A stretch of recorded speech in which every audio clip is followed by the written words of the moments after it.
Moscow, hello there.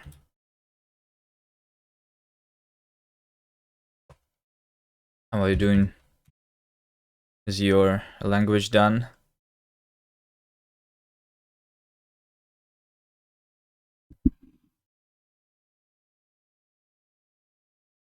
Alright. Done? Lol. I don't know. Ah, shit, wait, hold on. I did not do... Not even close.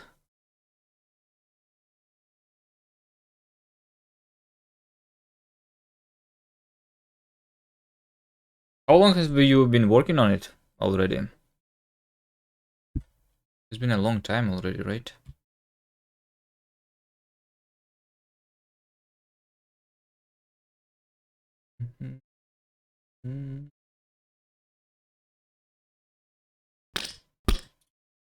Alright.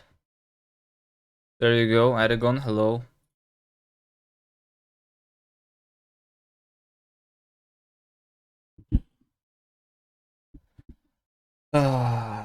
Version 1 was from like December 2022 to March this year. Version 2 is March to June. 6 to 7 months. Oh. It's a long time.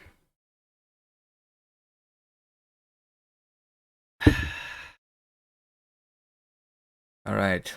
Well, at least it's fun for you to make it, right? That's the goal of the project, just make it for fun. More than usable already. Yeah. I thought so. You're just making some optimizations that I would personally not do when I was watching your stream. You're doing just some research on how to make a language. I almost started making my own language at some point, but but then I found out about Rust and I stopped about thinking of creating my own language because you know, Rust did what I wanted it to do.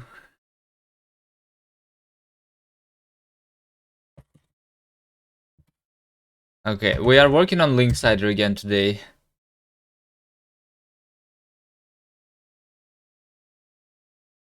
Yeah, but before Rust, I was actually thinking of creating my own language, like as a general purpose, because I was not happy with the languages that I was using before that.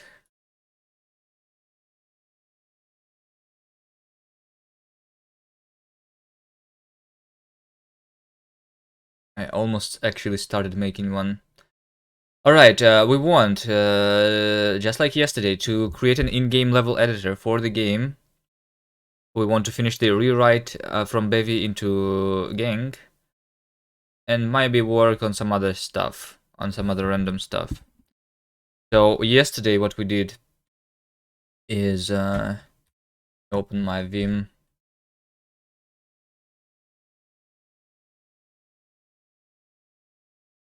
Yesterday what we did is we have made our own auto tiling. So over here, this level right now is loaded from LDTK, but we can also go into the configuration and say use LDTK render false.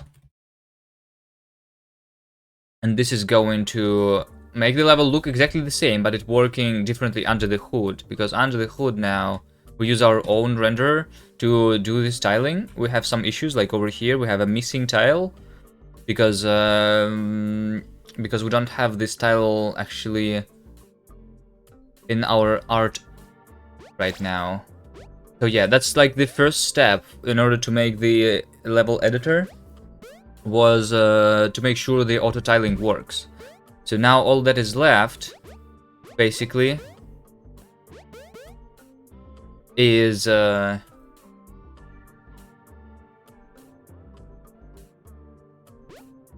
that what is left is we need to actually start making sure that if I click, then I create a block here and stuff like that. So doing the actual editor. Although before that, I want to fix this. It should be not empty. It should instead default to something.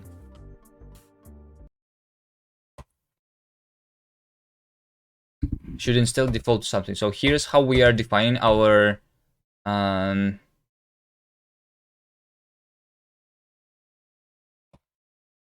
our tile set.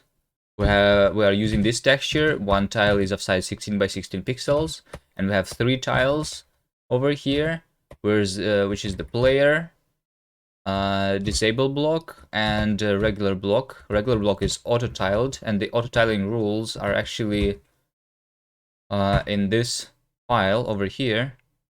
This is how our auto tiling works. We describe for every tile a rule using color codes. Okay. That's it. Nice. I actually open a sprite when opening PNG files. Don't save.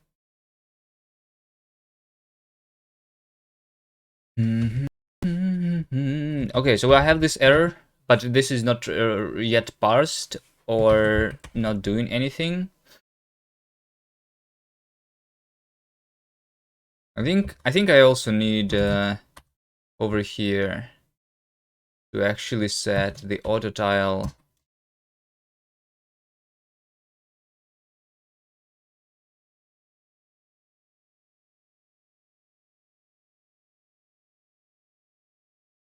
to be defaulted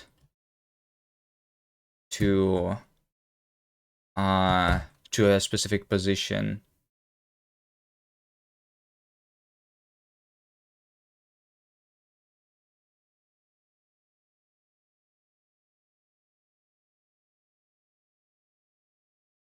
So if we look here,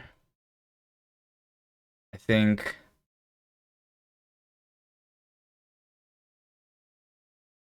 I want us to default to this block. Hello? 1, 2, 3, 4, 5, 6, 7, 8. 1, 2, 3, 4. 8, 4. Tired Beaver, hello. 8, 4 is what we're defaulting to, and then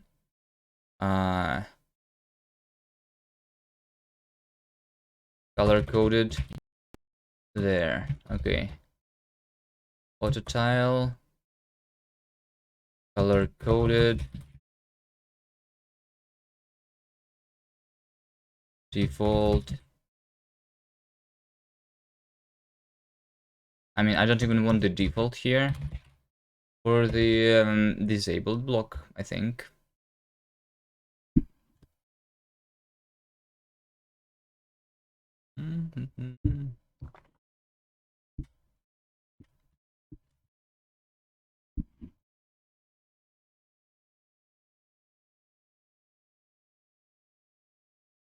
Does this mean that this needs to be some?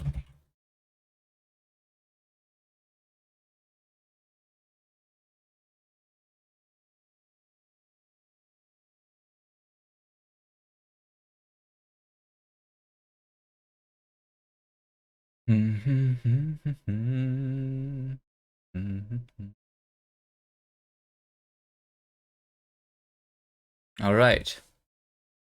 So I want to support this type of format basically in our auto tiling. Just finish a little bit of what we did yesterday first, and then we make the actual editor.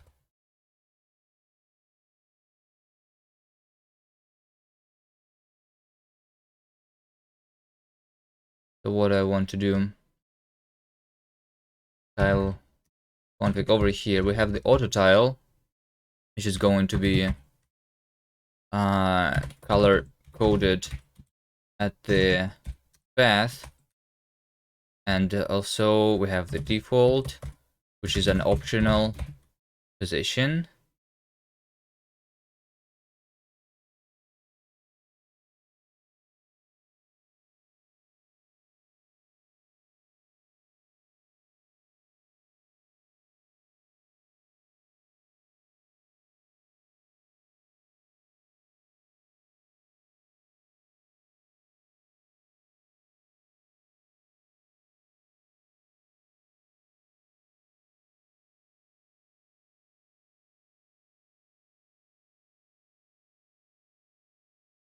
Yeah, I think I'm going to rename this into color-coded rules, because those are rules that are color-coded.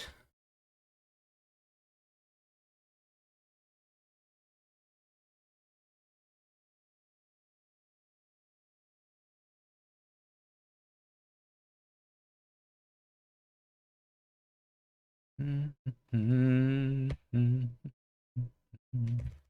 then auto-tiled, rules, and then default is default.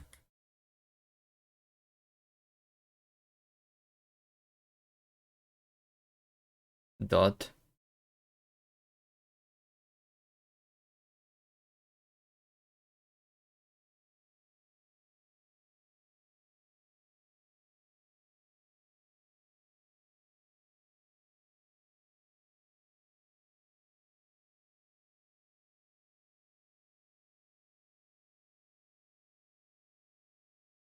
This new Vim with lazy Vim? Yes, it is.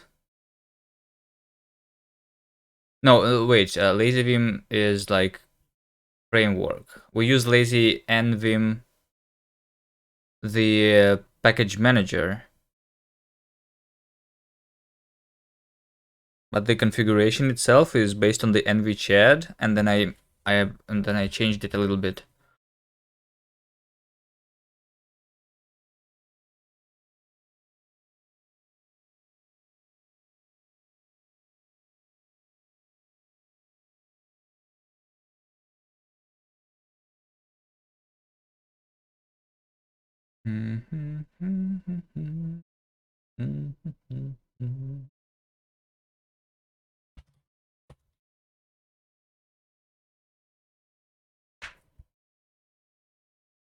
Understandable.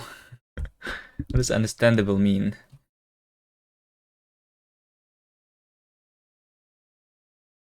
I'm doing it wrong. Understandable.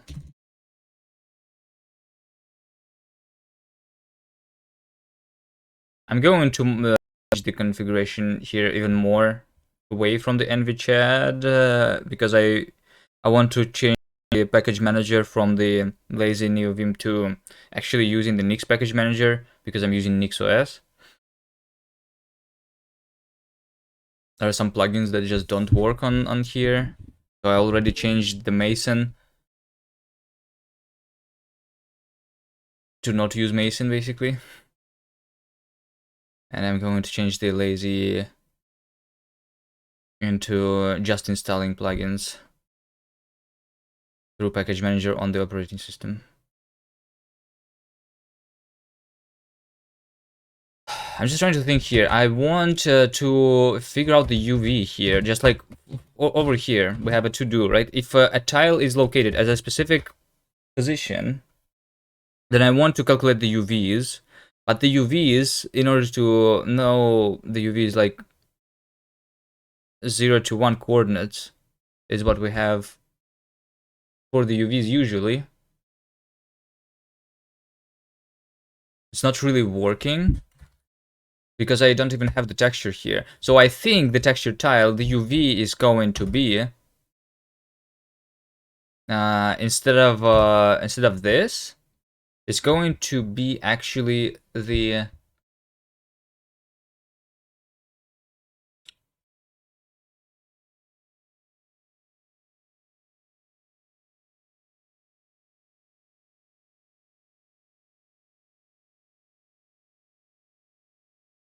the position of the tile in the texture.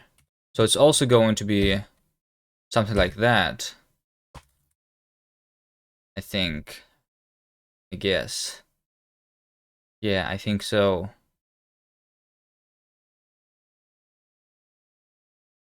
Which means that I need to fix a couple of things. So static UV is also going to be just this. So it's not really UV then. I need to rename UV into something like tile set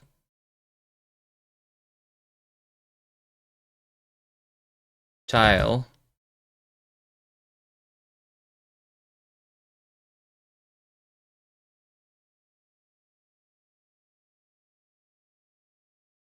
I don't know. It's like UV, but in a different coordinate space, I guess. Like in pixels, maybe is something I can do, or like the index of the tile itself.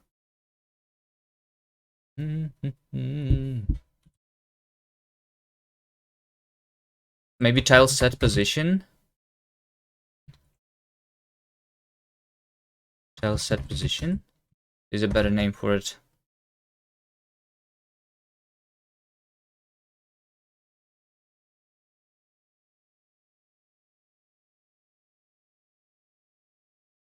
This is returns optional. Tile set position.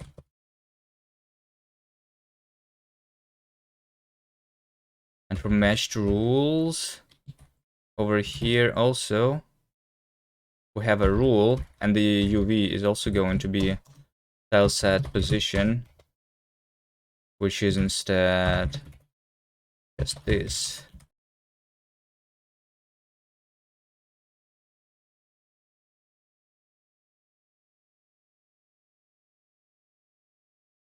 Tile. For the textured tile, we'll also rename this into tile set position.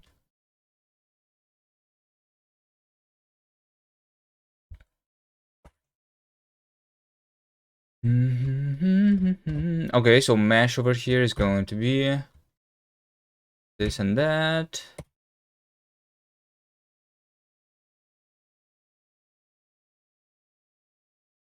Okay, and over here, the tile set position is going to be also much simpler.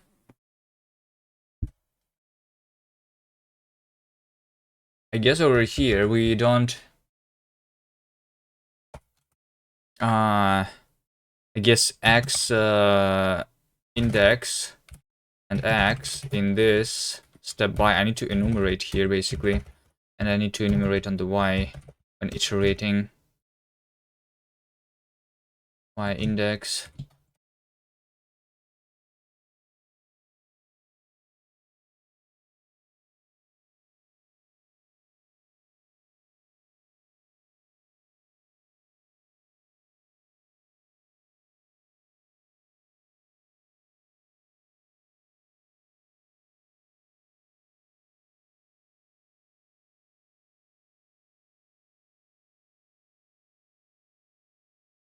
The Y range is going to be reversed because I want the index 0 to be on the bottom.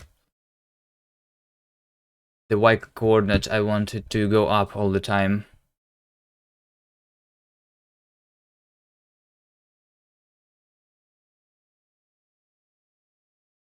So this means that tile set position is just going to be literally X index and Y index. And that's all I need. Alright, variant auto-tiled, no field default. Alright. So this means that I need to go to the definition, and for the auto-tiled, I have a default, which is an optional tile position, like this.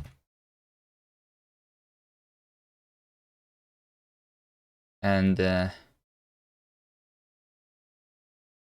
default, I think, so we just have the default stuff, yeah. Consider the reference in the borrow. Yeah, sure. Let's do that. Okay, pattern does not mention the default. So over here, when we are figuring out the tile set position, we need to see if we have some default. So if none of the if none of the rules have matched, then we basically say or default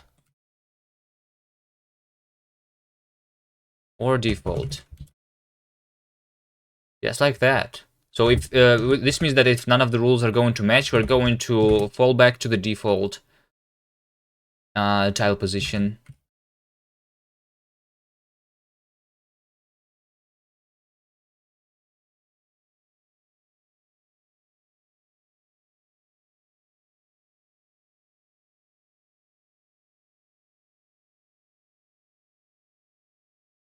And over here is so over here, if this is just at, this just means that we need a rule, an auto tiled, where the rules are literally empty,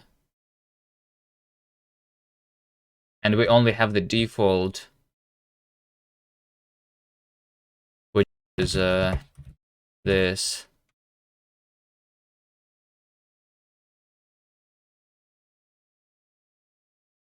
Which actually means that the tile is not going to be an enum. It's just going to be a struct, because it's always having some rules here. Just sometimes the rules are empty. I'm not even going to match anything here.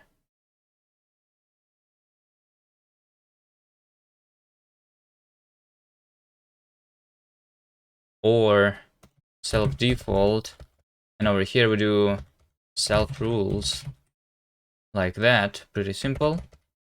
Ambiguous associated type. Yeah, we just delete to the this. Yep.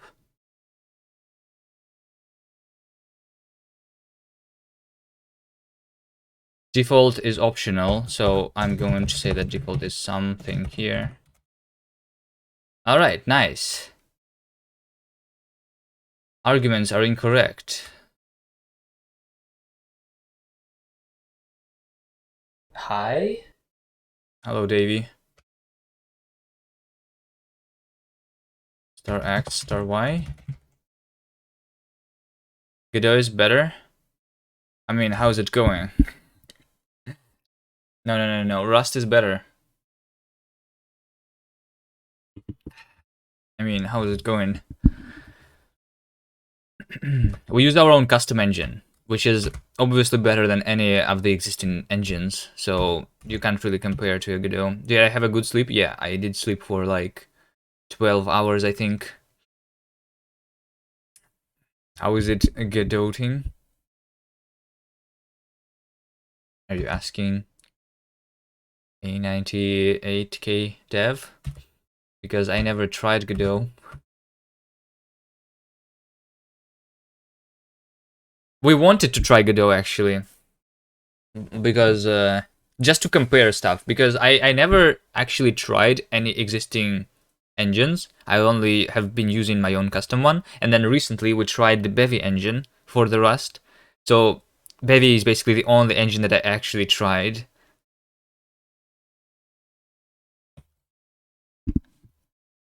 Just trying out Godot to know how it feels would be a good idea, but also I want to work on the game, so I'm going to prioritize that. And if we have nothing to do, then I'm going to consider trying out some other stuff. Editor looks 6. I'm on Linux. Yes, I'm on Linux, NixOS. This is NeoVim. This is NeoVide, to be even more precise here. NeoVide is a front end for NeoVim, which adds this like cursor animation and smooth scrolling. Working on game is better than trying engine. Well, yeah, and also like we're using our own custom engine, and working on a game is more than working on the engine. So That's why the engine is not in a super good state. Because I'm not working on it too much, I'm working more on the games.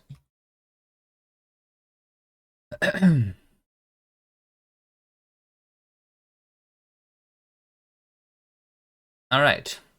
So I think this is all done. Now we want this UV.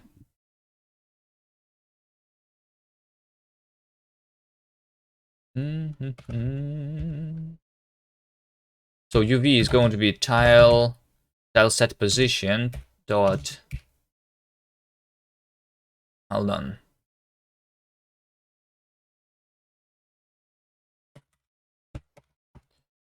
Tile set position. Extend. No. I want, I think, definition UV for tile set position. That's what I want. What is def? Asset style set def.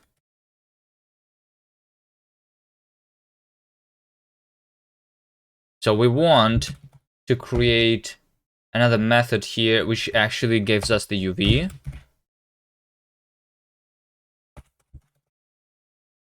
For the tile set position. The UV is erect. So a bounding box with floating point numbers from 0 to 1. And for that, we also need not only the position in the tile set, we also need the actual texture. Hi? Is there a cheap bottle in...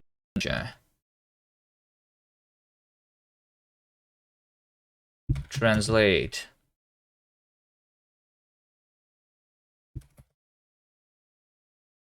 It isn't even... Chipotle. It isn't even translated. This is just a transliteration, not translation. A smoked hot chili pepper used in Mexican cooking. Is this what it means? Chipotle. That's how you pronounce it in Russian. Chipotle. Chipotle. Chili pepper. Well, chili peppers, I guess, do exist here. Chipotle.com. Mexican food. Alright. Like it's a specific...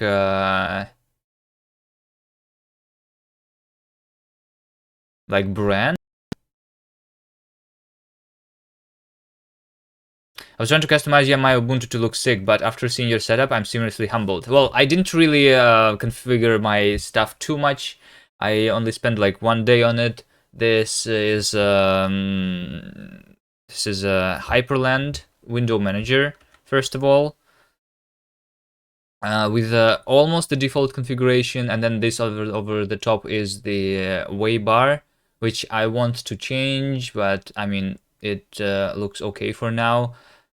I also used some configuration that they provided. One of the themes that people used. There are some problems here, like over here. This is displaying my used RAM, so I'm using 5.4 gigs out of 32, and this icon is missing here, so I need to fix that actually, and some other things too. I'm not sure if I want to spend more time on customizing this, but I have to append, by the way, to everything and explain your setup. Yeah, NixOS, by the way. NeoVim, by the way. I also use Arch, by the way, but not on this PC.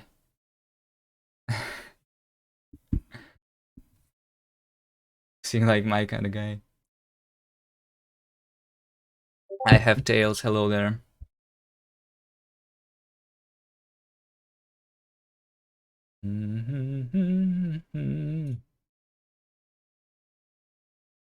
Okay. And right now we're working on a game, by the way. If you want to see what we're working on, there is a linksider command. This is the game that we're working on. It was originally made for a game jam, and we are remaking it and making it into a better version. It's a little puzzle game. You can try it out if you want.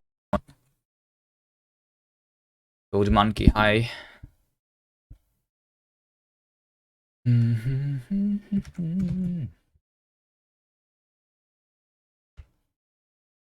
Okay, so in order to calculate the UVs, I need not only the tile set position, but I also need the texture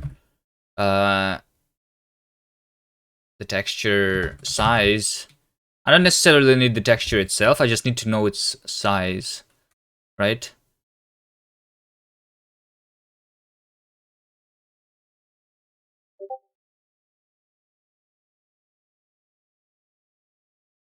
So we are going to do to create a point at the tile set position, extend positive 1, 1 basically. That's going to make us a square of size of 1 with bottom left corner being at the tile set position. But then I need to convert into actual pixels coordinates. So I'm going to do map bounds position. We need to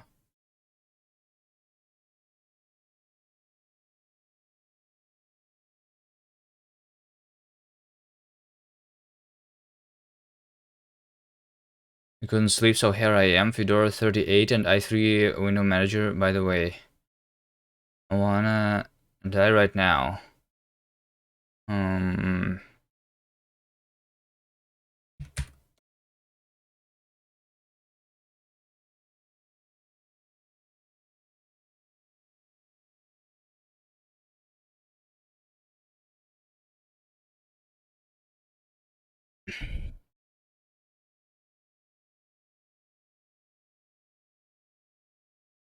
So why? What is happening? I don't know. What do you? I mean, hello there. Is that a joke or what? My bounds. Do do do do do.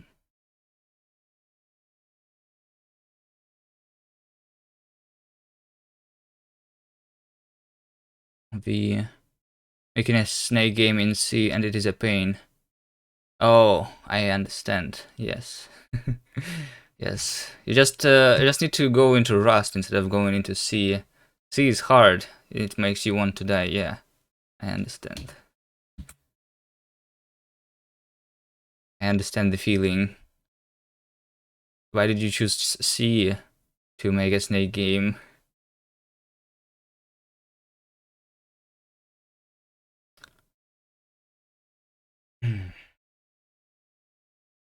So I need to multiply here this by tile size.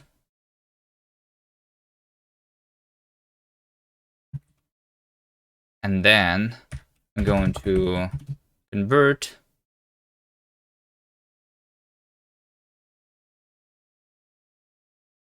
So this is into pixel coordinates, and then we map the bounds again. Convert them into floating point coordinates, and then we divide those by texture size. Also as floating point numbers. So that's it. And now we don't have the tile size, so we need this tile set definition to have the tile size available for us. This is tile size in pixels, and tile size is config.tilesize because we have it. Config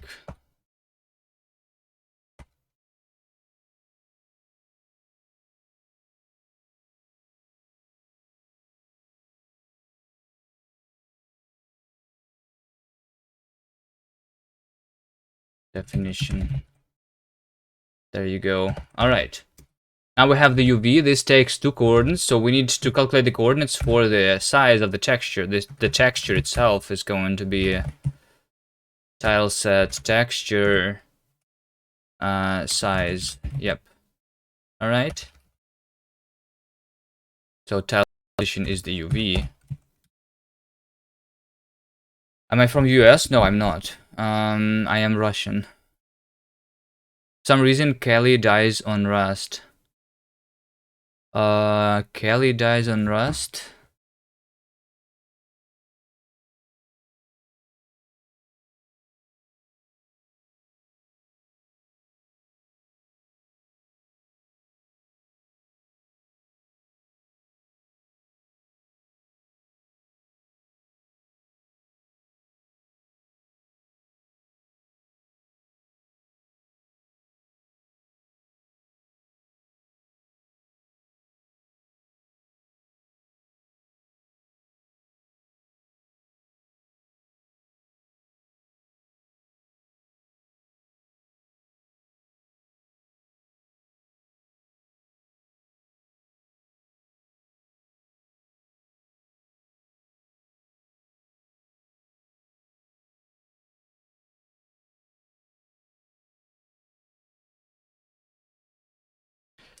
Makes sense. It should be very late in US right now. Yeah, it's morning. It's as you can see over here in the top right, it's 11 a.m. for me right now. Hold on a second. I need to do a thing. I'll be back.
Mhm.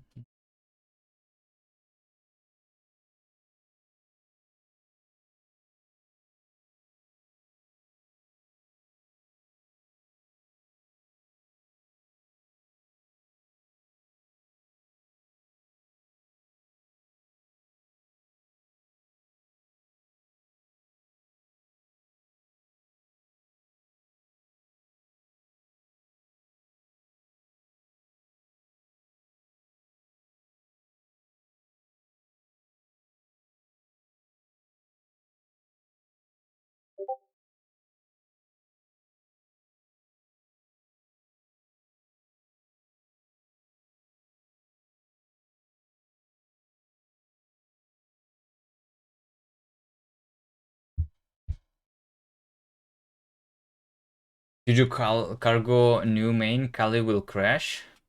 Wait, what? Kali, you mean Kali Linux?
Mhm.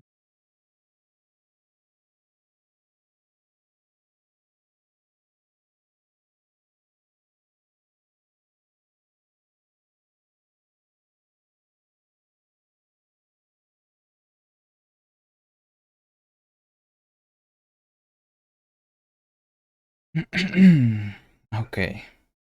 Okay. So I did what I needed to do.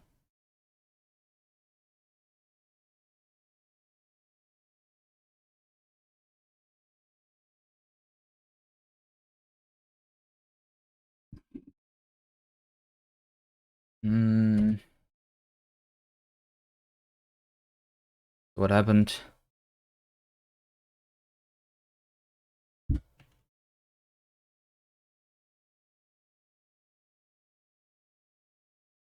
This is VS Code.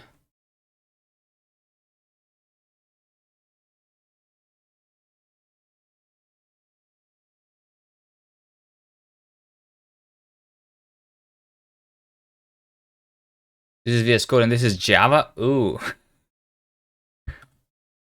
Ew.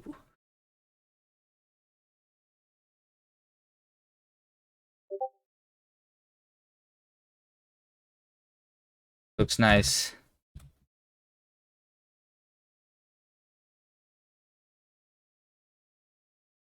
Looks nice, but Java. All right. Okay, let's continue. Let's continue.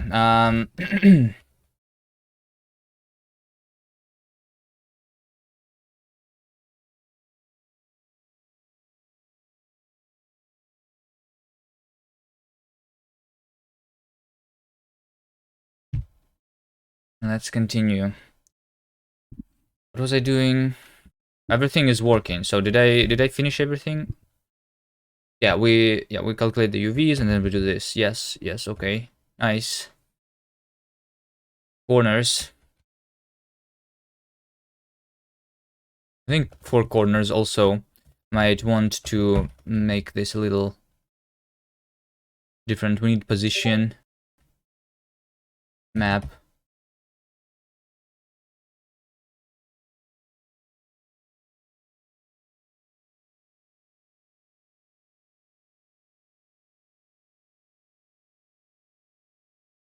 Position, zip, UV, corners.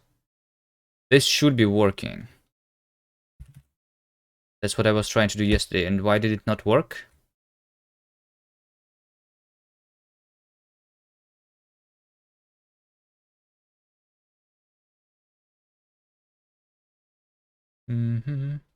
What color is my Bugatti? Invisible? Is that a color?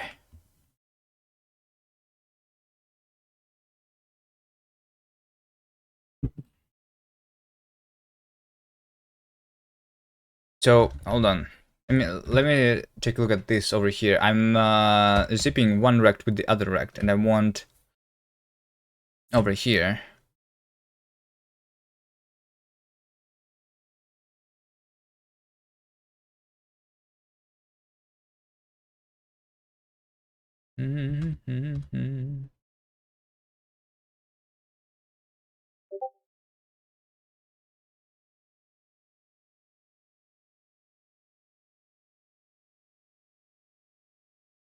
How is this supposed to be working? So on the rect which has in the bottom left both the coordinates and texture coordinates, right? So it would be a rect where we have coordinate and texture coordinate.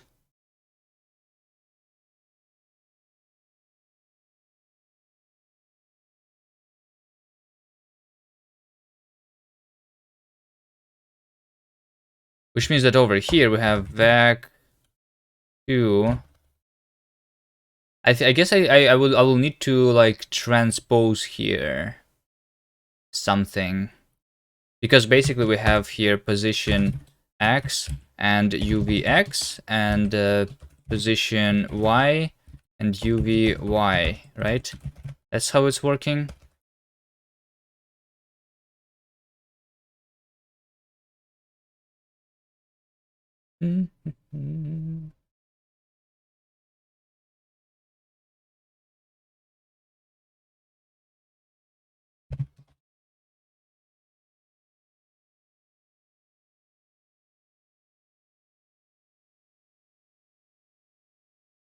Let's try running.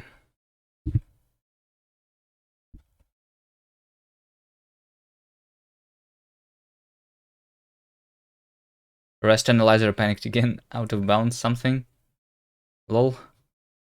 Failed to load tile set. Expected opening.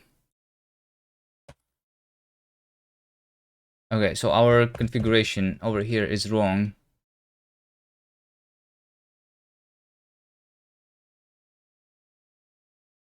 Hello? Line 5. Oh, I guess we need to replace this with that.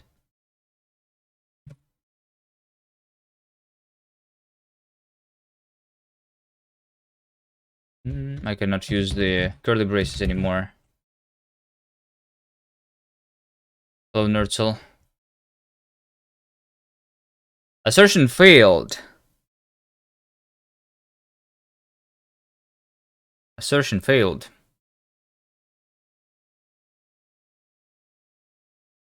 Well, yes.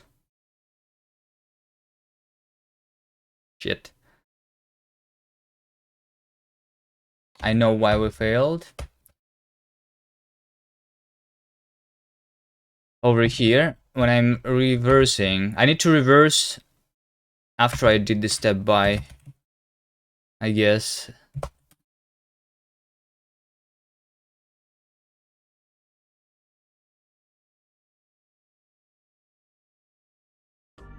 Alright, here we go, here we go. Here we go. So now for something that is not found over here, we are defaulting to this tile, basically. So if this tile is looking like that, because we did not find the correct tile in the tile set, because it doesn't exist for us right now. Nice.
Okay. Well, I think that's it. We can do commit here, I'm pretty sure.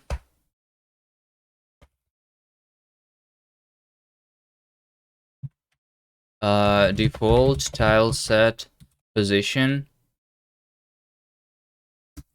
is what I did. And then do I want to continue then to the very end? Let's take a look at this to do. At this one, don't rely on world for rendering the level, right? I want to be able to render the level without this information at all.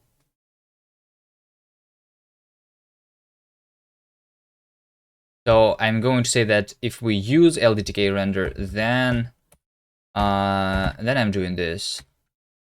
Otherwise, we need to fix those 4 errors over here: the goals,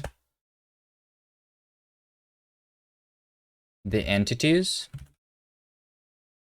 exclamation mark IDE. This is NeoVim.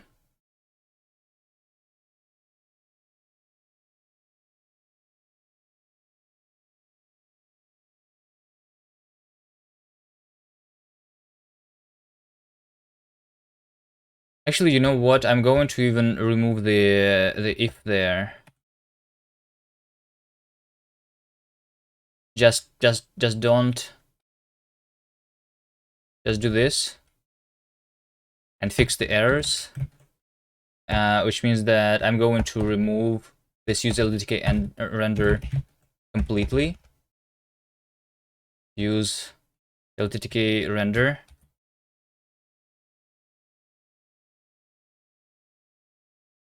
Is not going to be here. So let's see. Over here, we try to draw the goal, right? So instead of going this from entity definitions in LDTK level editor, we have our tile set, right? So we are going to do something like self assets tile set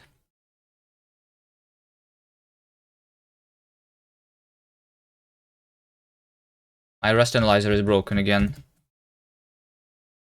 Fine, restart. Why is it breaking so often? I have no idea. Tile set dot.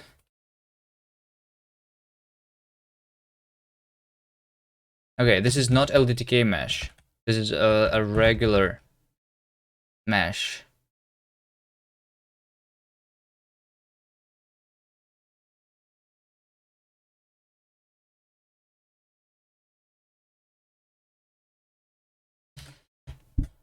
But I don't have these meshes available. Hold on. So I need to create the meshes for everything.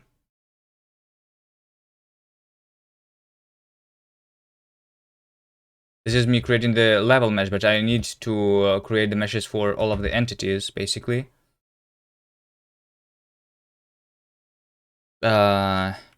Entity meshes is going to be a hash map from string into a mesh like so.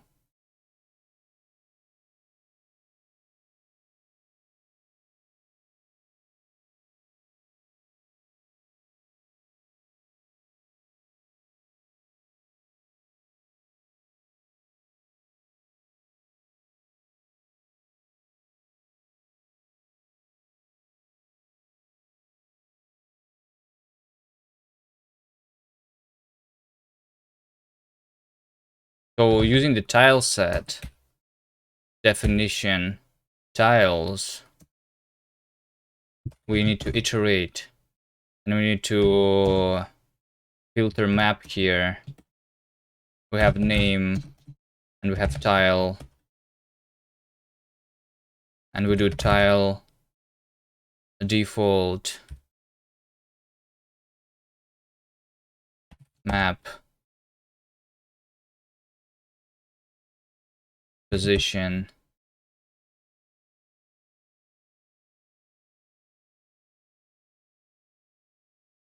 And we create over here vertex buffer.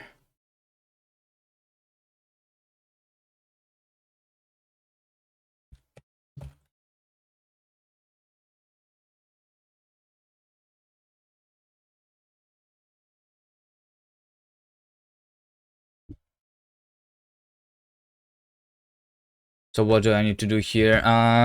We have the tile set position. This is tile set position. So I can figure out the UV is going to be once again assets tile set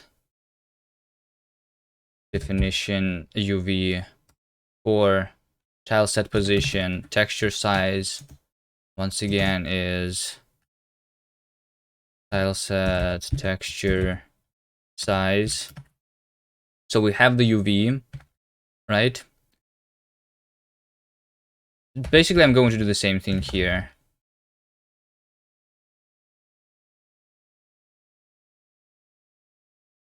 And actually just do 2 triangles for the quad, just like I did before. I will remove the copy pasta here later, I think.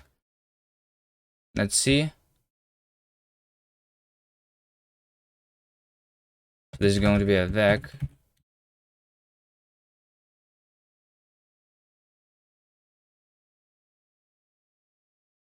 I'm going to map here. No.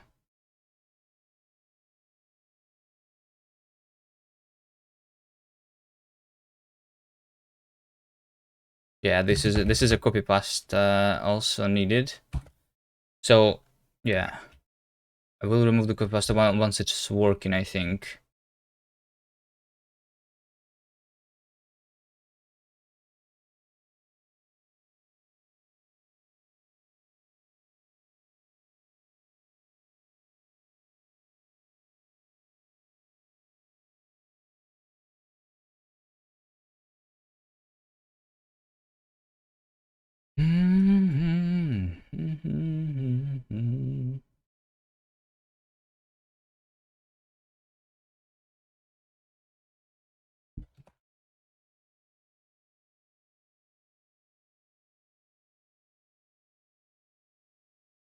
What's a tile?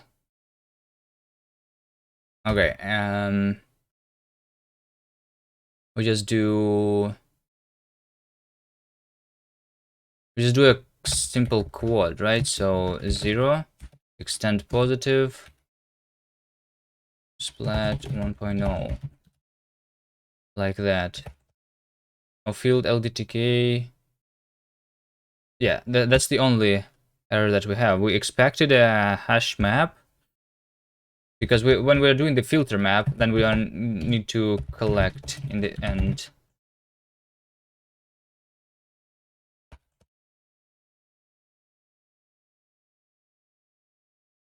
Hash map cannot be built from an iterator. Is this new of Yes. Hello. Cannot be built from an iterator over element.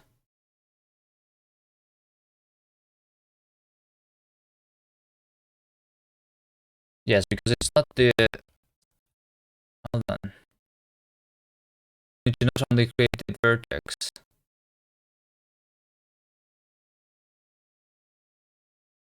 And have a name here. Name to owned and the vertex buffer. Condition.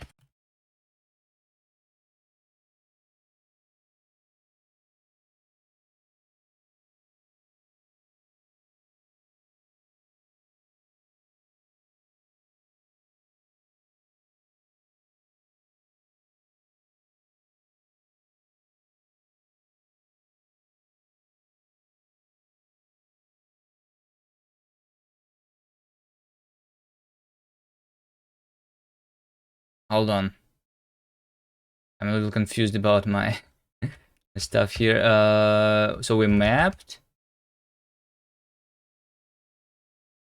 I need to close it, right? Yes. Then I'm closing this bracket. Oh, wait. This one is not closed somewhere.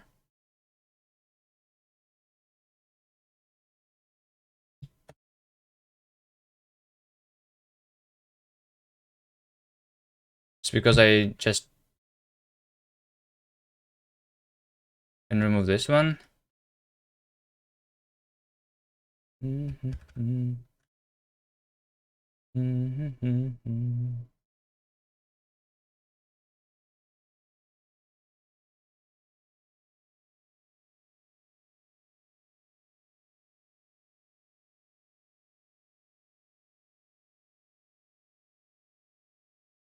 There you go. All right. So this should be working. I think I will try to remove the copy pasta later and maybe extract this. But for now, we just need to, in order to draw the goal, for example, I'm going to basically draw the mesh, which is entity meshes for the goal. And that's it, right?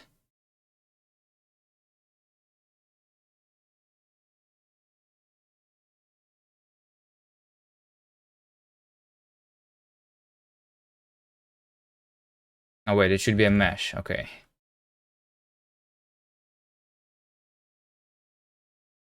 Oh, it's because we, hold on. We need to draw not LDTK mesh, but regular mesh. which means that we need to provide data and the texture itself. Tile set texture, like that. Okay, nice. Can you check out my game somewhere? Yes, you can. There's it was created for a game jam originally, but we're making it into a different version.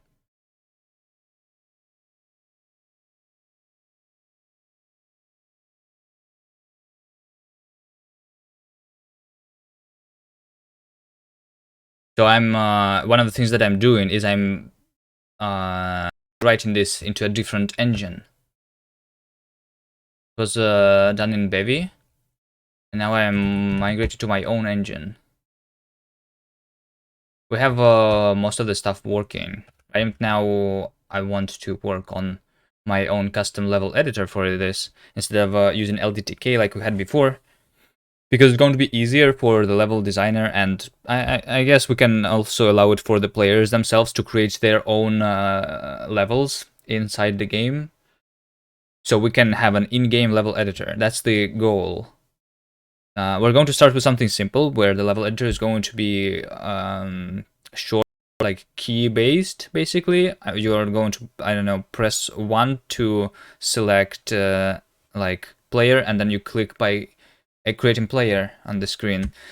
So one of the things that we have done for the level editor to work is creating the auto-tiling rules. So for example, when you have so here's our tile set, right? And we need to know if we have a wall on one position and a wall next to it, how to draw them next to each other, right? So we have created this auto tiling stuff yesterday that we are using already, and now I'm also like migrating from the previous way of rendering the entities themselves by using the new method. I'm not really sure how exactly to explain what I'm doing right now, but we're going to be done relatively soon with the rendering stuff, and we're going to start working on the actual engine.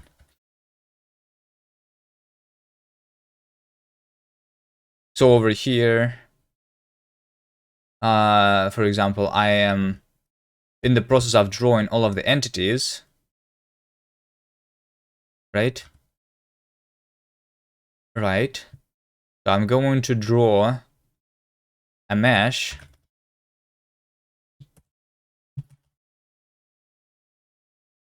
using tile set texture, and the entity is going to be self entity meshes. For the LDTK identifier, I guess it's not really LDTK identifier, it's going to be just identifier. We can just rename this identifier.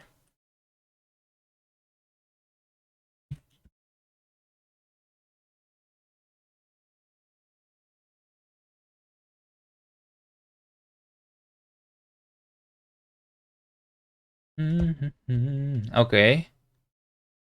So that's it. And then we have over here, I just need to save it, right?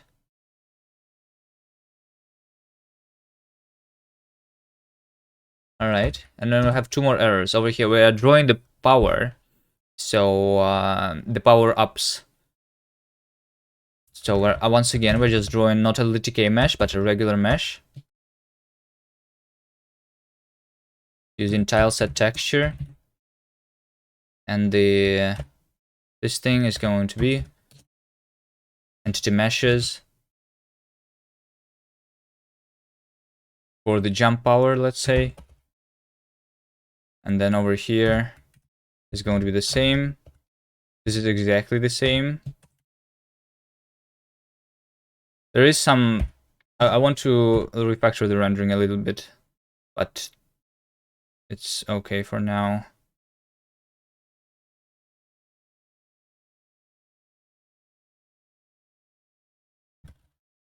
Entity meshes for this one. Okay. So we have we are going to crash right now, though. That's because I don't have my entity definitions inside my tile set.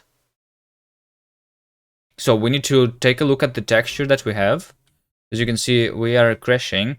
That's because no entry is found for key on line 313. So on line 313 over here, I'm trying to draw a goal of the game, right? And I need to have it inside my configuration over here. Let's see. We have player, and we need everything else here specified, like goal. So this right now is in text configuration. We might make this thing visual too, but for now, what we need to do is we literally just need to go here.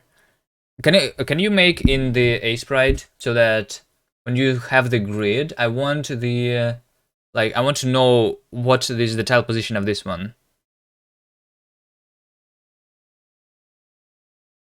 The gravity is a little weird, slow and uniform. It's a puzzle game. I think it's okay. It's not a physics-based game.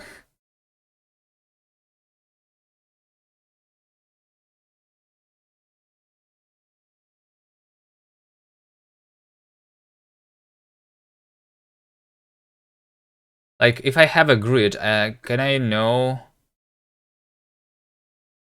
Yeah, I think it's a feature that we're not going to change. I don't think it's too bad. I want to know what is over here. 0, 5. Oh, wait, hold on. I actually see the grid coordinates in the bottom left.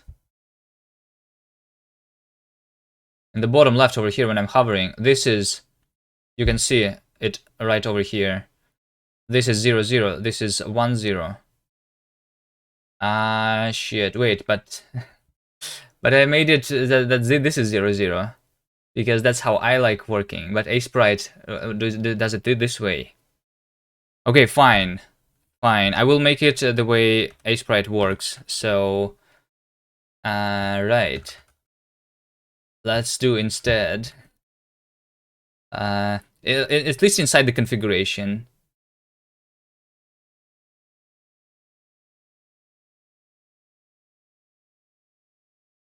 Or can I make A-Sprite work differently? Like, can I make A-Sprite consider the bottom left to be 0, 0?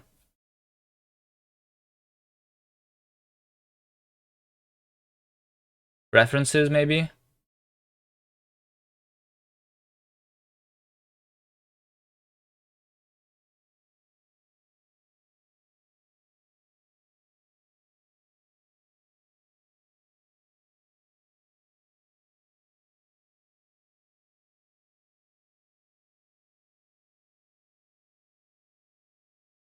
A-Sprite.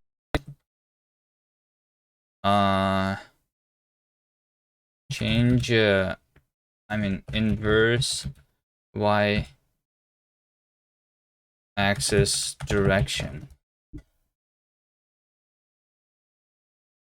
How to flip y axis.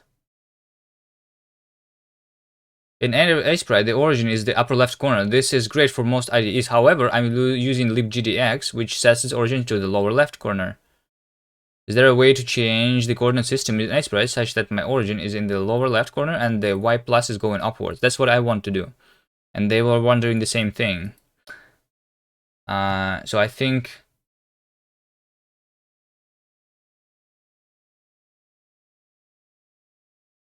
it's not really an option, which means that I need to change here.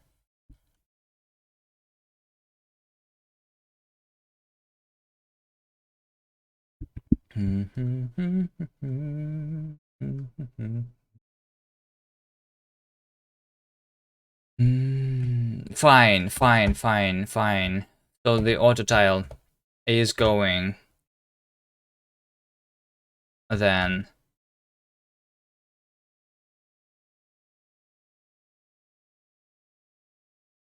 to do over here. When I calculate the UV for the tile set position for the texture, I'm going to map bounds the it's going to be Vx and 1 minus Vy. So we flip the coordinate in the very end. Which means that whenever I'm doing the reverse, I should not be doing it. Just don't do it. Just don't do it. And that's it.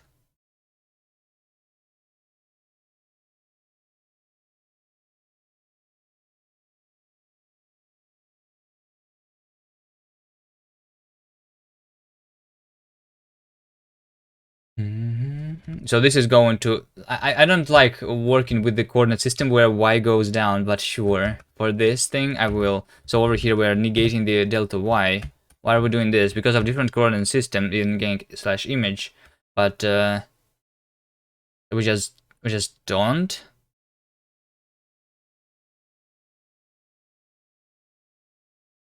Well, this is the connection, so yeah, sure. This is fine, I think.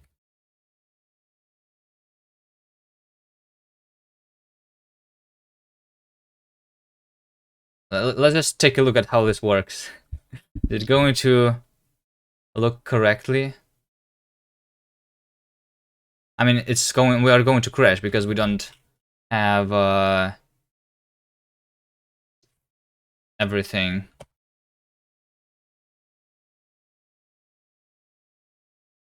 Uh, 413.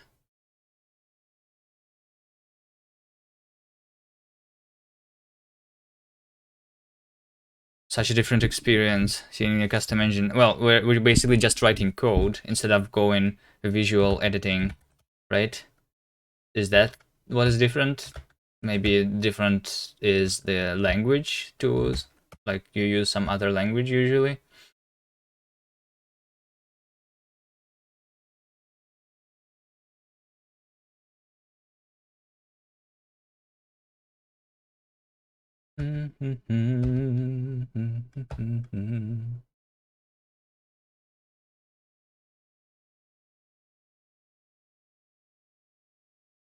The absence of visual feedback, it scares me, lol. Well, I'm a programmer, so it's easier for me to work without the visual feedback. Actually, for a lot of things. Like code must be easy to understand. That's the priority. And then if we have in addition to that the visual editing, then sure. But the code is the priority.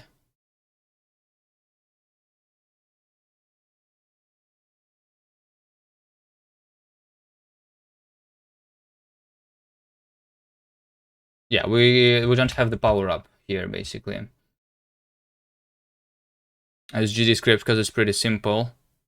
We prefer compiler feedback here. Yes. So like we write Rust specifically also because it catches a lot of errors for us. So yeah, the compiler is guarding us against making mistakes, which is something that you don't have in GDScript as it is a scripting language. Although in GD4, in Godot 4, I heard you can do type ascriptions, which make it easier and more maintainable to the code, the scripts, because you have types now in Godot, right? There is this LibreSprite. Also, Asprite is open source. Yes, Asprite is open source. You can compile it yourself. That's what we do here. Although for me it's literally just in Nix packages, so I just install it, the Asprite, directly.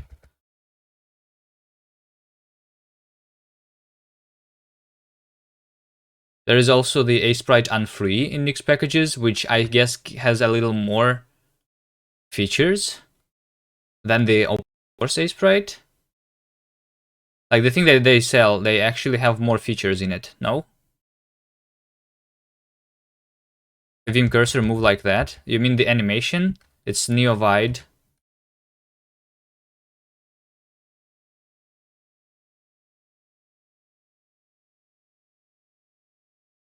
It's a front end for the NeoVim. The GitHub one is fully updated. So I'm not sure which exactly version of Sprite I'm using.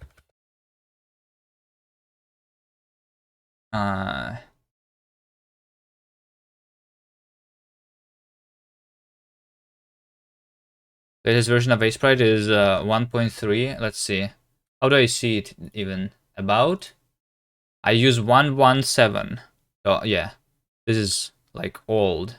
This is from 2016, huh? Oh, wait. Is this the last open... yeah, I think this is the last version of Sprite which had... which was on a different license. Is that correct? Because I think in 2016 they changed the license. You can send me the latest one, you have it compiled. Yeah, so like the reason that I only have this in Nix packages is that they changed the licensing of Sprite in about 2016, I think, so that you cannot distribute the thing. So if I can compile it myself, but I cannot distribute it to other people. So like if you want to send me one that's technically against their end user license agreement, right? Yeah, because you are not allowed to distribute the compiled version anymore. Is that correct?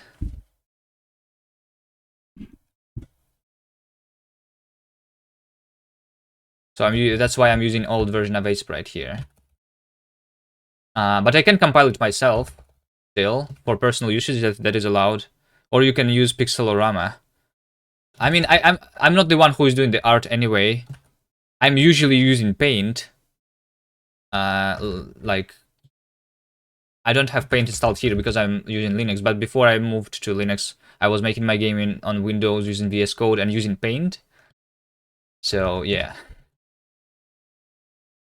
I can code in Rust, so I believe it's going to be a piece of cake for you. Yeah.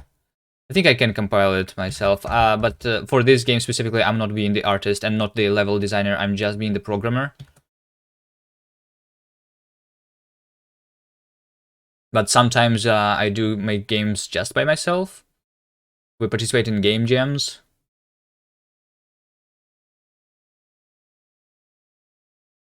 Alright, so what we were doing, we were configuring the tile set over here, right? I want this, I want to specify everything that we have in the tile set basically. So let's go.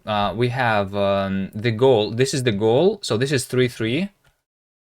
Goal is at 3-3. Then we have player, this player is 11-5. Why was player at 3-5 before?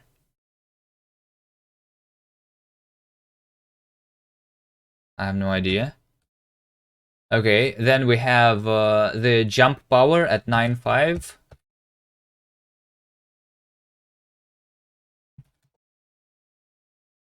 And then we have slide power at 10-5.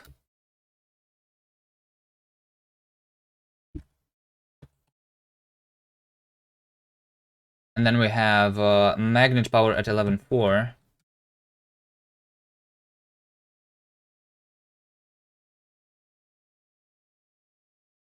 Can I have this information somehow like inside? Can I name my tiles inside Sprite? There's probably a feature for that, so that technically I could use the Sprite file instead of having my own configuration, right?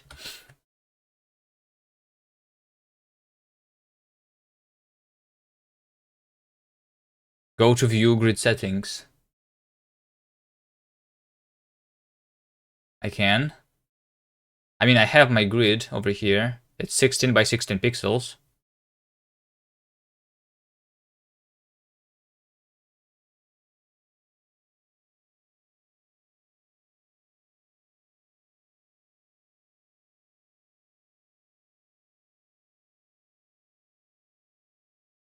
Or did you want to tell me something else?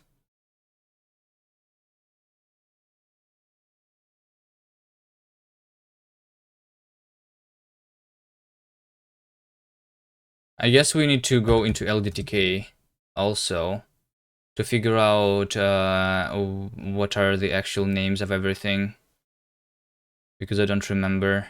Or I can just see in code. Hold on.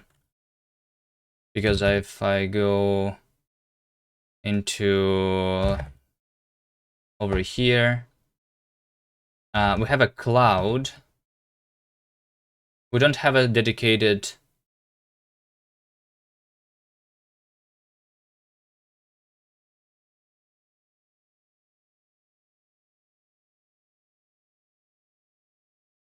thing for a cloud, but it was set to G, so 5, 5. And also, I need to figure out this thing. I want to like be alternating between two files here. So how do I do this exactly? I'm not very good at Vim yet. I don't know some things. I want to have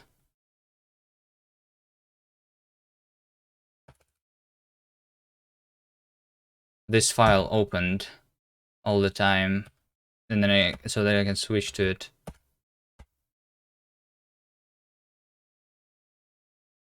Basically, I want this effect, or I can just copy this from here. So we have jump magnet, and then we also have the disable trigger power.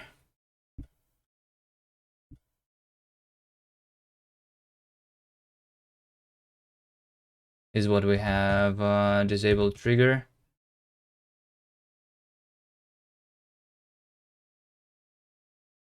Disable trigger is this one, 11.2. Is that all?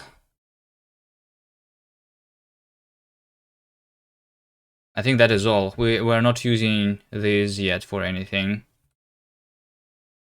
Okay. Let's try running. Alright. So everything is flipped now. Is the only problem. But we have something. Alright. Now, yeah, because of the flipping of the coordinates, we have this issue. Everything is upside down, basically.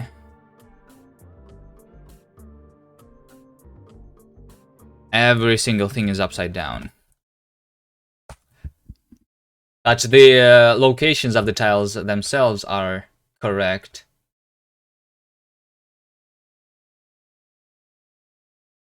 So I need the UV over here.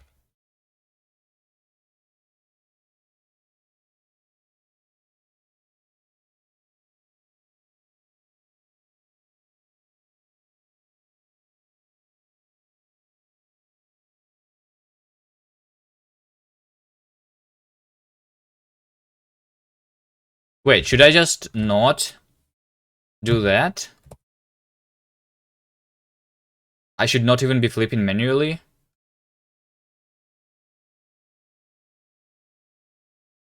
No, no, no, no. That is completely wrong. Yeah, I see, I see, I see. I need to... And to flip the top and the bottom, too. The texture coordinates of the top and the bottom. Hello, GS. How are you doing?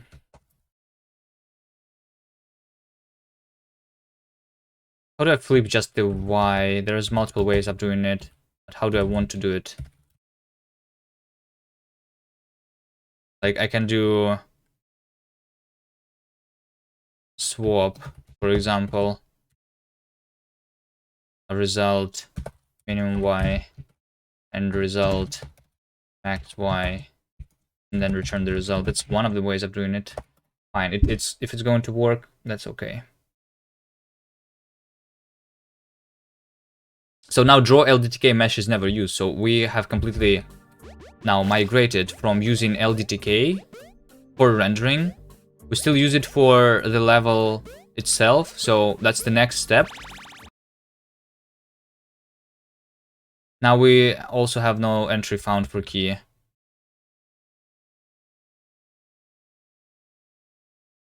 Source main 386.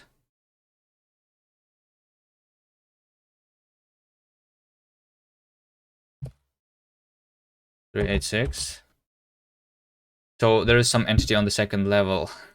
I need to know what entity is. Do we just panic when we don't find something in here?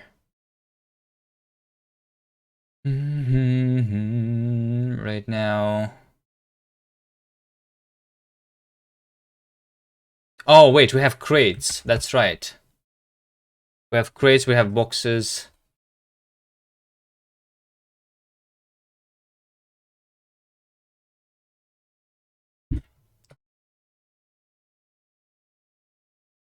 We can go into LDTK to roll, I think. Get this world. Entities. So here's all the entities that we have. Left key, right key.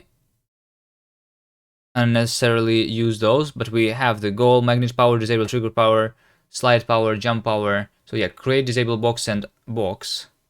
How am I liking Rust? Rust is the best language ever created so far. Rust is the easiest language to use. Most productive one. That's my opinion.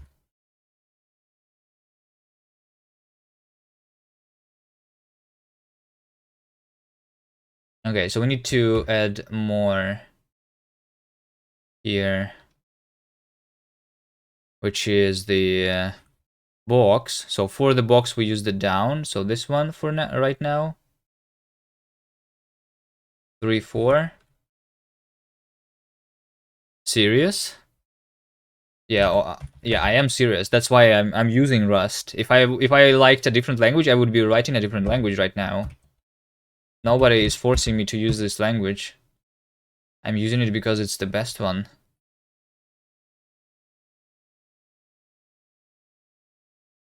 Box. Add.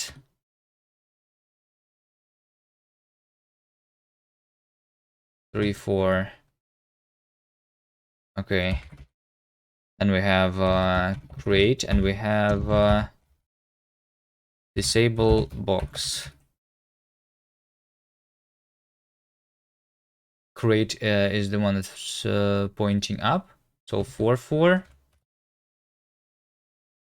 And then the disable box is R. So 5, 3. 5, 3. Why do you think it's the best? Because it makes me productive. Because it doesn't because it prevents you from making bugs in the code.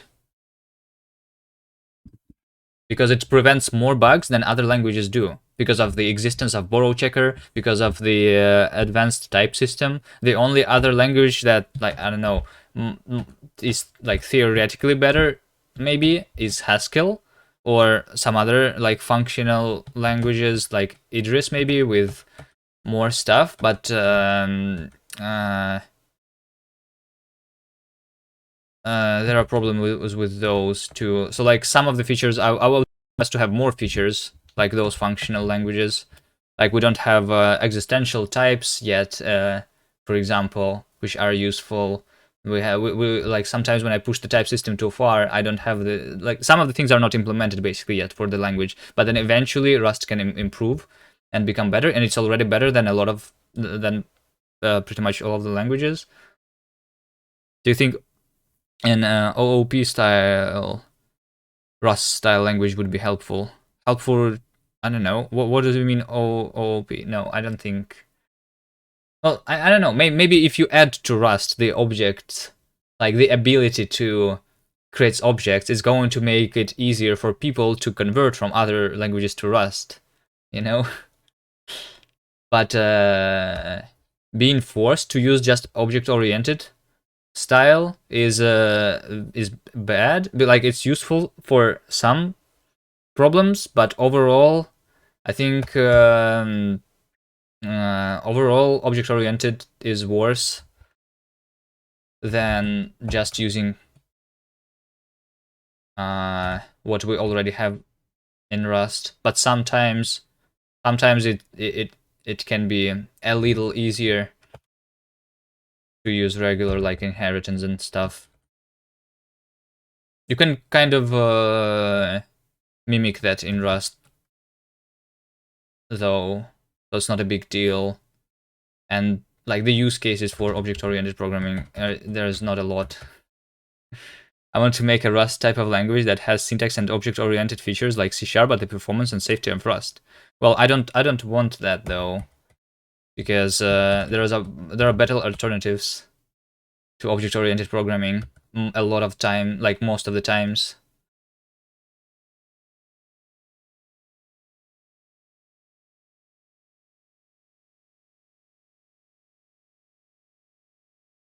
But sometimes I guess I don't remember what exactly would I, but I think I do remember something that is just more concise in using the OOP.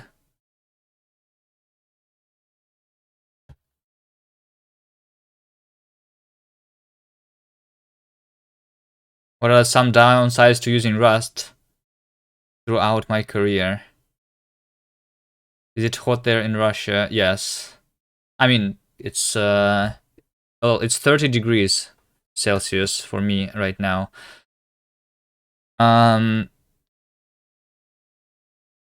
Downsides of using Rust is well, some of the things are not there. For example, the game engines, they are pretty raw, which is why if you use Rust, a lot of, especially for game development, you need to prepare to do a lot of stuff yourself. It's a lot better if you do like web development, like if you create a backend for you know, if you do backend development, it's better.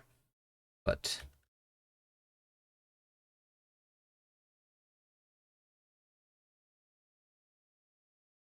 I'm not doing too much of that, so I can't really tell you. Can't wait until Rust game engines catch up to Unity Unreal Engine. Well, you can already use Rust with Godot. It's not very nice though, as far as I understand, because it's same as using C++ with Godot. You don't really want to do that. You would rather write just Godot script. But if those bindings were better.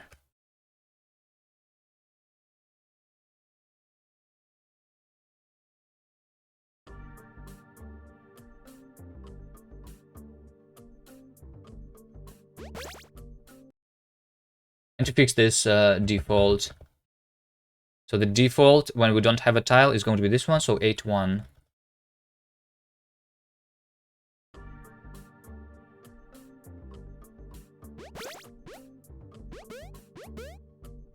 You want it to be a native Rust engine solution, though. Yeah, of course. I think I didn't really try this. I tried Bevy, and I don't think Bevy is it, to be honest. But you can try Bevy engine. It's the most hyped right now in Rust, but the most feature-rich, I think, right now is the Firefox. This is the only engine that has an editor, actually, the visual editor for Rust. If you want to try that out, maybe. This is the only editor, the only engine with the editor written in Rust. And they don't have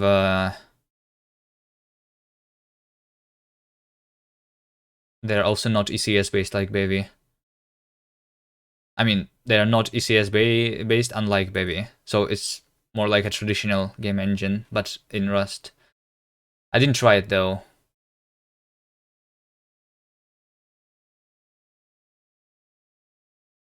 And I never tried those like big engines in other languages either, so I'm not really sure what I'm missing. But maybe I should try them one day just so that I can argue why they are bad. Bevy will eventually have an editor. It's been in the works for a while. Well, eventually, yes. Maybe Bevy is going to have all of those features in 5 years. But Firefox is already there. But the reason I don't like Bevy is because of the because they are forcing ECS too much. They use ECS for everything, and that's not how you're supposed to use ECS, I think. ECS is a good tool, but you need to use it when it makes sense, and they use it for everything, which doesn't make sense to me. And I think I'm not the only one who thinks this way. We love a pixel art 2D editor like Unity has their style maps. Pixel art 2D editor like Unity has with their style. Well, I'm not sure. This looks way hardcore than any editor. Well, but I'm also... I don't know, like... I mean, I've been making games very quickly using this approach without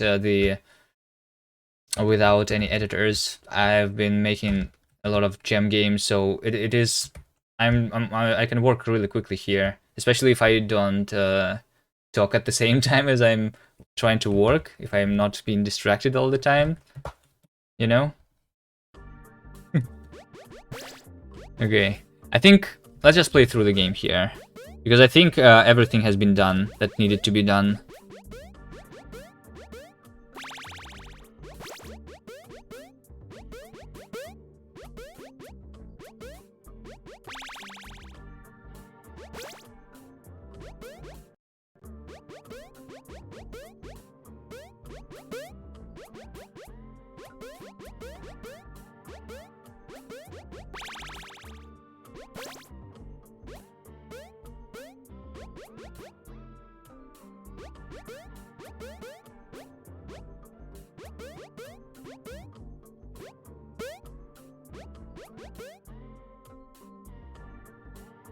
What you don't like about ECS?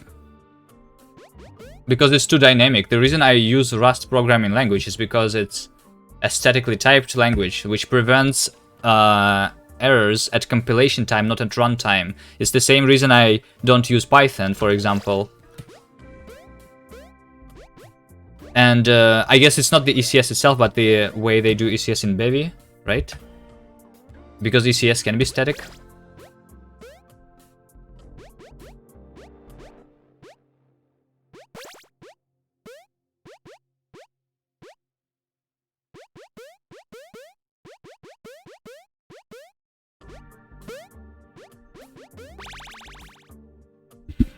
How do you have an animated cursor when switching from your editor to sidebar? It's because of Neovide. Neovide is the front end for NeoVim, which adds the animations and smooth scrolling and everything.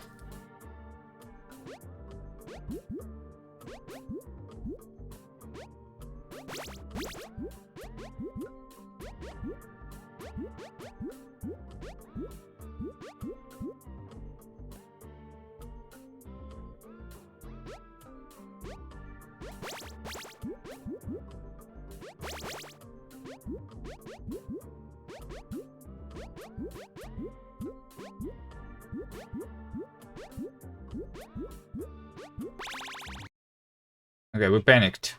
Nice. Something else is missing. Not yet implemented. Not yet implemented? Main 68. 68. Okay. So this is something that did not get cached in compilation time because we opted in. Because we literally have a to-do. Because we have a cloud. Yeah, so for the cloud, we want the cloud. There you go. Never heard of Neovide, but it has Windows binary. That's awesome. Yeah. I guess it just changes because it changes your workflow a little bit. When you use Vim, usually you use it from terminal, right? And Neovide is like a standalone. It's like a GUI for Vim. So yeah.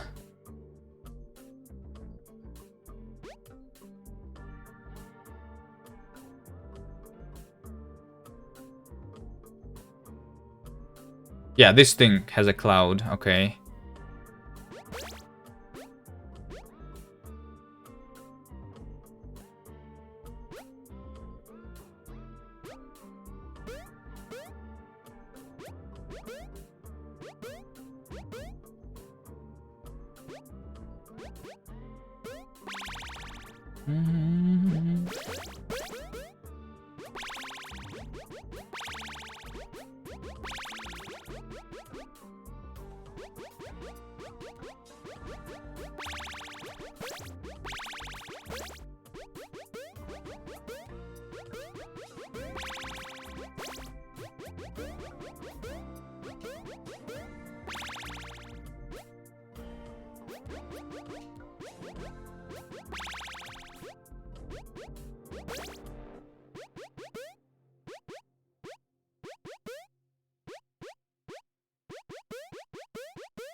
Alright.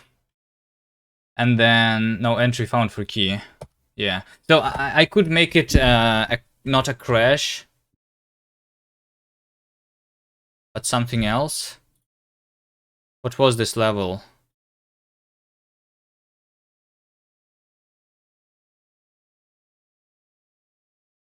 What was the level that we were working on? This one.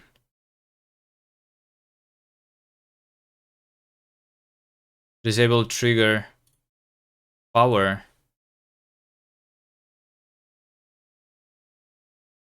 But we did I not add the disable trigger power though? Disable trigger power, yeah, over here. I mistyped.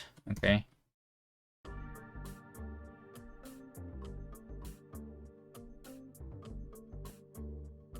All right, there you go.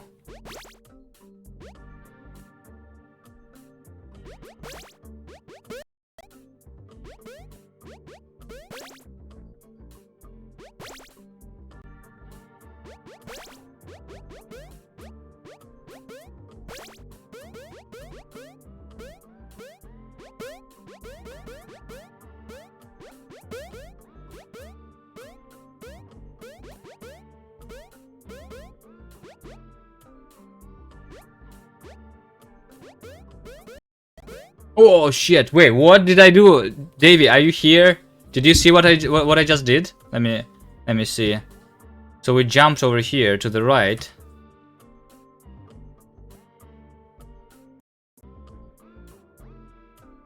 Oh.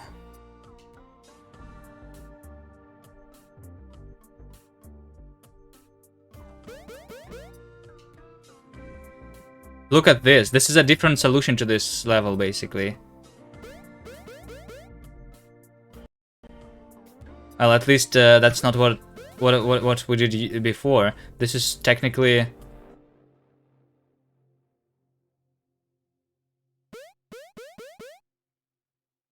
This was technically possible on the gem version too, right?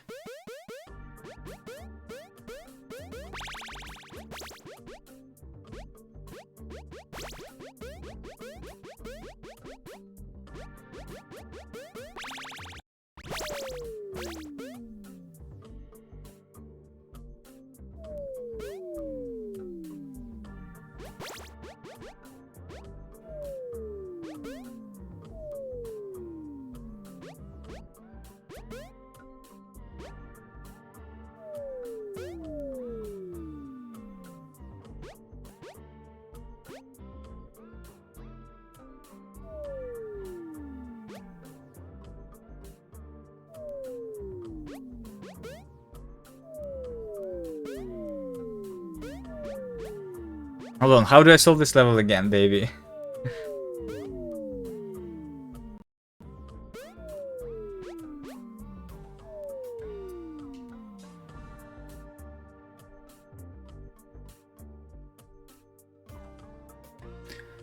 It's because of the change of the mechanics, right? Before I would jump.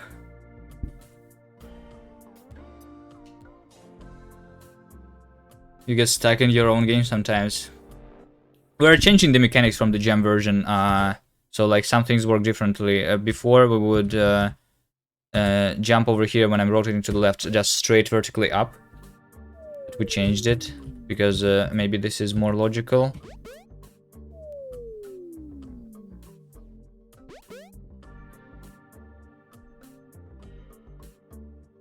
So I need to be able to rotate. Make the lower guy go right. Like over here. Like this, I guess, right? Yeah, okay. Makes sense, makes sense. I didn't need your help. I could come up with the solution myself, you know.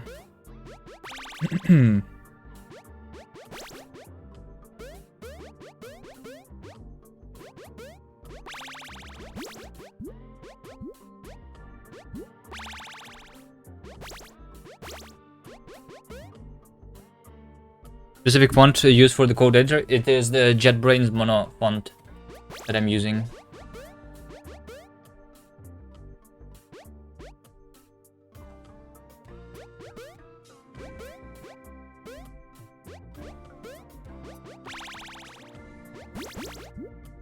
With and also patched with nerd font, so that we have the icons.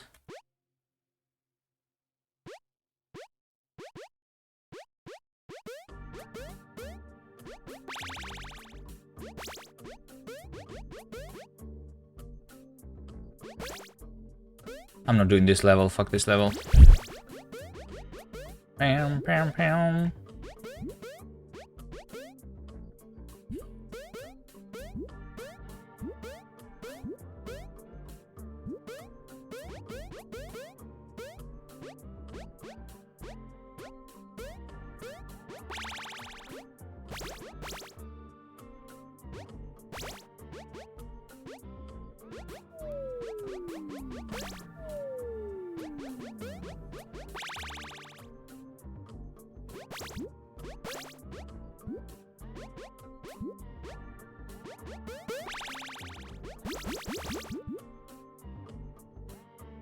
Game has a lot of potential. Yeah, that's why we work on it.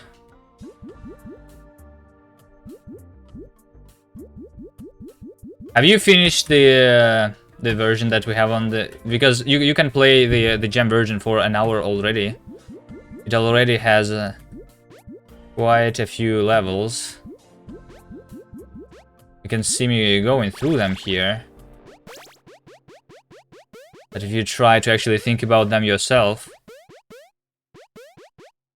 Also, we have a different mechanics here. Like, compared to what is on each right now. This level, for example, is unsolvable for me here, because David didn't fix it yet. Or at least didn't send me the fixes. So yeah, some of the things, they work differently. We also have the undo right now. So like, when I'm restarting, I'm hitting the R button. You know? So when I'm hitting the R button, we have this rewind. That's not how it worked on the thing. So we now have undo, which is something that we need to change, by the way it works. Let me first commit everything, because we have finally, this is now we have the tile set is properly finished, and I'm not using LDTK for rendering at all. I removed the option, Davey, now. As you can see over here, we have method draw LDTK mesh. This is unused at all, so I can delete it completely. Just to like refactor this main RS file, so that pasta there is in one place, and constructing the meshes probably needs to go into the tile set create itself. But other than that, we also have an unused config here. I'm just going to do underscore so that we don't have any warnings, and then we commit everything. Render everything without LDTK. So no LDTK anymore for rendering. And now the next thing is the level editor.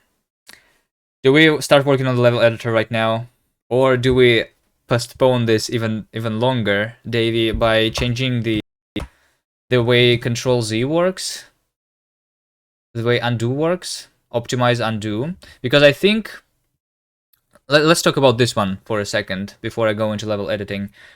Go back to the last turn where the player input might matter. So I think a good change to the game is actually disabling. Let me just show you one level, I guess.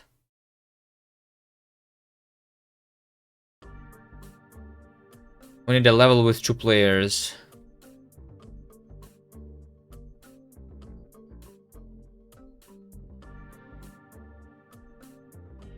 We have a lot of levels, Davey. We need a better way of changing into a specific level. I guess that's where the level editor is also going to help us. This level, okay. So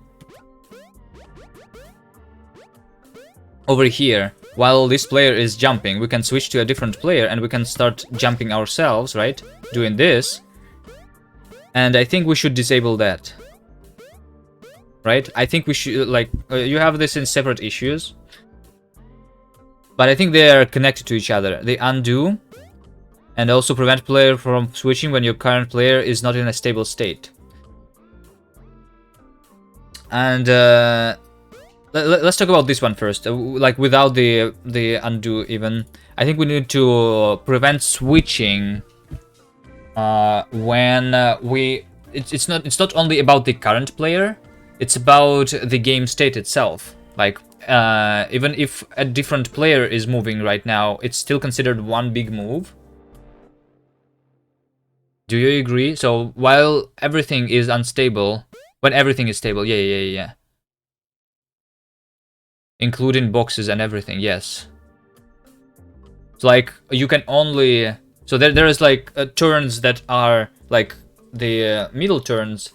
And then there are turns that are like where you actually end the turn and you become stable.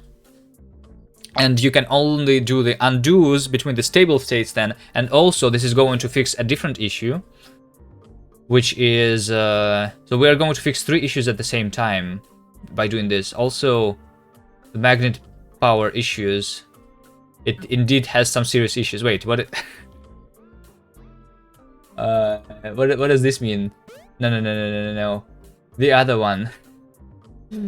The other one. They continue or not magnet move. Okay, so over here, this is the 3rd issue that we're going to solve by doing this. Not sure exactly what should be the logic here, especially when considering rewinds. So what if in the middle of a rewind, we are in the middle of the magnet move? So basically, we consider the middle of the magnet to be an unstable position.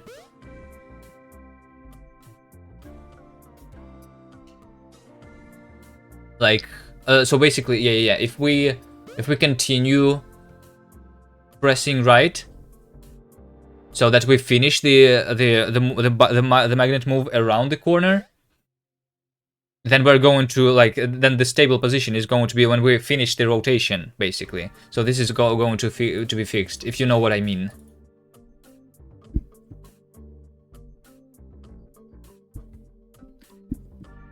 You was thinking we disable? I think we can. Keep it enabled because that's how we fix all of that. You just don't want it in the game at all, though. But it makes sense. It's the same as the jump. When you're jumping vertically up, you can still control yourself. It's kind of similar to this thing.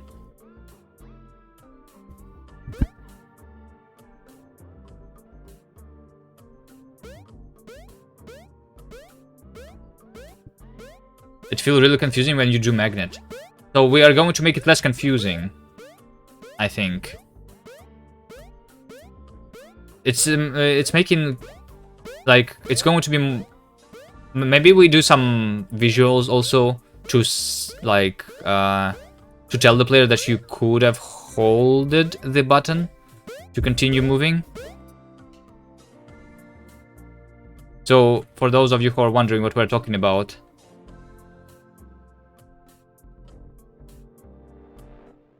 Over here. So let's say that this player over here is magneted to the right side of the left player. So when we're pressing left, we are like moving ourselves upwards like this. But if we hold the left button, then we're going to actually climb this thing by doing this. But in order to do this, you need to hold the button, which is a little confusing. It feels a bit too time-based.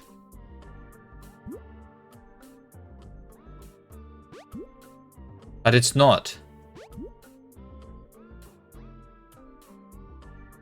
Or is it? I guess if you come...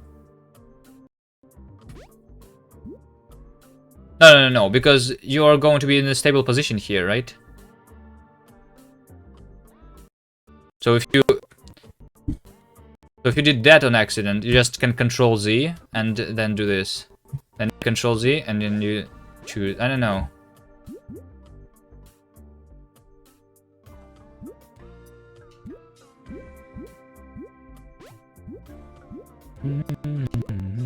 Or maybe we can also change the way it works.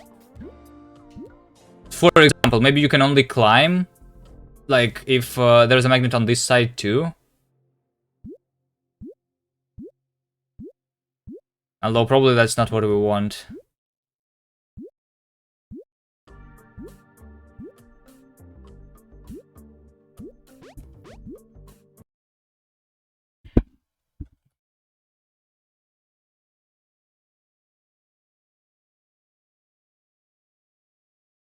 That also makes sense. Yeah, there's like a lot of options for the magnet power. Not sure. Okay. Not sure. Not sure? Which means that... So, okay. Hold on. What do we do? What do we do? Do we remove the 90 degree?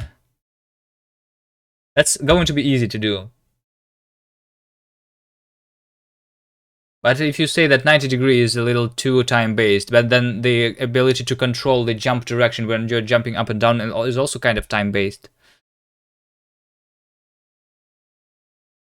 Like you say, maybe you can just make it so that you can easily toggle it. So you can try both ways. Okay, let's try. Let's try over here in the configuration. Let's make experimental section here and magnet logic is going to be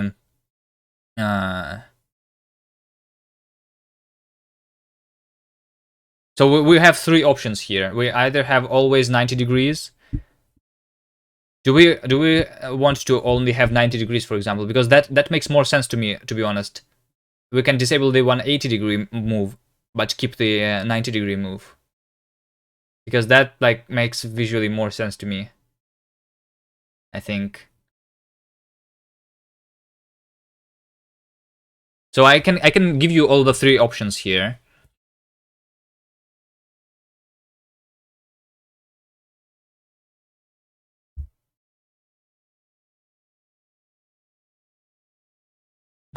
Which is going to be either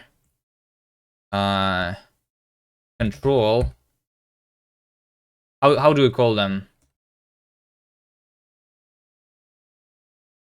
I guess based on the input, or we can make 180, or we can make I don't know.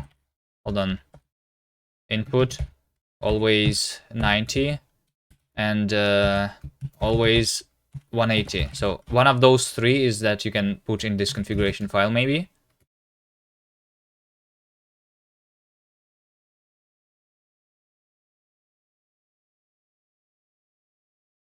This needs to be the separate configuration for just the logic, though.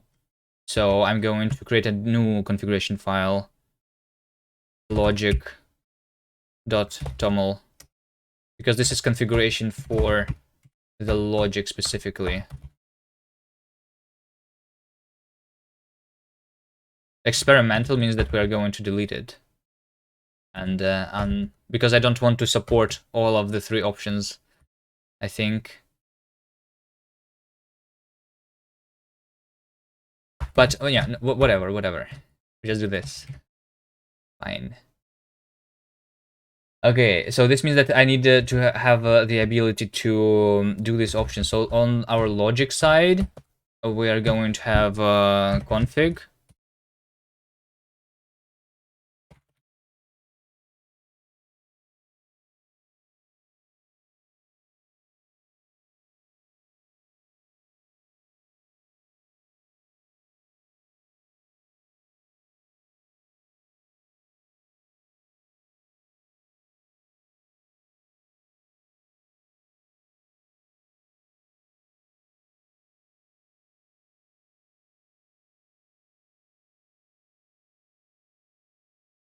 And we have magnet. That what I made it? Magnet.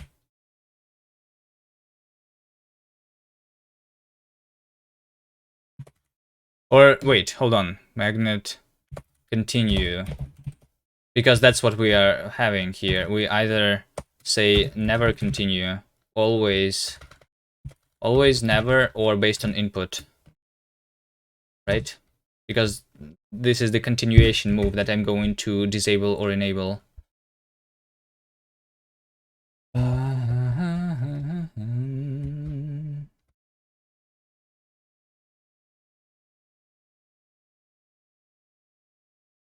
Magnet continue. Magnet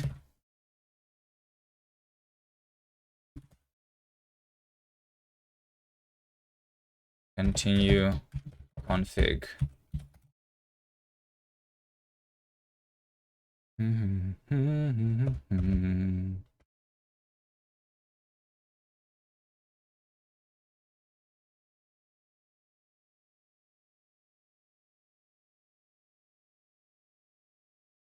So either input or always or never.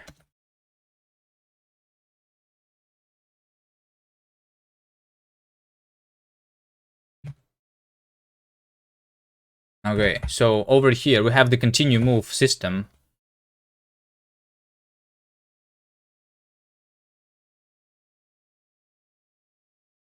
And we literally say that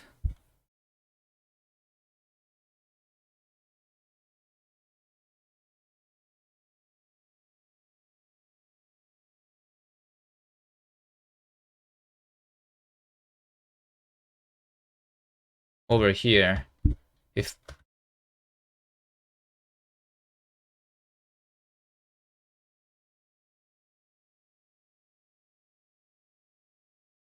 first of all we do if config magnet continue.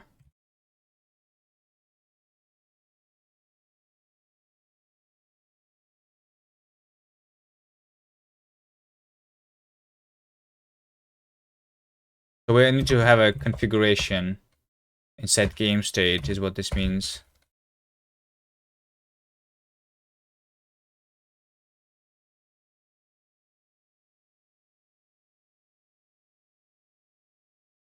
If this is equal to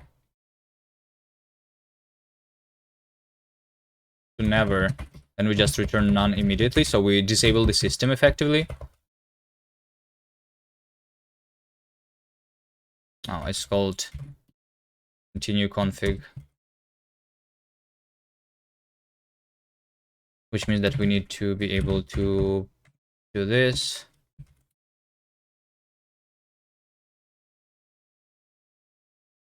Okay, and then based on the input over here,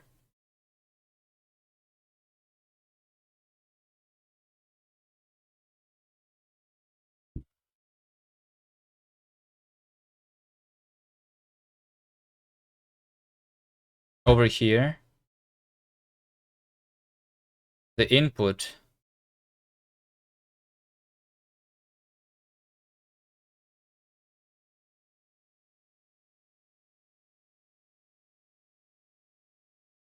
how do I match the start of the Hello there.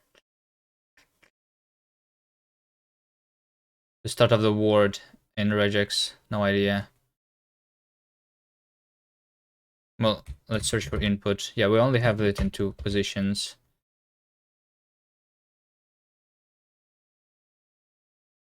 input over here, we change it to previous input.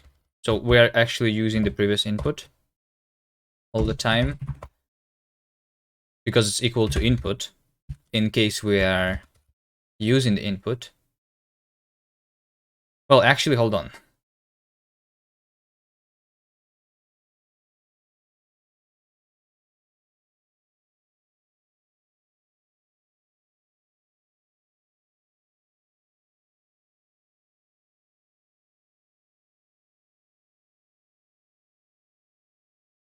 So if never, then never, right? And then right now it's based on input, but always would mean that we don't return here. So we need to do and configuration set. Hello. If this is equal to continue config input. So only if it's this, then we look at the input. All right. Let's fix the errors. The config must be clonable. Clone, debug, I guess.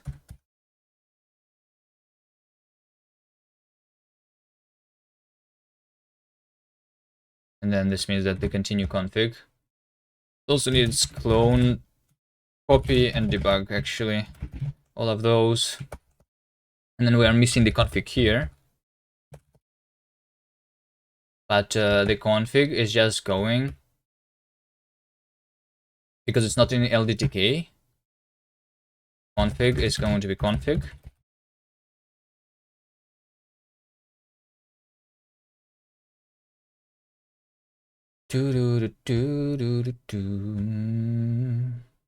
This is a test. This is a test. So for test, we're going to do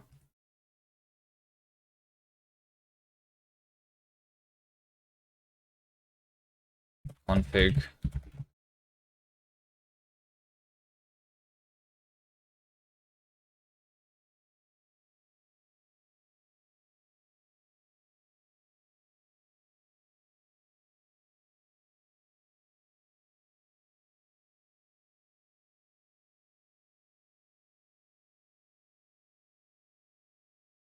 We need to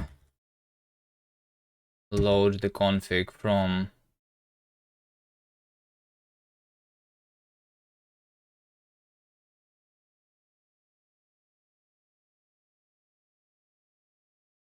let's have assets directory to be this. Over here we open path join world LDTK. That's what we're testing. Not the path. The assets directory, yeah. And then here we do directory join logic toml.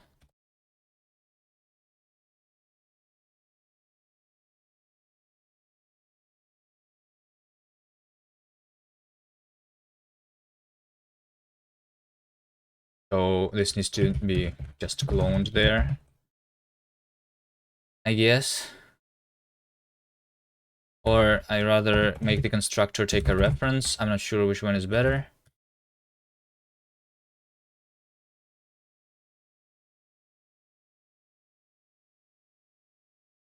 So I'm just going to clone this here.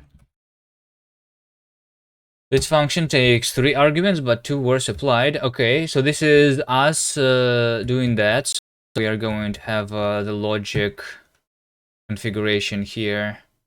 Assets, logic, config.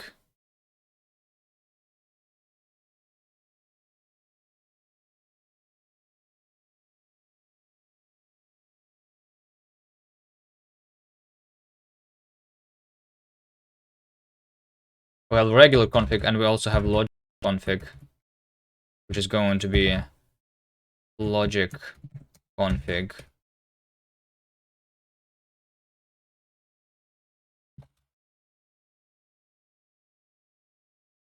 from the logic toml. Now, shit, I cannot do that.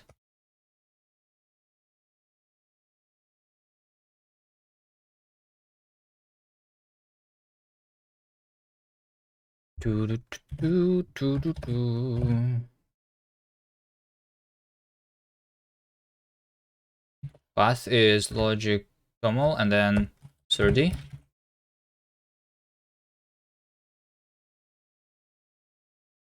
Yeah, I think that's what I want. I'm going to open another editor at the gang. I'm going to allow writing this gang asset derive. So we can already have a certain attribute, but on the struct, but I want to have it on the field too.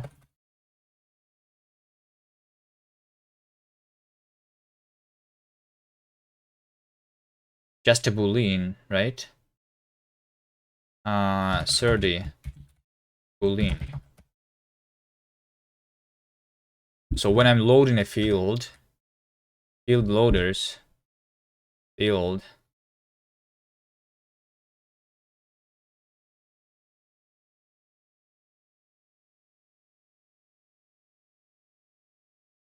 loaders over here. I've load with. All right. I think over here I do if field 30, then we do return quote. So what is the loading method for this thing?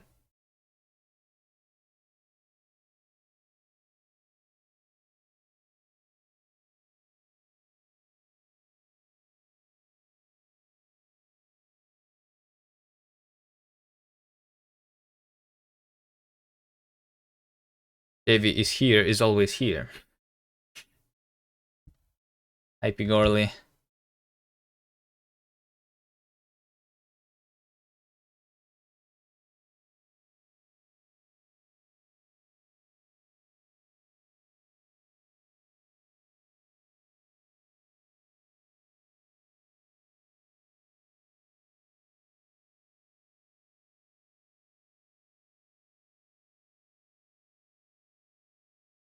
It's something like this, but we are not loading from the manager.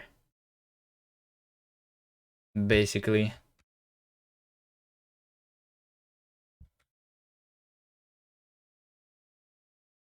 So we are loading from a specific path and we are doing base path. Wait, but there, where's my base path though? Oh wait, base path is inside the method already. We have it. Okay, this is a little confusing. I'm writing a derive macro. Instead of doing manager load, I'm going to say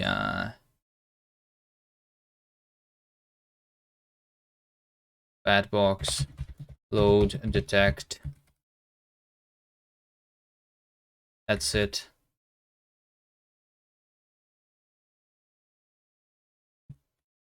File load detect, like that.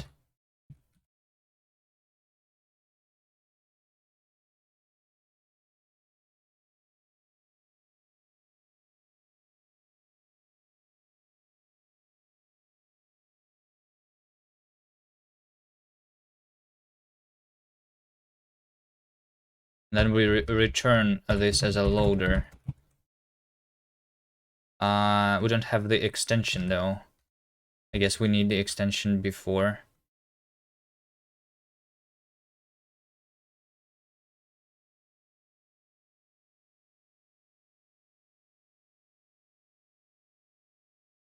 We do this. All right. I think that's going to work. Let's try. Yeah, it did compile. So let's try. Let's try. If I think we are going to be able to configure it using config file now.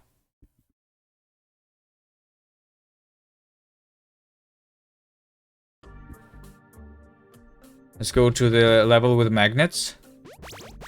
So right now it's set to what? It's set to never. So it's set to never. See, I cannot climb anymore. So that's what you can do in the config to do that.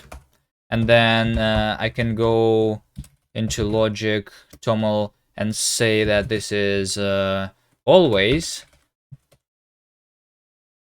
And then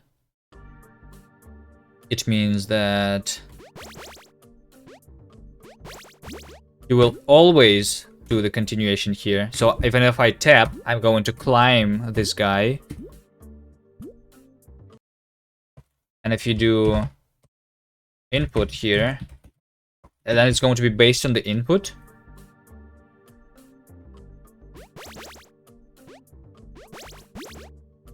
So if I tap, then I do this, and if I hold, then I do that. Okay. There you go, Davey. I did it. Do you want me to be? Do you want us to be able to configure anything else?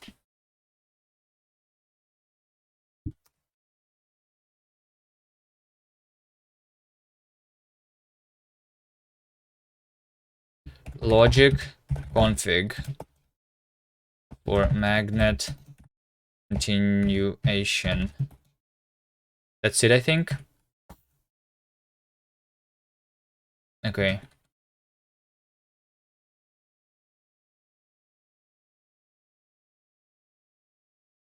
So right now it's set to the input. So you have to change it if you want it to be different. So I'm setting this to input so it is still as before.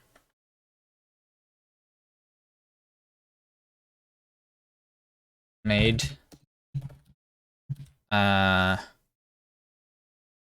config for this logic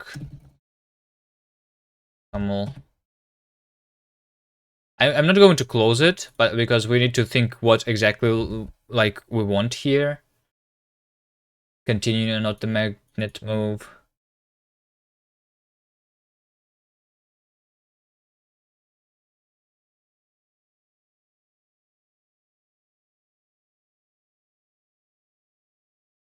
All right. And then let's do the undo, and then we'll do the editor. If are we going to start doing the actual editor at some point? You think, Davey? I think just the undo and then editor, right? Because this feels like it should be changed. We should only go into stable positions. So let me implement that. History.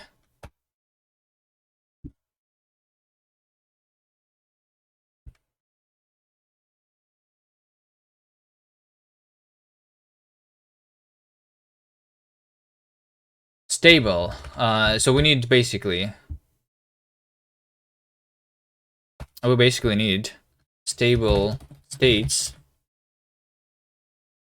is going to be a list of indices.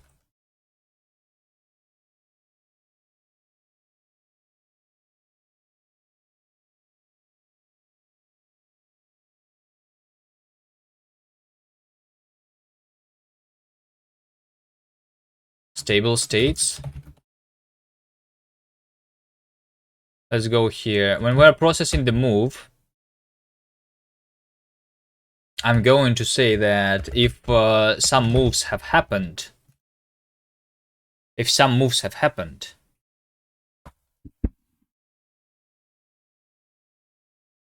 then this position is not stable, right? We only, when we're doing actual processing of moves, we're trying to process something. And if this results in nothing being happened, this means that this is a stable state.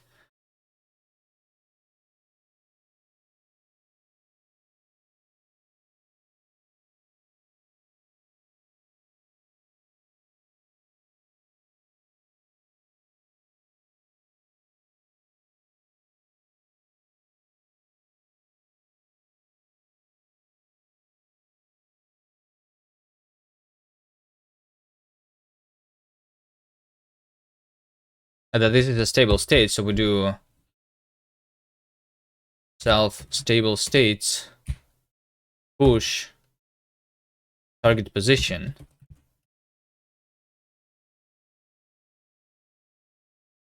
I'll be away for a while. Message me if you want to discuss something. I'm just going to work on the editor, I guess. But and before that, I'm going to implement the stable states and everything that we have already discussed. So I think I know everything that I need to do. If you are not here, I can always work on something else, like on another game, for example.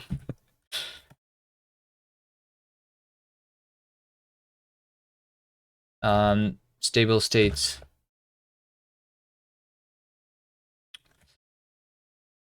So I think it's going to be not push, it's going to be insert, which means that this is going to be not a vec, but a hash set.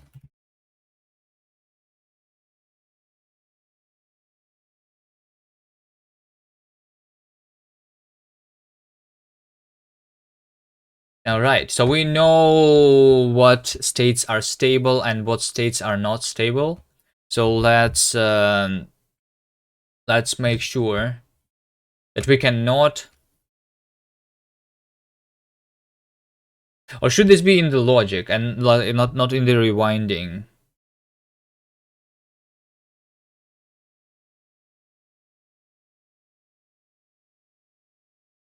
I'm going to do it here for now.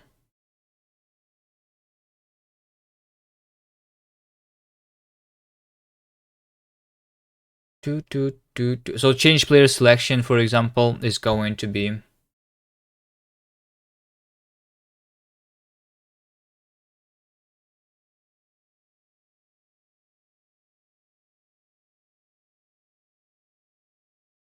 only possible if we are currently at a stable state. So if self stable states contains our target position, our target position is the position that we're playing at. So if it's not stable, then we do nothing. To figure out a better way of doing what? Change player selection. Oh, because player selection is part of the state. To do player selection should not be part of the state, of the game state. Hehehehehe. What is this?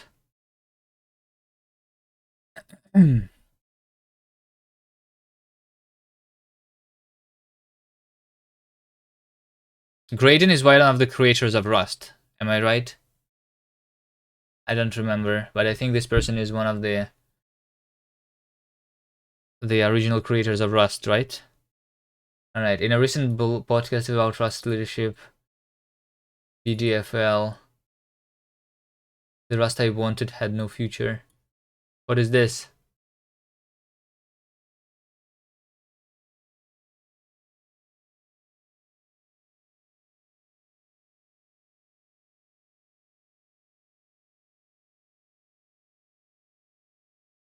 Jeremy Suller said that I believe Graydon would have said no to some things we all like now.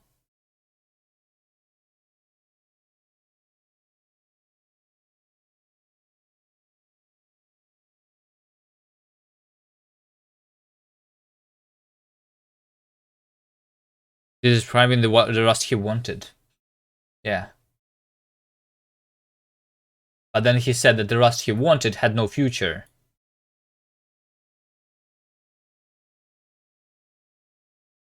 I don't want to read it right now. I'm not a React streamer, am I?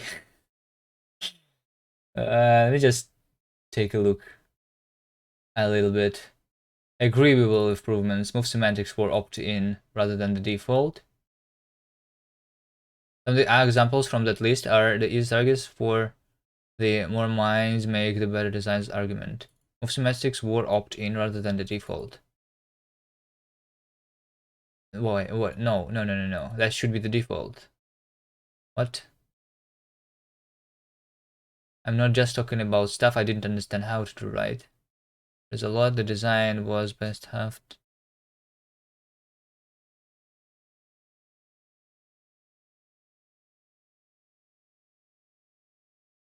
Were opt-in. Yeah, I mean, were. But what are we talking about? About the state, the original Rust had move semantics that were opt-in.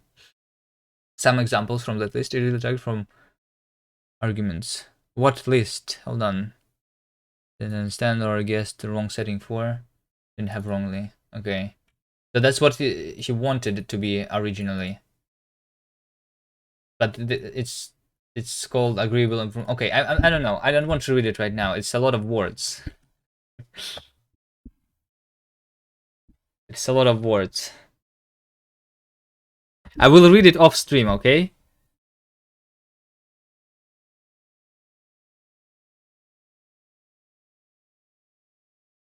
You wanted me to react to that? That's too much reading. I like reading, but like when I'm not streaming. I read some articles, yes. Just want to show you. Okay, that's probably there on Reddit. I follow the Rust Reddit and I read what's happening there. So if this is a new article that was just published, then I would see it anyway. Because I try to see what's happening and what's going to happen in the future. Like for example, one of the things that we were talking about yesterday is that infiltrate in trait methods is going to be stable in Rust 1.7.4, I think. I'm not sure where I have read it. But isn't this thing? Return position infiltrate in traits is going to be stable soon? Maybe I don't remember correctly, because I don't remember where I did read it. Anyway, I want to work on the game, yes.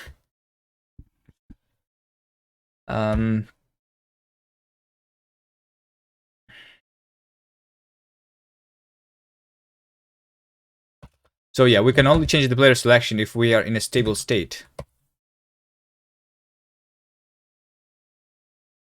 So that's one of the things. Let's try running.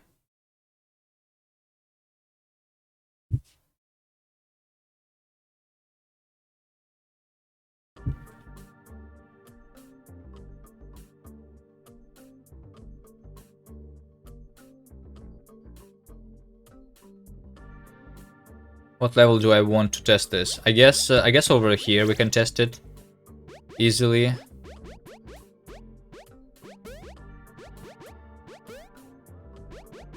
I guess it's not that easy on this level. I want a player that jumps up and down.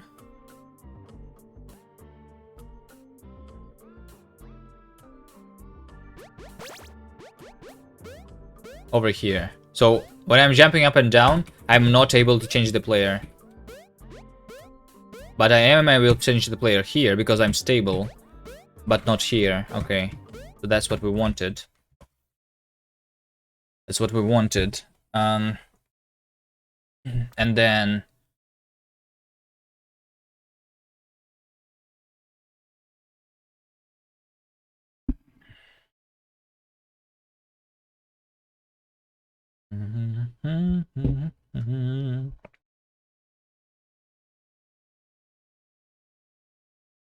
no. Let me do it correctly, actually.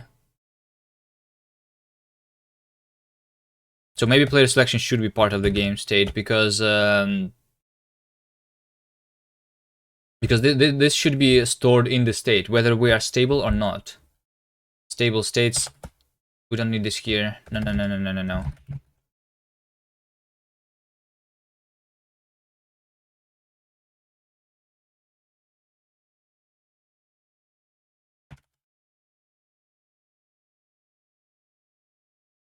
This should be part of the logic.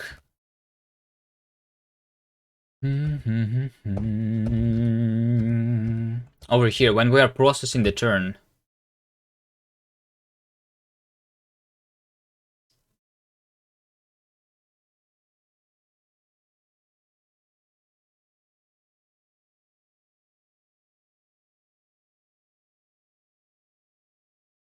when we are processing the turn, if we return nothing over here, it means that we are stable.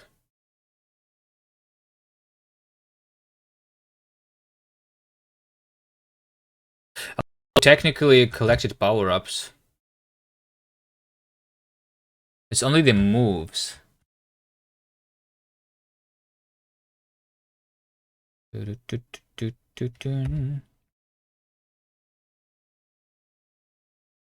not sure exactly. Let me try doing this. Self stable. It's true. But by default, since we are doing some processing, we do stable is false.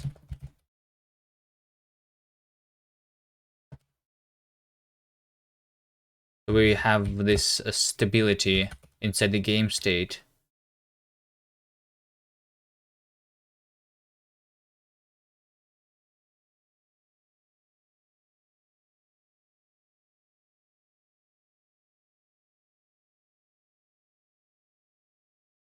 Originally we make it false because we don't know yet.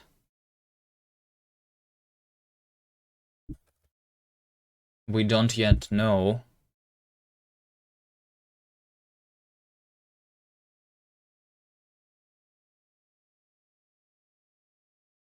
Change player selection on the logic side over here.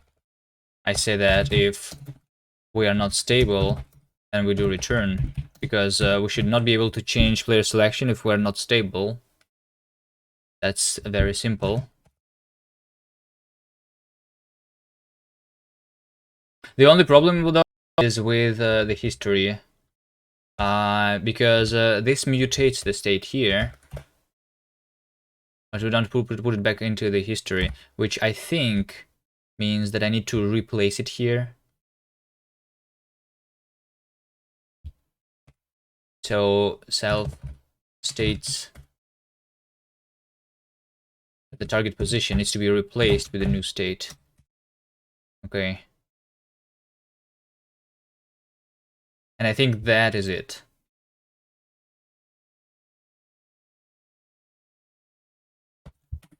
So that's the same thing, but we made it inside the logic, the ability to change players when we are unstable. And technically, you know what? I'm going to make it the configuration over here for the logic. Allow changing players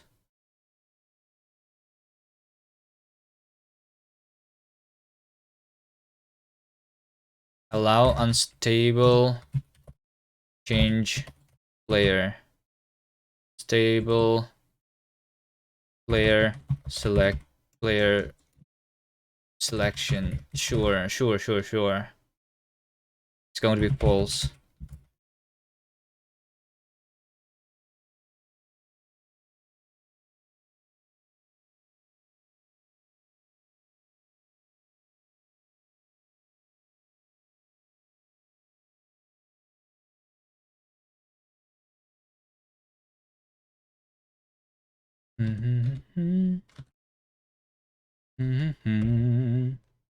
Oh, by the way, this one, this thing I need to commit to the engine.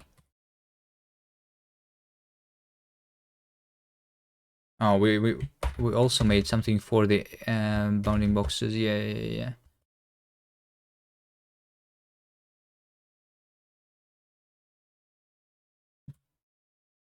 More generic AABB.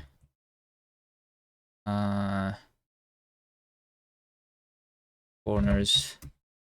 And this one is allow load 30 on fields. Okay, nice.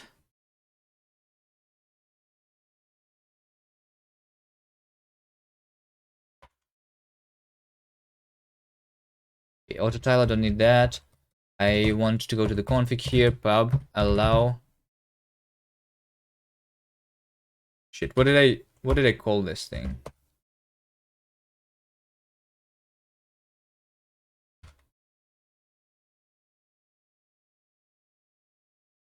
Config. Over here. Allow unstable player selection is a boolean. So when we're selecting the player, if not, config allow player selection and so if we don't allow and we don't stable, then we return, basically. So now we can configure that too.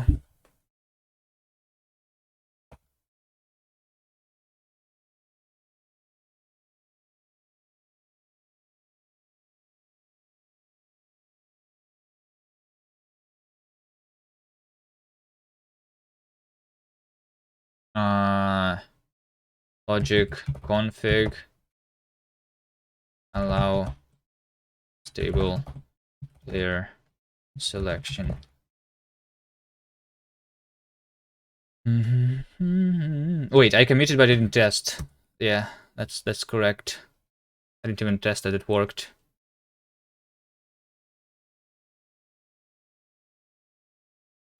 I mean, it should. Just NeoVim. Yes, I'm using NeoVim now. NeoVide specifically, and a little bit of the modified NV configuration.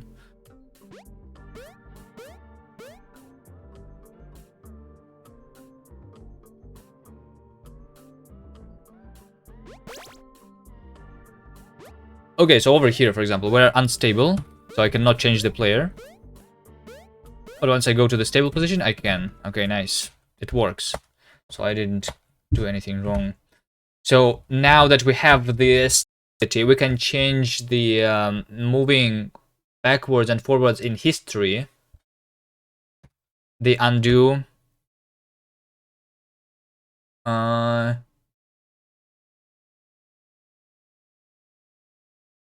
Yeah, NeoVide is the front end for NeoVim. As you can see, I have the animated cursor here. That's what it does. Just animates a little bit.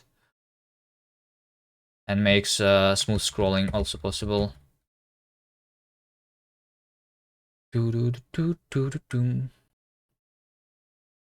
So I want for my going back and forward in time to only be in those keyframes which are stable positions.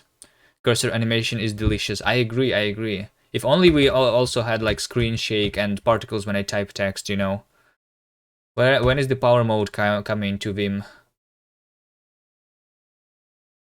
I know that there's power mode for Vim GUI, but not for the NeoVide and not for the terminal NeoVim.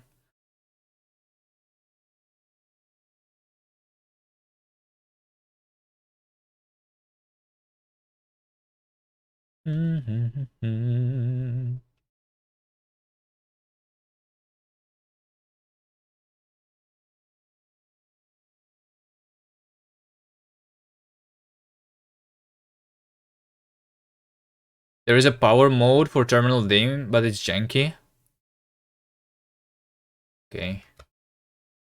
I have this though. Take a look at this.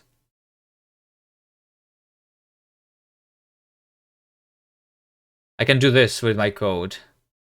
My code can fall down and and do this thing. All right. And we can also play the game of life using the code here.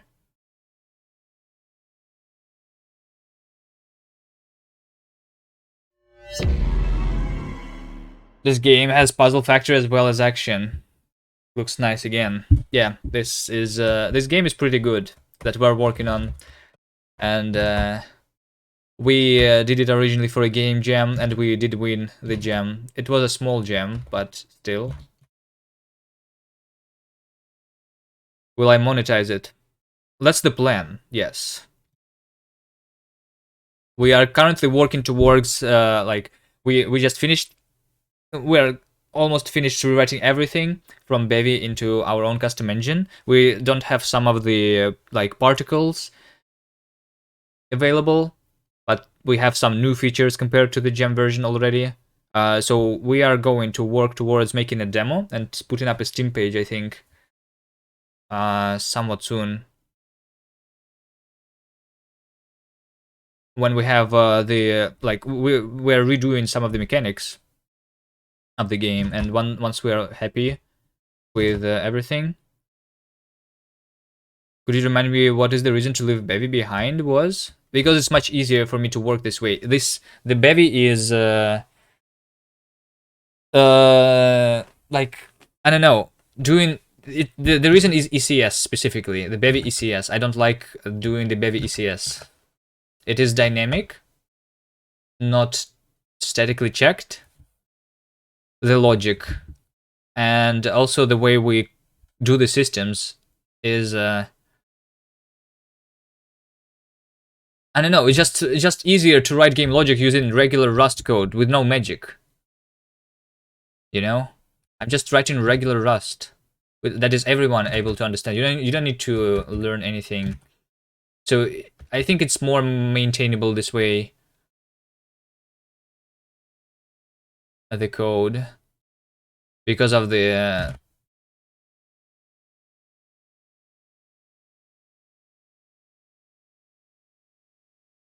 we have more checks at compile time.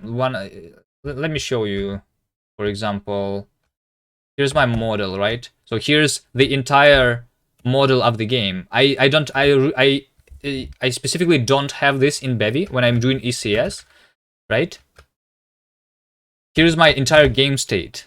I just have it in one structure, and then I can clone it, and that's how I can easily create like going backward and forward in time. You know? And in Bevy, this is a world, I guess, that I need to. I don't know. It's just harder to see what's actually in your game state. This makes it more explicit.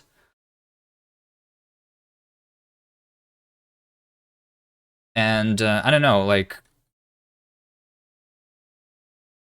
yeah, it's the explicitness, I guess, is what makes it better. But at the same time, it's like if you compare Python to like Rust, right? It's the same comparison. Why do we not like Python? Even although some things in Python you can make easier, but once your code size is beyond certain threshold, it's going to be much easier to maintain the code in a typed language than a dynamically typed language. But at the same time, Python technically allows you to have more like, because of the dynamic nature of the language, it technically is more flexible, right?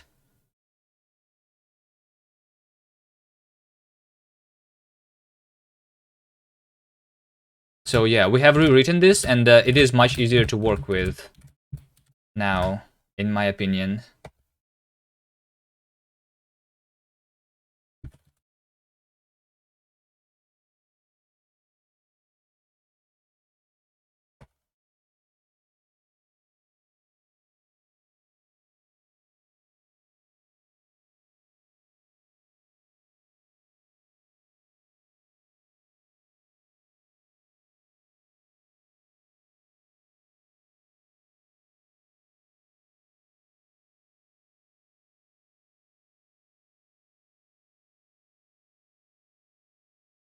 Anyway, I was doing what? I was changing the going backwards and forwards in time. So we have our history player. So basically our game is being recorded as you play it, and then when you like restart, we rewind it to the very beginning, but we can also rewind it backwards and forwards in time, so that you can undo and redo the stuff that you did in while solving the logicas of the puzzle, and we want you to be able to only rewind to stable positions. Yeah, that's what we're doing. All right.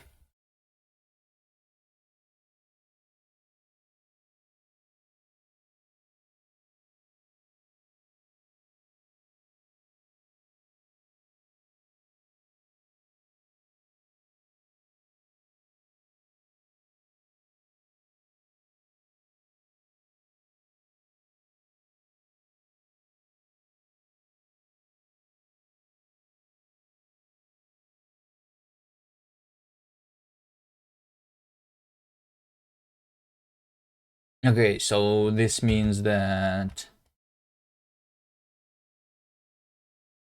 if our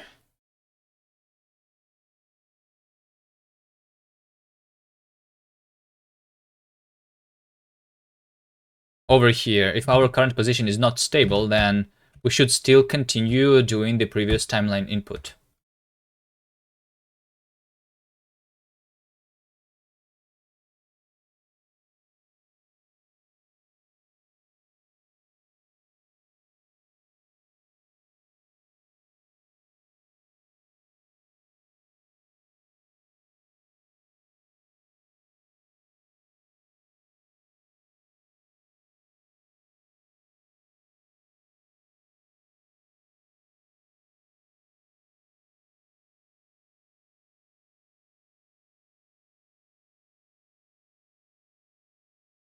So I think we need to store previous timeline input here, then optional this. Previous timeline input is none by default.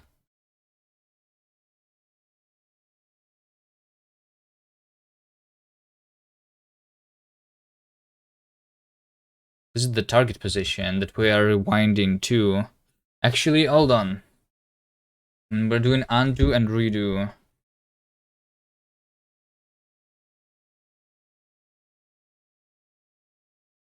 I think no, that's not the way. I think just undo and redo needs to go something like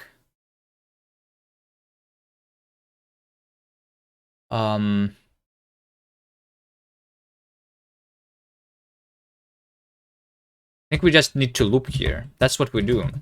We go backwards in time, and if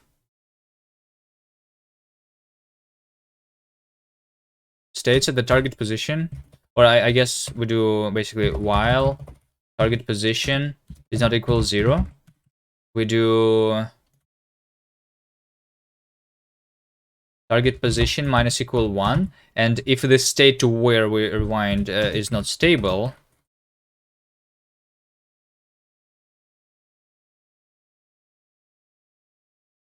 then I say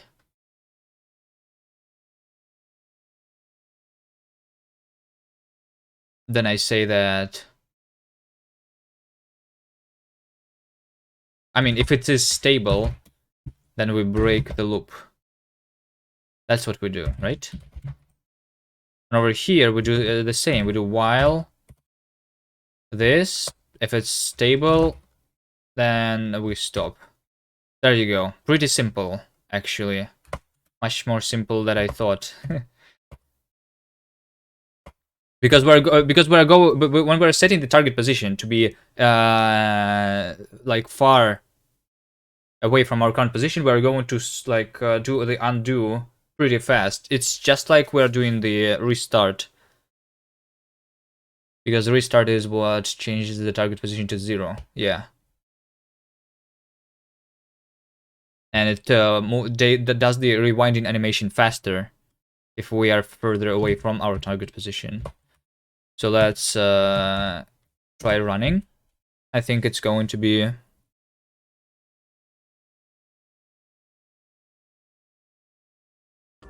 it here.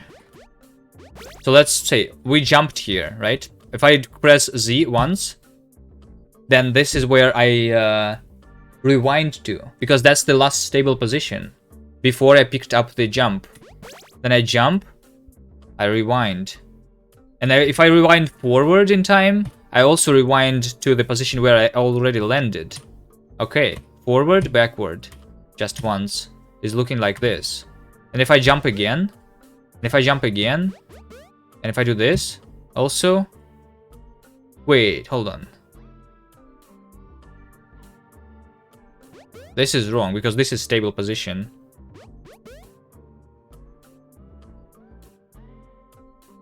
Wait, what happened here? Oh, I see. So this is just one move, because if you hold the button, then it considers one move. So if you hold, yeah, okay, but I think that's reasonable. I think that's reasonable. Like, let's say over here, I hold the button to move right 3 times, then this is one move. This is one move that I am rewinding. But if I do one by one taps here, so I tap 1, I tap 2, I tap 3, then those are 3 different moves, and that I can rewind separately. And this first move is a one move of 3 moves at the same time. Is that good? I think that's good.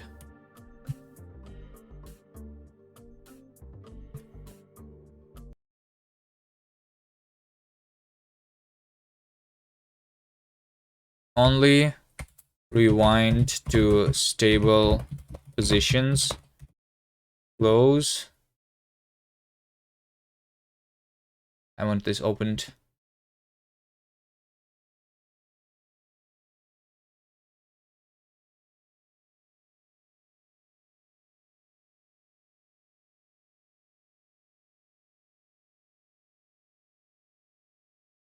Number 51.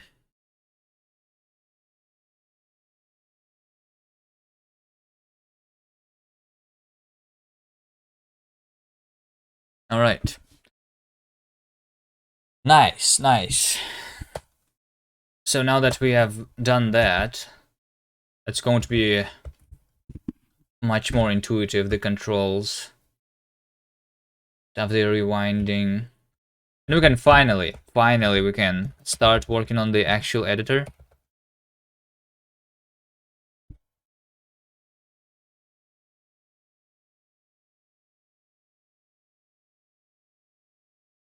I'm thinking if I should have my lunch though, so I can and then we go into the editor. I think. Let's take a look at the issue list again. Continue or not the magnet move. This is now configurable.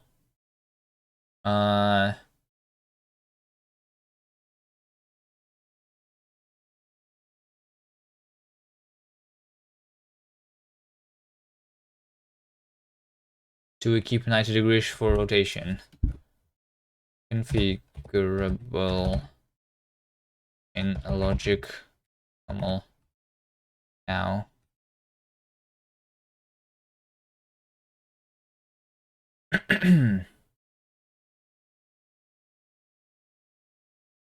Trailer is not in a stable state. Configurable in logic.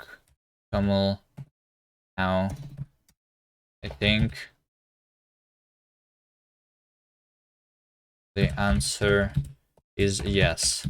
Disable switching on unstable state. All right. So that's what we did. You can push box through a gap when you hold key to keep rotation into it. You can push box through a gap when you hold key. Keep rotation into it. Huh? Alright. I don't know what this is, but we're going to take a break. A lunch break. What do I watch? Oh wait, I can watch. This was okay. This is not a video though.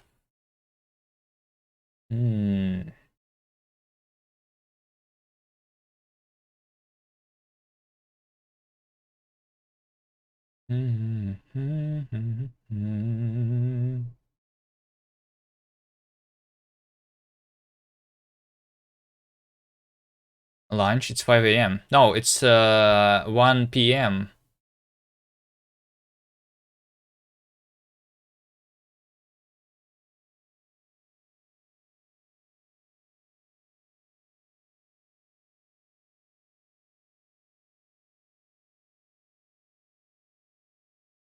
Mhm.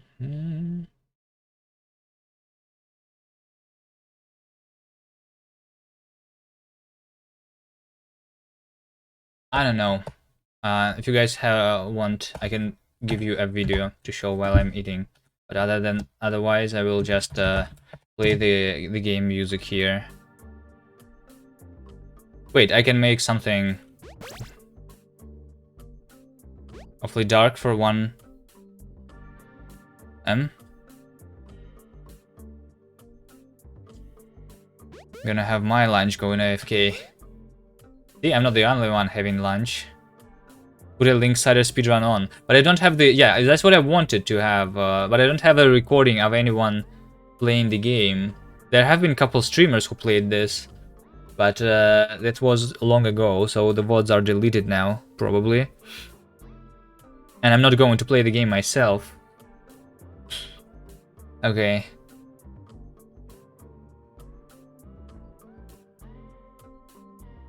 Whatever. I just show this picture. Look at this picture while I'm eating the food.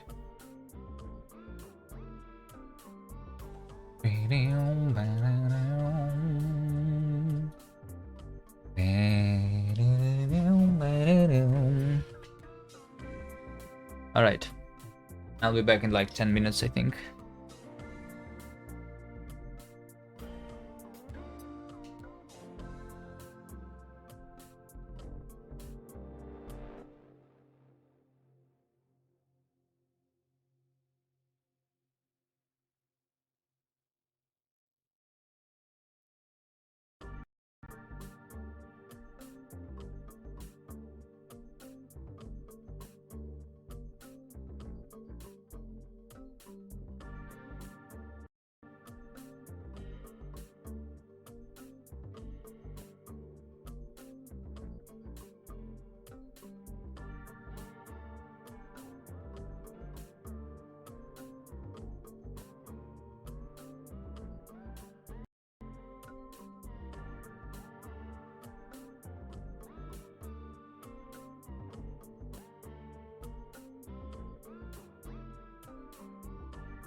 Okay. I have eaten.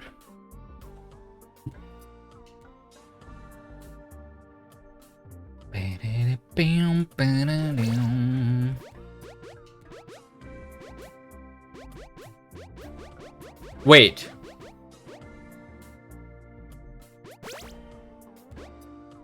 Oh, no. That's correct. I cannot push another player. Okay.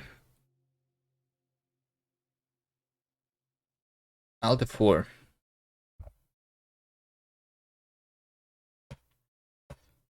What I am going to do is we're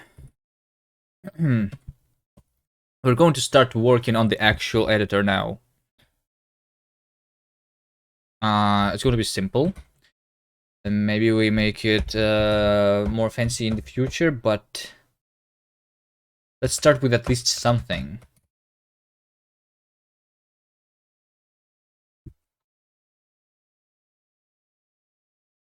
I'm going to...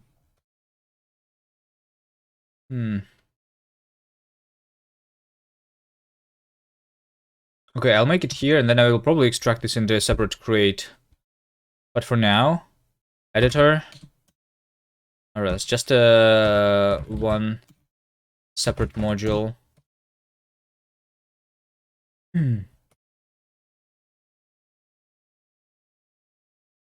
Okay. In order to have the editor, going to be a state. We'll need assets for it, for sure.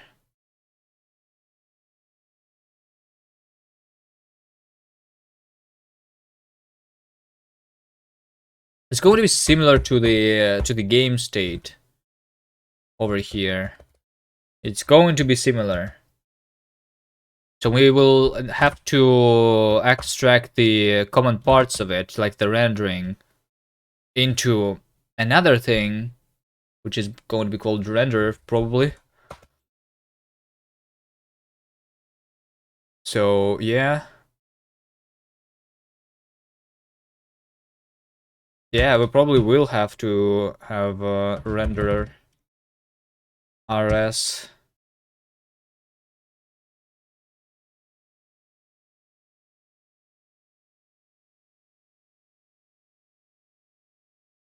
And I'm going to use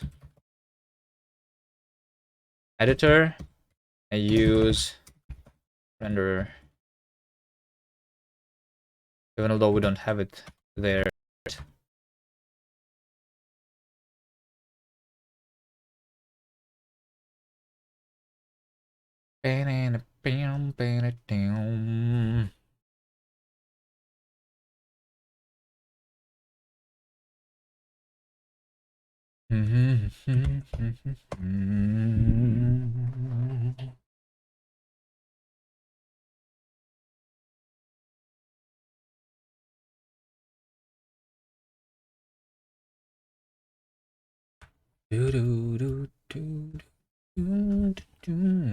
Okay, so for example, creating the level mesh, creating the meshes for all of the entities, this needs to go into the render logic.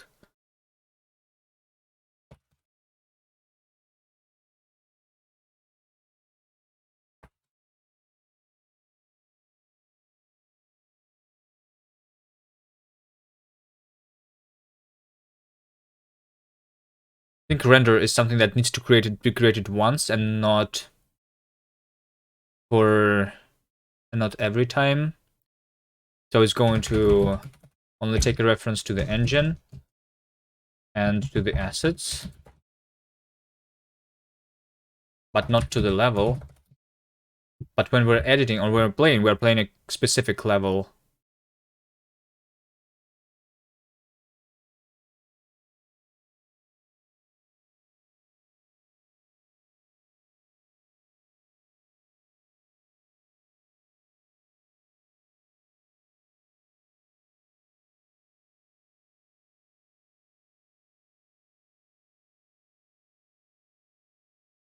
This means that this thing, the level mesh, needs to be just a method here level mesh is going to be a method on self for a specific level. Well, technically for just a game state.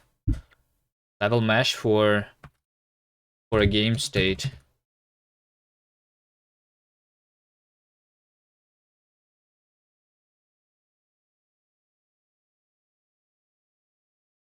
That's what we are returning here. The vertex buffer.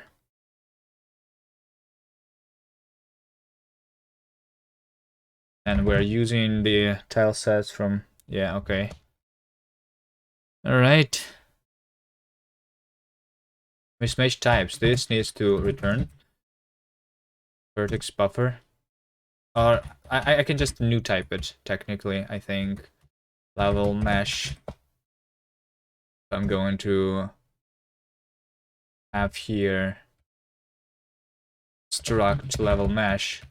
Because this is the implementation detail that we have vertex buffer of textured vertices here inside.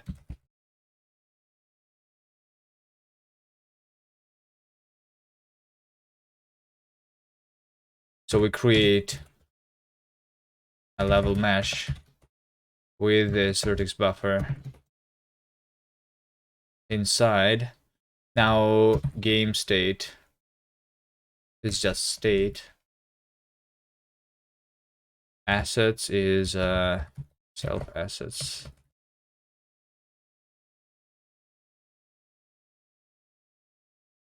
There is no field for it though, because I need to create those.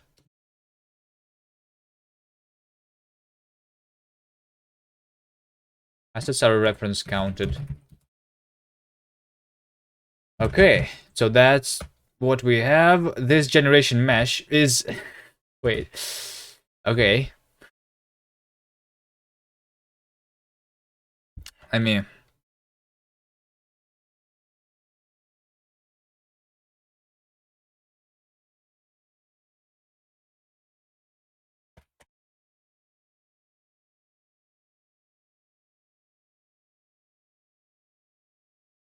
simplify this. Okay, we have a tile map implementation for the game state, basically. Okay. Yeah, this now looks a lot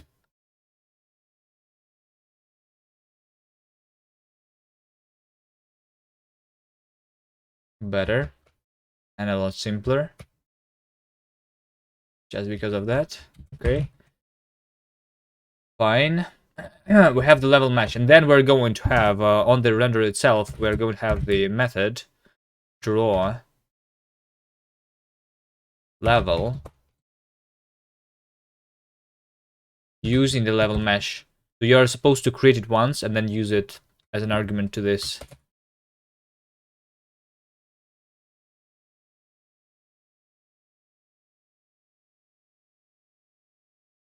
But we need some other stuff like frame buffer. So where are we rendering to and what camera are we using?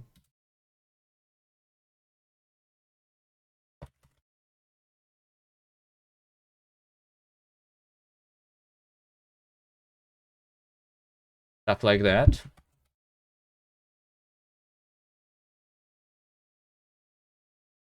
Yeah, we're going to take parts out of here.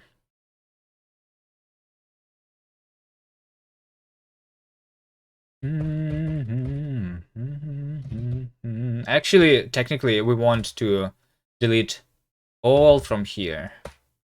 I think this entire method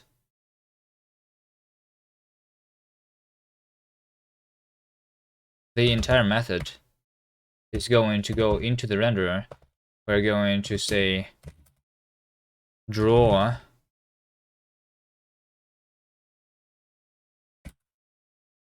frame, which is going to be a history frame.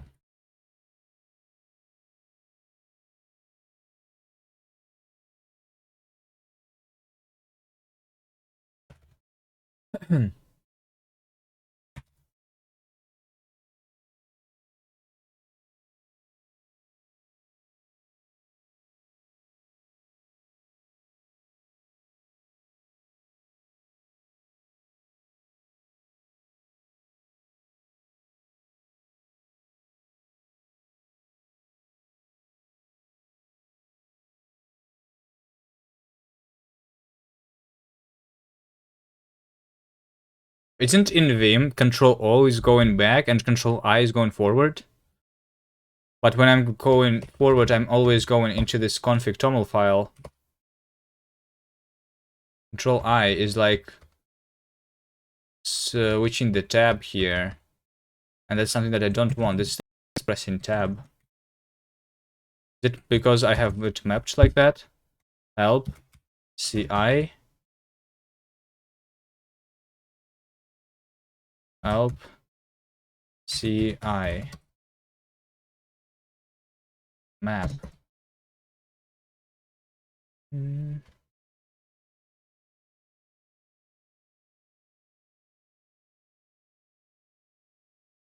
I cannot search this, unfortunately.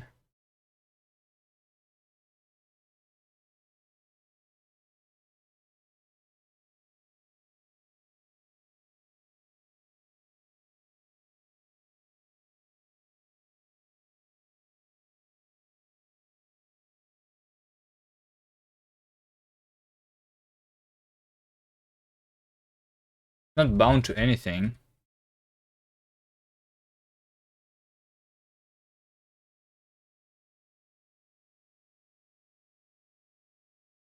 So yeah, Control O.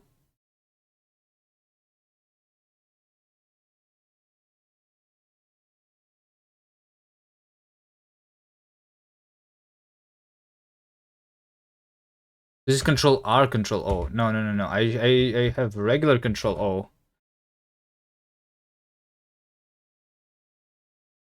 Is that the only?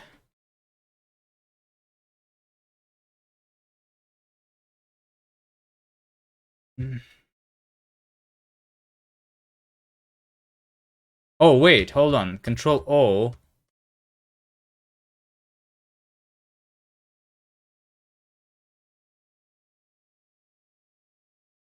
No, no, no, no. Something is weird here. Okay, whatever, whatever.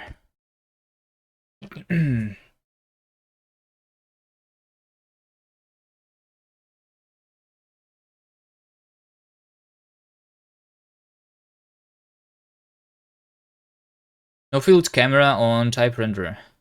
That's true, because when we're drawing something, we take frame buffer, we take camera,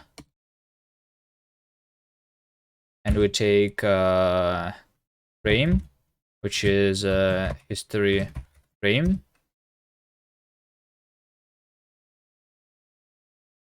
Do, do, do, do, do, do, do.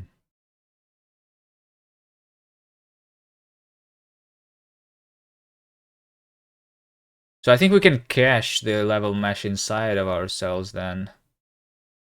But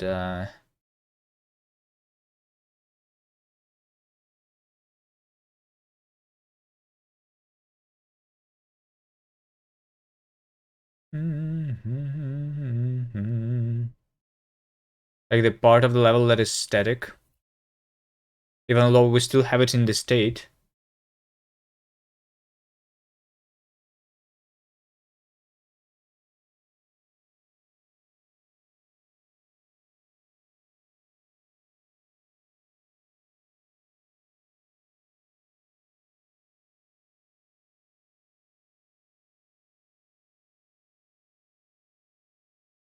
So this history is inside main.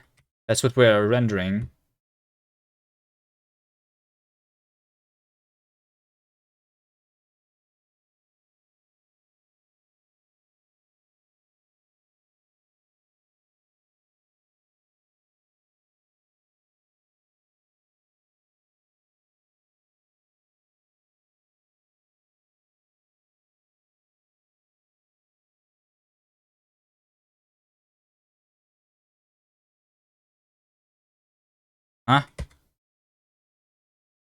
Huh?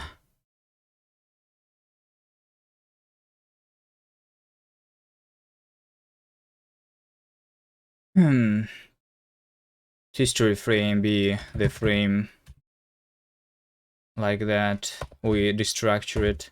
We have current state and the animation. Animation is an optional thing. Okay, so first of all, we draw the background. So let's have the background here too.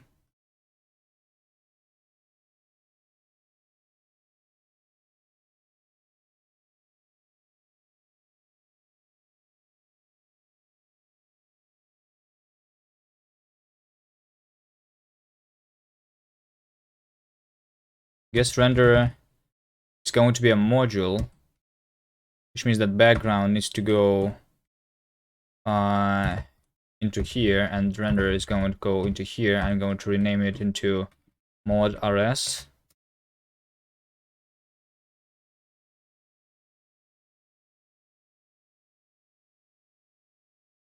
So this is a module background here and not here, because this is only about the renderer. Okay.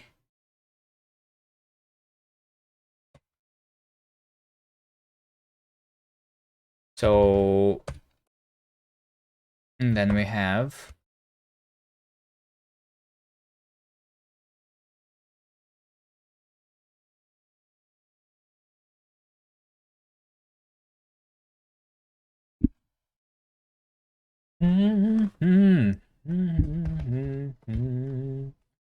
I guess we have the render assets here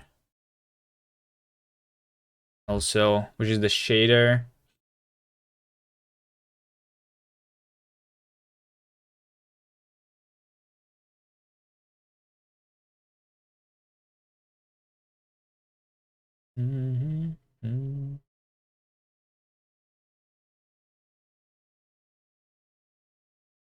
No, no, no, no, no, no, no.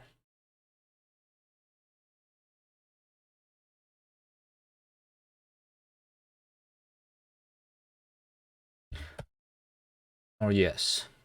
Oh, I think yes. Shaders, background. So like tile set is only about the rendering, right? Yeah, tile set is only about the rendering. So those things all go into the render assets.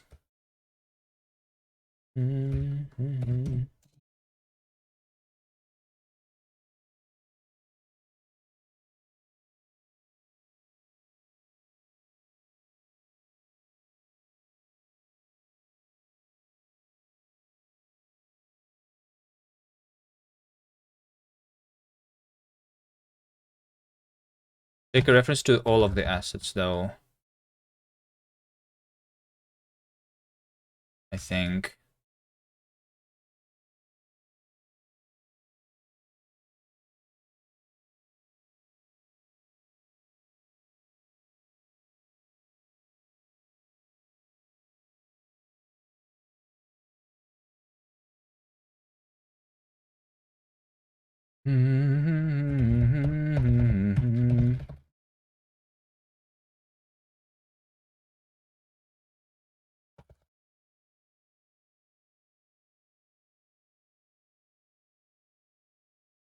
Another gem, another win, huh?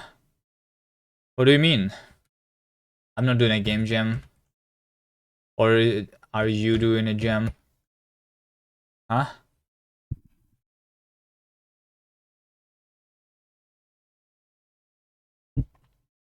I won Rusty Gem? Oh wait, Rusty Gem has been finished? Let's take a look. I didn't even know the results are out there. Were they just published? Well, I mean, there's only 5 entries here. This one was pretty easy to win, you know? It's basically 20% that you win. Let's see. Here's one of the other games that we have made. If anyone is interested, the Find Ferris. But wait, in terms of game, nobody liked the gameplay of this game though. Hold on, nobody liked the gameplay. The gameplay is very bad in this game apparently. This is a find hidden object game.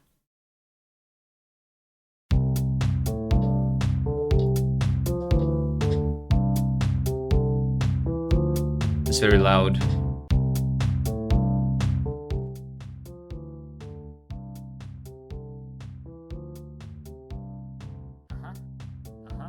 And to find hidden objects here.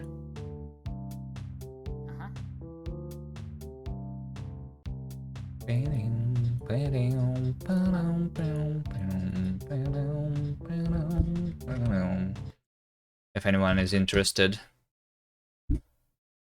But yeah, nice, nice. Another win. Another win.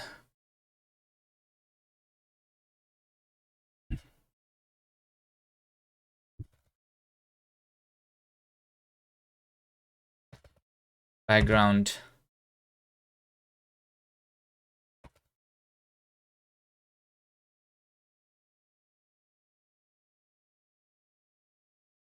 Within LD win? Well, I did score top 3 in LD, which is a win, in my opinion. Or do you think, like, only the top 1 is winning? In Ludwig Jam, we also won. Even although it was not first place, it still is considered a win, right?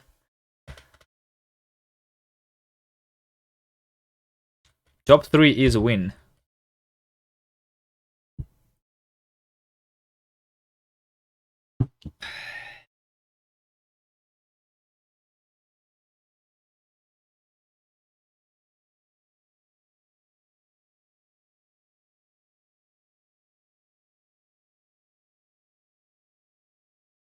Okay, fine. Okay.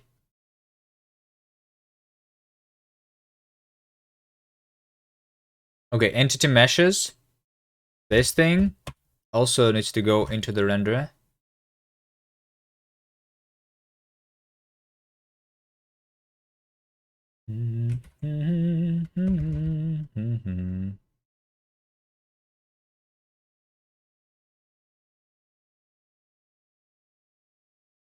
Level mesh, we don't need that.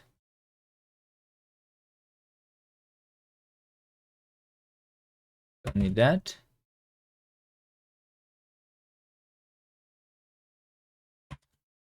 Empty meshes.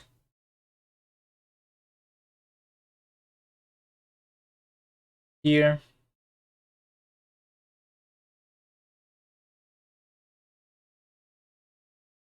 One of the expressions field has a field of the same name, a renderer. A renderer.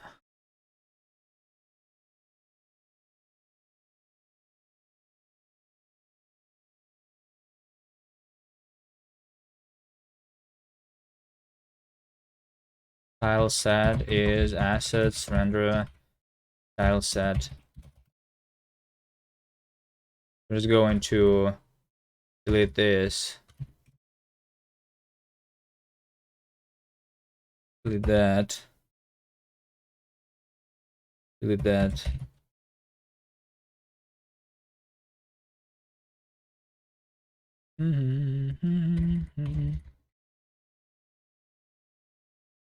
Arguments are incorrect, huh?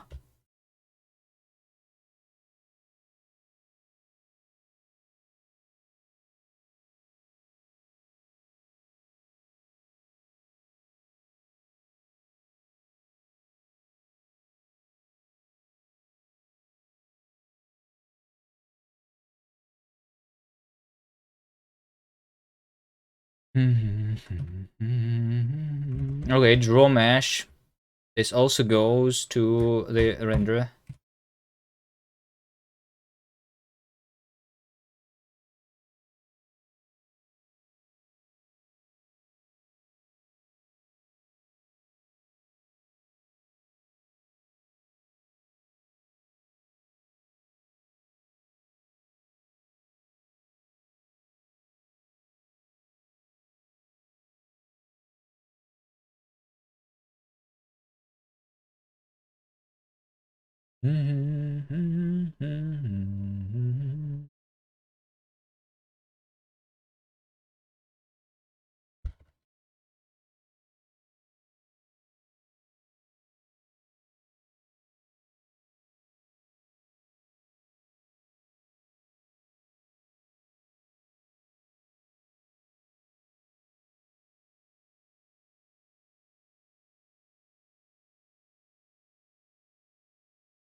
Fast Dev, hello, hello.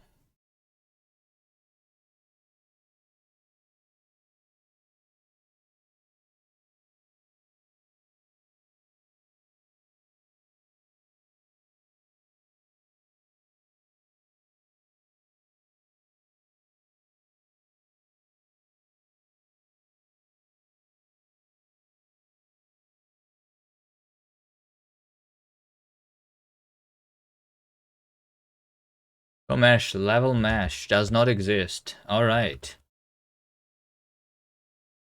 So this means that this method has frame and also level mesh as an argument, because this needs to be here.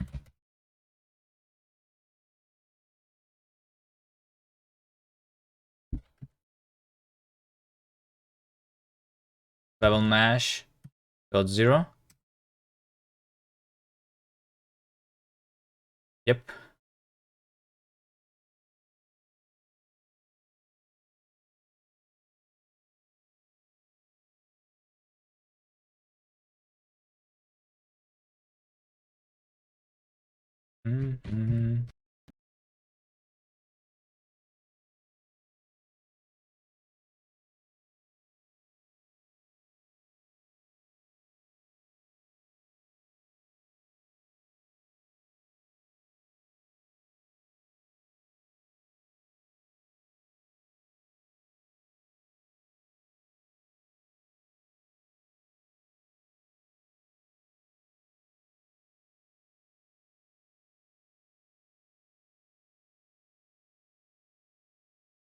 From mesh. We need a camera here too.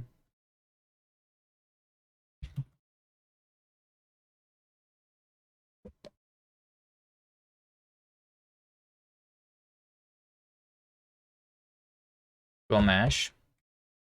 Camera. Camera. Camera. Camera.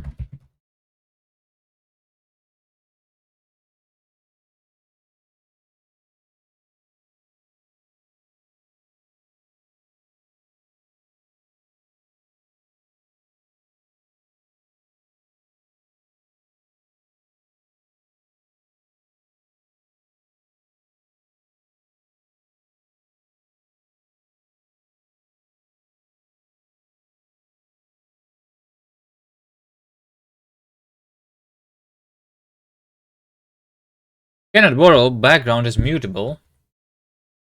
Well, I don't think that I need to mutate anything here, right? Yes, I don't need. Okay. So I have done this. Hello, Brainoid. How are you doing? Hello, hello.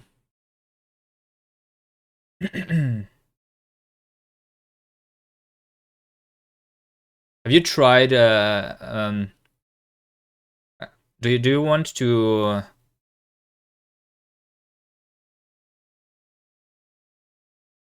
have access to the game? Then the new, because I'm not updating the each page.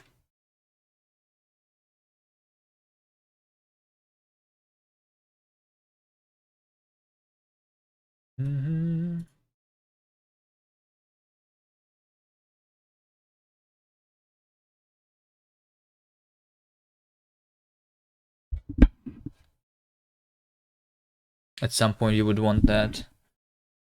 All right. The way Davey works is Davey does the compilation himself. Because he wants to change something sometimes, I guess. For you, we can just give you a build. I should set up CI or something. I guess it's not really necessary for you right now. I think maybe, or I can make a web build at least. But it's better if I give you just a native build so that you can try replacing the assets, so that you actually see how they sound inside the game, right? Yeah, that would be good. I tried setting up so that I can make a Windows build from inside my Linux setup here. It doesn't work yet, so I will look into that more. at some point.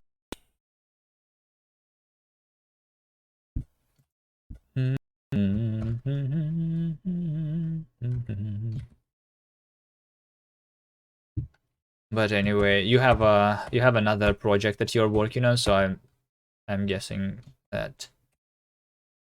And yeah, I hope we don't take a lot of your time for making the the audio for this game, right?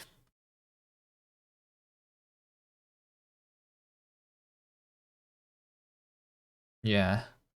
Hopefully, yeah. But of course, if you want, we can use you as a playtester too and everything. But I understand that you're busy.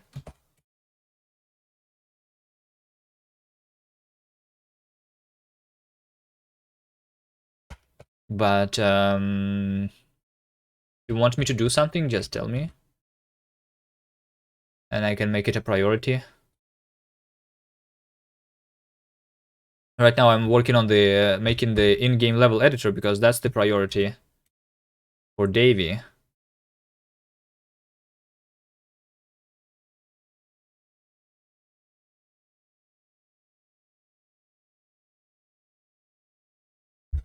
Struct editor is never constructed.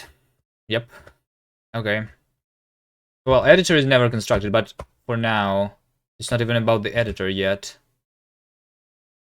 Which means that I'm actually going to remove any references about the editor for now.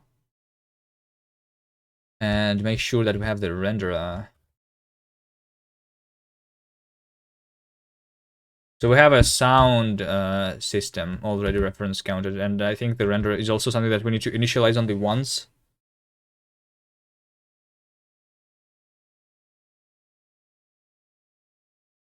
Like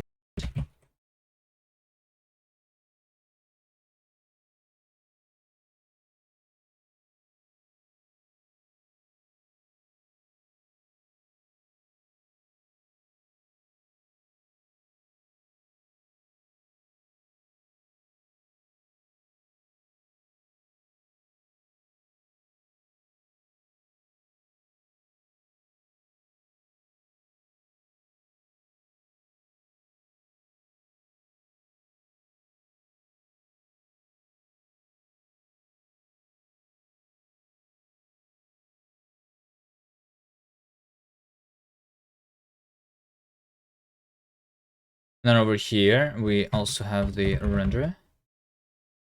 So we create it first on the once in the very beginning, which makes sense.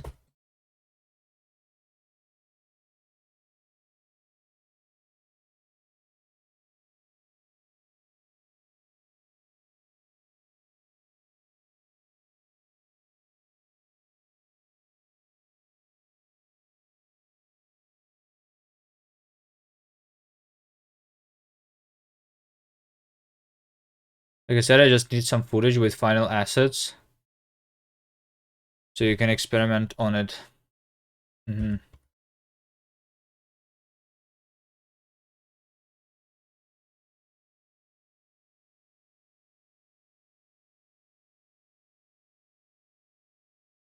That or a build. I can make a build easily. I can just reboot into Windows if I cannot figure out how to cross compile, or if I don't set up the CI, I can always just reboot into Windows and make you a build. That's easy. Or maybe Davey can make a build and just send it to you, by the way. I think that's, yeah. I think that's what we're going to do if I don't want to spend time on setting up the CI. CI is easy to set up though. CI is easy to set up. I can set it up right now actually by just copy pasting some stuff. Let me at least finish what I'm doing right now. And I'm going to do it. I'm just extracting the rendering part into its own thing. Fields top and bottom are never used. Why is that? Because the drawer is never used. You're busy with Kallenberg at the moment anyway. Yeah. Yeah. It's just I'm going to forget about it later. Right?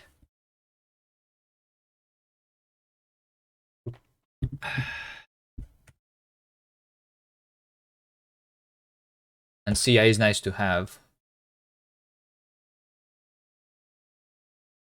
So we can always have the build available.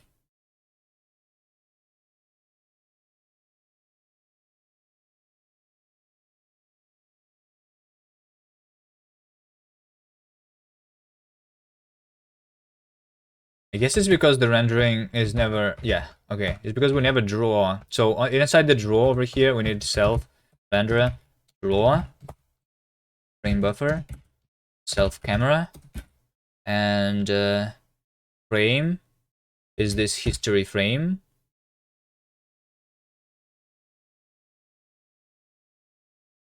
And of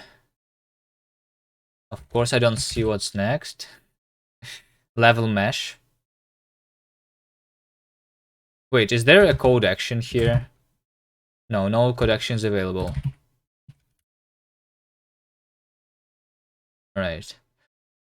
The level mesh is what we need, which is level mesh. Because we need to create it only once.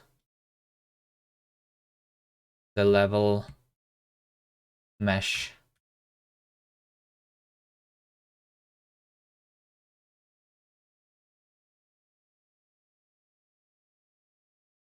It's just the months thing. So we use the renderer to create a level mesh for the game state.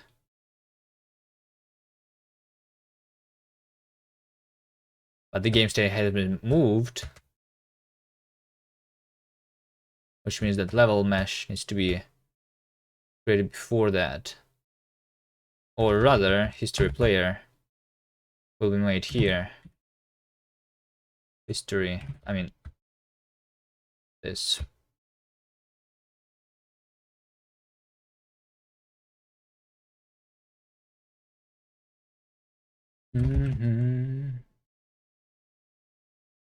Okay. Draw level is never used. Unused variable level mesh.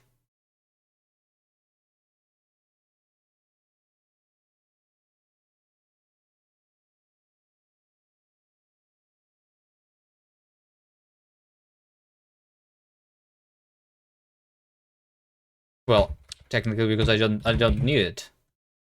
That's right. That is not needed. Okay, is this working now? So I have extracted the rendering part completely from the game controls.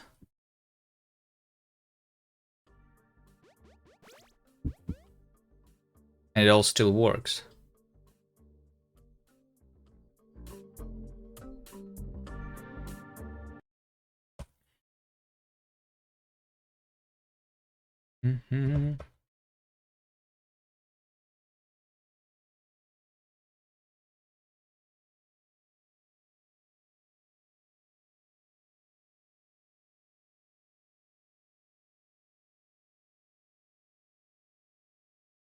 Okay, so this is going to be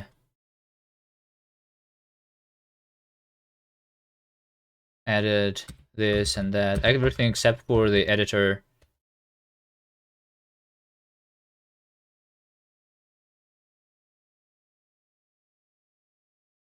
Commit, extract, under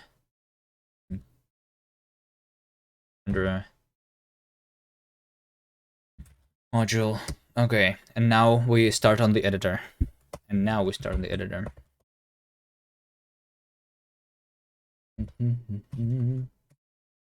Actually, I'm going to move this to editor/mod, which I cannot do because I need to create the editor folder.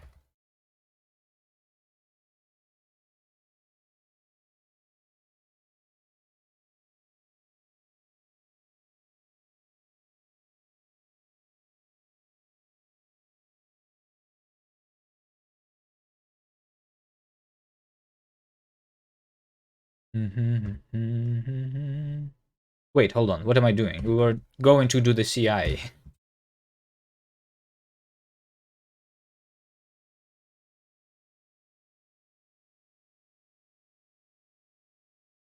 We were going to do the CI. Let me see. I have it set up on some of the projects. I even had it on the linksider itself, I think. Just on the previous branch. Like if we go to the Bevy branch, we have this.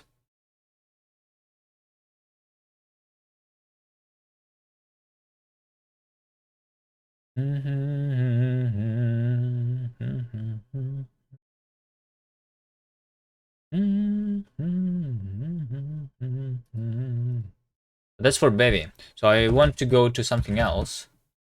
Like for this one, for example.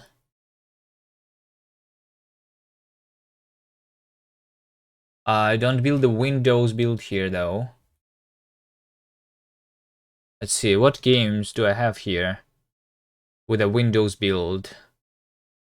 Except for linksider. The Flash Dark. So I can try taking it from the Flash Dark. Which is, I mean, it's all pretty much the same.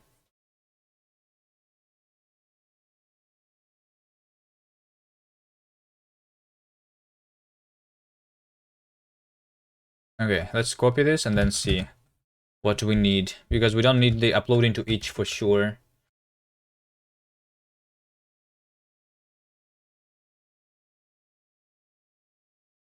GitHub, work, close, flow, YAML. Okay. So that's what we have on push. We want to build all of the different versions, the web build. We want to build the native build for all of the platforms, including Mac, Linux, and Windows. So we, what we do? We install the Rust here. For the web, I'm using the container that I have prepared for, but for native Windows build, we just build it natively on Windows instead. And for Macs, we'll build it natively on Macs. So we do this thing. And then we do cargo gang build. And then we have our artifact. Now the deployment part is maybe something that we don't need. Because I don't have anything to deploy to. So we just remove that. And we are just going to have the artifacts ready. Because I think if we go to Flash Dark Actions and we go like over here, then I can browse the artifact somewhere, right?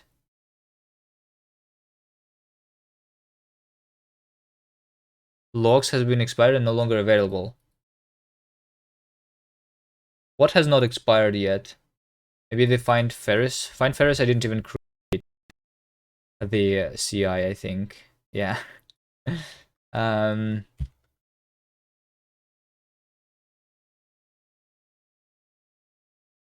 this one. Let's take a look at the actions. Over here. Can I just grab the result of this artifact?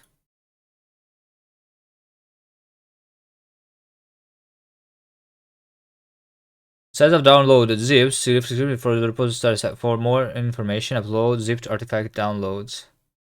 Is it possible on GitHub to browse the artifacts? Run details, usage.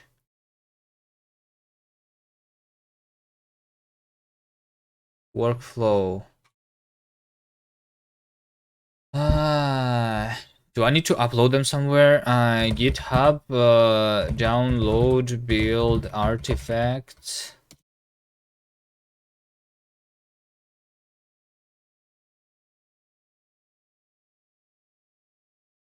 By default, GitHub stores build logs and artifacts for 90 days.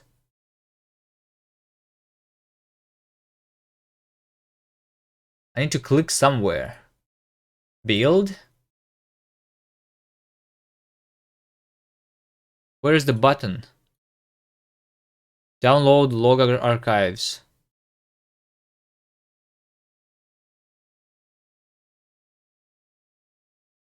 This is a zip file. With the logs, not with the artifacts. Here's, we uploaded something. How do I download it? On the left sidebar, click the workflow you want to see. From the list of workflow runs, click the name of the run. See the workflow run summary. In the artifact section, does anyone see the artifact section here?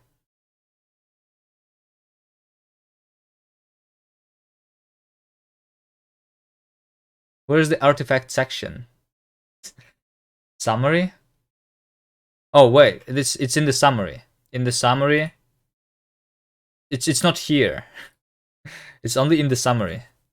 Here's produced artifacts during Linux and web. There you go. Linux.zip. Nice. Let's try. Let's try. So this is just us building the artifacts. Building the artifacts for all of the platforms, the web platform, the Windows, Linux, and Macs. All right.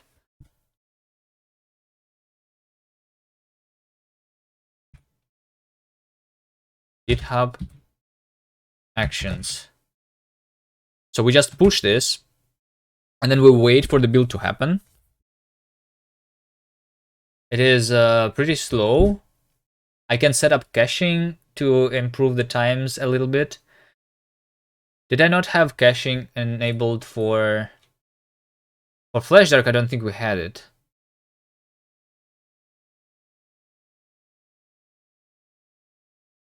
Anyway, it's fine. We can wait like 10 minutes.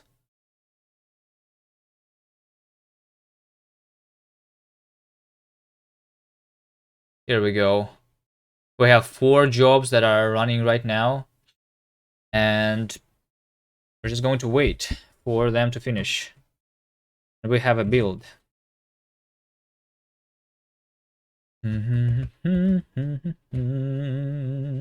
All right, nice. Let's go work on the editor. So over here, the editor is just like the game. It's just like the game. So yeah, but there are multiple states: the editor state and the game state.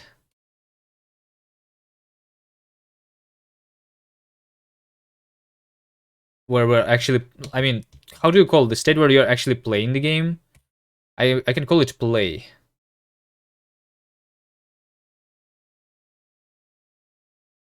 I think we extract this part too before working on the editor. Yeah.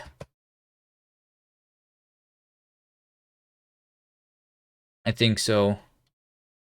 Let's go. So this thing basically, the game struct, is what I want. Together with the implementation of this state. Yeah. Yeah.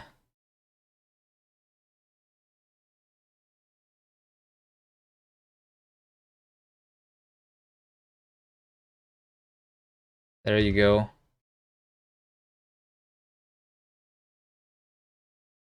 And I'm going to rename this into state. Wait, it didn't rename anything. Because we need to do mod play. Use play game. So we are going to rename this into play state.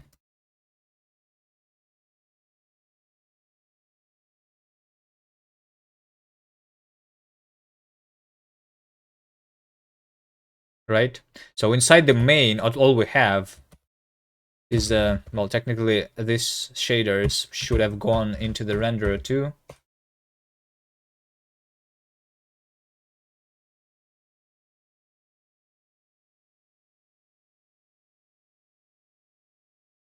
This is a private stuff to this module. So yeah, all we have is the assets that we are loading and the logic of initialization of the game. This is a very short main now, which is easy to understand, I think. We just load the assets. We initialize the sound system and initialize the renderer. Then we... I'm not going to use the play state. I'm going to say play state new instead, like that.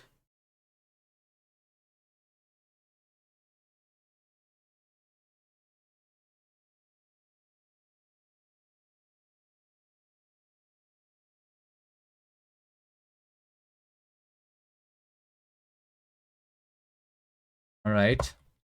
And then finally, it has been so long.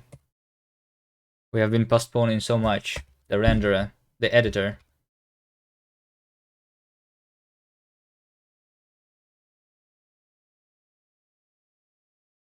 So the editor state is similar to the game state, technically.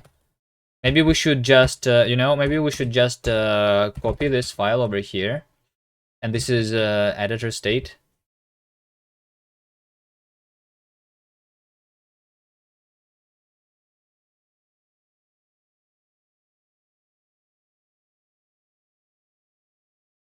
Why is it not telling me that the editor state is never constructed though?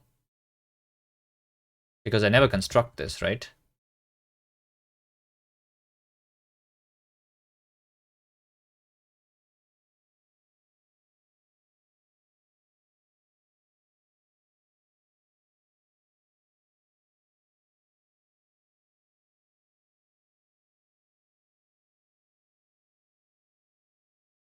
Okay, fine. So what do we not need here?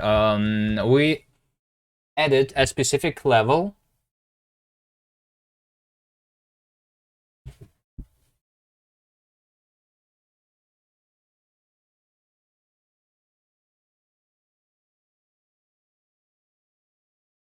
Or rather, instead of having the history player, we're just editing the game state. Game state. We are editing the game state. That's what we're doing. So we don't have history player. We have the camera. We will have transition. Sound. I don't know. I don't think we need the sound for the... I mean, we can. Maybe we eventually will have sound.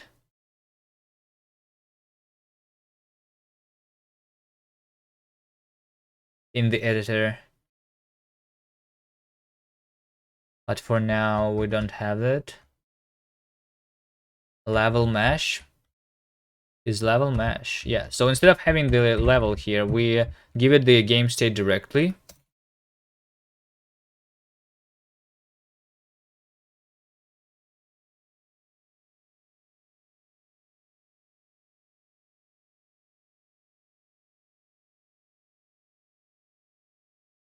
All right. Change the level, something that we don't do. Update. We can have some animation here, which we will maybe have in the future, but for now we are not going to have it. Then handling the event is, I don't know, we're going to have something here. And then rendering, we're rendering the level, and the frame is going to be history frame with current state being self game state, and the animation is going to be none because we don't draw any animation. We don't have any animation inside the game here. Level mesh is something that we need to not forget to refresh because this is a cached stuff. Can I have an easier API for like making a lazy level mesh though? I don't know.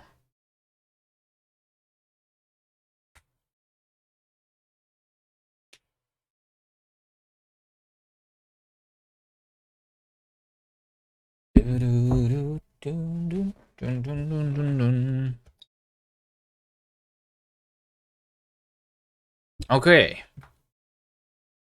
So that's what we are doing. Let's try. Let's you know what?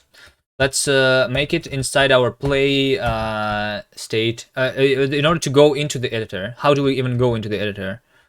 I think I'm just going to say that if I'm pressing a button or when I'm on a level, I'm going to start editing the level. So what should the button be?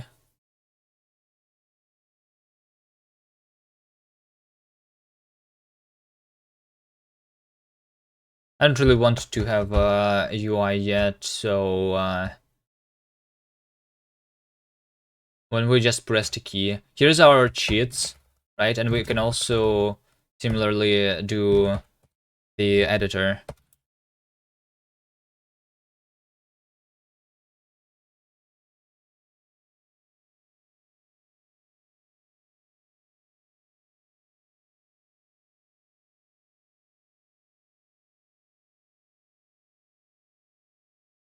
So similar to cheats, we're going to have editor, controls, editor, controls. Inside the editor, let's go here. I'm going to say pubstruct controls. I guess we are going to have toggle, which is going to be a key.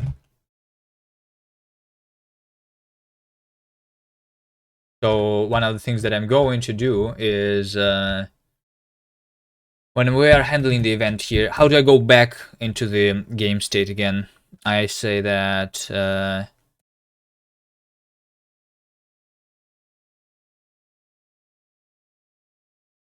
when we're pressing down a key,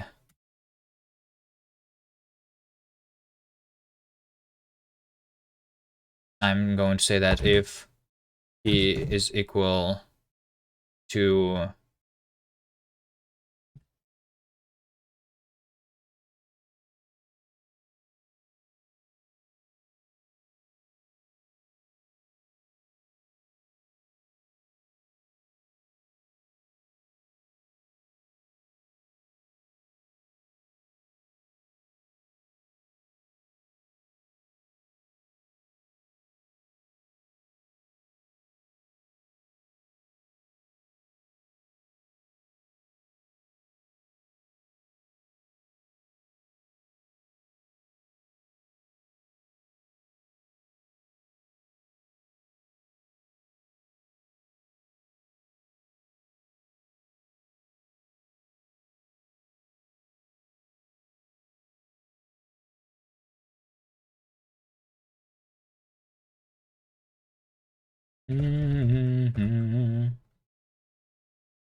all right, so if key is equal to controls dot toggle, then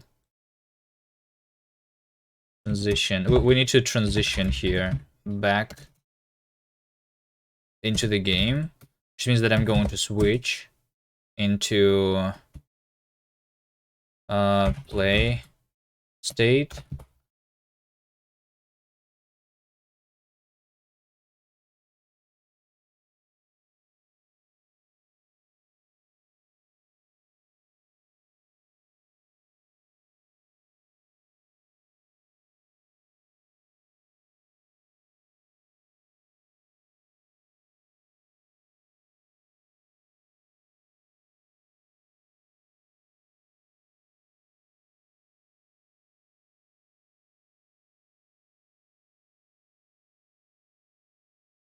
There must be a level here. Actually, you know what?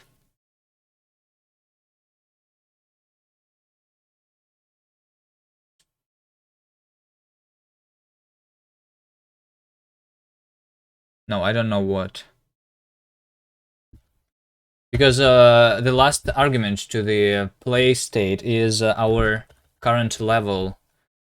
But do I want it to even know about what is the number of the level? The number is needed because we take it out of the assets, the levels. But I think I think it means that we need to make the levels a separate thing.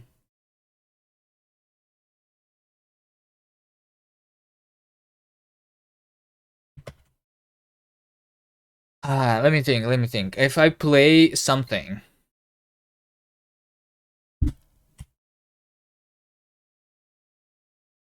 we have this change level, right?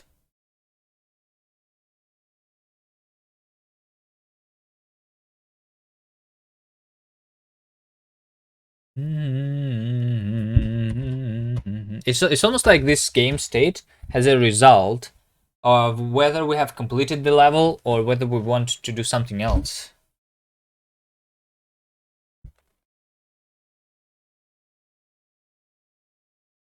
And something else is handling all of that.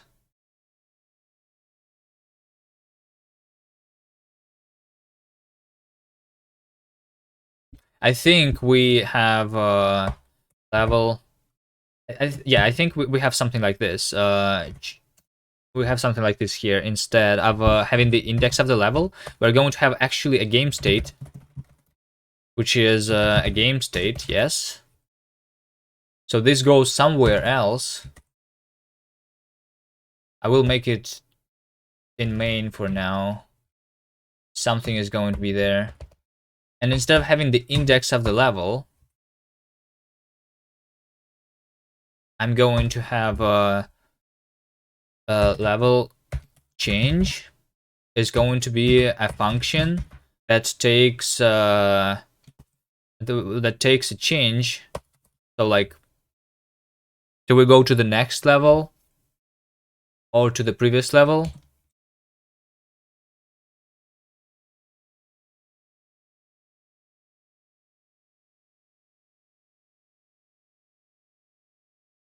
Or I guess like something else needs to give us how exactly are we transitioning.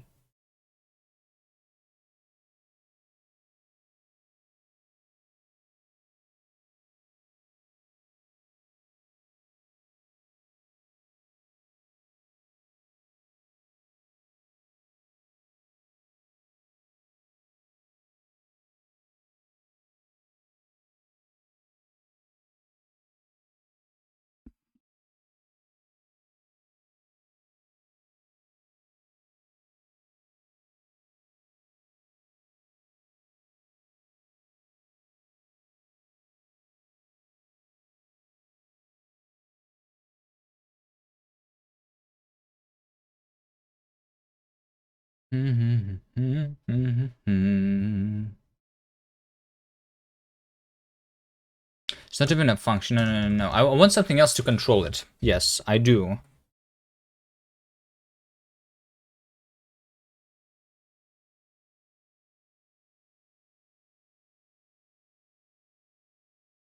It's almost like I want to be able to do something like this over here inside our main, right? I want to say, I mean, like the game itself is like a function where we do something like loop. We do in a loop. We do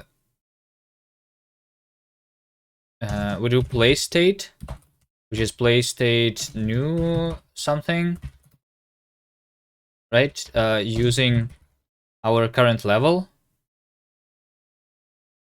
and then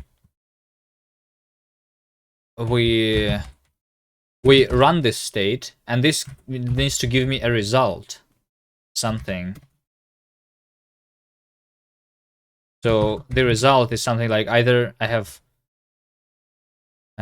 just finished the level, or I want to go to the previous level, or something.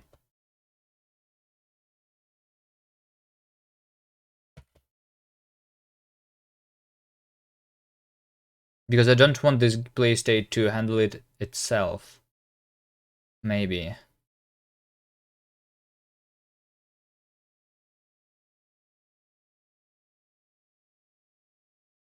But the way we have it right now, I don't think that there is a way for me to do so. So the only way of me to say what's happening after we finish is to actually provide a callback.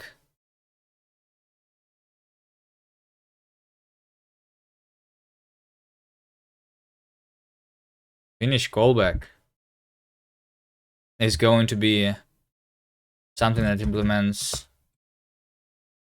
function from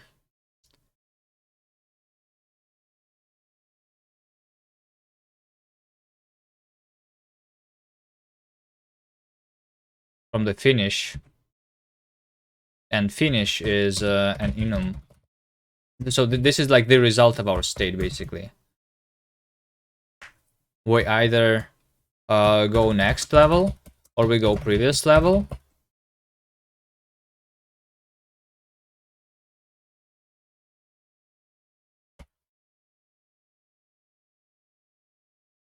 For now, that's it, I think.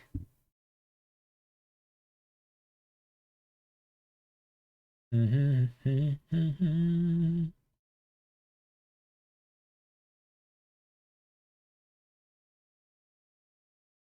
then this returns a transition.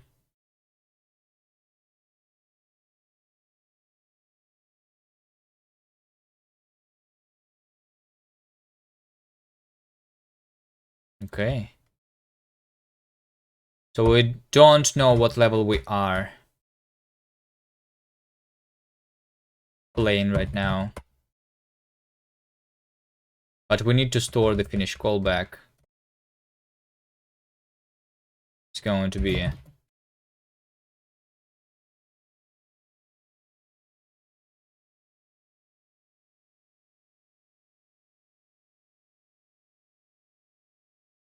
this.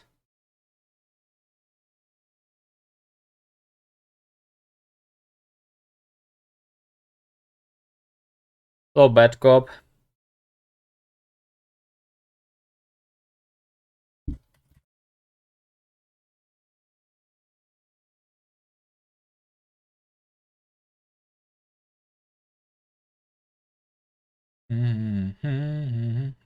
All right. So when over here we are toggling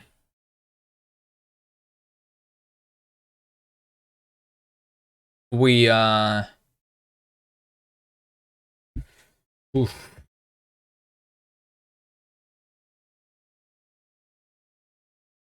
I feel like this is not need to be typed also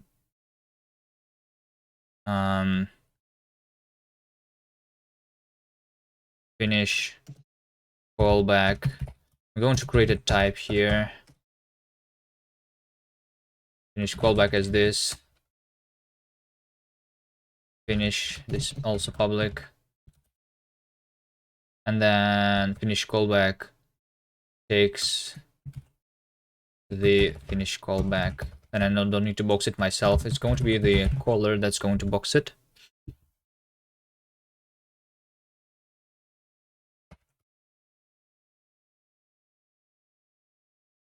Because when we're going into the editor, we're going into the editing of a specific level. I don't know. I don't like this. I don't like this. I'm not sure how exactly to encode this logic.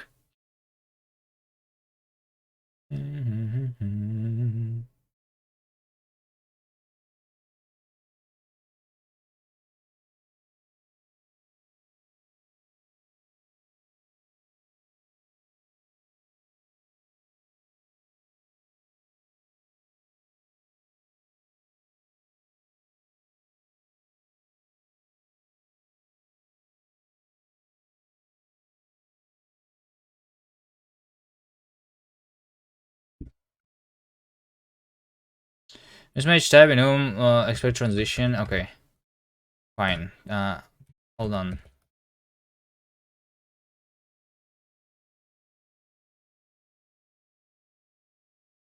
Let me start with at least something. So I need a game state here, which is our game state. cloned, I guess. It's almost like I want to encode my state transitioning, the state machine, using async code would probably match well here. Yeah, I need to think about it sometime. All right.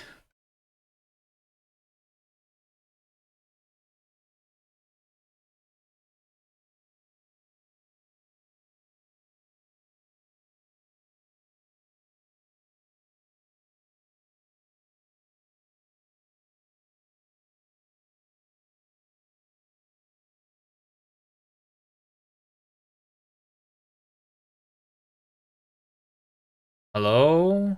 I don't have completion here. Snippets is all we have.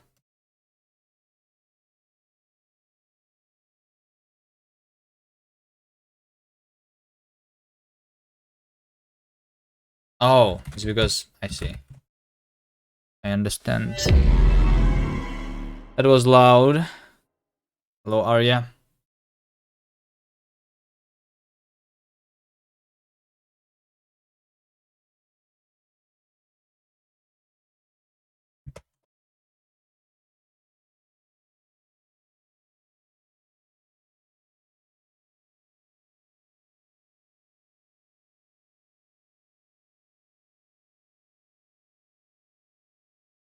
Okay, let's have this for now. I'm just going to create the original game state. We're going to go into just the first level for now. Level 0. So we are creating the play state using this game state.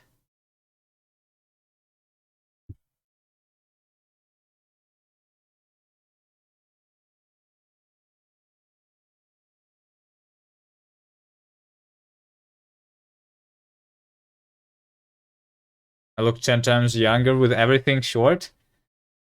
Well, it's not everything. You know what I mean? Not everything is short.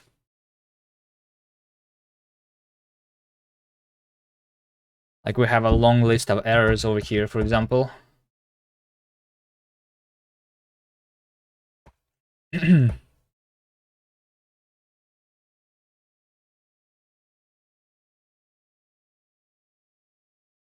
um,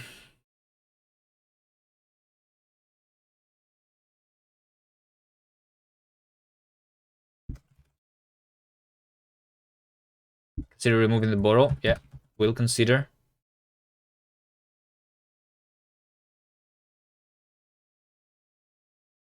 So change level basically is not going to create the transition here immediately. We're going to say instead long man self finish callback. I'm calling this callback with the change.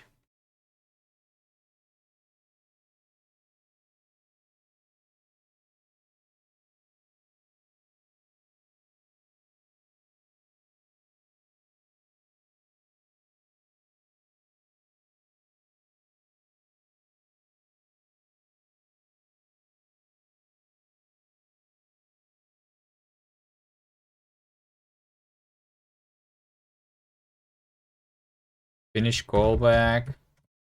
Finish self transition is equal to sum. I think that's what I need to do.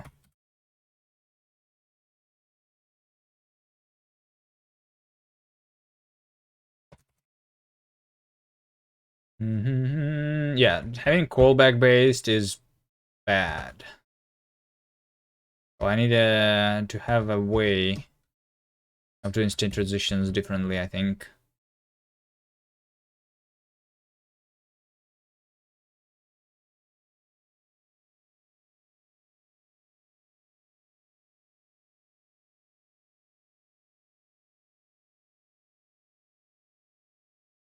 Okay, here and here. Next level or previous level. And someone else is in charge of doing that. And over here, when I have the editor, I say if key is equal to editor switch toggle. Huh?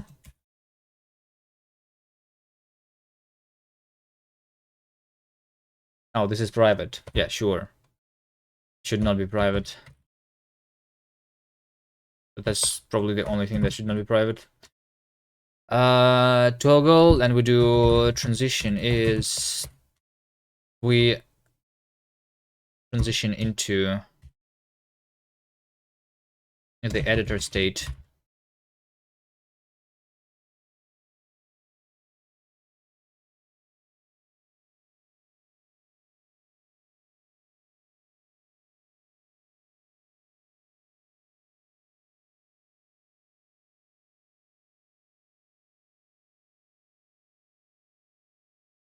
And we have everything we need here, which probably will group all of those things together in a one big context. Probably also is good. And the game state is going to be self game state clone. Well, actually, no. Self history player.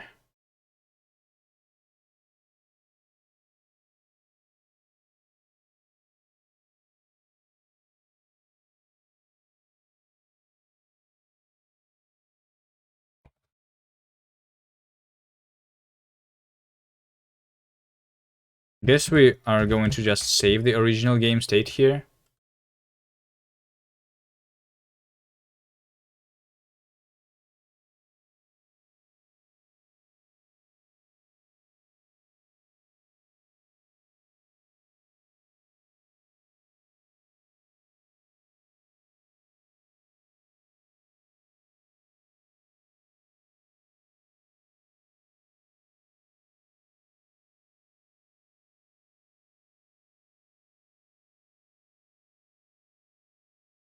Alright, let's see. And I also need in my config toml controls editor going to be toggle is some key, which is going to be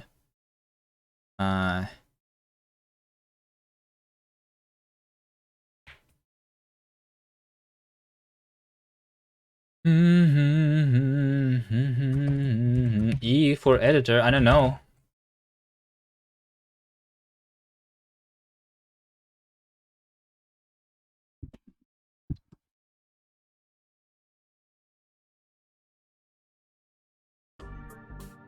Okay, so we can play the game and then we go E, and I'm right now inside the editor stage. We don't really have anything inside the editor state, but then I toggle it again, and then we start playing the game. And then we toggle it, and then we toggle it, and then we toggle it. How have I been enjoying New of him? It's pretty cool. I don't know.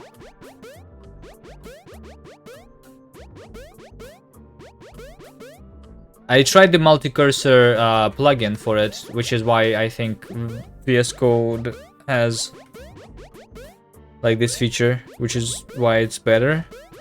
But there is a plugin for NeoVim that's called Vim Multi-Cursor. I tried that, and it doesn't work well for me for some reason. There is some interaction with other plugins, I think. Maybe, or maybe just highlighting is weird. But yeah, that's the only thing that I miss. The well, not the only thing. Also, just sometimes the help for auto-completion goes out of screen, so I don't see the help that it's showing me. That's another issue. But overall, it's pretty good.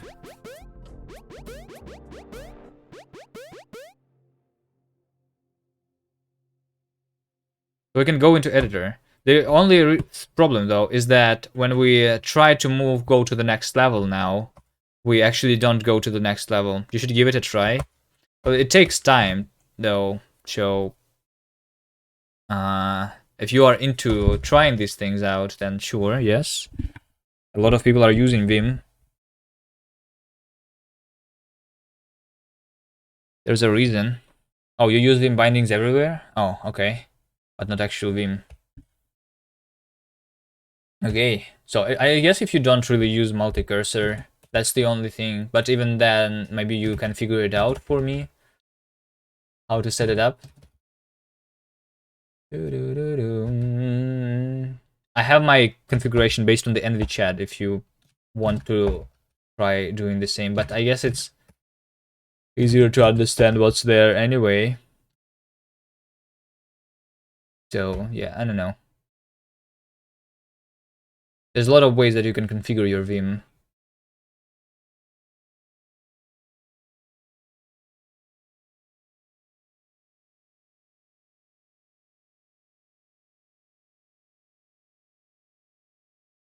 Toggle is E. So we can toggle now, right? But we cannot actually work inside the editor because I don't have it. Like I don't have anything implemented for the editor yet. We just draw the level. I just think that we need to sort this out to try and figure out how we are working with the transitioning here. So I think the way this should work. Am I doing GMTK? Probably. It's just 2 days, so it doesn't matter. But I'm not super excited for it. But probably will do still.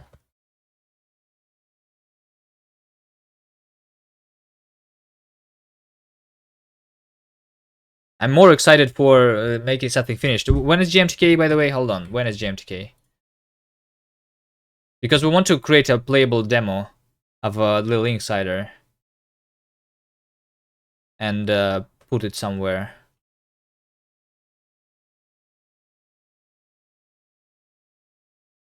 It's in 1 month. Okay, so yeah, if we basically work, I think we will have it then. The linksider is going to be then, I think, not the full version, but like the demo, you know.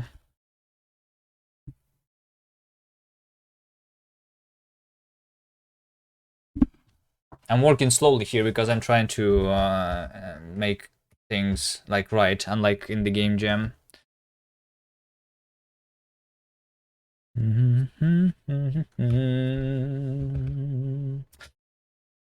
So we have this transitioning. So this is the finish here. I'm going to say current level is 0.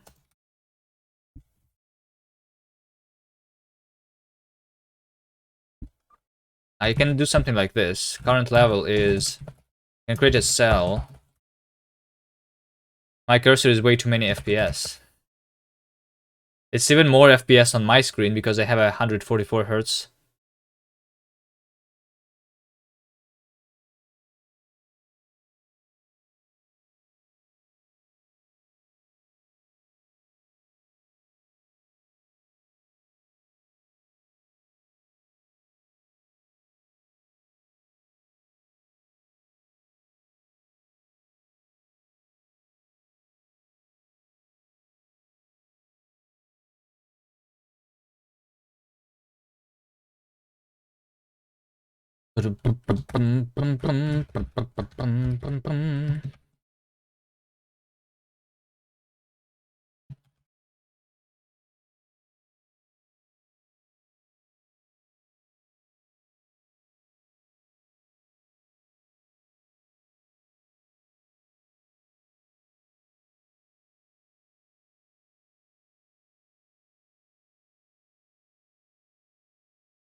So here's going to be my logic of switching the level. It's going to be over here.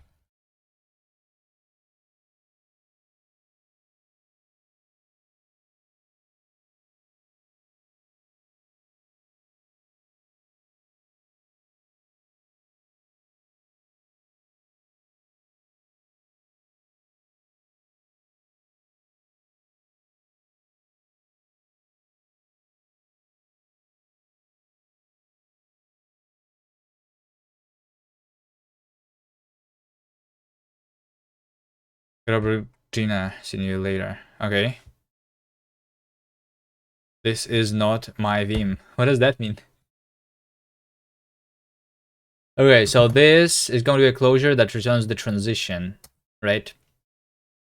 Right. So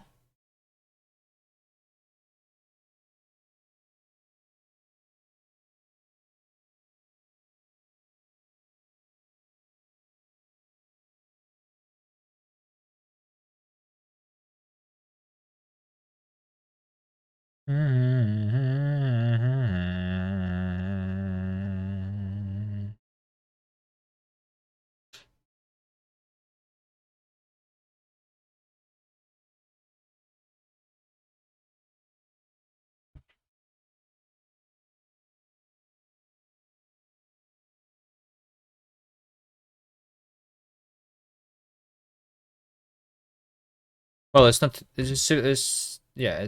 Okay, hold on.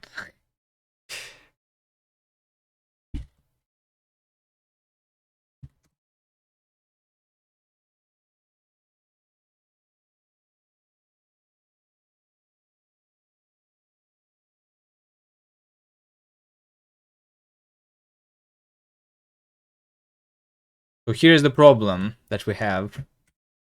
We create the game state, or we create the play state by doing this.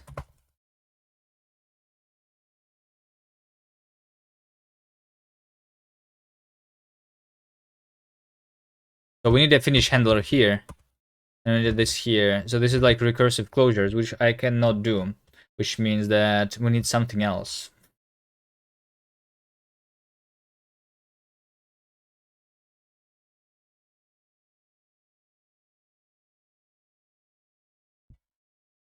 Ah, shit. Hold on.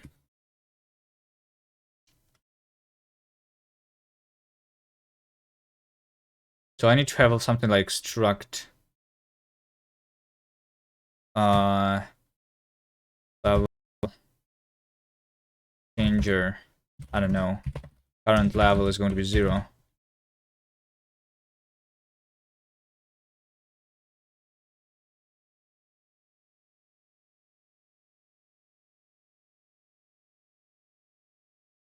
Going to be U size. And then I need all of these things, right?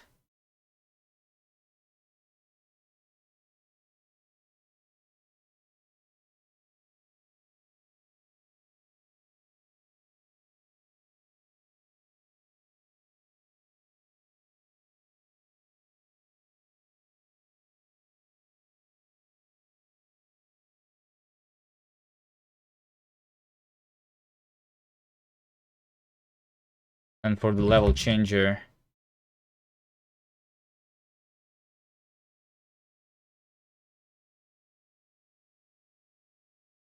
state, it's going to return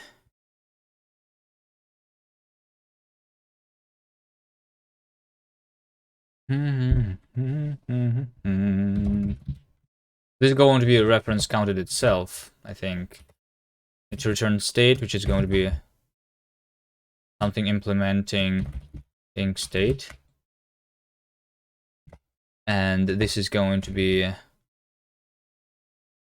this.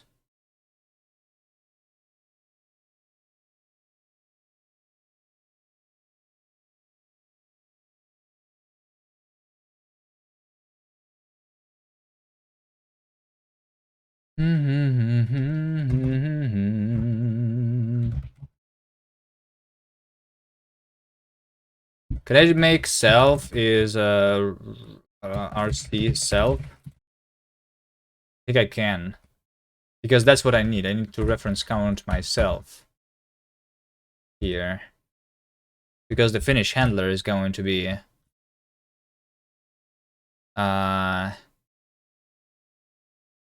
let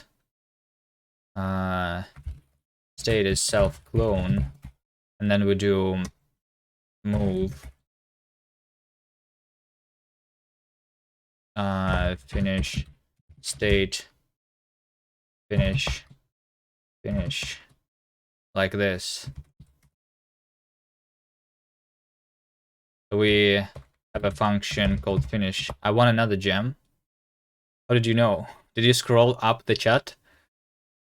See what's there? Yeah. We did. But it's a small gem.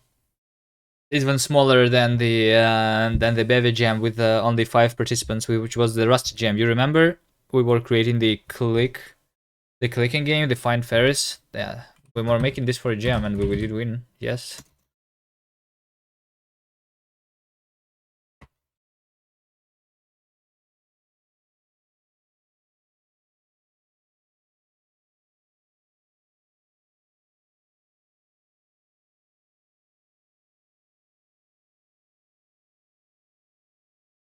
Okay. Okay, so current level needs to be a cell after all. We do self, current level.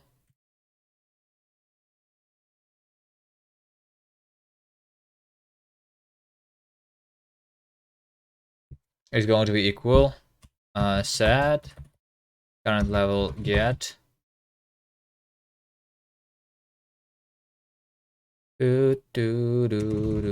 Hold on.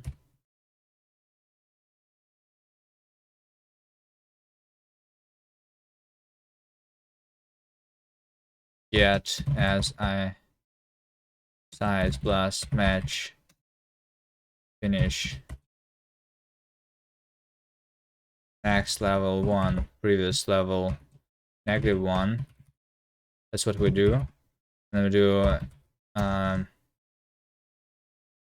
we do new level clamp from 0 clamp range. There you go. Oh wait, this is all need to fix. Okay, fine. Clamp from 0 to assets world levels length -1 size. There you go. Yeah, and then we do king state transition switch box new self state.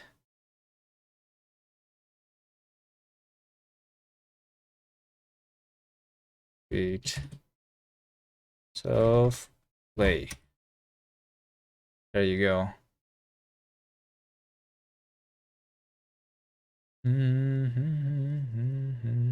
The game state is missing. Yeah.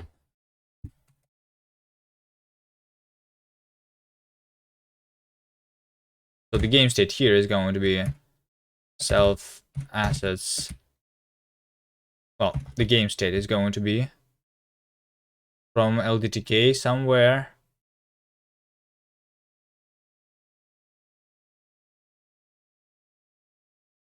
This thing.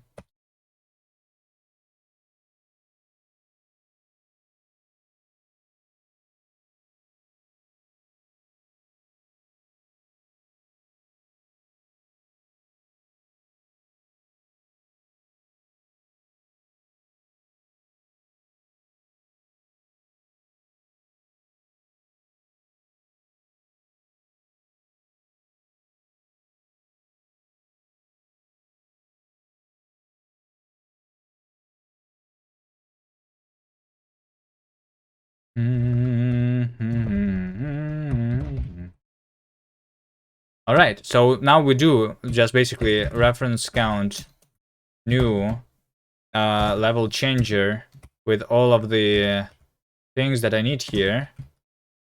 And then we create the, and then we do play. And that's how we start the game. So current level is going to be 0 in the beginning.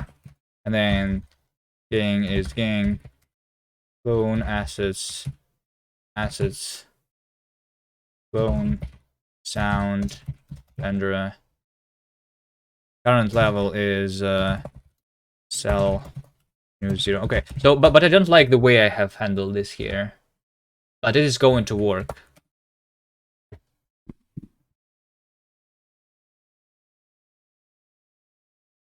But this is ugly. So page up, goes to the previous, go to the next level.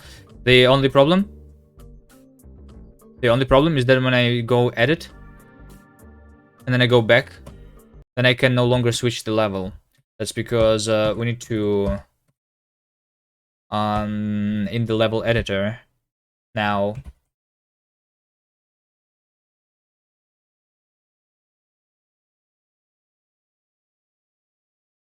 in the level editor,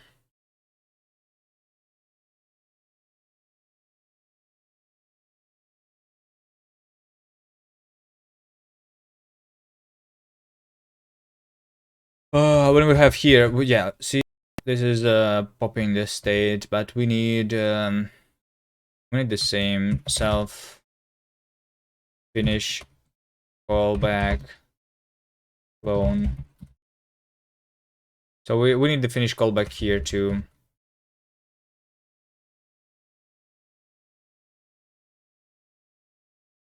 Going to be finish callback from the play because it is the same.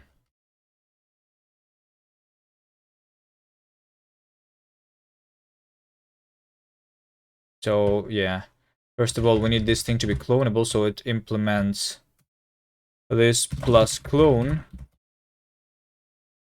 on the auto traits.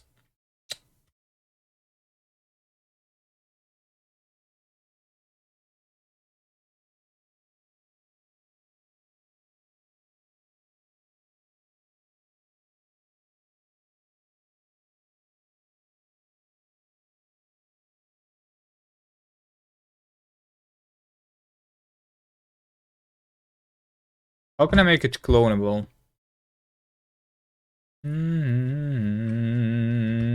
I cannot clone a dynamic stuff, right?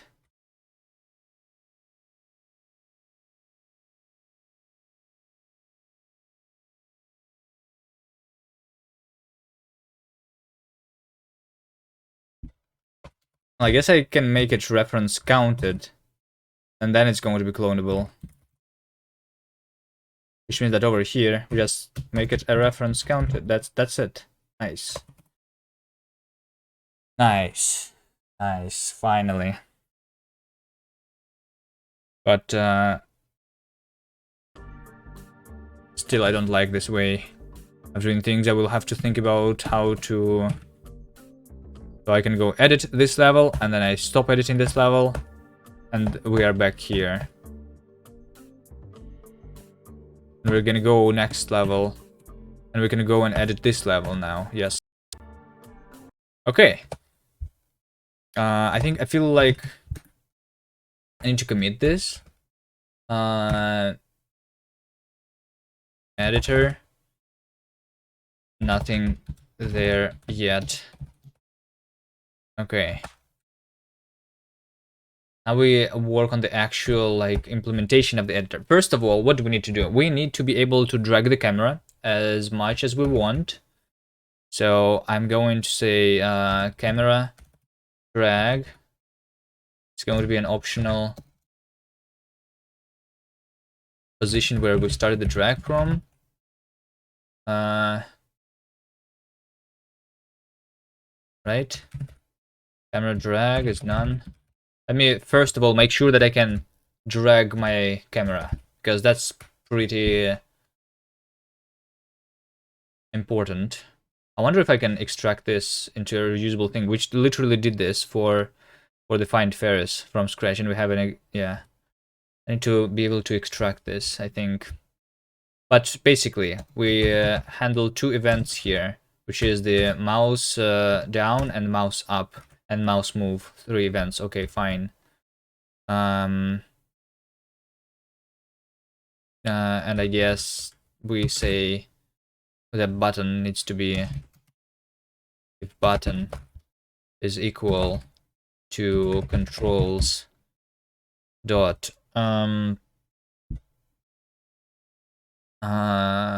drag camera drag.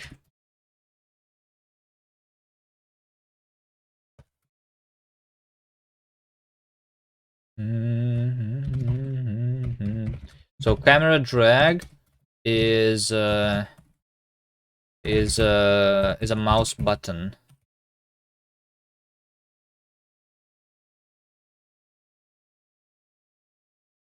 Camera drag is I don't know, middle mouse button. And we're going to have create is going to be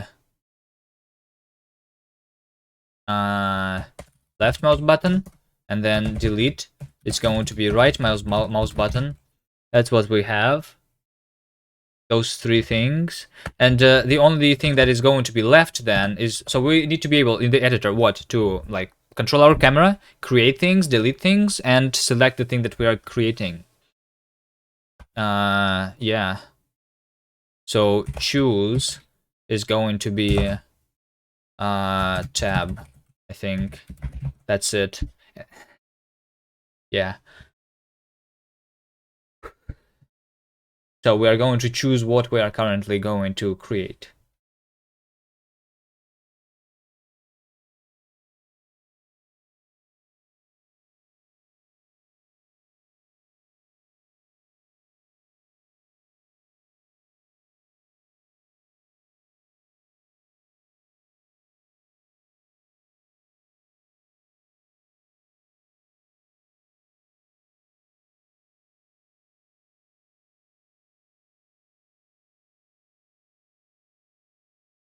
So over here, for example, I would like the multi-cursor. But what we need to do is we need to record a macro, start inserting, and saying create. Well, actually, it's not a public, so that's not what we're going to do. Create mouse button. Yeah, for this one it's easier actually. So I'm just, because I can just do a dot,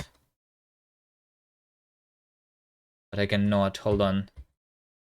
If I do this, A, Shift A, mouse button, then I can do it, right? Okay, create, delete, choose, and camera drag. First of all, we are going to make the camera drag though. So when we're doing mouse down, mouse up, and the last one is going to be mouse move. For mouse move, we don't have button here.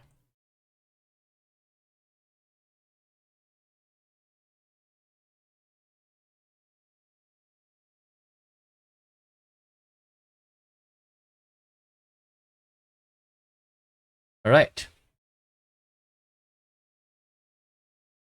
So this is just like before. When we start the drag, we say self camera drag is going to be some position. When we mouse up, we say camera drag is none, so we don't need this position. For the mouse move, we basically say that if drag is, from self camera drag, then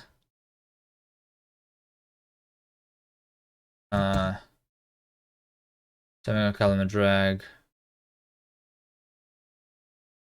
replace. No, I want to replace if only. So I'm going to take a mutable reference here. I'm going to say drag drag. I'm going to replace drag is equal to the position. Then I'm going to say from is start drag.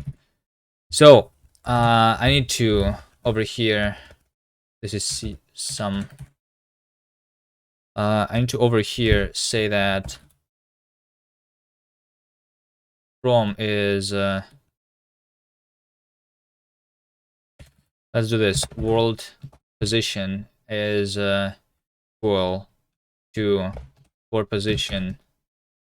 We say self camera screen to world, self frame buffer size and position map into f32.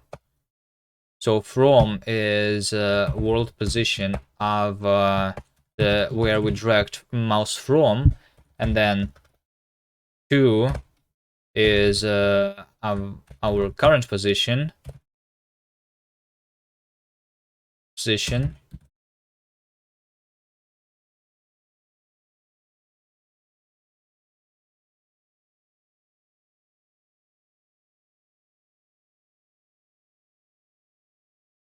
Camera drag. I'm going to make this f64 because that's what we actually have.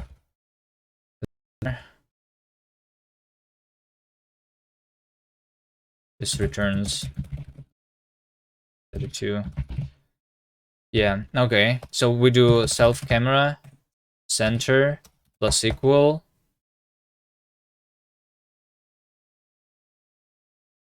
So this is the position under the cursor before.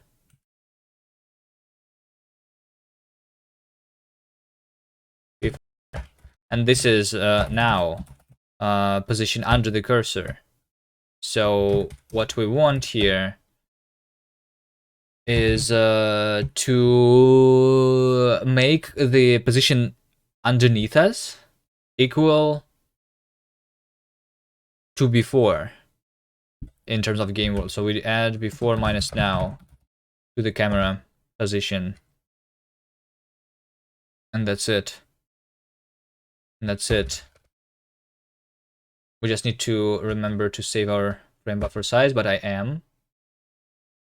Okay. So this is going to be me being able to drag the camera. I can make it so that we can zoom too. Or I can make it at least slightly different here. I also like the center. I want to change the center here to the calculated center maybe. Let's do this. Game state center. Sure. Let's have this in the original game too. Game state center.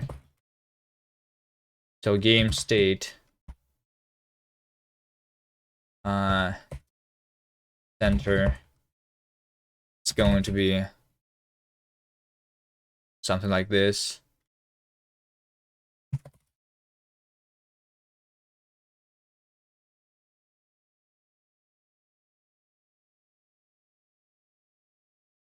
We are going to create a bounding box for the tile positions that we have. And then I'm going to map into floating point numbers. And I'm going to calculate the center of it. Just easily. Like that. Need to extend positive by 1.0 though.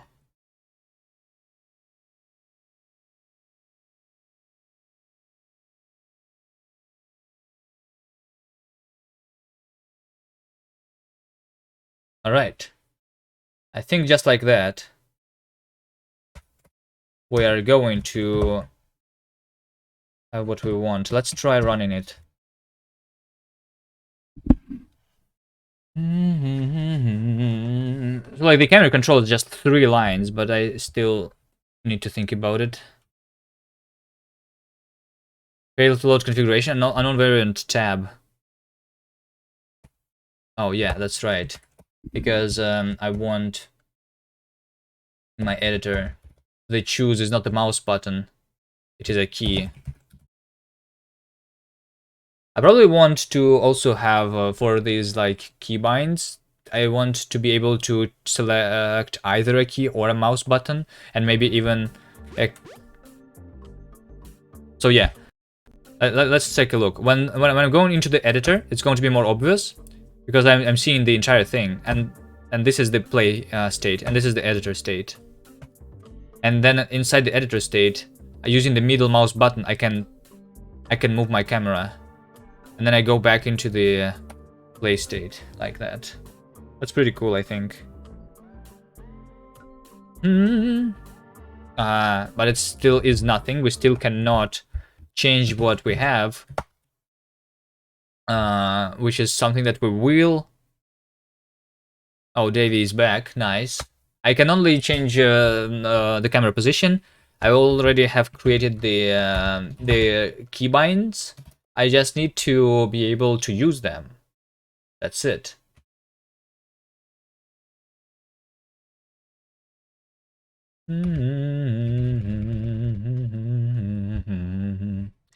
All right.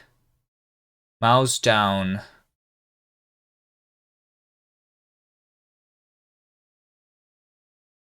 If this is equal to create, or when it's equal to delete, I'm going to have two different things. So create at position. Over here, I say, do the undo now go back to the last stable position of the character? Yes. You can try it. I have pushed it, right? It's pretty cool. And also, there's only one minor thing, but I think it still is useful. So if you hold, for example, the right key to just roll over, it is all going to be considered one move. But if you tap right and then you stay for at least one, basically, then and then tap right again, then it's two moves. So if you move to the right, like two positions, by holding by holding the right key, then it's one move. But if you tap, then it's two moves. But I think it's kind of logical too. It kind of makes sense.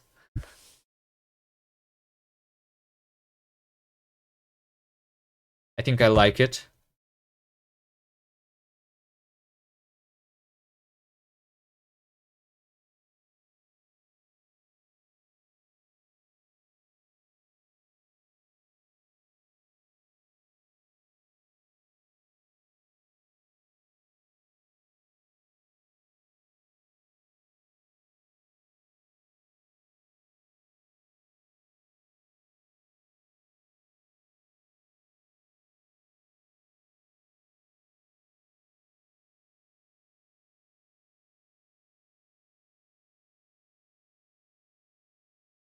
Okay, we need to create two methods, create and delete.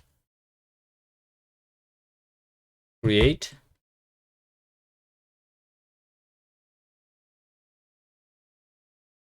And delete.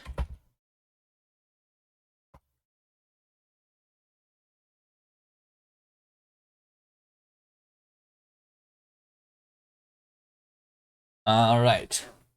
So what we're going to do in terms of deletion, let's convert this into world coordinates first, though. Tile is going to be a self frame of camera, screen to world position, like that. So we know which. No. Hold on. Tile.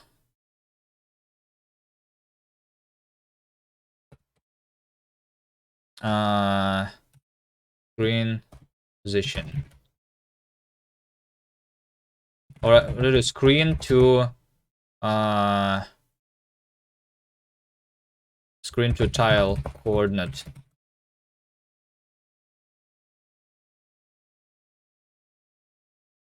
Because this is an integer, is what we need here.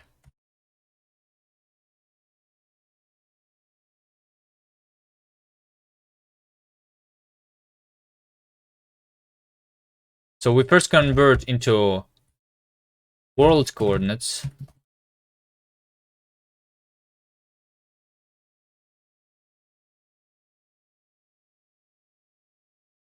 I guess just screen to tile. It's okay. So tile position is going to be world position map. So this is the floating point thing, but we need to floor every floating point coordinate into the. So we need to round to the nearest integer that's less than our current position, and then we convert that into an integer. So that's it. That's it. So when we delete. Actually, before doing this, I can just render something. Do we have? We don't have. But I mean, how about we actually have? Hold on. Let me do this one. We go into close. This one is 33. I mean, oh, hold on. I will just make myself a tile here. I want to make a selection box for the editor, right? So how do I draw here a selection box like this? You can move it later. For now, this is going to be it. So this is 22. Error saving file. File save as.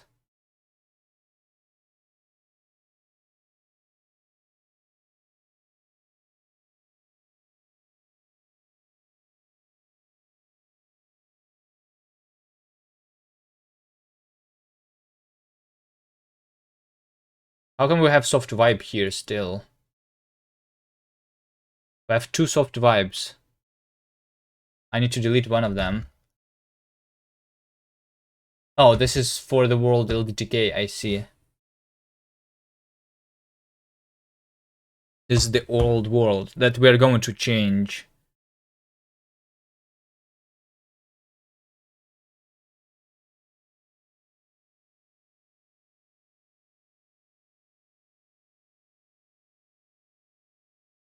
Because we don't need LDTK anymore.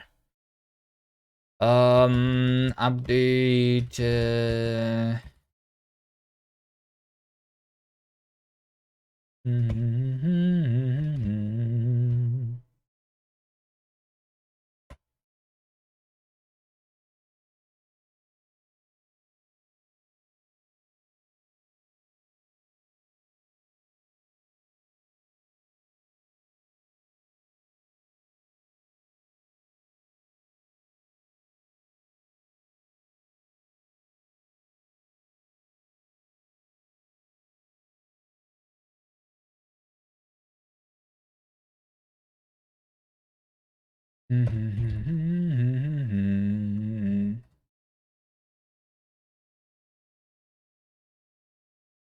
What did I just do? I need to go into the tile set. And I want here to specify editor select is going to be this one. So 22, right? Yes. 22. There you go.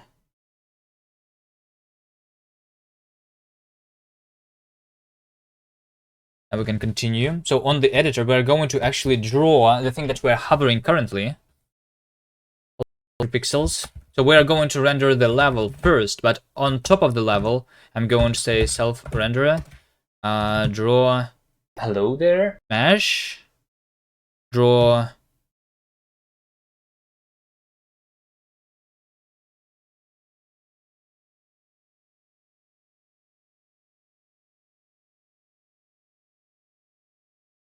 And this thing be closed automatically. Alright. We have a method here that is called draw mesh, which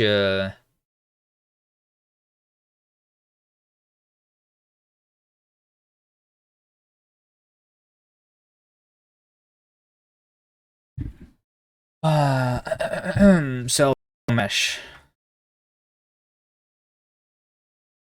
This is public. I want to make it private. Users of unstable feature once cell. You need to update Rust compiler, I guess. Rust up update. That's like from the compiler update that was yeah, and then you will recompile everything from scratch, I guess, because of that, but I guess that's fine.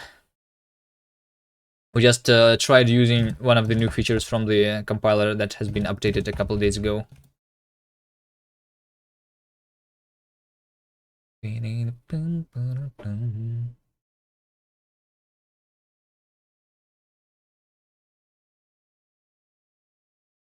So this draw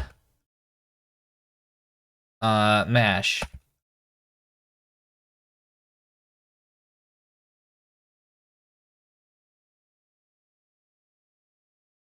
Is Rust high level or low level? Rust is both. Rust is both high level and low level, which is why this is the best language. You know, you have the control over everything, but at the same time you can create very high level abstractions. It's kind of like C++. So do you consider C++ a high level or a low level language? Because it is both also, but it is easier to use than C++, a lot easier, because it's harder to make mistakes, both high level and low level mistakes. I think C++ is high level. You can create very high level abstractions in C++, but the reason people a lot of the time actually don't create high level abstractions in C++ is because I don't know, it like working with templates in C++ makes the error messages very bad because they have templates, not generics. Because your templates are going to only be checked at instantiation. So, yeah. But technically, you can create high-level abstractions in C++. So I think C++ is both high and low level. And same as Rust.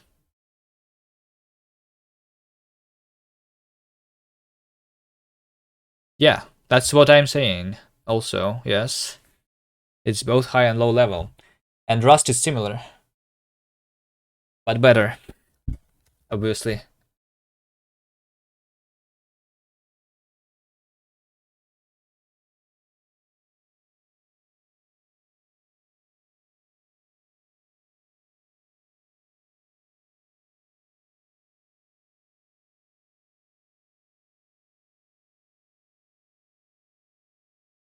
Is Rust OOP? No, it's not.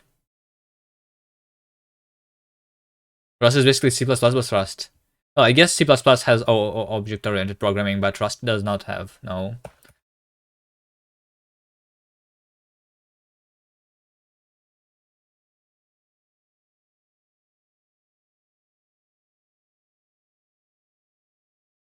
C++ is technically also not object-oriented, but they have classes and inheritance and everything, but Rust does not have. Rust is newer than C++. That's a fact. That is a fact. So generally, people agree that object-oriented programming is bad, which is why Rust doesn't have it, because people created it recently, where everybody knows that OOP is bad.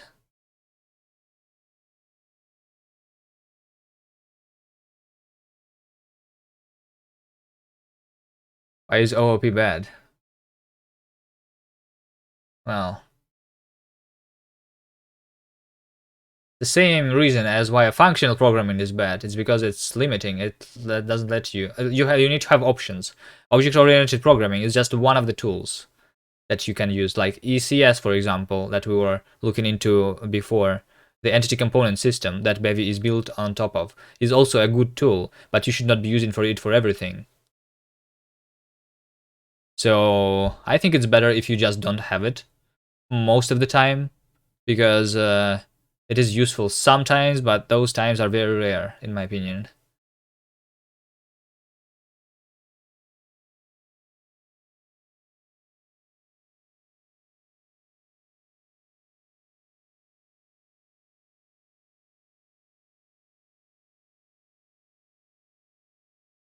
Okay, so instead of drawing a mesh with vertex data and texture, we are going to have tile name,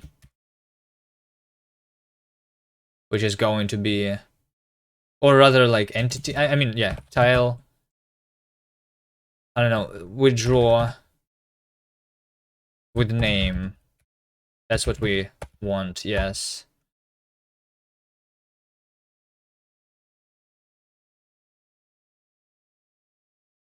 This is draw impl.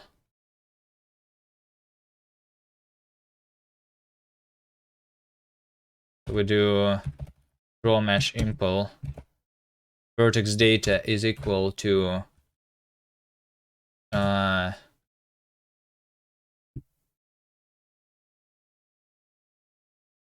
data is self entity meshes get for the name, or I'm going to return here and say log error no data for entering name. Why is OOP limiting? You can literally make more stuff in OOP than without OOP. Well, I think it's absolutely the opposite. I mean, you can create everything with anything, I guess. It's not more stuff with OOP than without OOP, for sure. I think it's easier to create stuff without OOP than with it.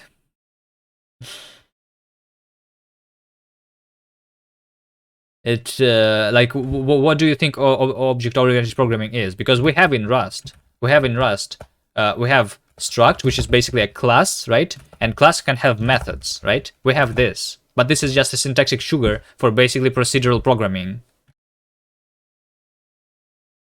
Object-oriented programming is when you have inheritance, and when you have like, I don't even remember what is the definition of object-oriented programming anymore. Inheritance, encapsulation, and some other stuff, right? Polymorphism, I think, right, is what you have in object-oriented. You have polymorphism in Rust, but it's not via the object-oriented programming polymorphism. It's like different. We have trait system here, which is like the trait system in Rust is better than object-oriented programming. It's a type system from functional programming languages, but without the programming language itself being a functional language.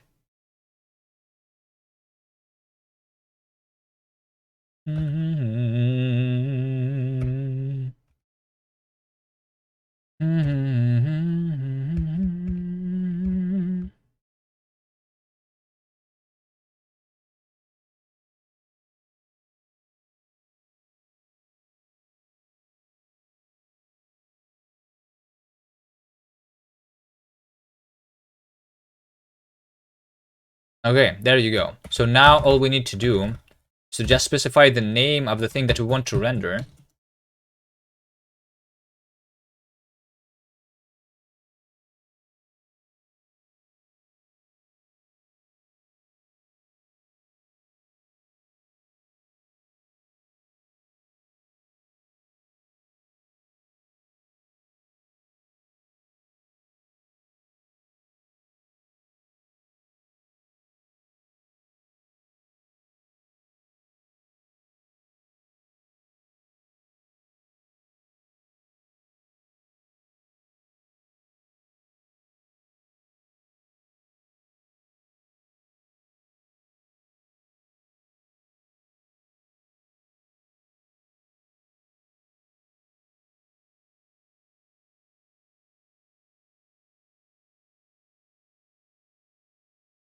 Okay, so now that we have this, when I'm inside my level editor, I'm going to over here draw mesh. This should be public. It's not a mesh actually. I need to rename this into draw tile. from the tile set, basically. So we draw a tile onto the frame buffer using the camera.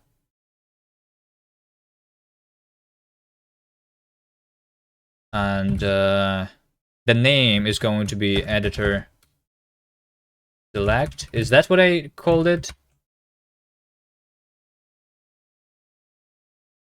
Editor select, yes.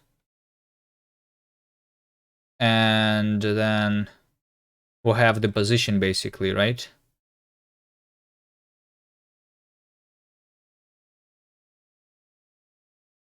By the way, is that Arch Linux? No, it's not. I was using Arch Linux before, but now I'm using NixOS.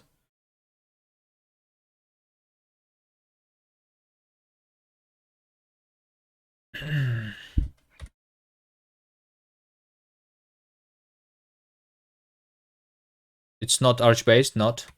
No. It's a completely different thing, which does things a lot differently. No, it's not. It's its own distribution.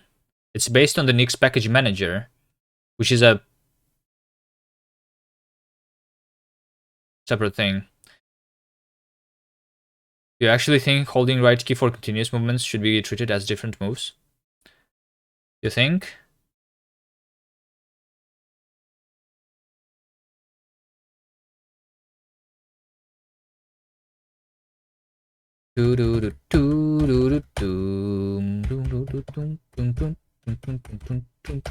Okay, fine. I can do it. Let me finish at least something here. I can do it really quickly. Editor select. It's much easier to compile in Linux, right? Much easier to compile what in Linux? No, it's not easier to compile in Linux. It's easier to set up your compiler in Linux, maybe. But then again, easier depends on what you are used to and what you know. Compile in C++. It's not easier. Once you have set up your compiler, this your C++ compiler on Windows properly, it's going to be the same difficulty because you just invoke the compiler and it's done. But the process of setting up the compiler is probably much easier on Linux, that's true. Arch Linux comes with G++. It doesn't come with G++. It's one of the packages that you can install, and it's installed. It's not even installed by default, the G++ in Arch Linux. It's there in the base, but you can choose to not install it, technically. It's not even in the base. It's in the base development group. So if you want to compile something from the Arch user repository, then you're going to have it installed, or if you install it manually. But I think in the base, it's not there. And it was easier to compile SDL in Linux than compiling it in Windows. Well, it was easier for you, is what you're saying. The easiness of doing something depends on what you know.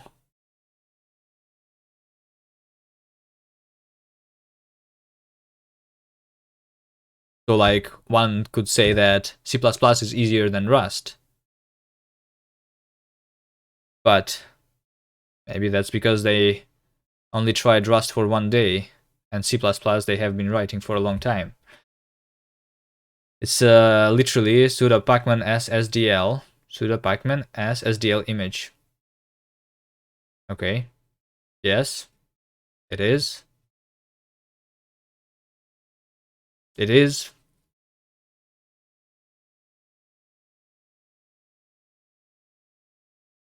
But what if you want to install a different version of SDL?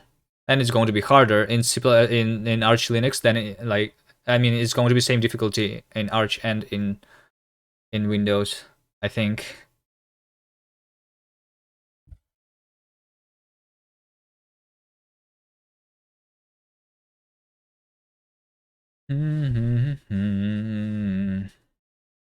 Because you will need to look into how to either build your own or like how about having multiple versions of SDL too. Nature pixels as OOP is too broad a term.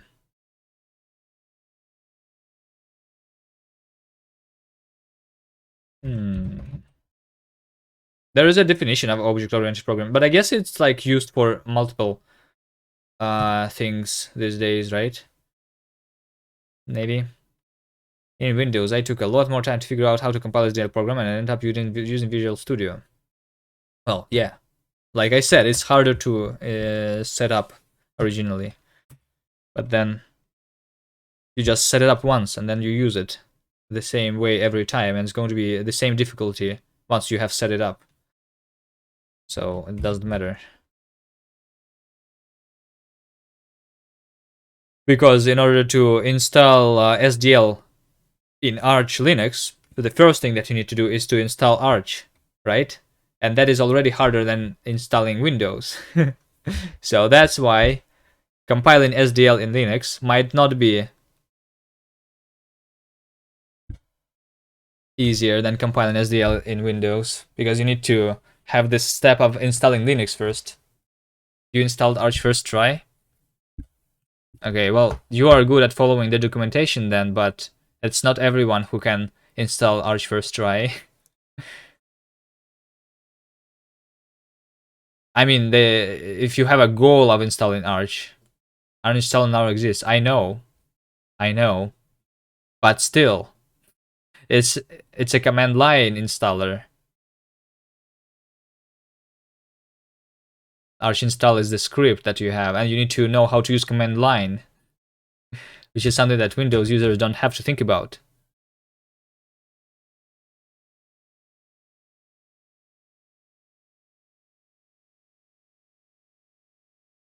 Is Rust object-oriented programming. It doesn't have a lot of classes baggage, but can achieve similar things.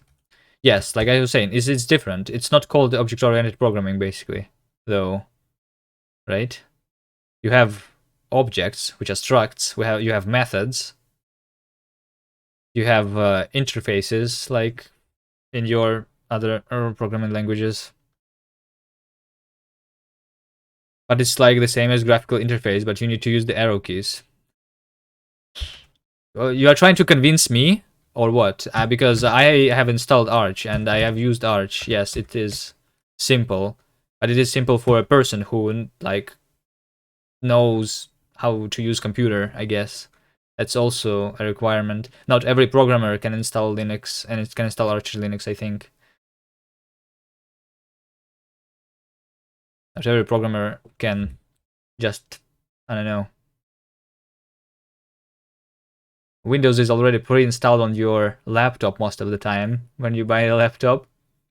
Most of the people just don't even think about it. Or you have a Mac. I describe Rust and C++, both have multi-paradigm languages. They got some OOP, some FP, etc. Yeah. Yeah. They don't limit you into a specific paradigm. I installed Windows again before I was having some minor issues. Alright. Good job. Hold on. Color. White. Transform. Translate.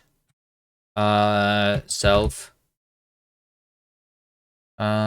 Screen to tile. Cursor position. Map. This. Alright, let's see. Is that OpenGL? Well, technically it is OpenGL, yes. But I don't run... It's OpenGL or WebGL. Because I can compile this for the web too. Okay, so if I go into the editor, then I can hover over tiles and have this select thing. Is it hard? I don't know. So installing Arch Linux is not hard. So maybe you can figure it out, I think. You just need to follow the documentation.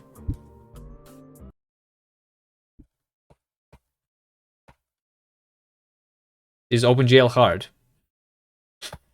It depends on the definition of hard. It's harder, I guess, maybe, than just using an existing engine. because you need to do more stuff from scratch. But it is easier, I think, than like Vulkan, for example. Even although I have never used Vulkan, their API is even more low level than OpenGL's.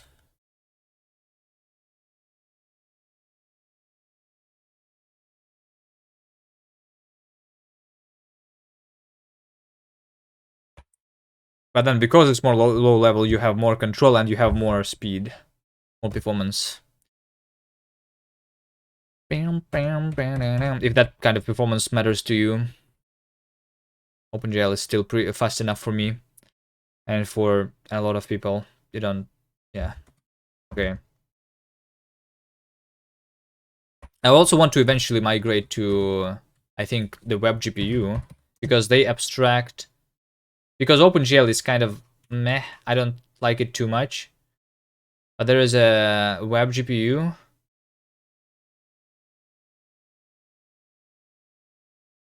Where is it? Web GPU. You can use it from C++ too, but yeah. This is the thing that abstracts over Vulkan, Metal, DirectX, OpenGL, and everything. So it's a level of abstraction on top of those graphics APIs, but it is still pretty low level. So it's not an engine yet. I'm not sure when I'm going to migrate though.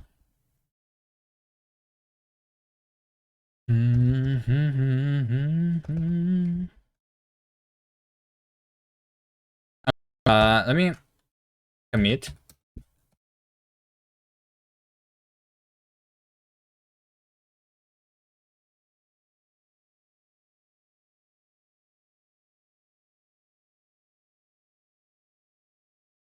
By the way, when did you fix the boxing, the pushing box issue?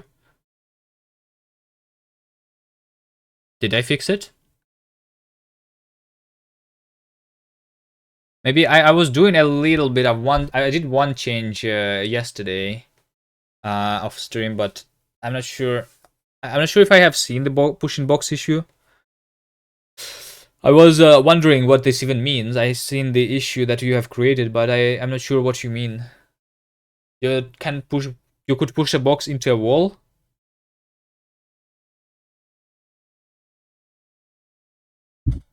Because I don't think I have seen this.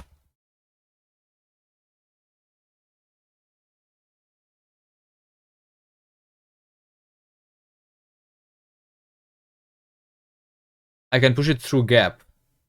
What is a gap?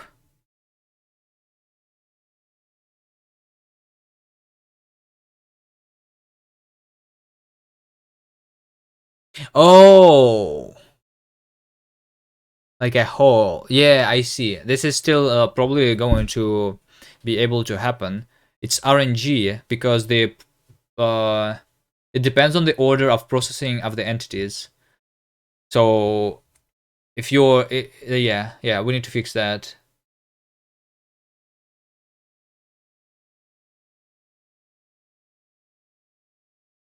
Because right now we are processing the entities. It's basically the conflict. The box wants to both fall down and be pushed, right? But we need to select the priority there. It's a priority issue.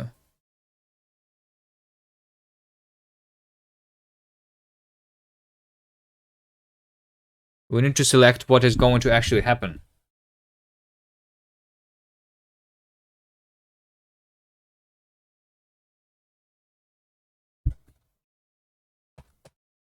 And that's not the only priority issue that we have.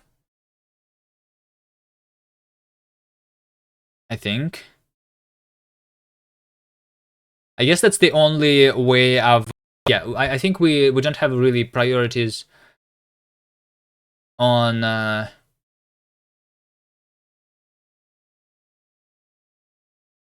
Did me or the stream lagging? I think it is you, because I didn't drop any frames. I don't know. Is anyone else lagging? Okay, JV thinks that multiple things needs to be one move. Alright, fine. Let me do this mod process turn over here. I'm going to say that state is stable. If basically basically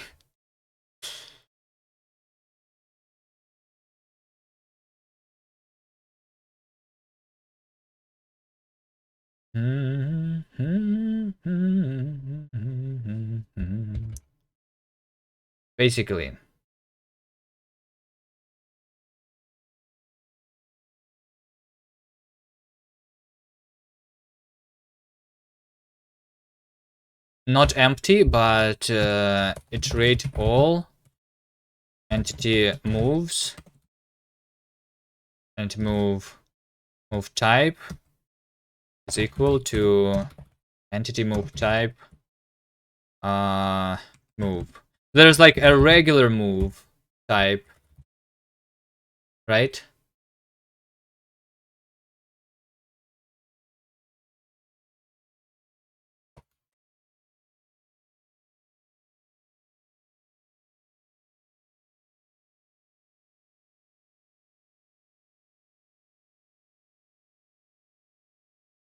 And if all the moves that are happening are just regular moves, then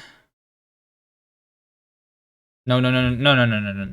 That's actually wrong. Hold on, that's wrong logic.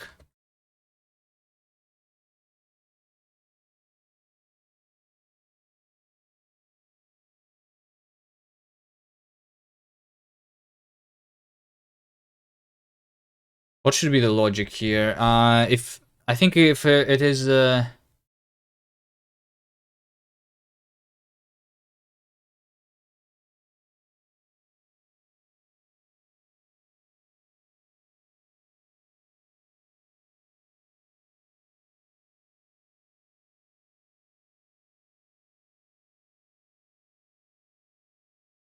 or maybe this is the way. Hold on. Maybe this is the way. Let me see.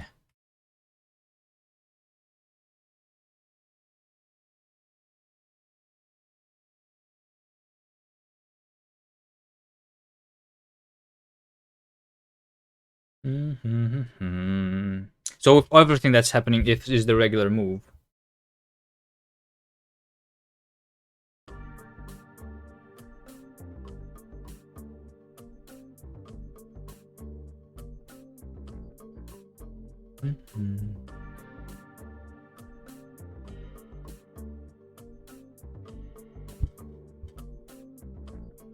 Bing, bing, bing.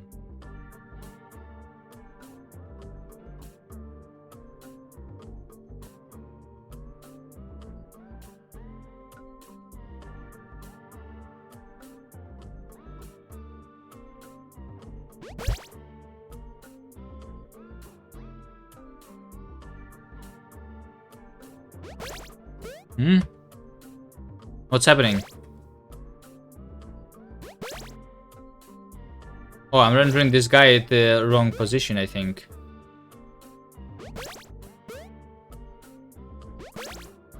When did I break it? Hold on. I broke something.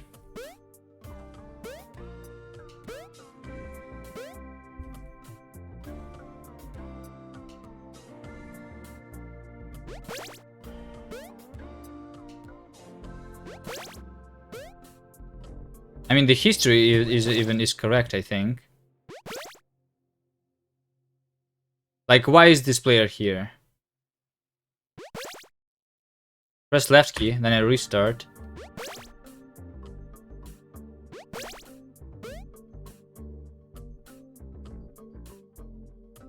Yeah, why is the player over there?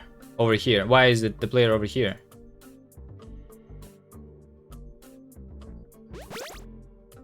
In the beginning of the level. Hold on. Something is wrong.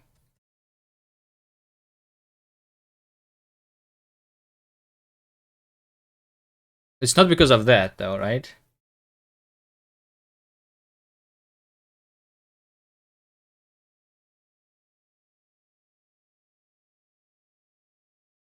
Oh.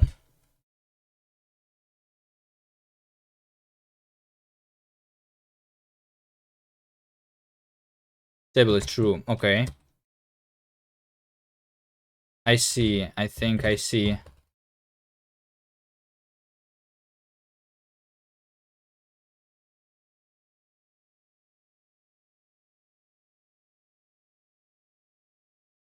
This means nothing happened. And this means the stability.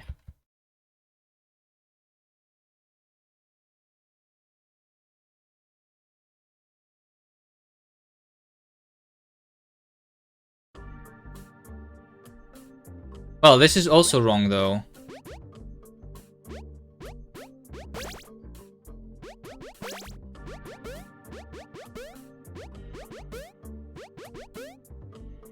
This is also wrong though.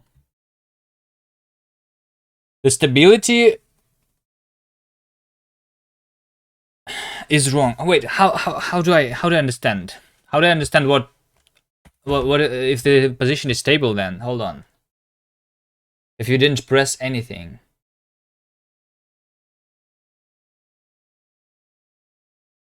So previously if nothing happened, but it should be stable if nothing happened. Like what? If I didn't press any button?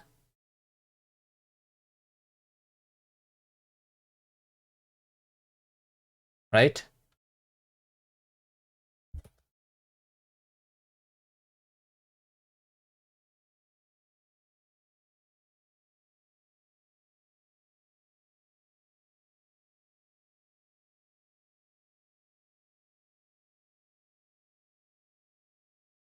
Okay, you know what?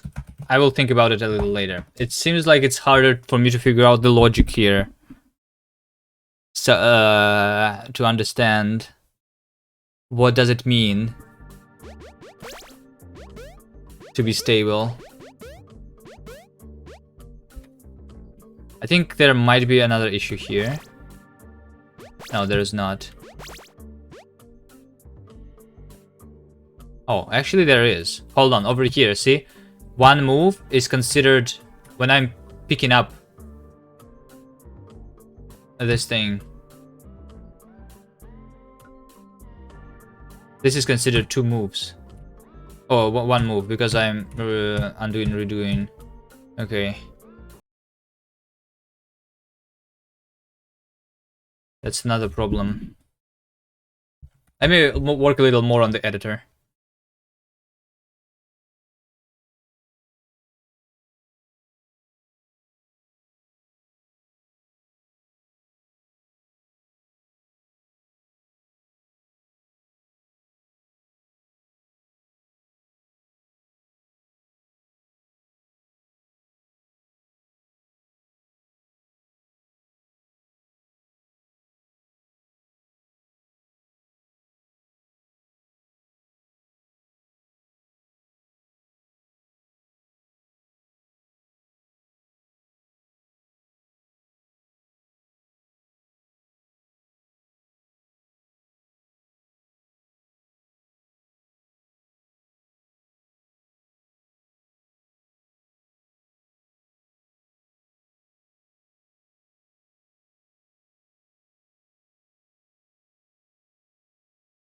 Okay.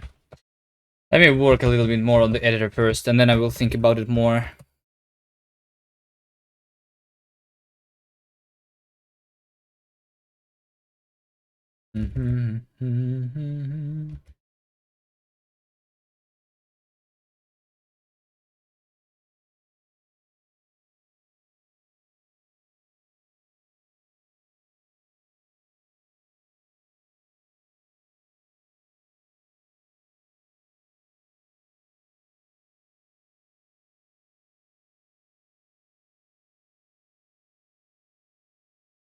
Okay, we want to be able to delete and create things over here. Alright, so I just say that tile is self-screen to tile at the position, right? Which is the screen position, right?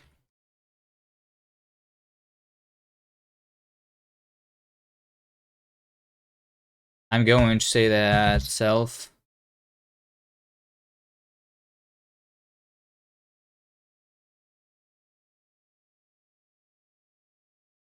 level mesh is equal to render level mesh self renderer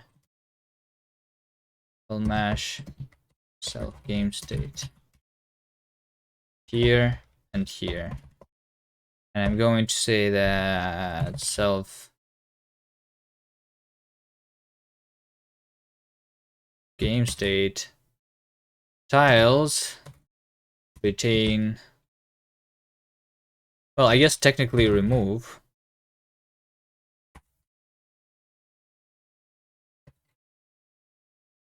from the tile. And if we have removed something, then we regenerate the mesh, I guess. Okay. So this is going to be pretty simple. Hello? Hello? Hello? Nice. Okay. Something happened to my terminal. Okay, so here's the most basic feature of the editor. We go into the editor, and then we do right click and we delete. Okay. Is this nice, Davey? I think this is nice. So right click is delete, which is pretty simple. I cannot delete the player though, which is something that I want to do though, right? I just not only delete from the tiles, I also do self. Yeah, we want to be able to delete a bunch of things. Maybe I make this a method on the game state actually.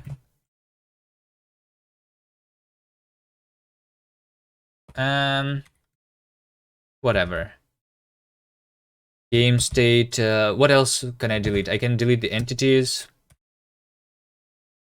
Those are a collection.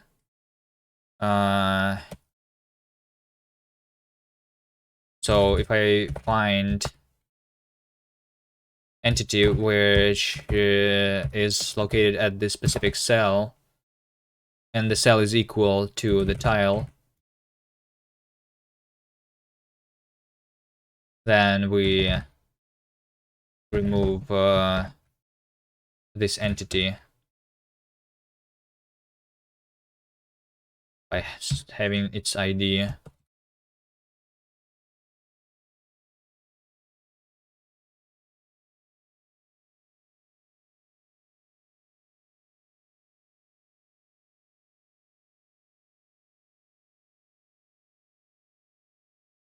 Can I borrow self-state game state entities as mutable?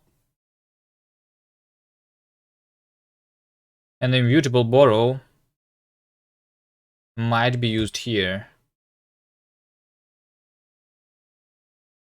Oh, because we're doing the iteration. I see. Fine, fine, fine. We are going to do self game state entities retain such entities where position cell is not equal to the tile. There you go. And not only those, right? We have other things in our game state. Let's see.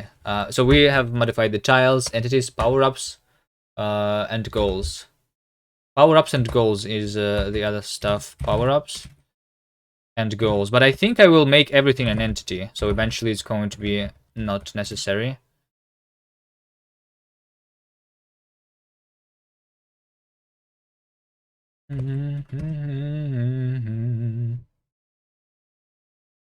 Now the question is, how do I select something?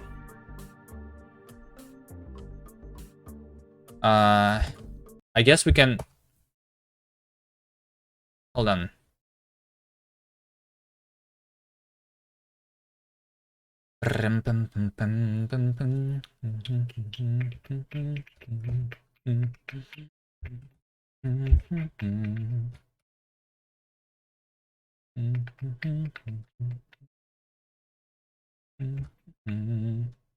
I need to list those things that I can edit, that I can have, basically.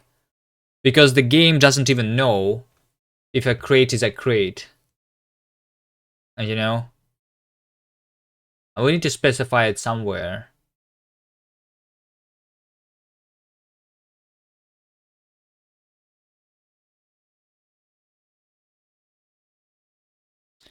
We need to specify it somewhere. We kind of have it listed over here. We have block, disable, player, goal, jump, create. There is the editor select though. This is something that we cannot do. Right?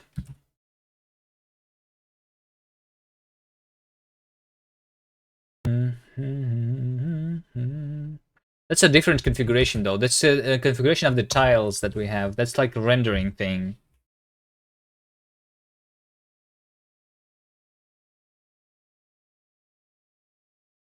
So I need to be able to specify what we have.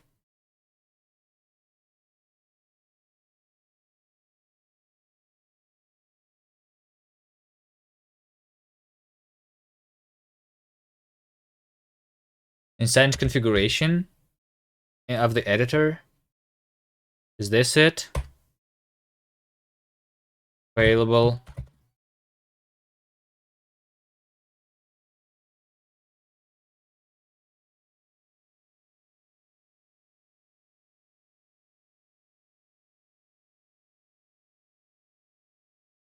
We have available entities.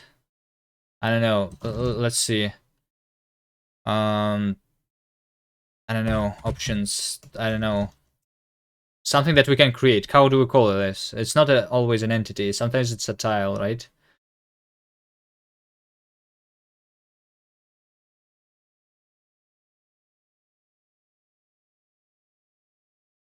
But anyway, entities is a list that we're going to specify here, and then we're also going to specify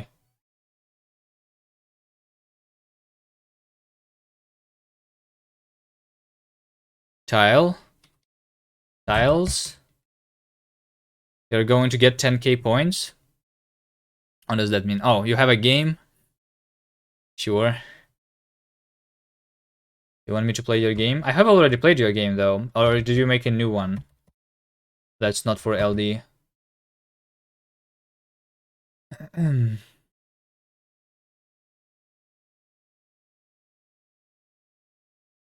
made some new games, nice. I'm not sure if I'm going to be able to play them though, because I'm now running Linux and not Windows, right? And I'm running NixOS. It's going to be not very easy. Now that I think about it, maybe I should disable it until I figure it out. How to run it? I can run it using Proton, I guess, but I didn't. I can install pip. Yeah, if running using Python, yes, that we can do this. Yeah. But I would like to figure out how to run the window games using Proton or using Wine. It's not hard, but I just didn't look into it yet.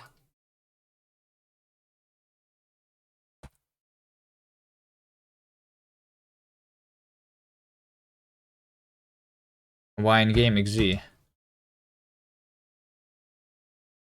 Yeah, I was trying to use specifically Proton, not Wine.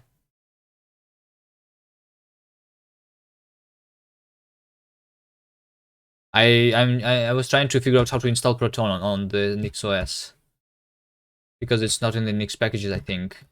Wine is, so maybe I can just install Wine and then run it. Probably can. I can try.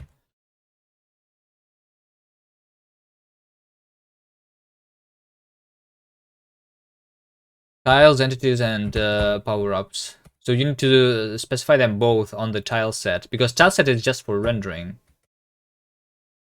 right?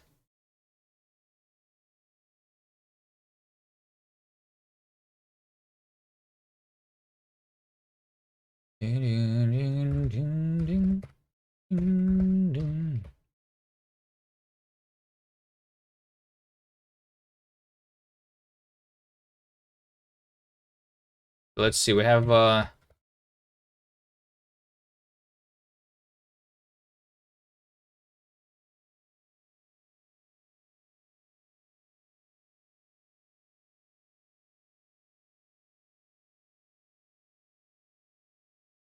these things, block, disable, and cloud. Those are tiles.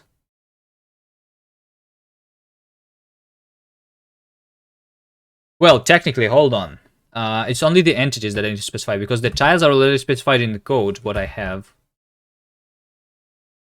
Which probably is something that I should not have, but for now I have. And power-ups, we also have it. Only the entities, because the entities have different... But I also have it, kind of.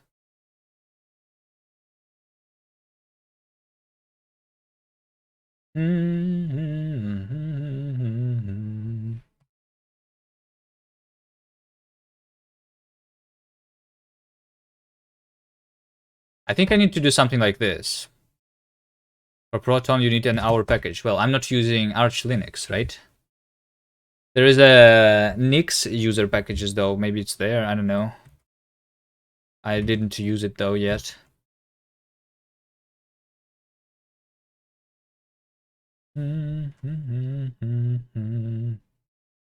I have Steam installed. Can I just use the Proton from my Steam installation? Yes.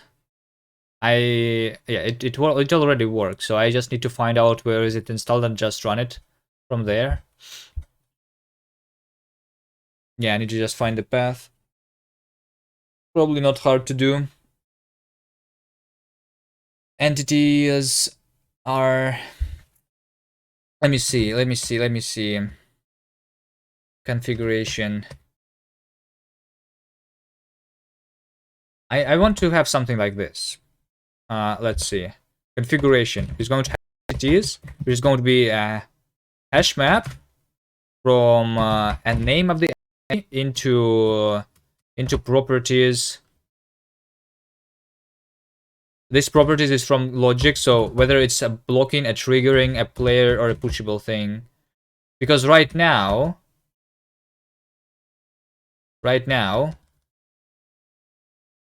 we have these properties from when we're loading LDTK. Yeah, this also can be automated. Yep. Power. Disable box over here. This thing should go into the configuration file.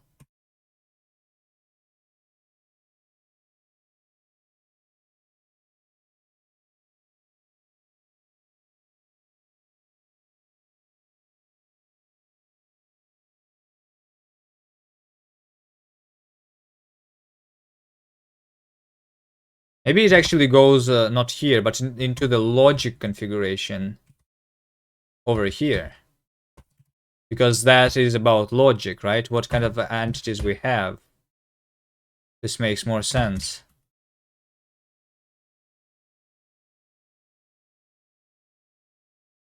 So basically, you say something like entities can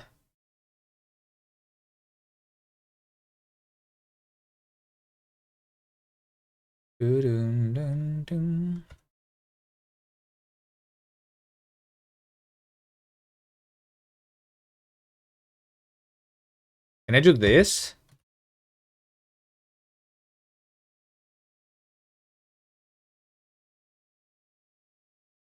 I need to look at the TOML examples. TOML multi-line object.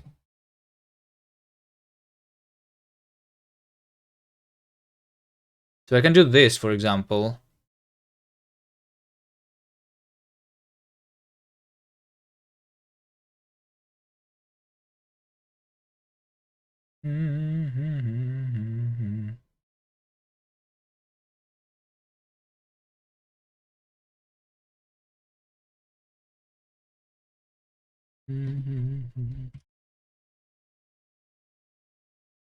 Which I think means that I need to go entities player is this, and then we go entities create.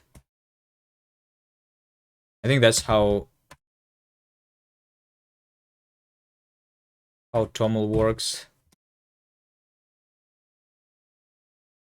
Add a Twitter enemy to your SDL game. Twitter enemy to your SDL game. What are you playing as? If you are fighting Twitter.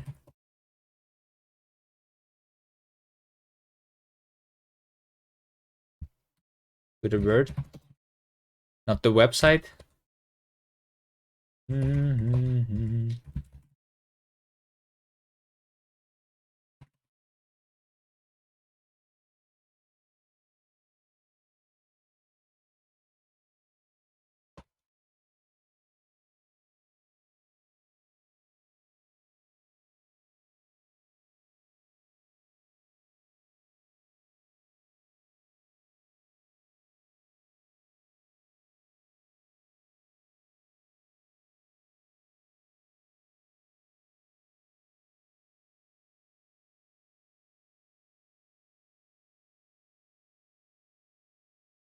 I think that's all that we need. So that's how we specify the entities and their properties in the configuration file.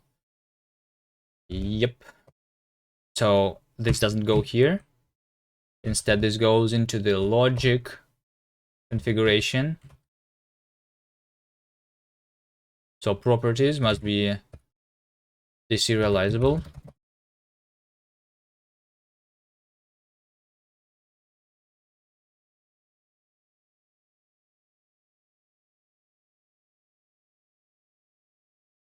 So now when we are loading from LDTK, by the way, we are going to need so properties are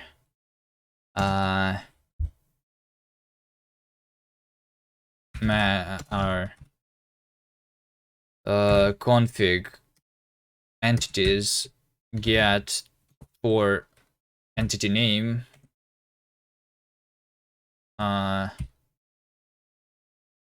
expect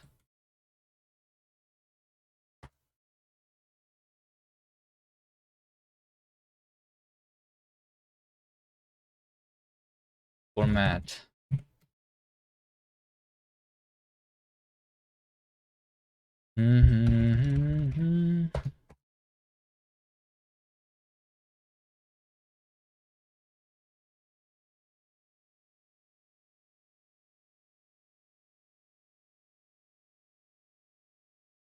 Like that. All right, nice. So now Davey can create his own entities by just Squiggly rings.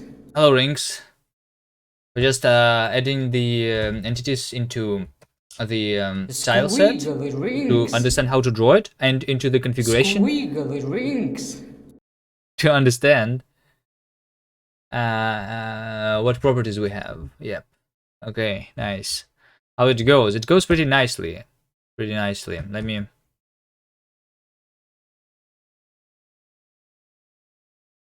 show you. I'm working on the level editor here. So we have been rewriting everything. We have rewritten the game logic from Bevy into our own engine, and now we are rewriting the editor from LDTK into our own editor. So here we go. I can toggle the editor inside the game, and I can delete some stuff like that. I cannot create stuff yet, so that's what we're going to do. We are going to need to be able to create stuff and not only delete it. So for that, I'm doing this. Yeah, having in-game game editor is pretty cool, I think, and it's going to be easier to use. And maybe we allow that for the actual players eventually too. If I make it look good, it's actually going and usable.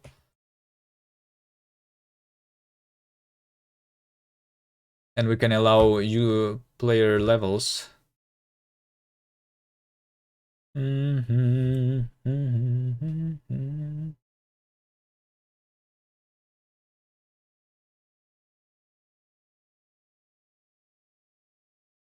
Okay, here we go. We have the this thing. We need to understand what we can create. So we have most of the things. Let's just try creating the entities for now, right? I think we are going to need to have selection. I mean, what do we have selected that we're going to try to create? How do you call this thing that you are going to create? It's not selected because we're not selecting it. Palette? No, it's not a palette. Like the thing from the palette that you have already chosen. Like it's selection, but it's not a selection box, which is why I don't want to call it selection. Brush. Yeah. Oh, brush. Brush is a good one. Yeah. Nice. So brush is a brush, right? And we're going to have our brush to be either entity with a specific name or something else. So, but for now, let's just yeah, entity or tile.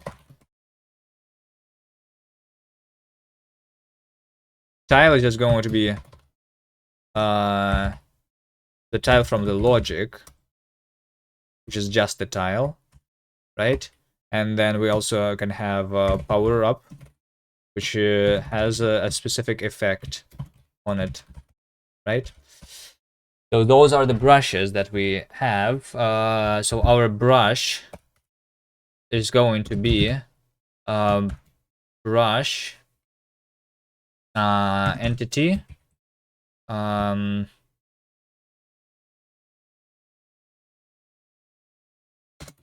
player.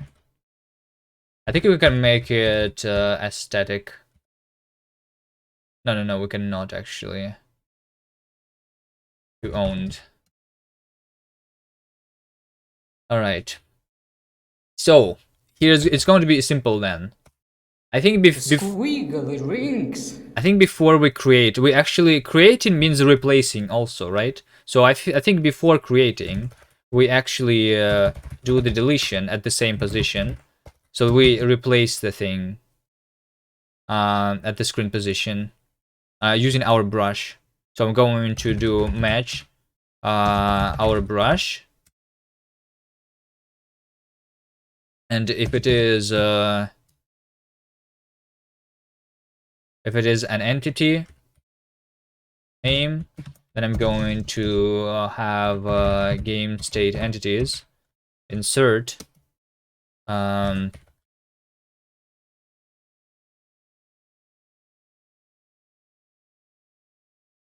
entity. Let's see.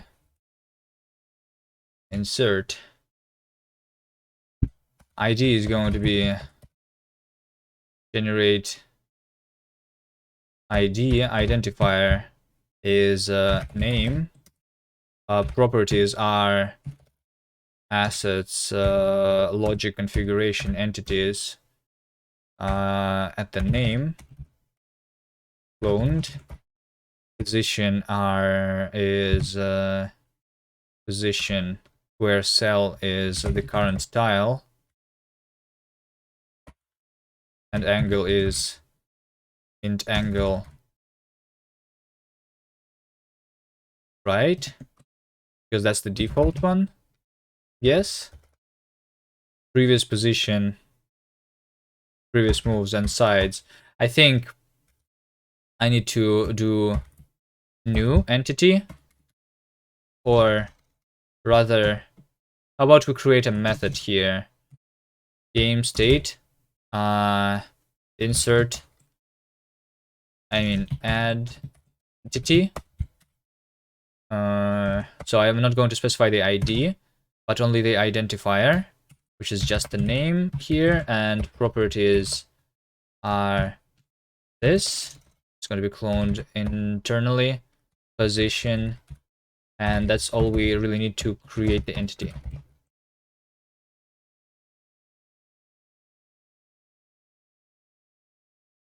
And tile and power up is a to do. So let me go into the game state. LDTK. We are creating an entity here. We're just going to result, add. Should I call it add or insert? add entity. Entity. Yes, entity name is it.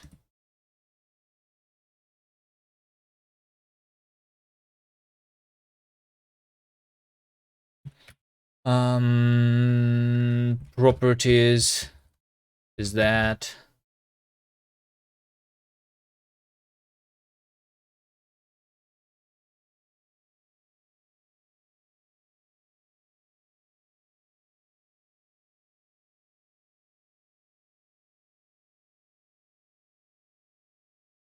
And position.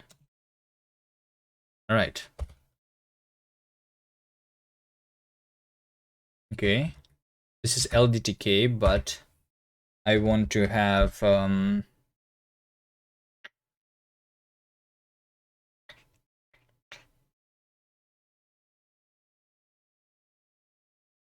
guess inside the model over here. I don't know. I don't know where to have it.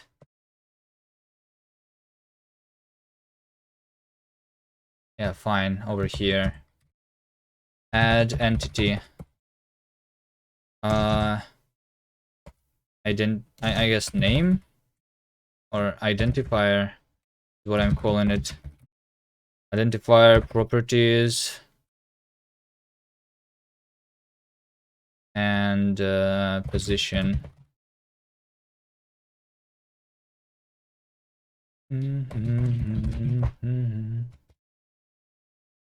Self.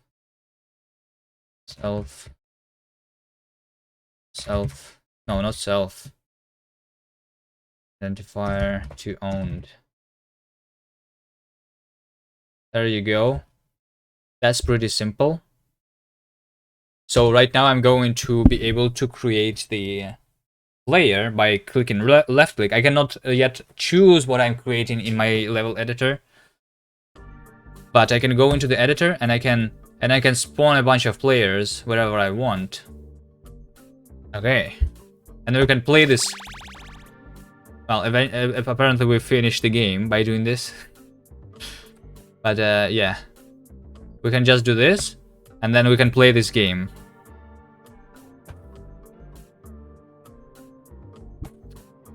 So, neat art style. Well, that's not me who made the art. We have Davey in chat here. Davey is here.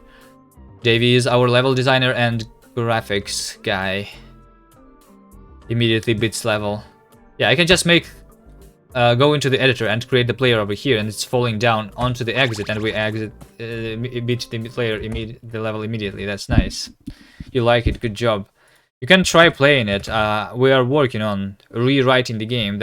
This game was made originally for a game jam, and you can play the game jam version on itch if you want.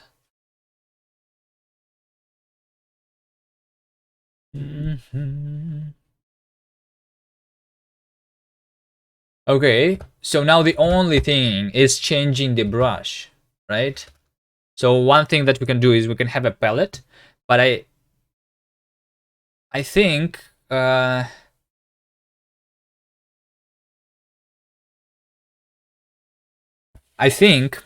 about this thing for choosing what we're actually going to create? I'm going to press tab, and then I'm going to while holding a tab, you are going to be presented with a menu that you hover over a specific thing, and then that's how you choose it. So like the palette is going to be on tab, so you don't like see it always. Just replace the entire screen with the palette. Is that good? I don't know. I think it's better than nothing for now. Or do we have any other ideas that are easy to do? I mean, because it's not... I'm not going to be able to draw everything if we just do it on the bottom of the screen, for example. I mean, for now we can, right? But eventually maybe we add more stuff and it's not going to be possible anymore. But I think holding tab, it's like, you know, this selection wheel in some games. You press like middle mouse button in Apex Legends, for example, right? For pinging, you hold the middle click and then you can drag your mouse left, right. But it's not going to be just a wheel, but something. But we can make it a wheel too if we want. Like, you know, this selection in Sims games, you know, you click on the character, you want it to do something, you have multiple options around the cursor, and you click on them, and it can be a tree also.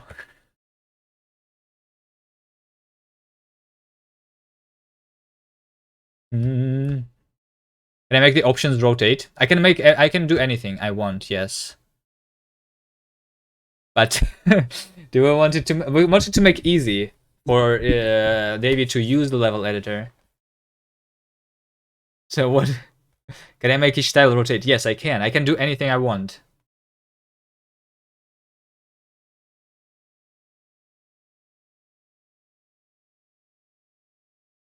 Please do that. We already have tiles that are rotating, like the player is rotating around, right?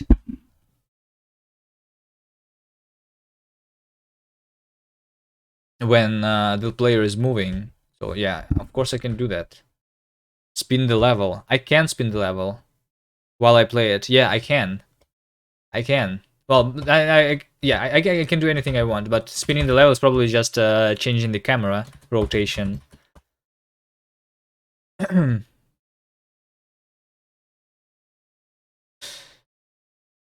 Spinning the level while we play it is actually a good idea.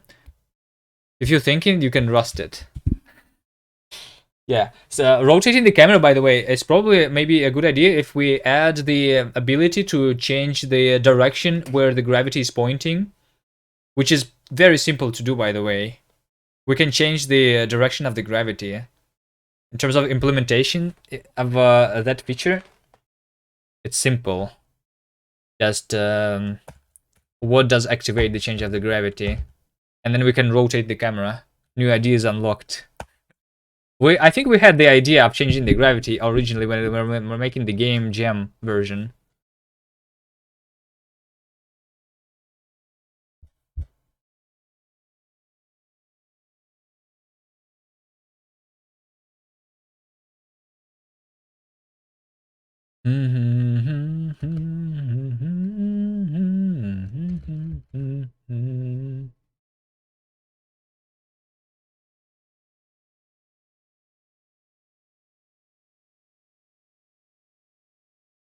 Okay. So basically over here, I'm going to say that if self window is key pressed, I'm going to need the configuration here of the controls. We had the idea of not making this game when making the gem version. Yeah, we had the what we created for Rusty Gem is technically on the level that I wanted to create for the Baby Gem. Something simple. That's right.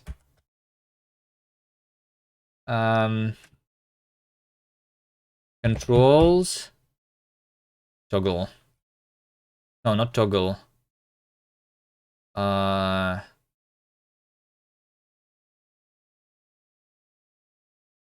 Choose. There you go. We need to draw the choosers. Did the Rusty Gem go well? We won. We won, but there were only 5 games that were created for the gem. So we took the first place out of 5 places. Yep.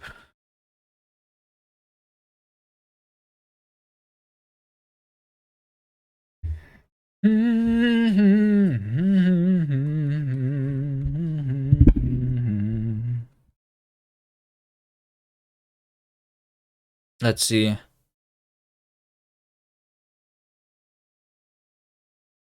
So if this is pressed, then I need to draw the selection. So I'm going to have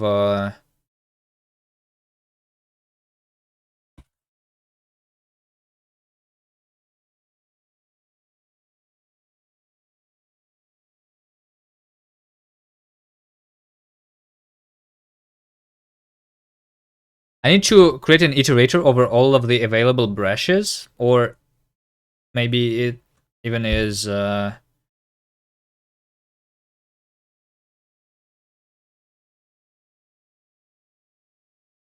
okay, sure. Let's do this. Brushes available is this.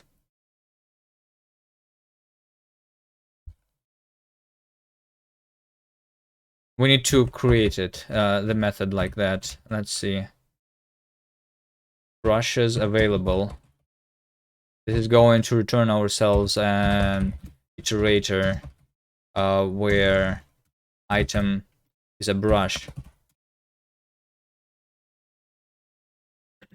So it's going. Let's just do entities because I only have entities for now. Self.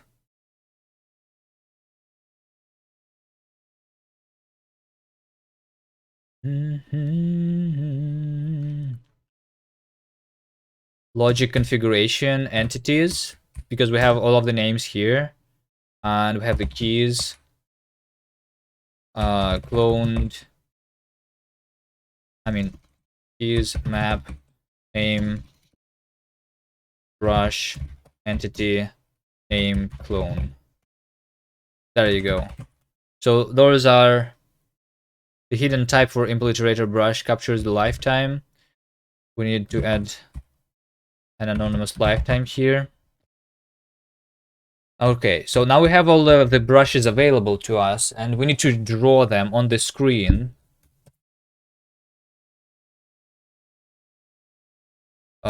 We are going to store them inside a vec. Actually, hold on.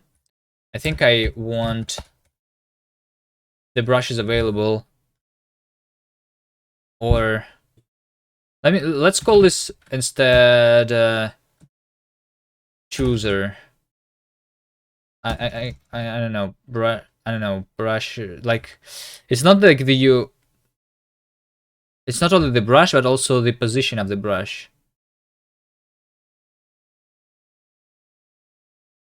Brush wheel. There you go. Let's create a wheel. Why not? It's going to be brush, and position is going to be some position on the screen. There you go. So first of all, I am going to need to create the brush list.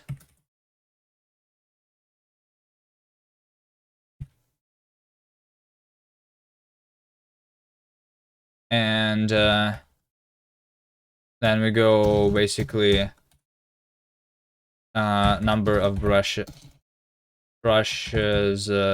length is brushes length, and then we go brushes into iterator enumerate, and then we map index brush into brush, and over here we construct the position. So we say index as floating point divided by brushes length. Hello, Ricky, as floating point. So this is our relative stuff on the wheel. So we do vec2. Let's say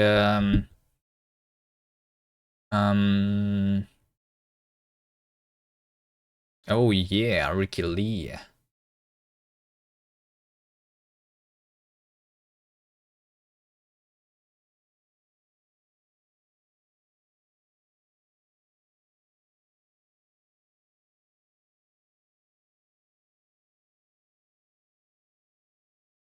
Let's just make something simple, like let me do 5. I'm going to move this into a config though, I think. Although, hold on. I can do this mathematically, like figuring out what should be the size of the wheel. Or should I? No, I want it to be the same size all the time. 10, 5, 0. Hi, Girly. Hi. 1, 0. Rotate by this angle.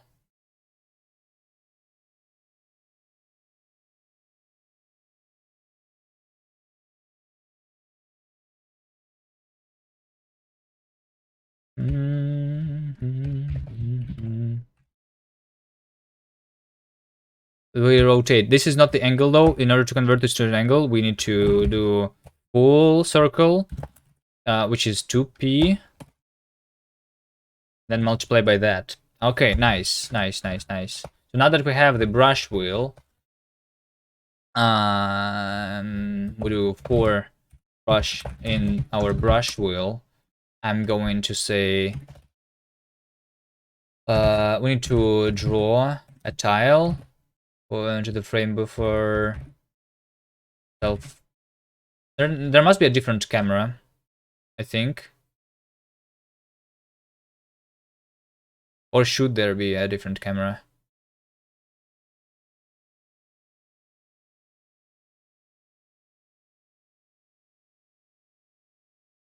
Where should the wheel appear? In the middle of the screen, right? Yeah, I think so.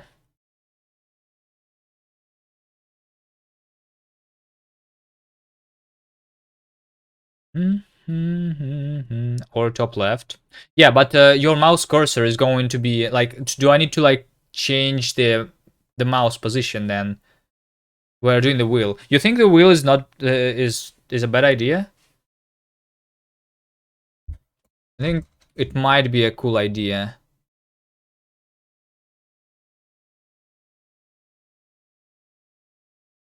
So that you don't need to like go to the other side of the screen to click on something and open menus. A wheel is just was faster for me to create the positions. If so, then the menu should be on the mouse position. Yeah, I think so. But in the mouse position, maybe then zones become with the vector. Yeah, that's I was thinking that like should it be just in the middle of the screen or where the mouse is? I guess it makes sense in the middle of the screen in like first-person games because you don't have mouse cursor. So I need to know center camera on mouse. Center camera on mouse. That's also an option. But then I need to change the mouse position again, right? Because...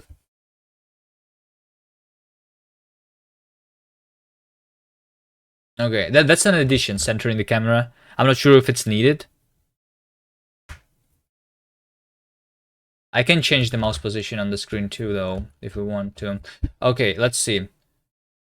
Brush wheel position is going to be an optional position here, like this. Brush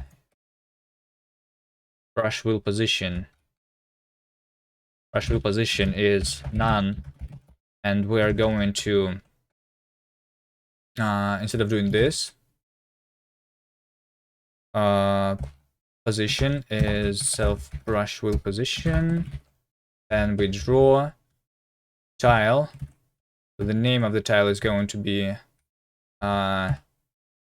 brush tile name from the tile set. In order for us to draw it, matrix, it's going to be translate position plus this brush and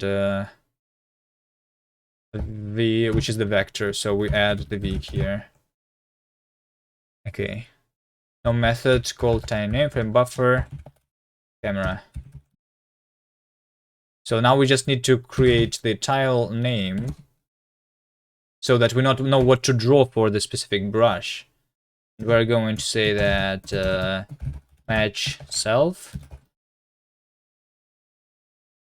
So if it's an entity named this, and it's going to be the name itself. Otherwise, if it's tile, then we do. There should be a string, right? Tile to. I think for a tile, we're doing something like this.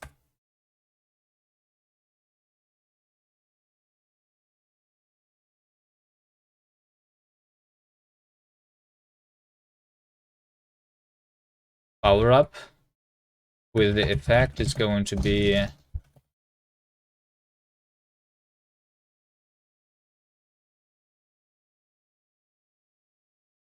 power.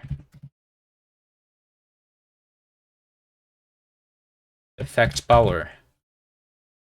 That's the convention that we have right now. I'm not sure why this is lowercase, but that's how we created it in LDTK. That's why. By the way, the tiles should probably not be enums too, because I can have the different properties on them. But whatever. Tile name reference. All right. So now brush wheel position is going to be over here. If key is equal, or rather,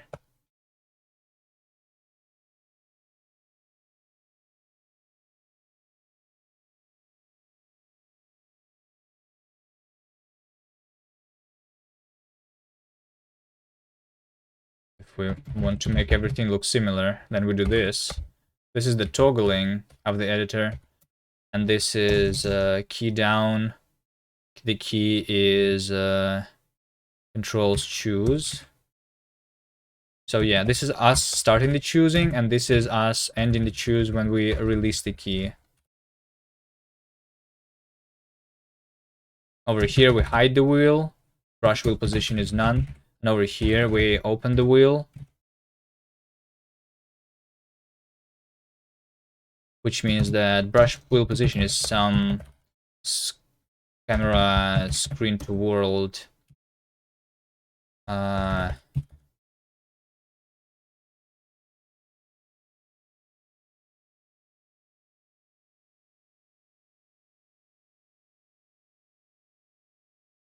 this. Okay, so I think now we are going to see the wheel. The wheel is going to have only the entities though, because those are the only brushes that I have specified so far. Let's just see how this is going to look like. Editor, tab. Okay, here's the wheel. Here's the wheel. It is moving when I'm moving. That's okay. The reason for that is I need to fix it in the engine actually. Finally, I think I finally need to fix it in the engine. Let me go into the engine here. The window create specifically on the native platform. When we go and see the events, key down over here, we're creating this pressed. But I want to see if this is not pressed already, basically. But this is the only two states.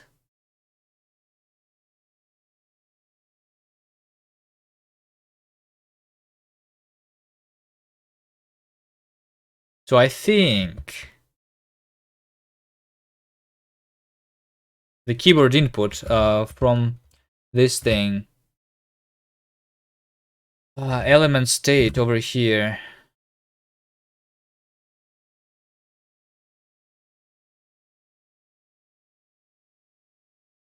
My Rust analyzer is indexing. Pressed or released, right? So the problem is that my windowing library that I'm using is getting me the pressed events a little too often, and I need to filter them, and I need to not say that key was just pressed. Actually, what if I look at the documentation?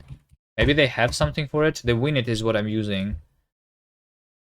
Is there something that's called repeat? Because I want to figure out if the there's no repeat state here in the library that I'm using, but I'm creating my own engine on top of that, so I can have my own repeat state by figuring out if I have received the pressed event before and it was not released yet. Then it's a repeat, right? So that's what I need.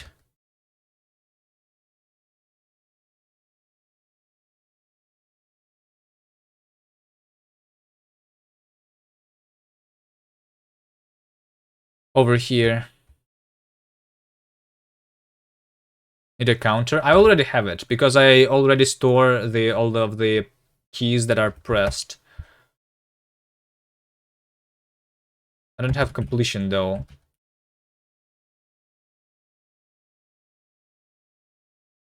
Oh wait, I actually don't have it here, I think, because it's on the other layer, which is not just. Okay, hold on.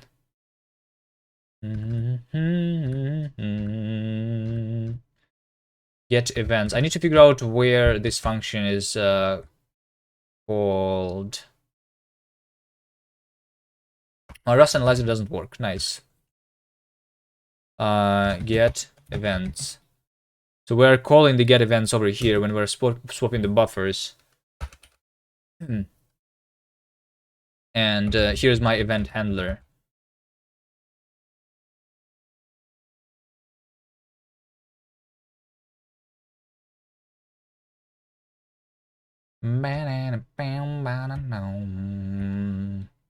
This is the swap buffers over here.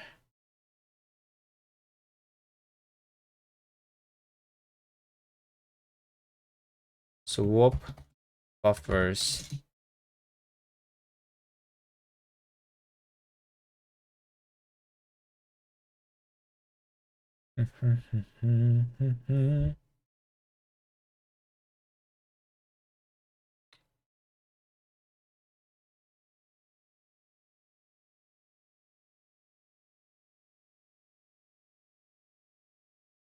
Yeah. Yeah, this thing. This thing. I'm going to say that, so the default handler, what the default handler is doing is, it is, take, yeah, here, we have, literally, we are looking at it. Press keys, press buttons. We're just, we just have it here.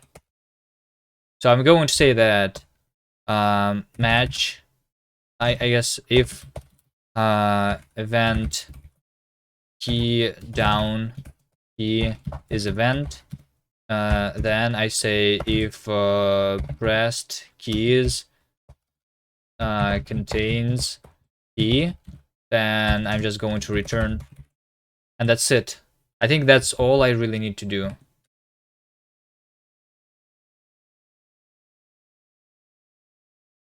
So I'm going to ignore the key down event if the key is already pressed.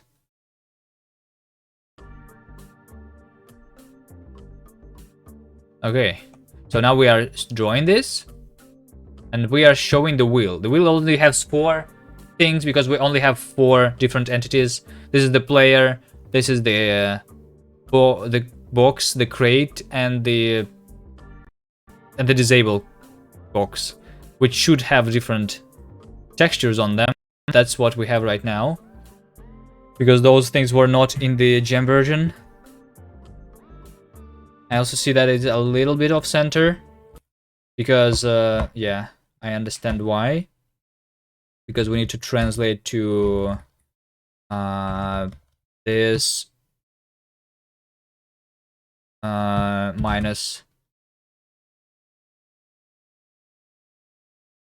0.5, because that's the center of the tile. Okay, I can try at least like seeing what it's going to look if we add more different brushes, right? Can you also add a transparent circle background? Yeah, I will.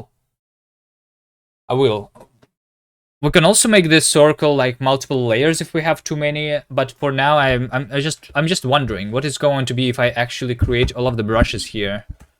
How big is the wheel?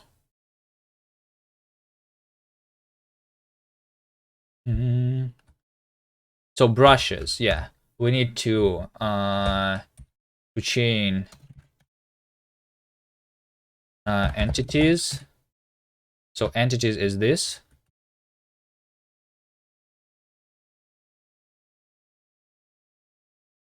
And then over here we're doing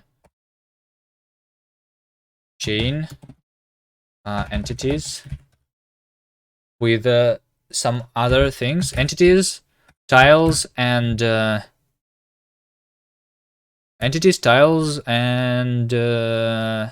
power-ups. Those are different things for us right now.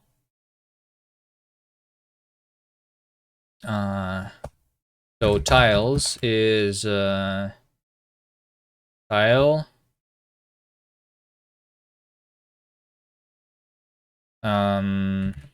Okay. I think I need to figure this out. So the thing that I want to do here is I want to iterate over all of the variants of the tile. I guess except for nothing. Because yeah, maybe I actually remove this one.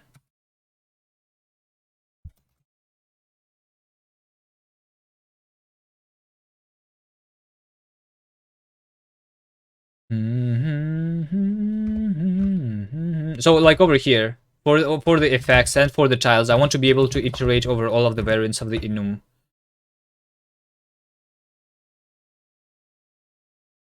I have something in the engine actually.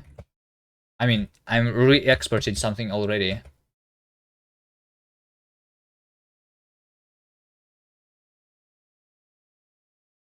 Let's see. One of these things. Derive more or derivative, maybe one of those creates. Yeah, this is all.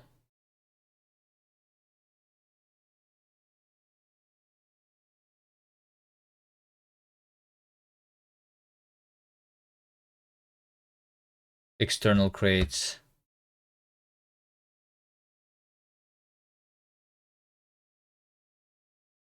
Derivative.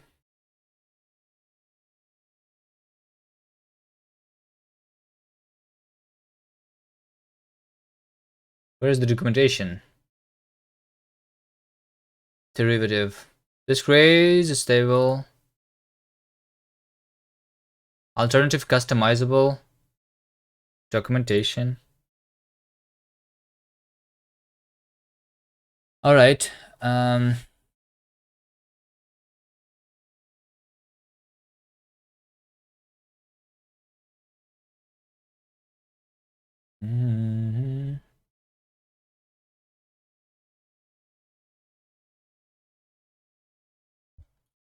Does it derive more? I can make my own, but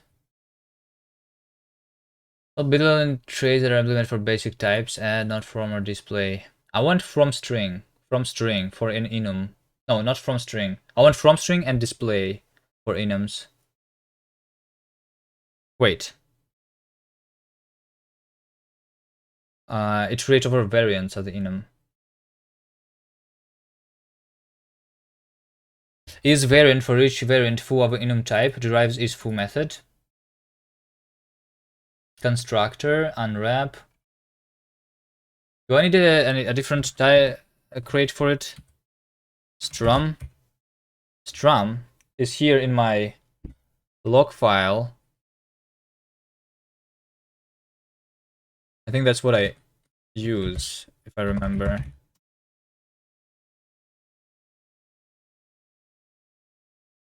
Strum. Enum iter. Create a new type that iterates over the variance of an enum. Yeah, there you go. We need to derive enum iter.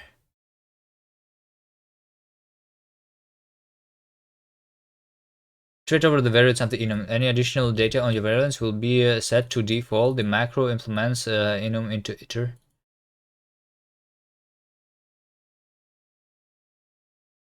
Then you know the new type. You cannot derive enum iter for any type without lifetime bound because the iterator would surely create unbounded lifetimes.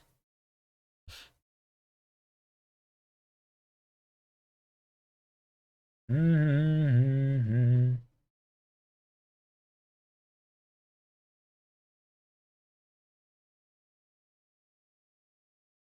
don't know. I don't like what I just saw. You're hungry? I have eaten already today. You know what? What if I just make my own implementation, like from string? This needs to be derived, right? But then also we need iterate variants here. Aesthetic method, which returns an implement iterator of where item is self. That's what I want to be derived. These two things, right?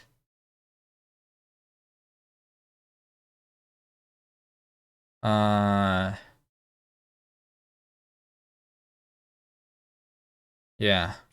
So we do self jump, self magnet, self slide, self disable disable gravity is not it. This is not the one that I want actually.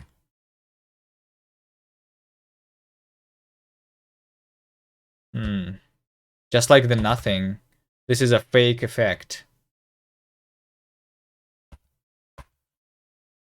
Fake effect. Other side of magnet is what this is.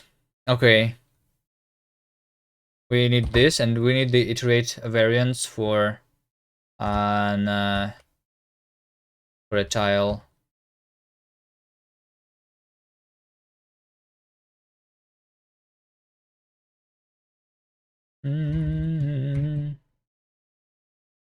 Log disable cloud. Okay, there you go.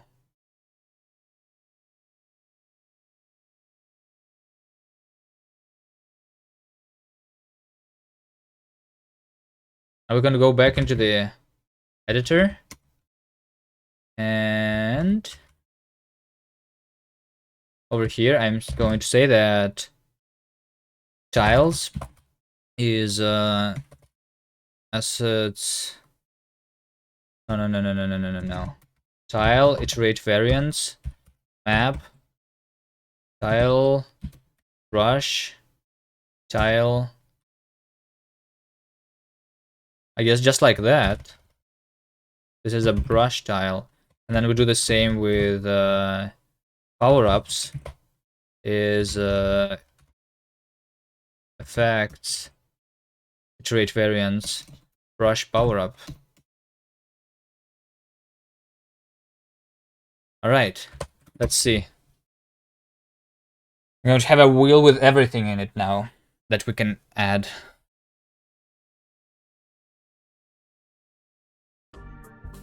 Go into the editor, press tab. So this wheel has everything on it, but this is too small now. Right? How big should be the wheel?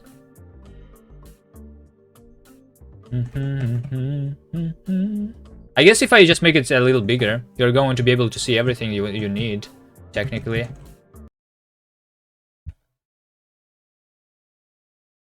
Right?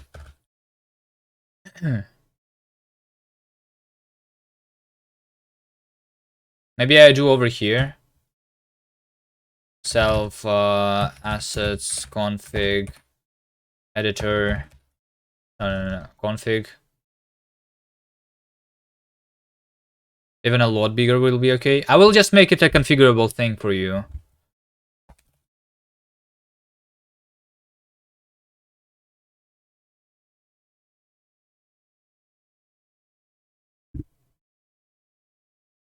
Editor. I will make a 40 on level for this game. You know that there is an editor for the farting game, and Davey already created another level for us, and you can make a level for that one because we have completed all of the levels. We don't know what else to do. We need someone to create us more. The level editor in the farting game though is much worse than we're already have here. We don't have the wheel there. It's broken. It's slow. It's laggy. I need to fix it.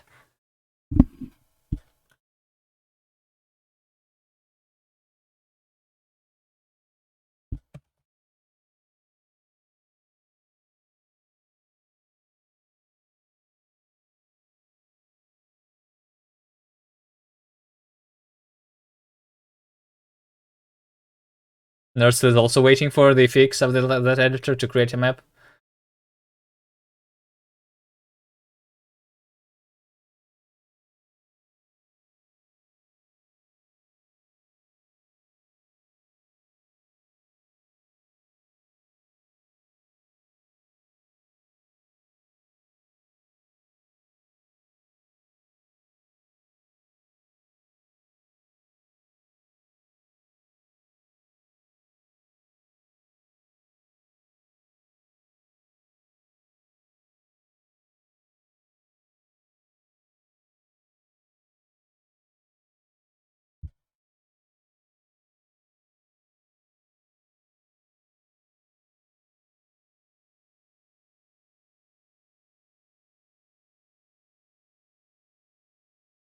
So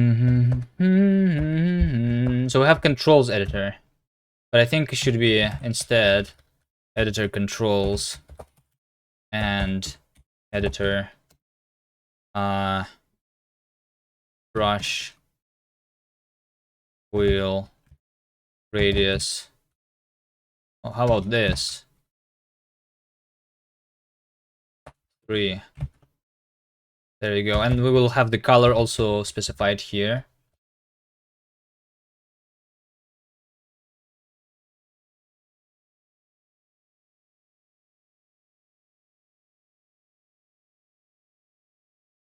Yeah, we'll make a game if you fix the engine.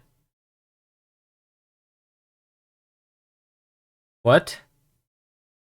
What do you mean fix the engine? The engine is not broken. It's working. The game is working on the engine.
The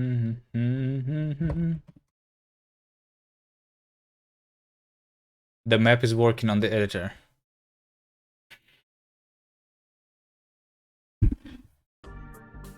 What does that mean? Okay.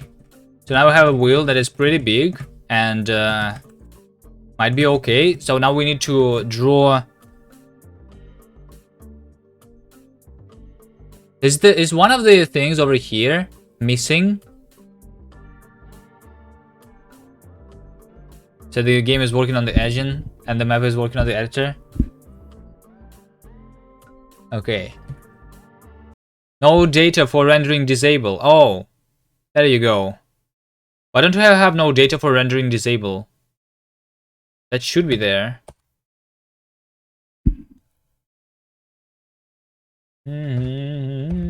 There you go, disable.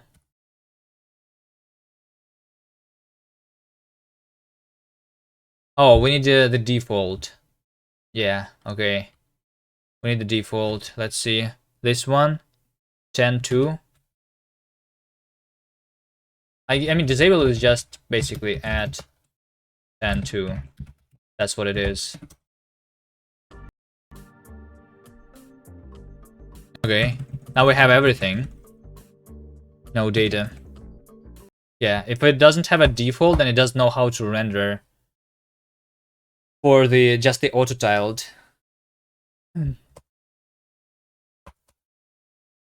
Doesn't know how to render just one thing.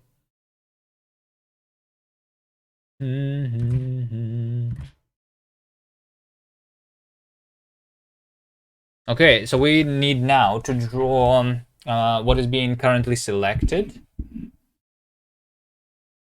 Right? So brush wheel.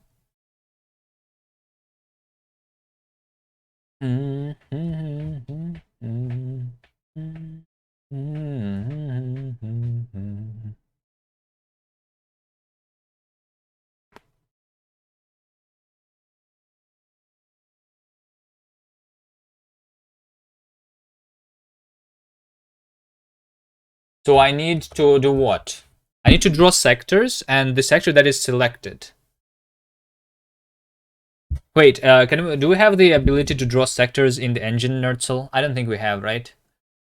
We can have rings, but I don't think we can have sectors. Do we? I don't remember. No, we don't. Hold on.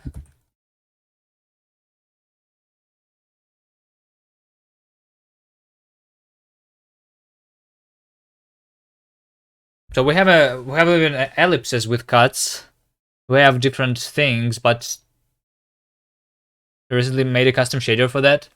I think you can just add it to the engine if you want. To make a pull request, right? Since you made it already.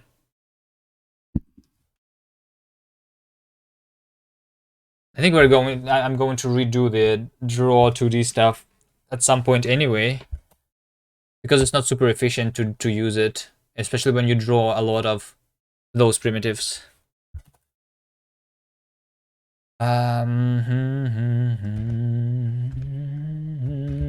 Brush, wheel. What do you want to have then? I want to have an API that like saves the things that you want to draw, and then you actually draw it at one point using instancing, for example, or like I don't know, maybe even create a scene graph or a scene tree at least, you know, and have some of API. I have something in mind, but I didn't really think about it too much yet.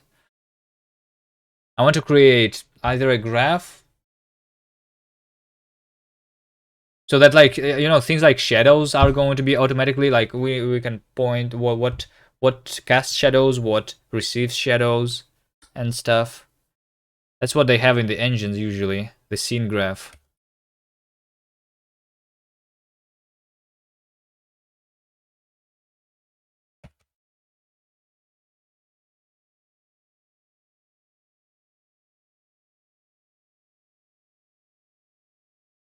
So yeah, basically, instead of drawing something immediately on the screen, we describe what we want to draw, everything, and then it's being drawn. Not just one thing, but everything.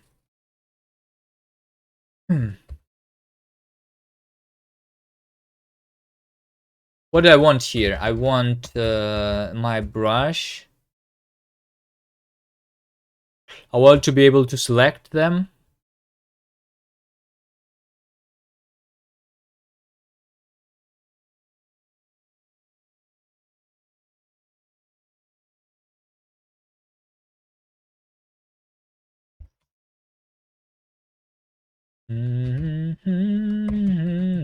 Derive partial equality effect.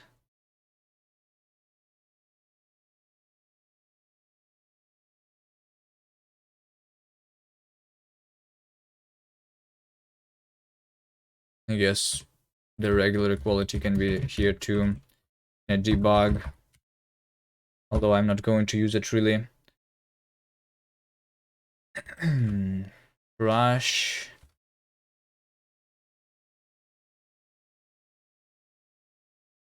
Okay, let me see. Let me see.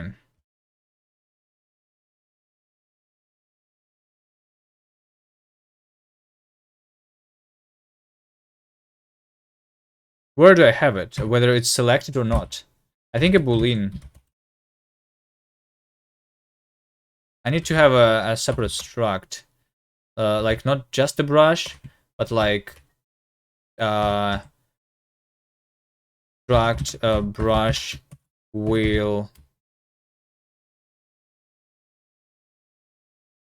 item, which is going to have a brush inside of it, and we also have position, and we also have select. I guess hovered boolean like this. So I'm going to iterate over brush wheel items, right?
Go to item position. This. No, Ali. With a raid. Hello there. How are you guys doing? How's your project going? You still working on the Jira stuff? Welcome, raiders. I am over here trying to make a game, a level editor inside the game. We are almost done. We created the wheel for selecting the brushes. Item.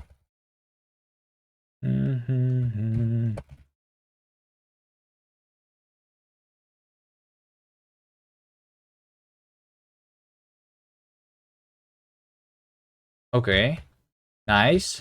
So now we need to figure out if we have hovered over an item or not. And to do that, I'm going to have something like this. So items, iterate mute. We need to find the minimum by key for item position minus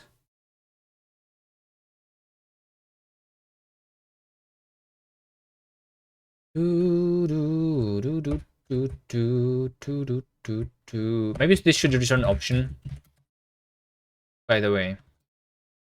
So the reason is if the brush wheel is not always present, right? So if we don't only do this if let some center be self brush wheel position, or I guess over here we can just do question mark. We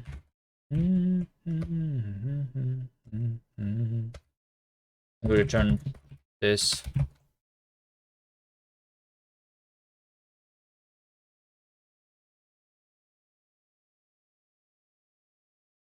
Okay, so we find minimum by key. Delta is going to be mouse delta is or like, yeah, self camera screen to world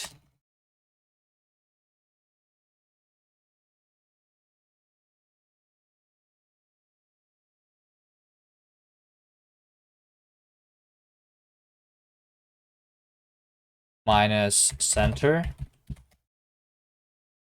So we say that we need to find the thing with the minimum angle, right?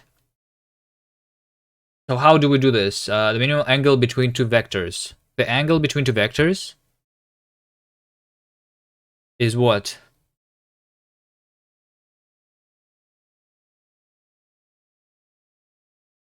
When the minimum on like skew product.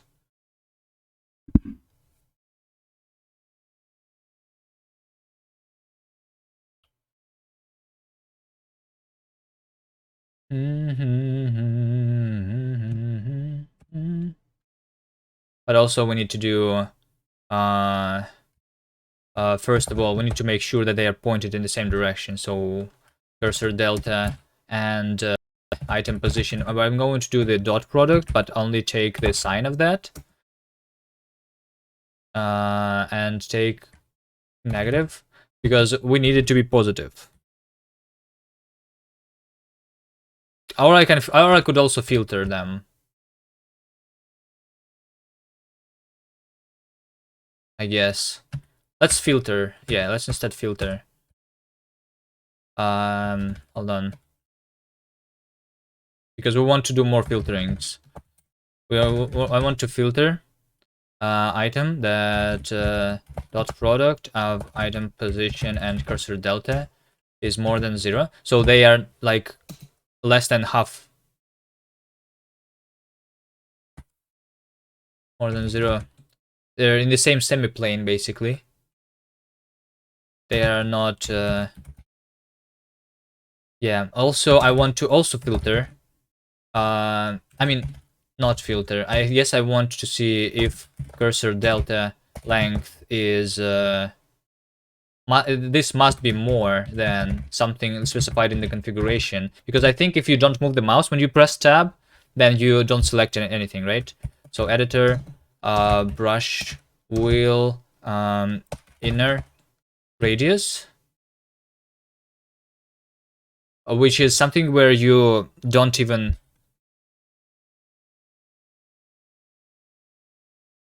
where you don't even have the ability to select anything, right? So we do this, we filter, and then we do minimum by key, item, skew product, item position, and cursor delta, absolute value. So like the sine of the angle, basically. And then we say that if such item exists, which it should, I think, over here. But anyway, item hovered is true. So this is the one that we're hovering. Yeah.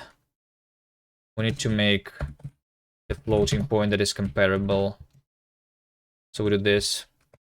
And then the inner radius is something that we need to be able to specify inside our configuration. Inner radius is probably going to be equal to 1.5 might be a good idea, or 1, I don't know, we'll see.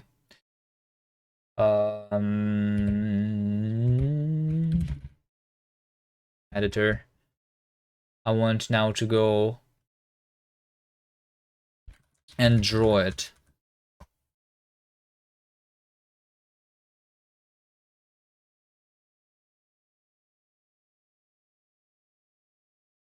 Let some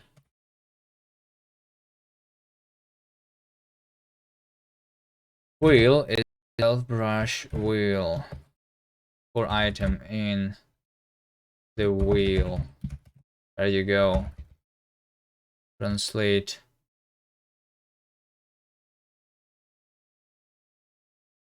Oh, oh.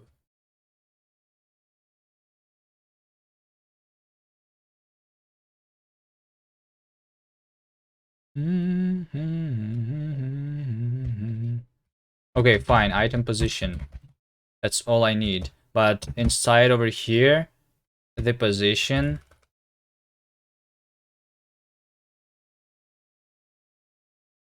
should be center plus. So that's what we do. Okay, and then we do over here. I'm going to multiply by,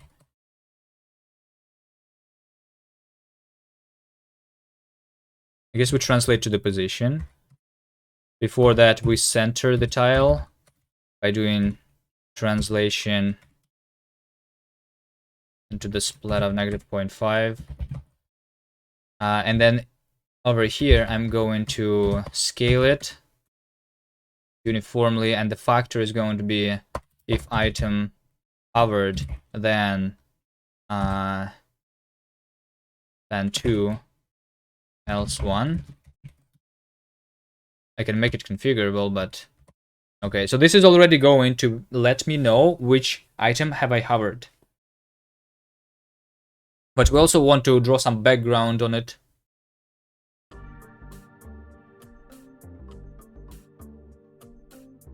Okay, so this is wrong, the selection, but you can see what I'm hovering. It's just selecting it wrongly.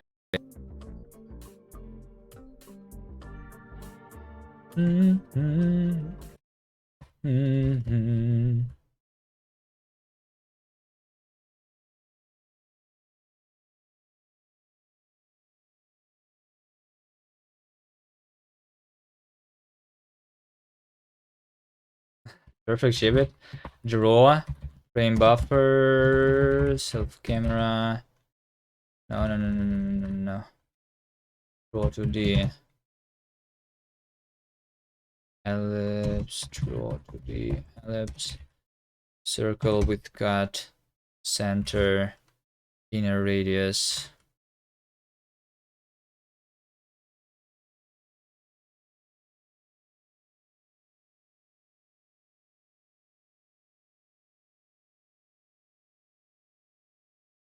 Okay, radius is this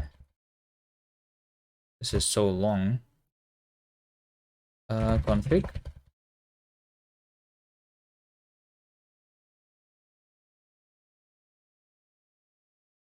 What the fuck?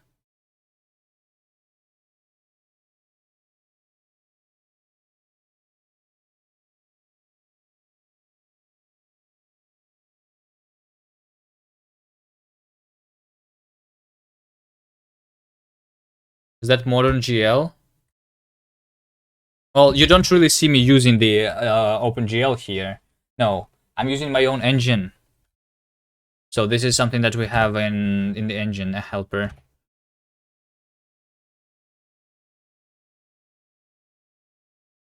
That's built on top of OpenGL.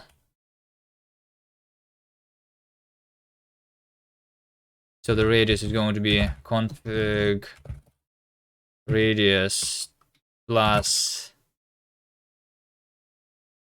minus config inner radius. I want something like this formula. And the color is going to be config color. Okay, so I'm going to have the color.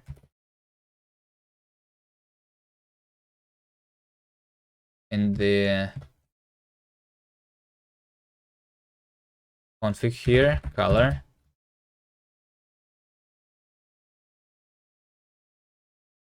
Seven, seven, seven, seven.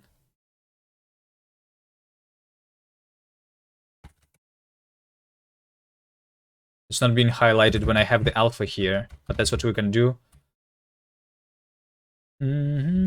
So I made my own graphics library. Yes. I mean, it's on top of OpenGL.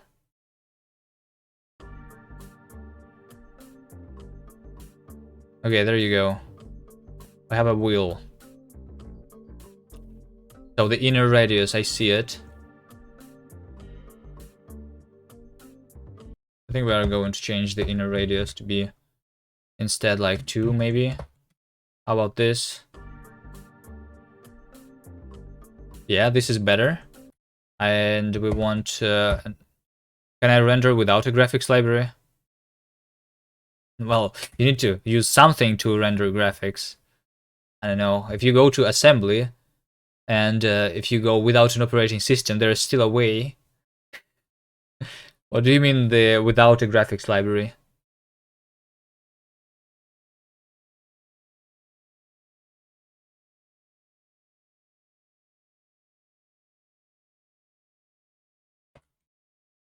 What is a graphics library? Like OpenGL is a graphics library, for example. Also. Or SDL is also a graphics library, because it allows you to draw something on the screen, but you can build something on top of that. I use OpenGL. I was just telling about it. I use OpenGL under the hood. But I don't use it directly because we have an abstraction layer.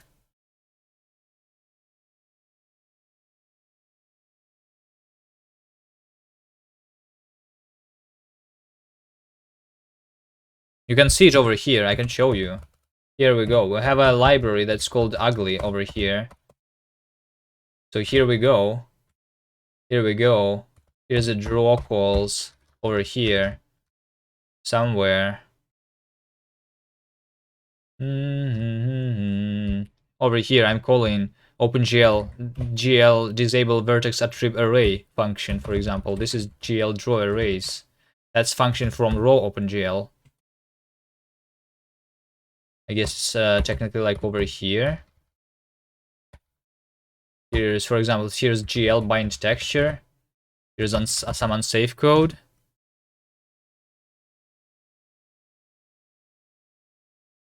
But that's like deep. I don't use that directly because it's hard to use directly. It's easier when you create an abstraction layer.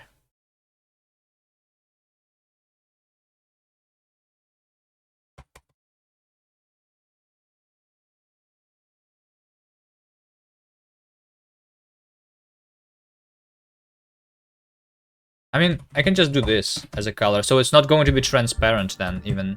Yeah, is it better when the wheel is not transparent? So now I just need to fix the hovering. What's wrong with the hovering?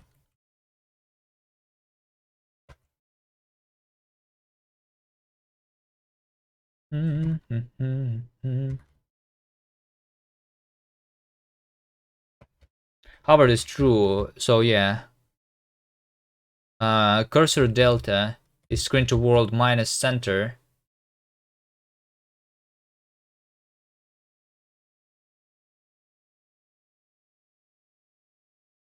Which is right.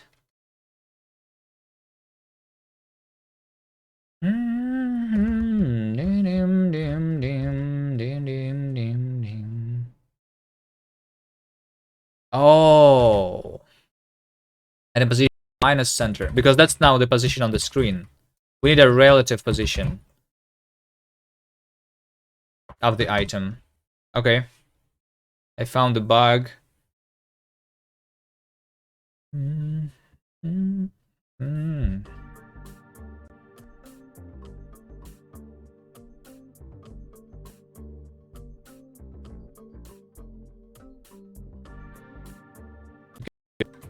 You like this?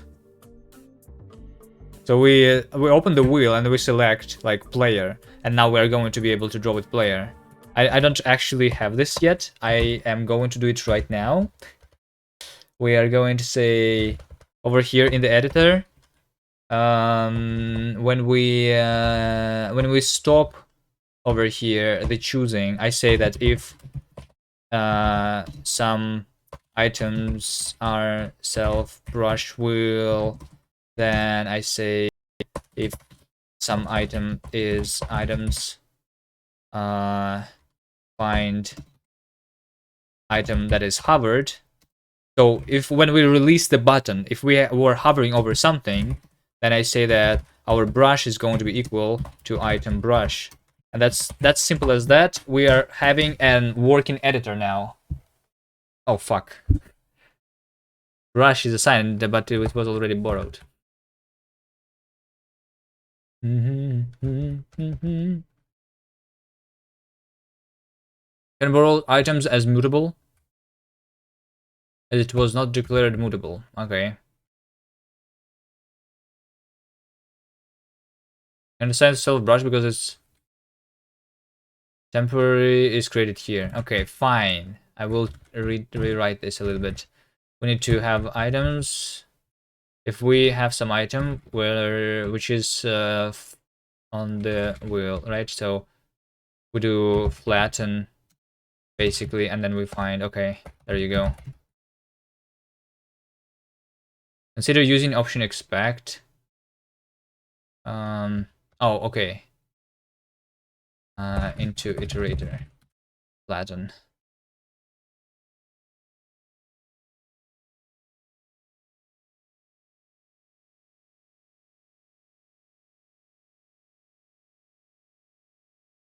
Hmm?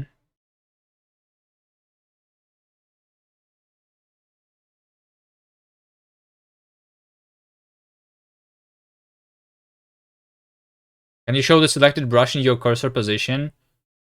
Maybe a bit transparent? Yeah, sure, I can. It's easy. I can assign to self brush because it is borrowed. Like instead of this selection box that I draw, right? Or in addition.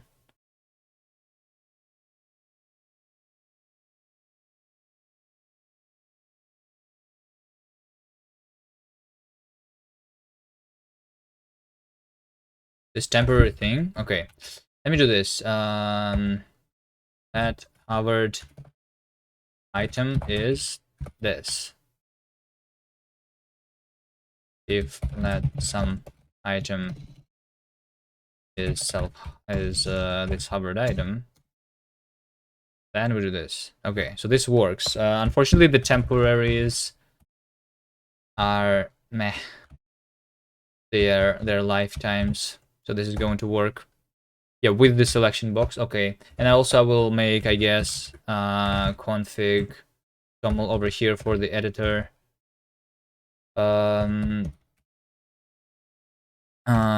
Brush preview opacity is going to be equal, so you can configure it. I'm going to say that it's 0.5 here. Brush preview opacity. Let's go back into the editor.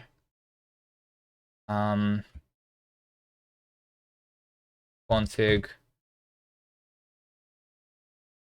brush preview opacity is this, and when I'm drawing something, I guess before the wheel, but after everything else, I'm going to say self, yeah, like under the selection actually over here, right?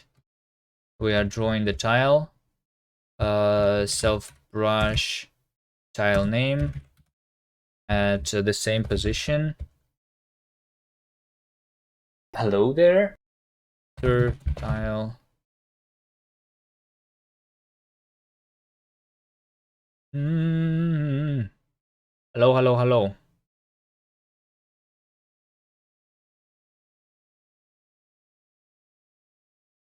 Whatever.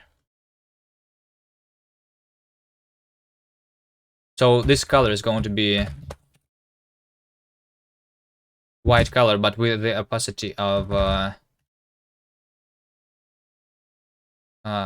brush preview, because that is the brush preview here. All right, let's go.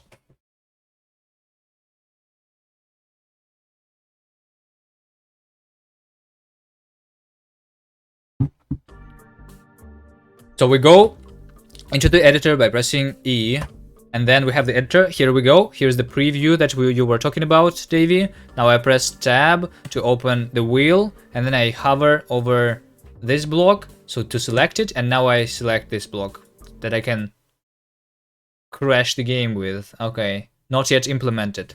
I didn't implement something yet. At line 114. Yeah, over here. Create.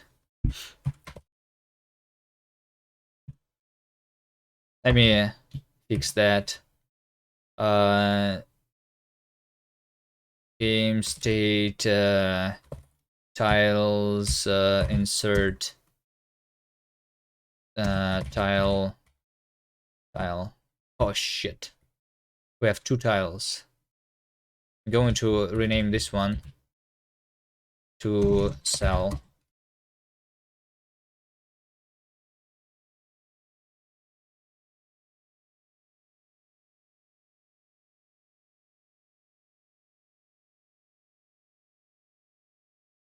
By the way, we can also have the delete brush on the wheel, so it will also work on the mobile version in the future. Wait.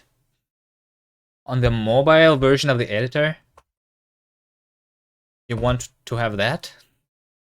I guess it will work then. Okay.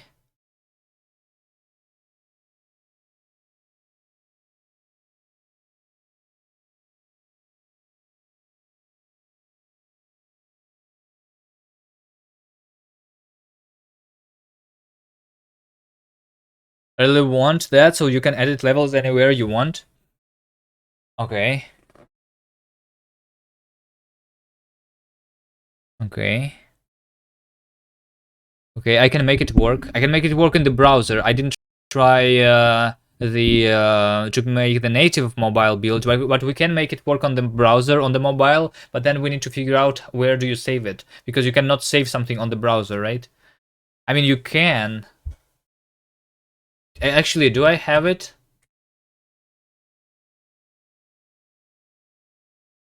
Padbox file over here. Let me see. I can load files. I can read. I wanted to have a save here. I don't have it. Like it's possible to create on toilet editing. I think it's possible so that you at least your browser asks you where do you want to save the file at least. Although, does it work on mobile browsers? Or do you want another option is to make the game connect to a remote server and save the the level onto the server basically. That's also something that I can do. So you can edit something that gets pushed to my computer from the bathtub directly to my PC so that I can play it immediately, you know? We can do that.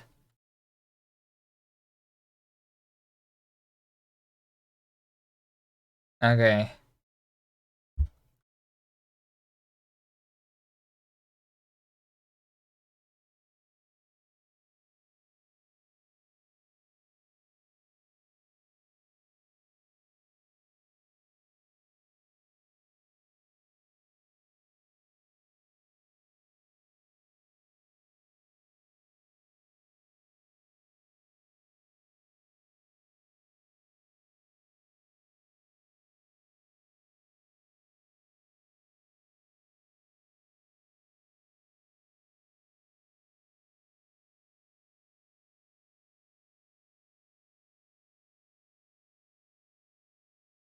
Can it move out of effect? Okay, well, true. But I can clone it. Okay. So now it's going to work.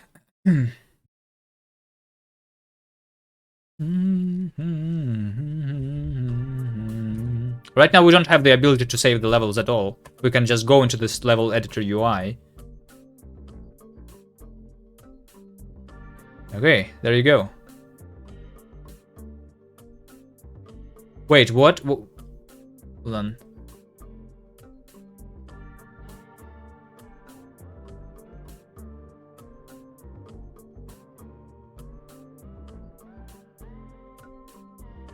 Something is wrong here.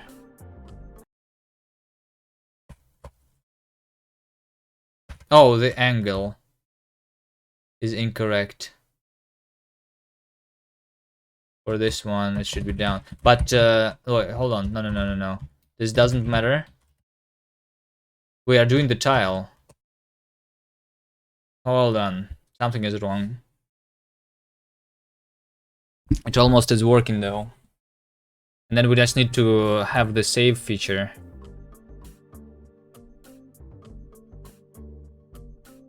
So the player is getting created perfectly fine. Let's try the box. The box should be created perfectly fine, and then you can have the G. So the G is a tile. So yeah, the tiles are weird.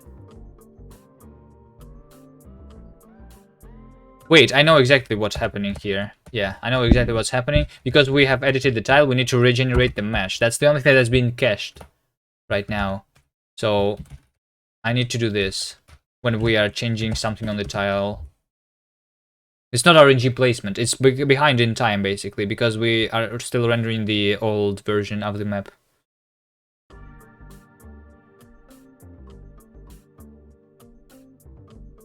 Okay, there you go. How it's working. And the level is technically infinite, by the way. You don't have the limitation on the size of the level.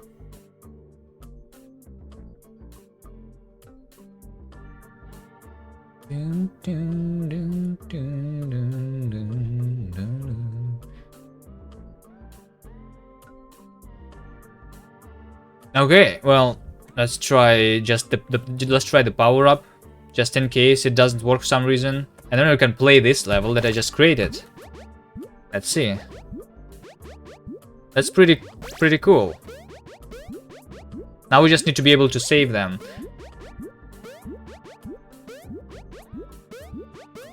Because it's going to be lost once I exit. But we did make over here, basically. By the way, rotation. Yeah, rotation is something that we can do, yes. We should do. Editor, brush, wheel. Alright, let's go.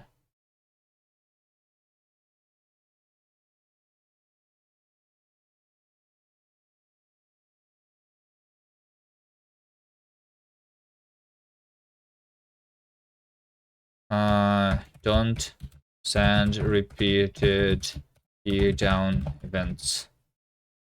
Is the fix in the engine that I forgot to commit? Okay. Rotation. You want us to have rotation, yes. So how do you do rotation? Also, one of the good things is to be able to pick. So instead of using the wheel, you can click on something that's already present on the level and then add a copy of that. So that changes the brush automatically.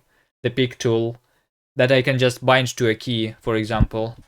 If you want that, that's also easy to do. I think it's useful. Although the wheel is also pretty pog. But I mean, that's easy to do, I think. So I should. It should be bound to a key. Over here, I say pick is Q. I think Q is a good button for that. Level editor. Let's see.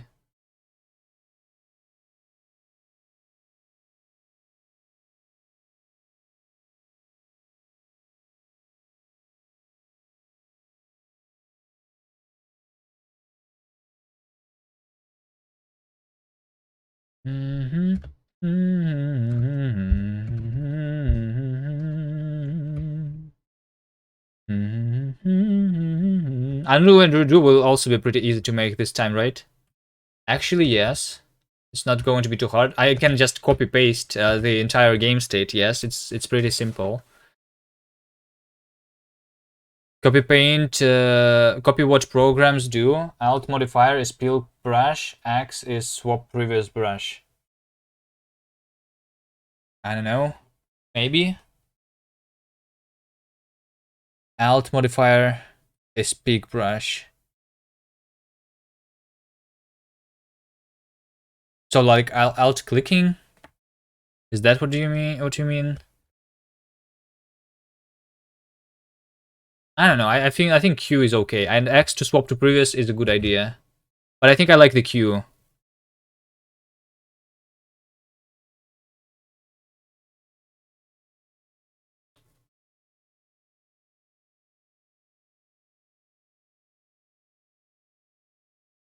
Alt modifier means that it's a modifier, which means that you need to hold something else, which is two buttons. I think Q is okay. And we alt click is big. Yeah, I understand, but I don't know. I think for me personally, I never used Photoshop, so I don't know. For me personally, it seems more intuitive to do a Q to pick.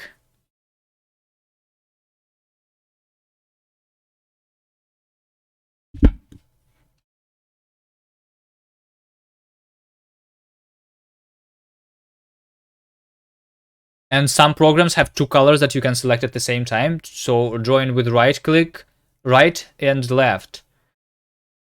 Actually, is it? You are used to picking with alt mouse too? Well, you are going to need to reuse to be reused because I'm not going to implement that. Okay.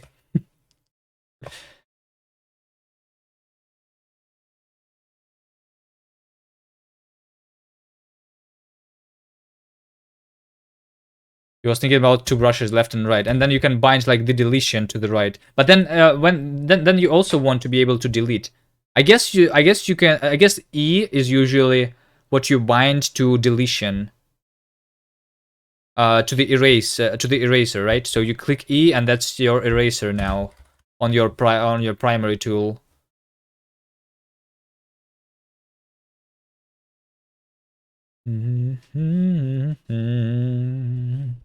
You want me to do that?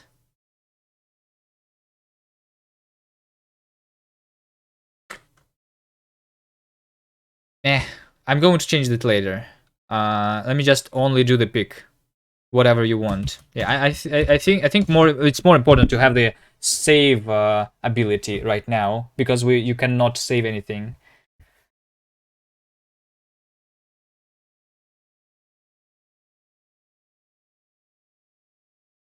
I'm just going to create the pick here first, though.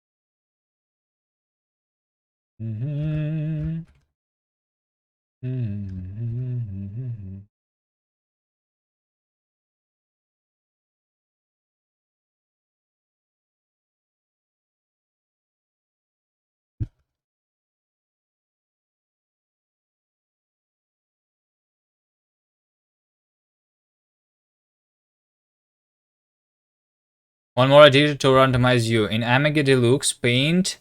These hotkeys brackets would move you through the palette. Oh, so yeah, okay. So you can have a palette and you can have a window of, or yeah, you just okay. Having a palette is something that we need to create first, though, for that to work. We'll need to optimize the editor a lot in the future anyway. What do you mean anyway? Not anyway. Anyway, if we want to make it public, then yes. But if it's only you who is going to be in it, I'm okay with making less features for it.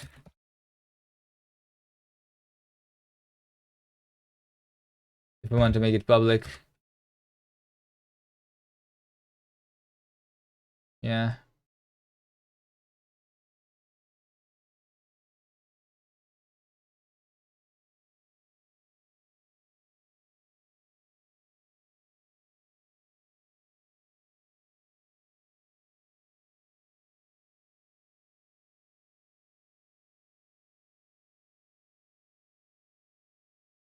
Okay, so I say that.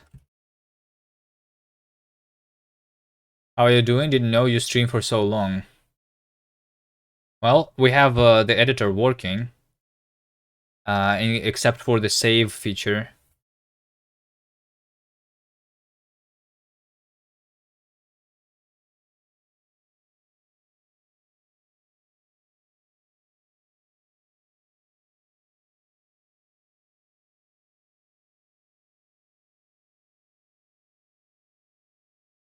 I was kind of sad today. Found my cat dead after I came back from tuitions. Oof. That's sad.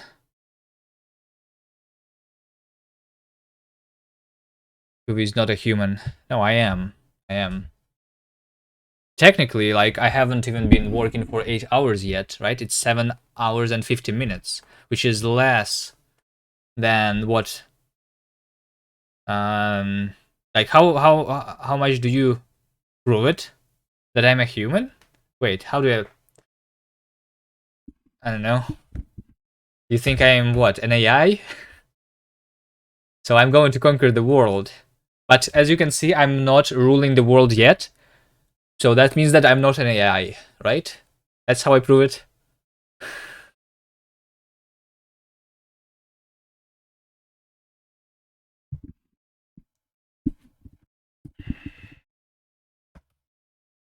All right.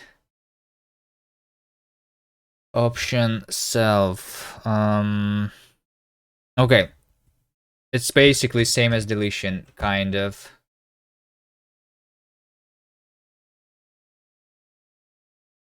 Entities, tiles, and power-ups. If let some tile be game state. Let me just call it state. Tiles get for the cell, then return some brush tile.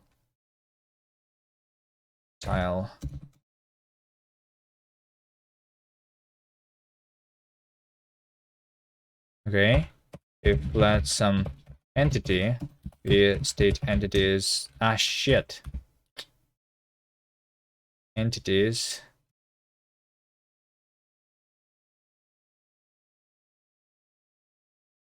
And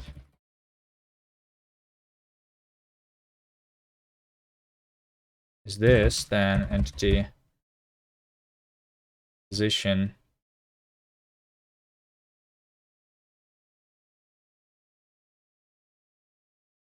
That means you're smart enough to understand that you didn't have the resources yet and just waiting for your chance to strike.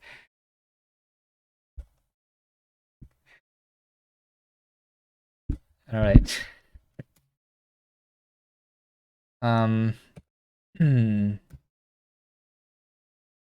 Turn some entity identifier phone.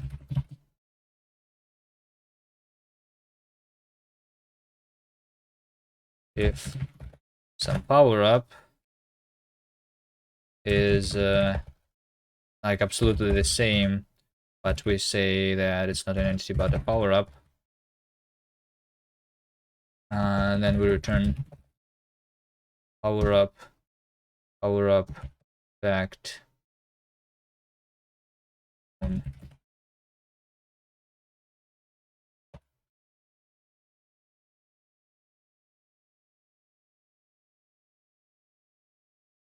A field effect on entity. Okay, because over here we need to go power-ups. Okay. There you go. Well, now we have the pick tool. If you pick on an empty space though... Wait, actually, if you pick on an empty space... Let's go into... Oh, no. It's not working, yeah, okay. Okay, there you go. I can pick on a goal. Oh, goal is something, wait. We cannot create goals, because goal is a separate thing. I can only delete it right now.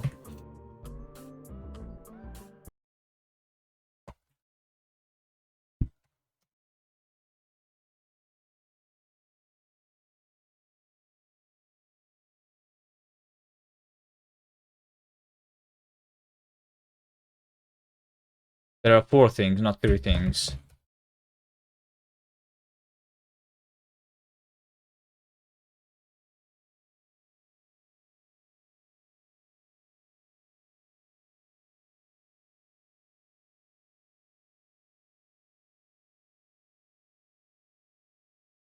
I think if he's AI, then he would have known how to pronounce Curie.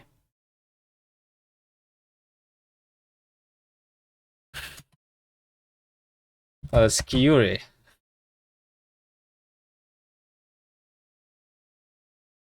What do you mean?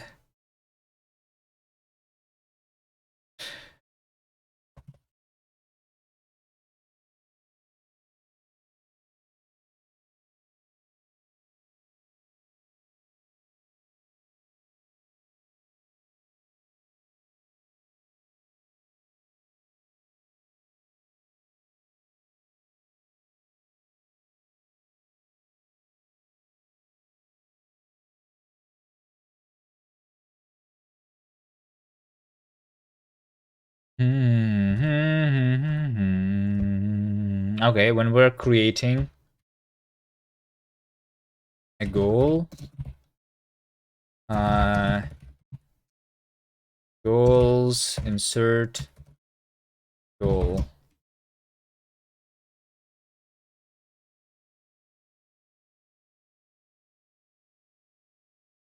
Position.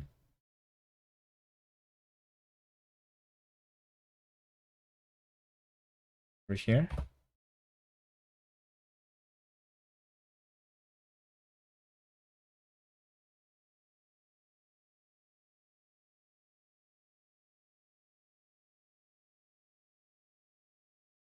Man, it's not even subtle.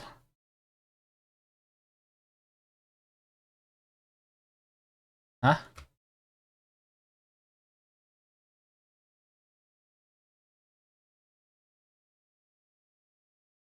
Goals, power up, entity styles. In the brush wheel, we also need to have the goal.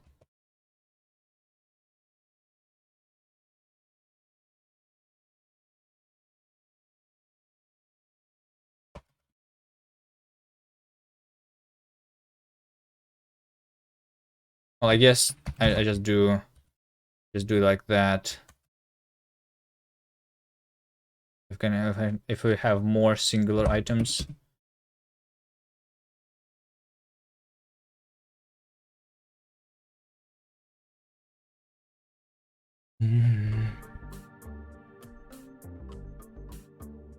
Okay, I can create goals now. There you go. It's enough goals for you. I finished the level.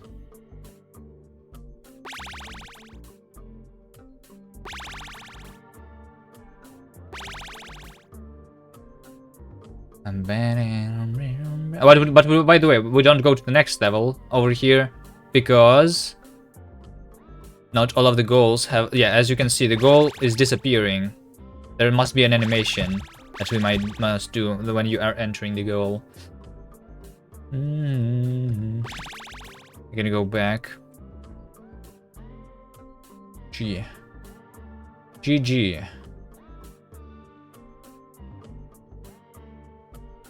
Okay.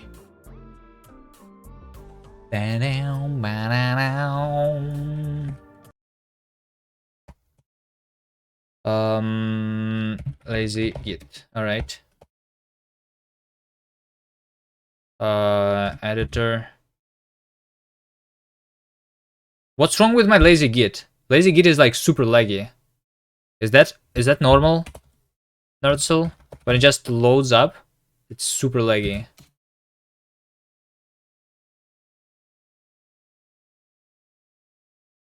I have pressed Q. Is it going to close? No, it's like took it a second. Is it because it's inside of the Vim? Inside the terminal, inside Vim? I mean, everything else works properly.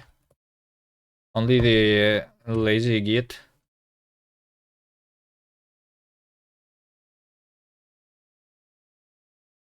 Oh, wait. No. Totally normal. Yeah, it just... This also got laggy here. A little bit. I'm not sure. Maybe it's the Neovide. Or maybe it's Hyperland again. Wait, why am I using 15 gigs now? Why am I using 15 gigs? Can anyone tell me why am I using 15 gigs of RAM?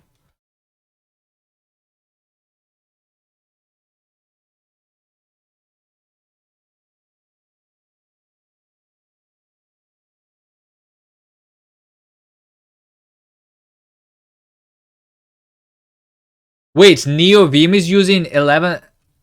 NeoVim is using 4 gigs. What? Well, Rust Analyzer is using 2 gigs. Hyperland is using 1.3 gigs. OBS is using 1 gig. Is that normal? I'm looking at the virtual over here. And then there's also the virtual memory, which says that OBS is using 5.5 virtual memory. I'm not sure.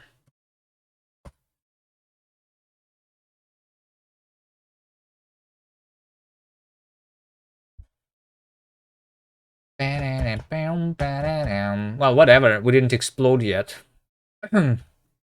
We have 15 gigs more on this PC. It's fine. We want to create saving of the levels, right? Although, how do I save? Because I need to save not in the LDTK file format, but also, Davey, it's not going to be very long for you to...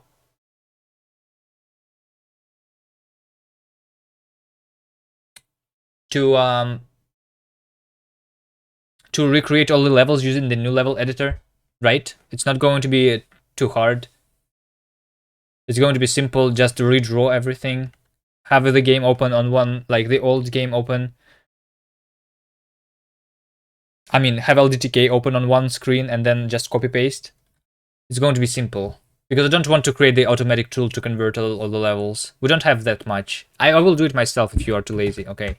But I think it's okay. So we need... Basically, what I'm going to do is I'm going to delete everything.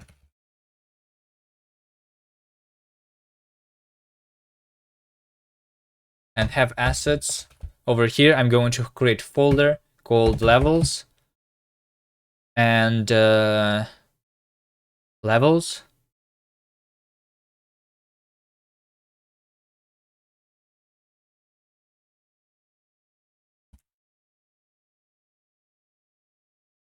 And inside the levels, I want every single level as a separate file, I think.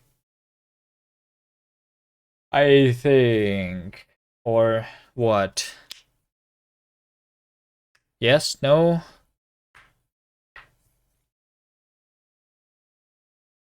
Or I can have... Yeah, because I want to save one level to its own file. So you can copy paste the levels also. Levels. But then there's going to be a list.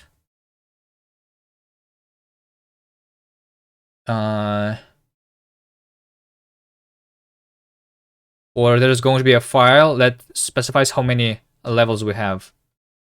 Count txt. I can do this. So let's say that we're going to have one level.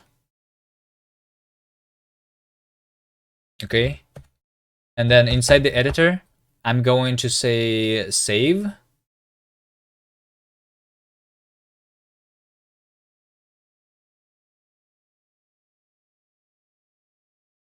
Bam, bam, bam, bam, bam, bam.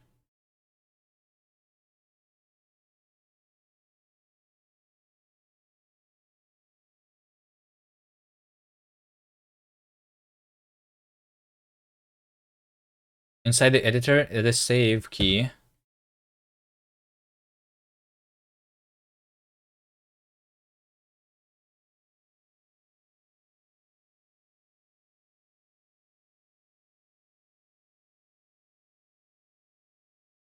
The Control S.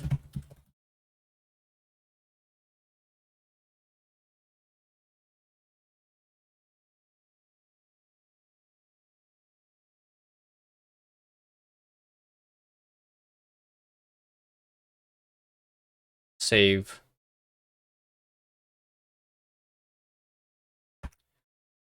But then we also need to tell you if the level is not saved, so you don't forget. Right?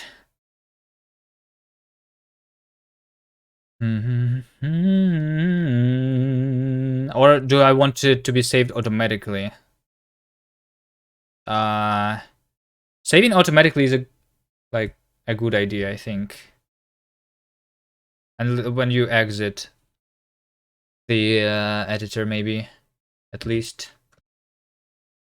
like when you Alt F4, your say your things are going to be saved.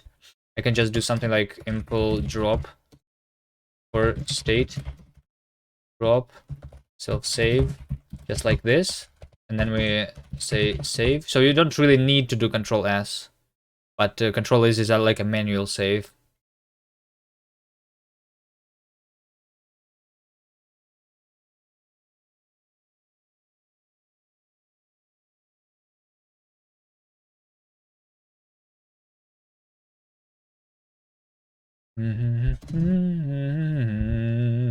So in order to save, I need to understand where the level exists right now,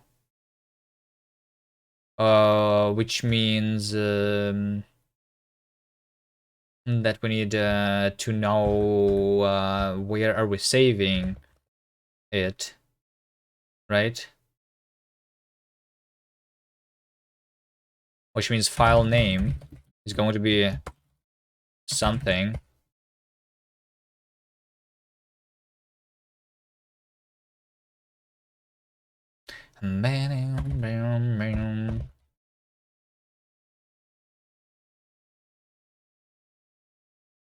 Reverse engineer the load.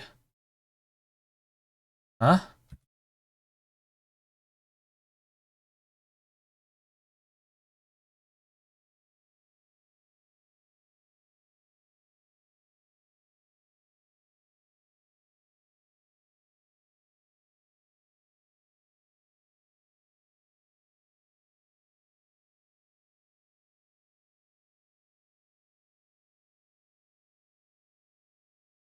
I'm going to just reload on purpose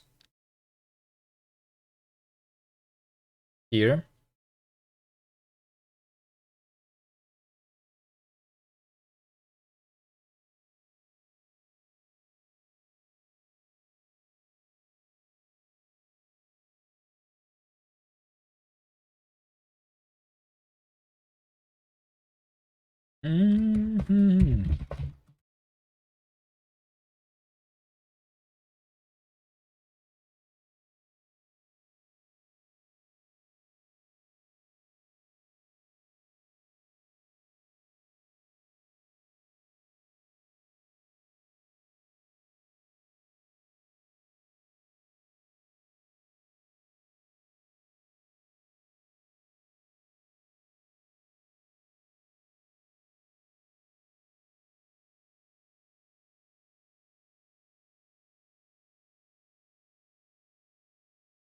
Okay, so in order to be able to save, we are just going to serialize and deserialize the entire game state, and that's it.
Mm-hmm.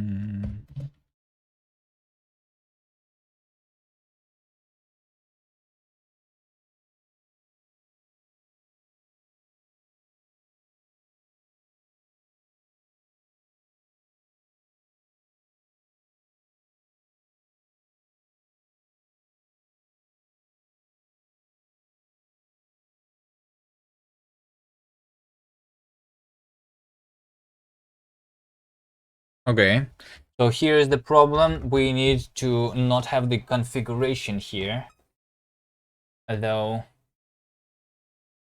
configuration should not be a part of the game state. It should not. Yeah, it should not.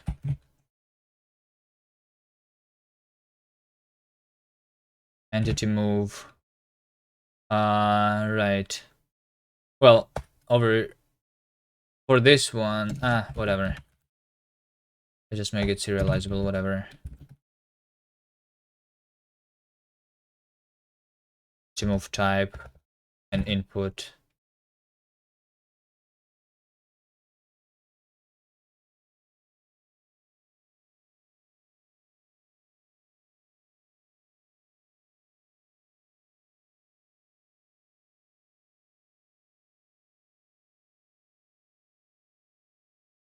Okay, so this config field that is not present. I think I started to feel the lag, which probably means that we're about to crash. Do you remember where our hyperland sec faulted?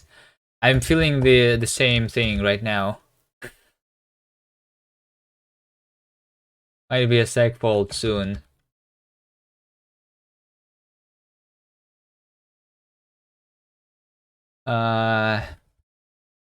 Okay.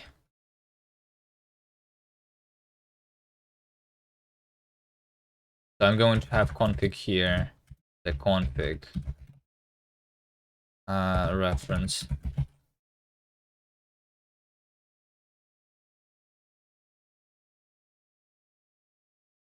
Mm-hmm.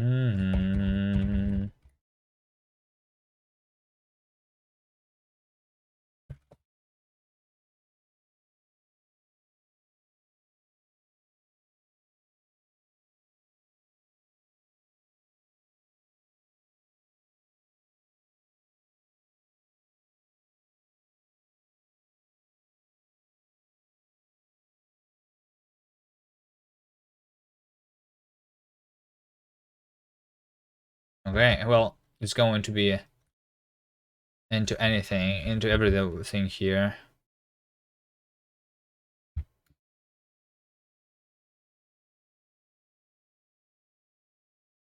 Which means that I want to group those all of those arguments into one struct.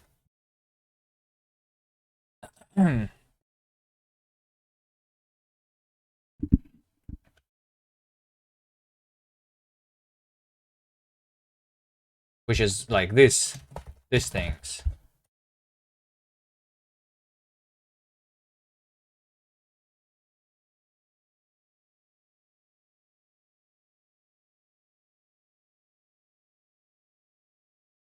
I'm just going to remove.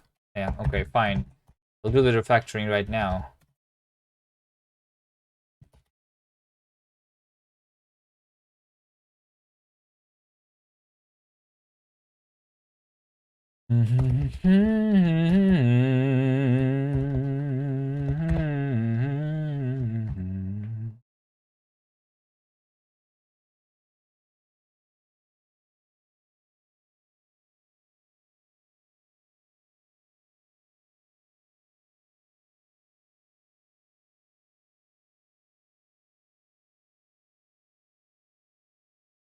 Okay.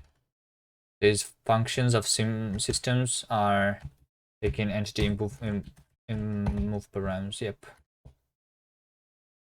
This entity move params, and this is going to be params. And this is going to be params. Right. This function returns 3 arguments. Okay. Check moves. Before moves. Entity move params. And over here we say state.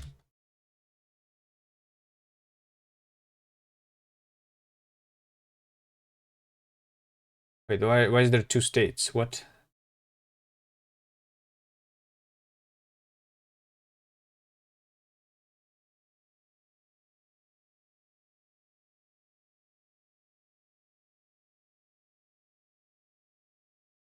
State entity ID.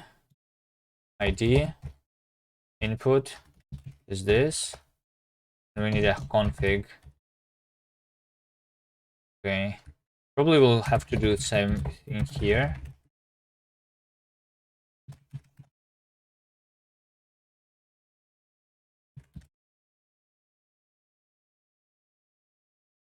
But let's go. Oh shit, that's going to be too much. So much. I need to remove this into params, entity move params. All right.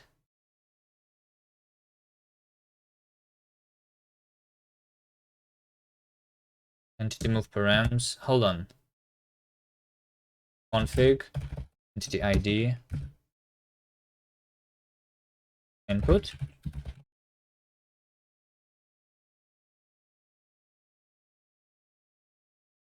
State.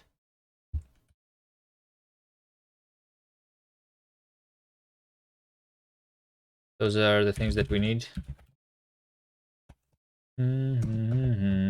Side effects.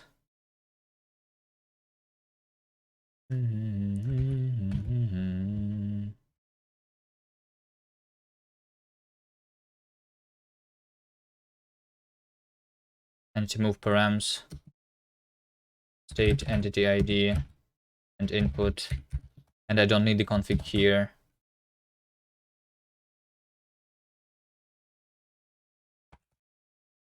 Gravity.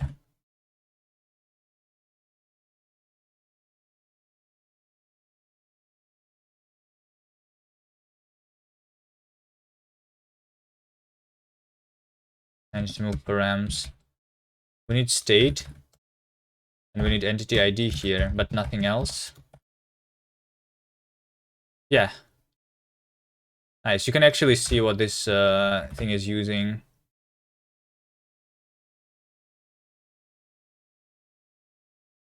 And then we have the goal system. No.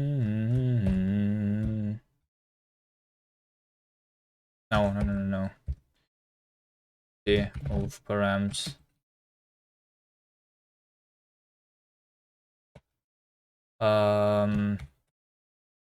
With state and entity ID.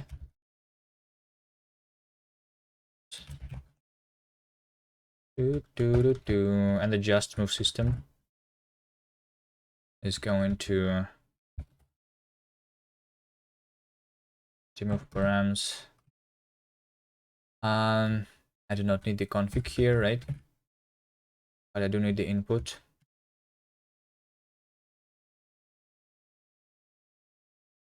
Okay, and then check the moves over here. Process. So yeah, basically, what it ends up being is that for processing the turn, I need to pass this thing, the config.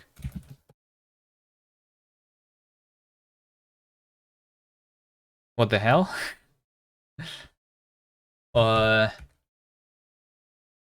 Yeah. Oh, what are you confused about? I'm just making a change so that the configuration is not stored inside the game state, but it's just only used for processing the turn. So it's stored outside somewhere. So I need to pass it to the process turn the function in addition to the input because it's not stored inside self anymore. So yeah. That's what we did.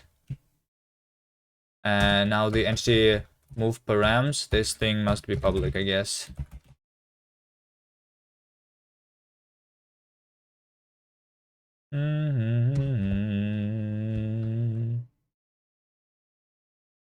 This is for tests.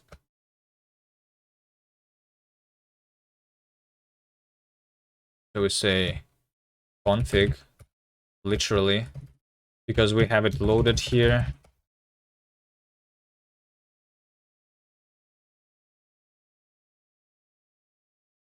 This method takes 2 arguments, but 1 was provided. This is our history, which means that I need a config to be available here, which means that I'm just going to add it as an argument to this function.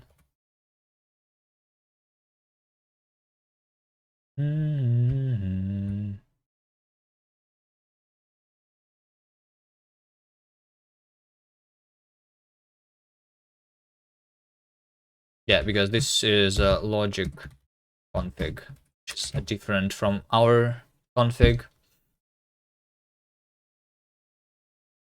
New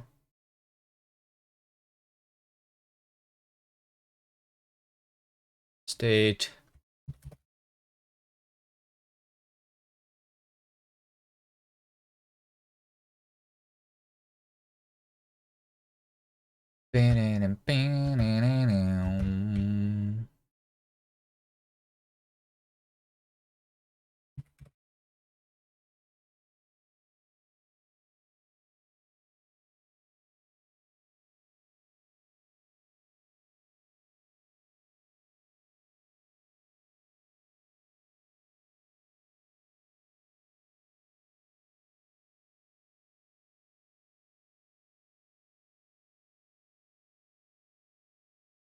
So the good thing about Rust is that I did all of that and it's just going to work because of the... I mean, I guess that specific is not necessarily just about Rust, but the, like the change, the amount of changes that I did is like so big and it still is going to work, which is nice.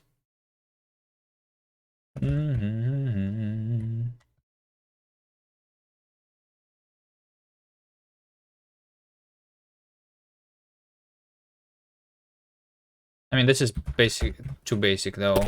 I'm just adding a parameter to a function.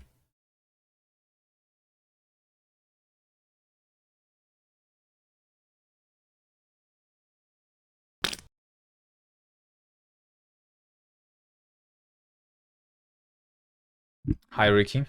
I mean, hi Edagon. Ricky was here already.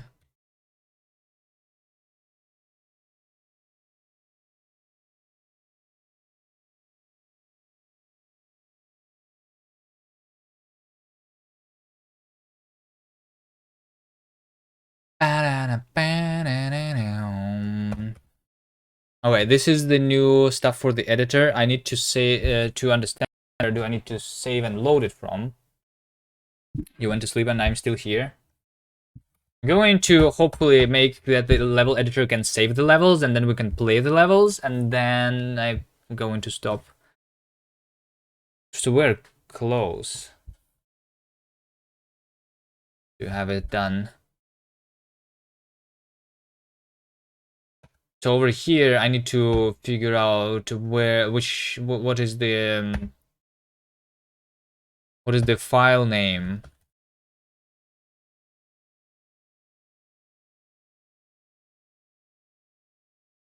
Visitor player process move.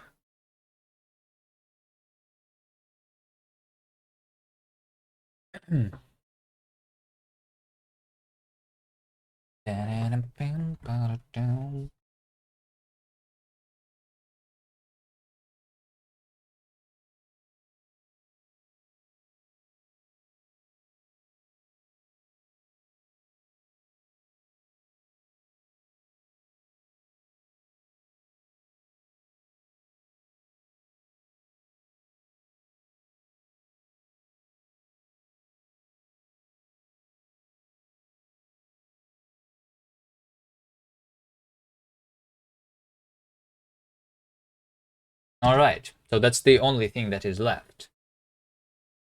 Which I think what this is going to be.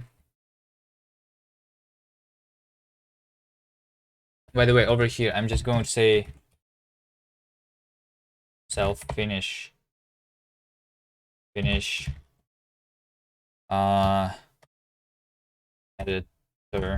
I'm going to handle this in a different location.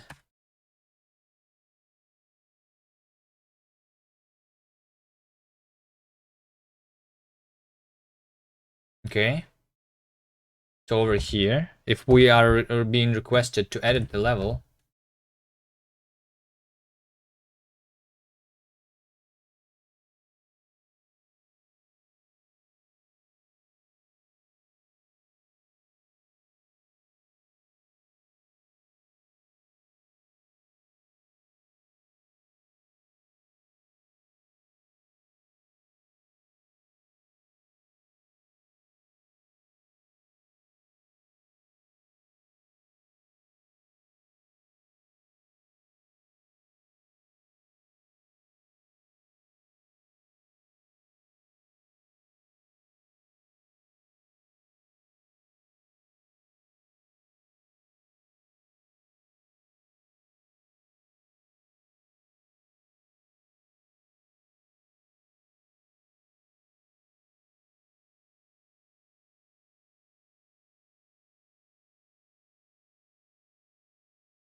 all right, let's see self play here is this, and over here it's going to be self edit editor.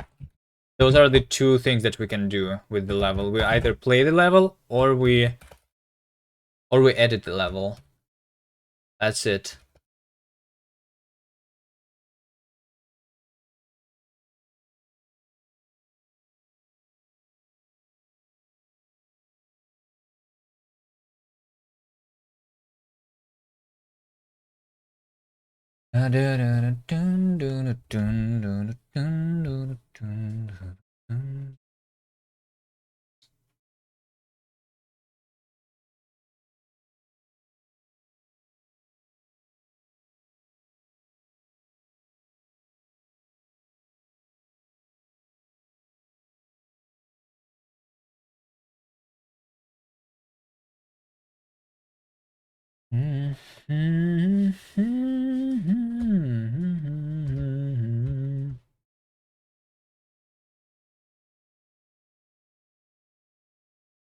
This logic is the worst logic that I have.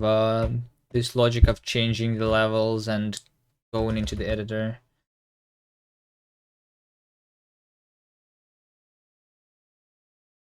Okay, so let's say that the path is going to be self current level. I'm going to say format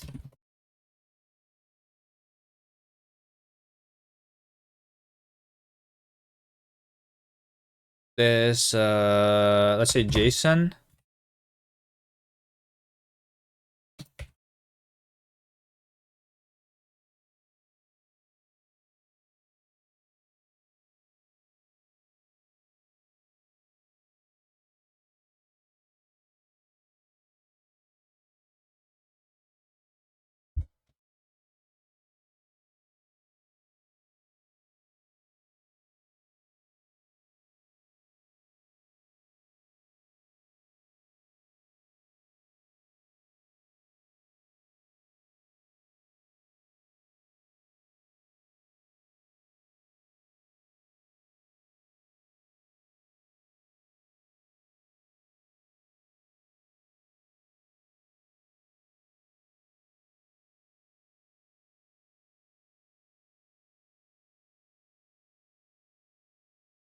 Called self finisher. That's what I want.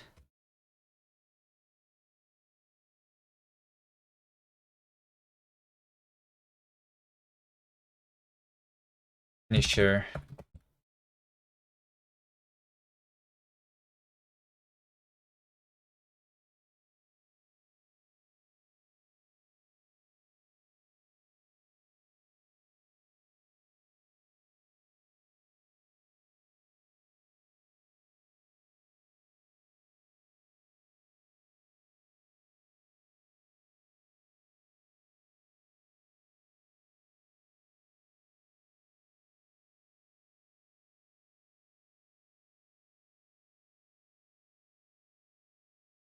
All right.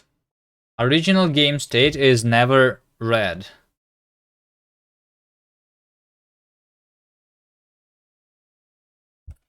I guess I don't need it anymore. That's right. Okay. All right. So I think the editor fine. We have the file, but we also have the game state. Fine.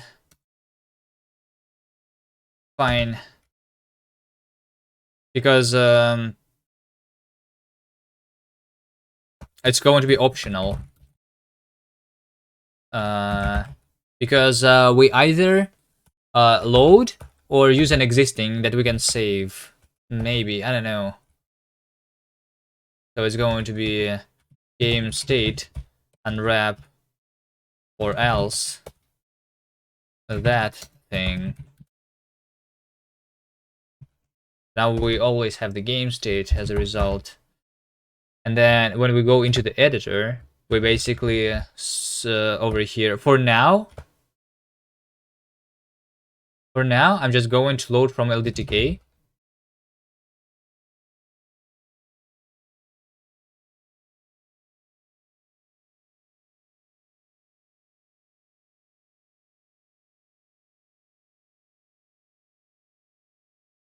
Hello there. Hello. So for now, loading the game state is loading from LDTK, but I'm going to change this into not LDTK. That's actually how I convert the levels. I will have my editor save everything automatically.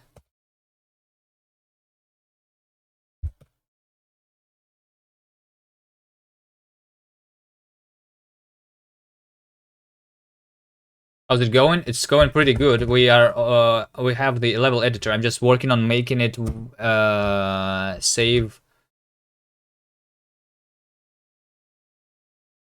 the levels onto actual disk.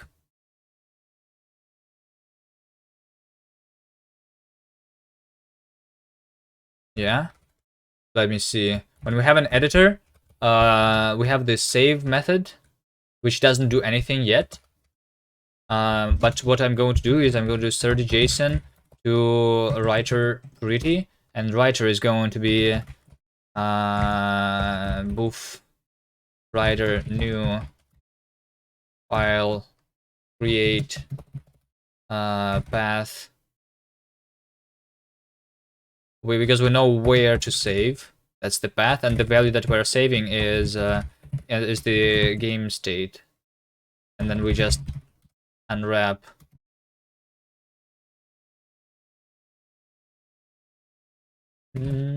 File creation can also fail, so we also unwrap here. So the path is the path of that I need to save over here. Path to, yes, path to owned. I'm going to rename the file into path, and also say over here in the beginning that path is path as a ref. There you go. Okay. I think. Let's take a look at the diff. Oh, I cannot. But we have changed a lot. Actually, not too bad. I thought I was making much more changes. Let's see if everything is working and I can save the everything.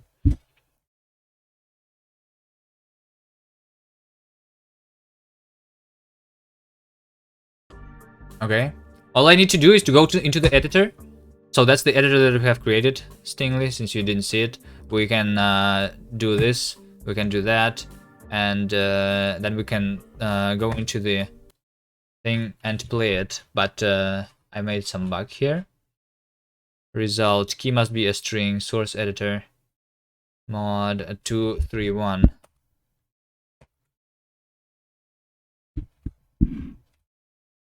Oh, I cannot save it to a JSON file. I see. I see. Saving to JSON doesn't work. So what? I want it to be readable though, so I'm going to save it as a RON file then.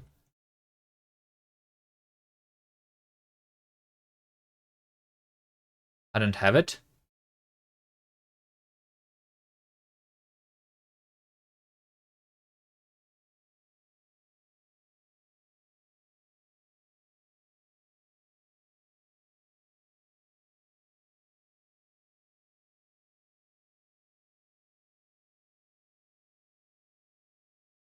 I have RON here. I just didn't have it here.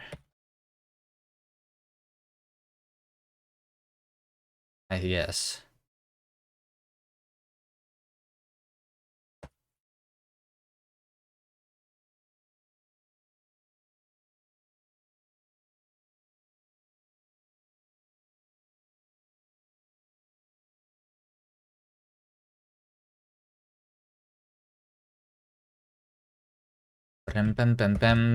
True writer pretty is not found. Let's see. RON as a string and from string, and that's. Wait, really? That's it? No, no, no, no, no, no. We serialize to writer pretty.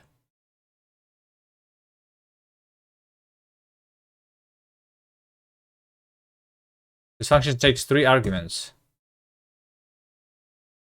Pretty config. Okay. Can I have the default?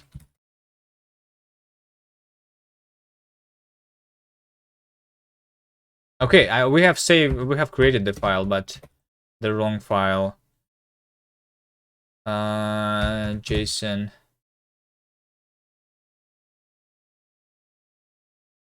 Over here. We're going to save it as a RON file now. Okay, let's go.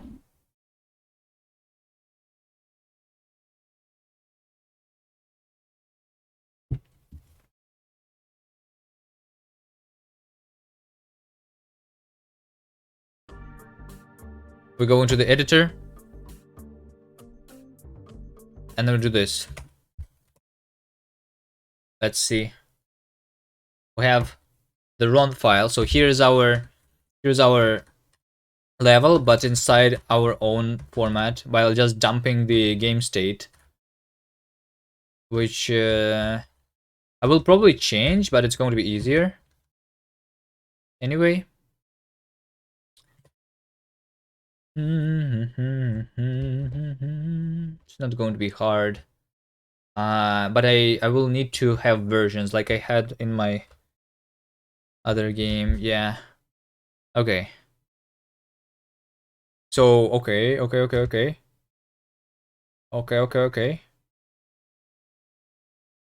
I think we just go over all of the levels now.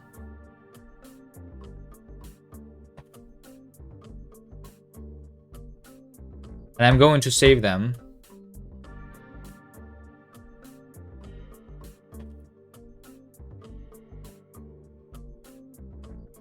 So this is how we convert all of the levels.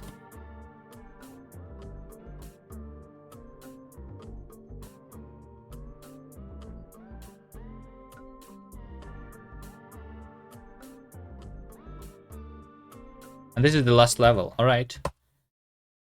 Okay. Let's see what we have created. We have created 38 levels. Wait, we have 38 levels in the game? Shit. Okay, so count is going to be 38. I'm just going to do this. And then, let's see. Is this the time where we delete the dependency on LDTK completely? I think that's it. I think that is it.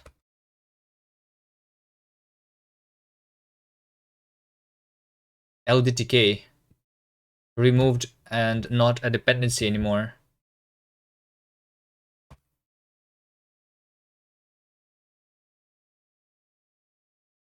This delete. This delete. Load game state is going to be non-existent.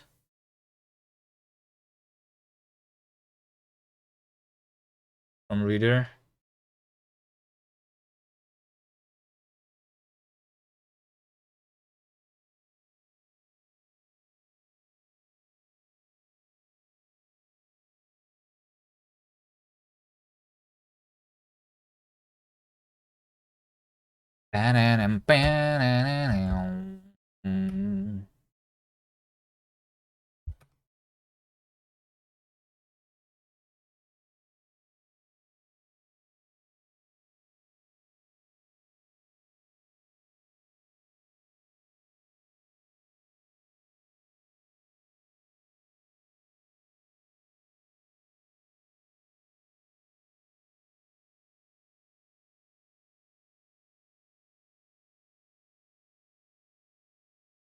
Okay, so instead of loading from LDTK, we delete that completely. And we just deserialize it from a file. From reader. Oof, reader.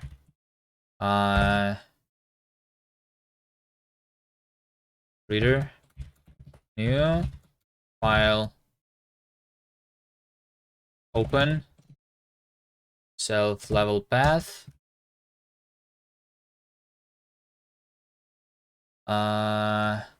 Unwrap, obviously. And unwrap, obviously. That's what we do. Right? Right. No field, world, on type.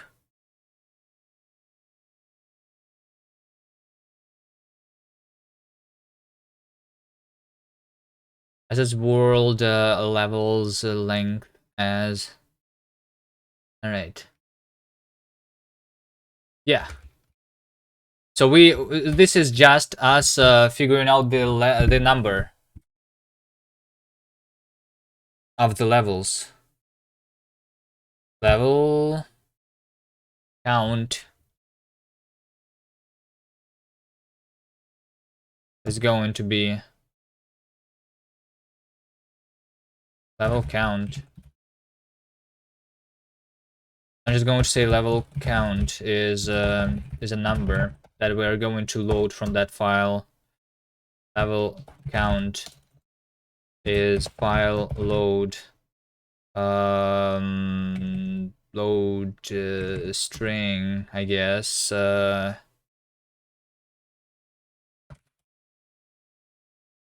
Assets levels count txt, and then we Wait. Wrap. Parse. Wrap.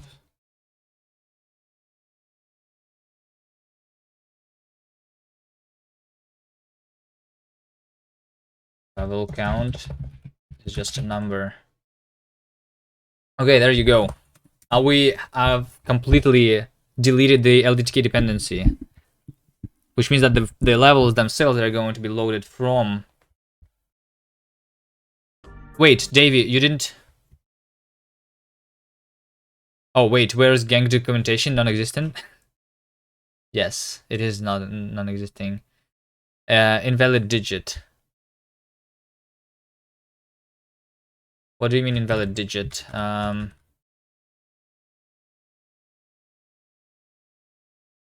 We await, unwrap, and then we trim. Because there's empty and line endings, I guess. So before parsing, we need to do that.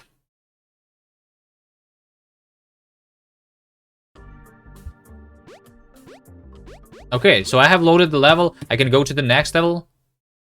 Some things are broken though. No such file or directory. Wait, what? We don't have one of the levels. 0, 1, 3, 4, 5. The level 5 is not existing. Shit. So how you do it? You just copy, and then you paste as a 5. So you can copy paste levels just like regular files now. But the problem is that I am no longer loading levels from LDTK. So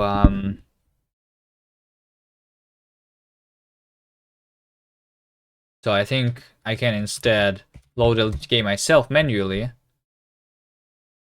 and load the level. We need to have names though. Also, I think the names are lost for the levels. But I can have the name inside of the file itself.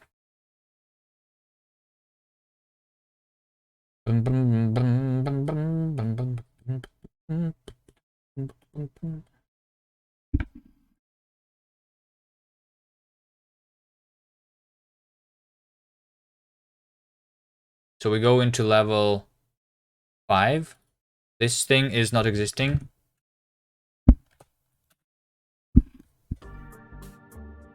Three, 4, 5. Yeah, so now we have this level is exactly the same. So we just need to change it to be this. Yeah, so we just do that easily. We have player, we have a box. Let's just see how this works. Oh wait, you have the jump power on the upside. That's something that I don't have. Davey, have you... Yeah, we need an ability to rotate things.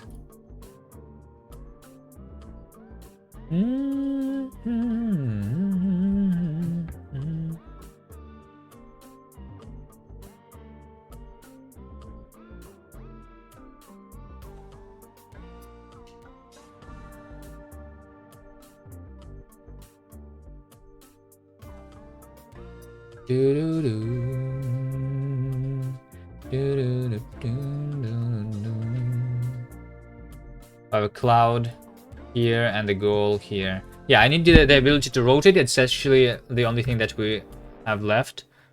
And that's the only level that we needed to fix, I think. So I just did it manually. Whatever.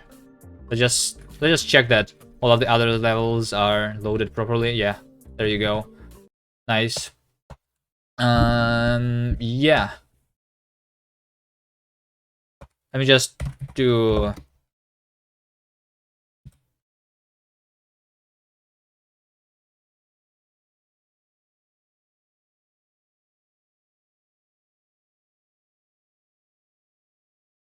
This music sounds like it could be from Terraria. You think? I think I'm about to crash.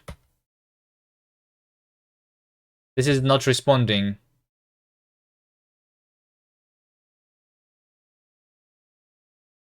Okay, linksider.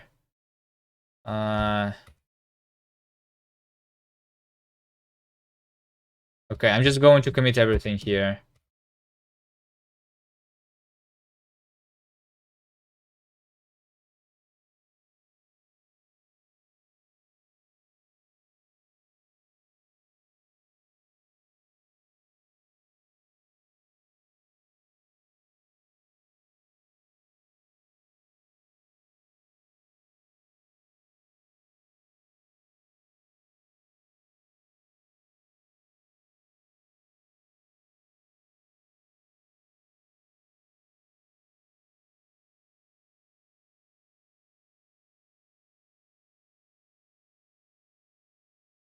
The music was done by Brainoid. And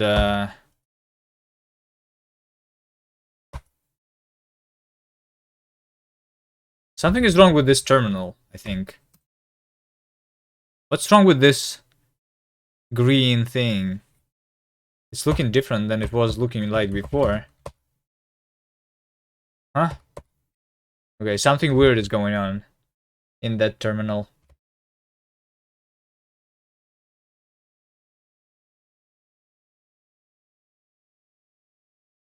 Maybe I just do this, git status. No, I cannot do that. This is the game. Which I can just close. Okay. I have also pushed everything. Oh, this one is laggy now, the NeoVite itself. Yeah, it's the NeoVim that is laggy. Let's take a look how many. The NeoVim is using 5 gigs now.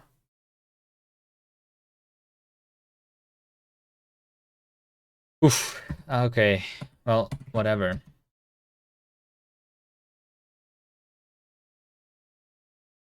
We're just missing one feature, which Davey used, which is the rotation. So let's go editor. I'm going to have the rotation here.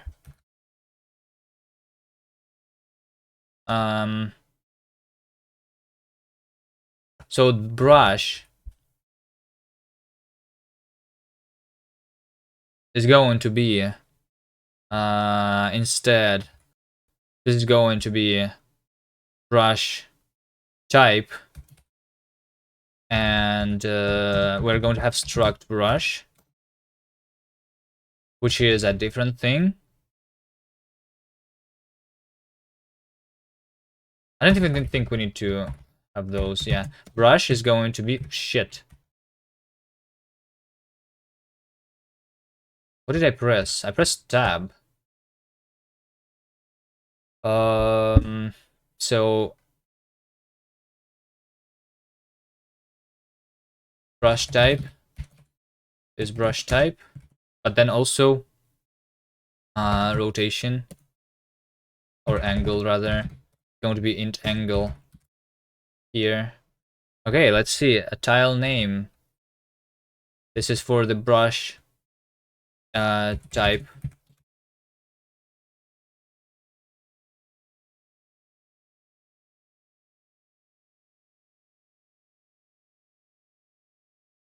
For the brush, we can pick. So over here, for example, when working, I still want to put power onto player sides on start in the future. By the way, yeah, okay, but I'm just going to make it as like the same as we had before. So that's an addition that I'm going to add later, not today, I think.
Bum, bum, bum, bum, bum, bum.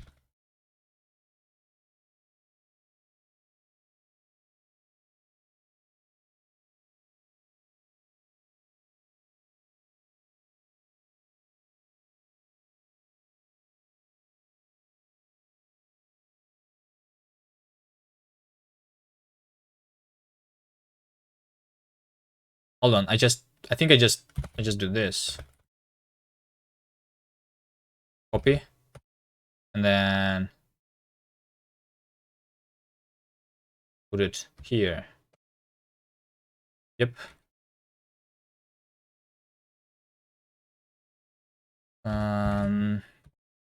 So yeah, when you're going to pick something, you pick it together with the rotation, by the way, is what I did over here.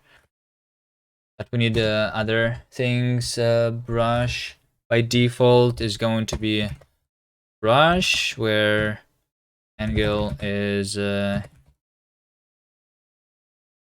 right is the default, and brush type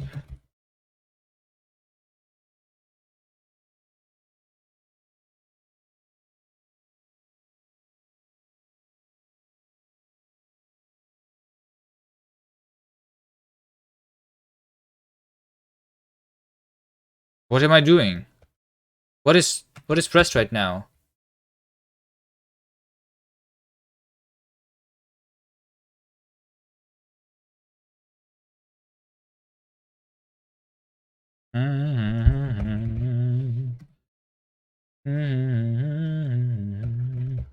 Okay, cell brush, a brush type is what we are matching on here for creation.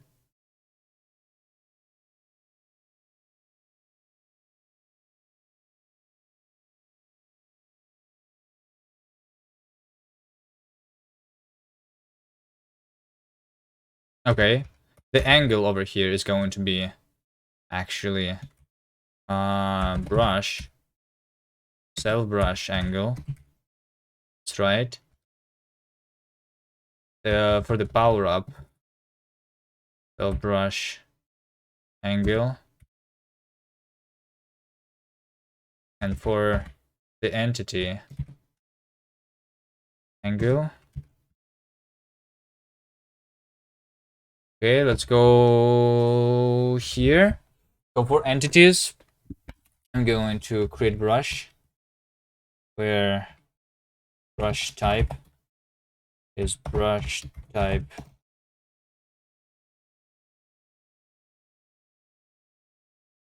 entity.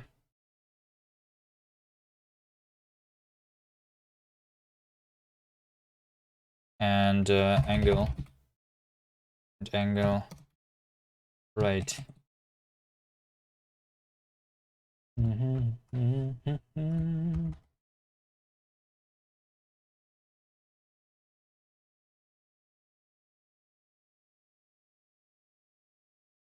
Styles.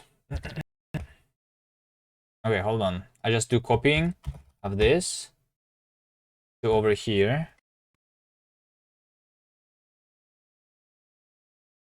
And after the brush, we paste.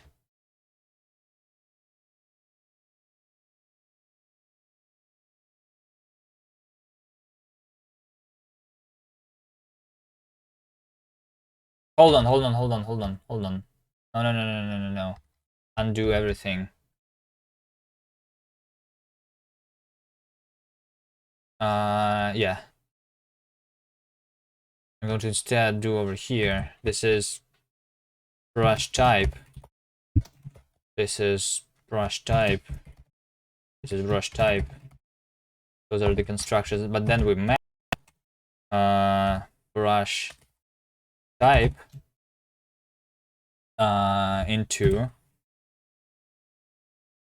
brush with this brush type, but the angle for entities, so for some reason we have it a little differently.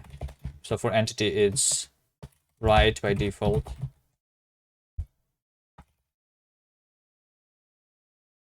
For tiles it doesn't matter. And for power-ups it's going to be down.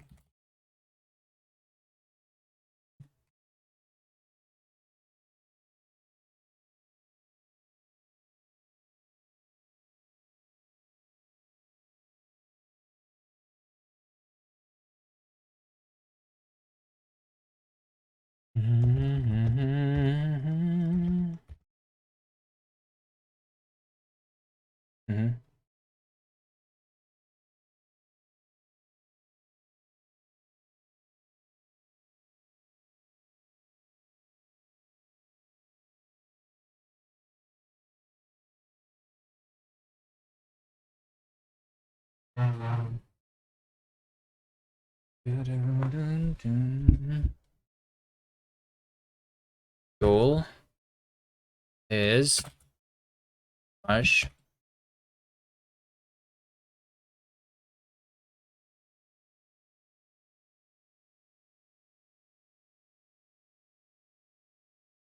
goal.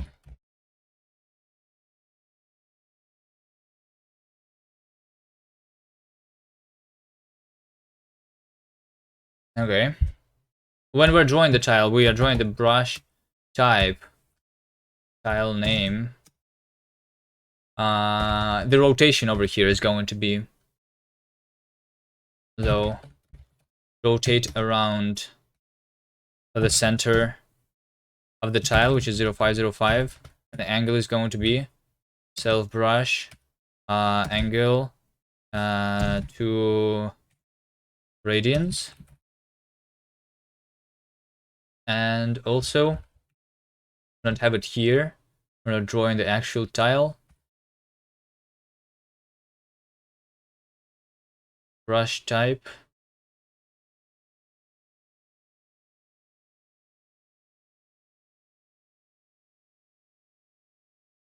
Tile name.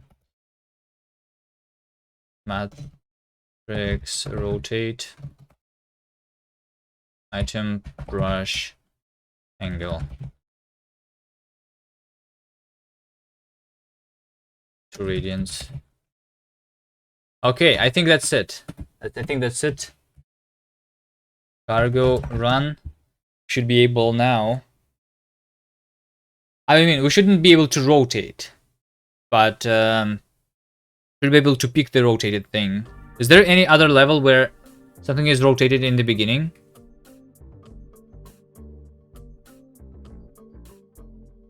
Yeah, over here. See, these things are rotated. If we go into the editor and if I clone this, okay, the preview is wrong, but the copying is correct. And then I broke the level. So this unfortunately is going to be saved unless I control C here, I guess. Sometimes you don't want to save. What text editor is that? That says NeoVim, NeoVide. Vim.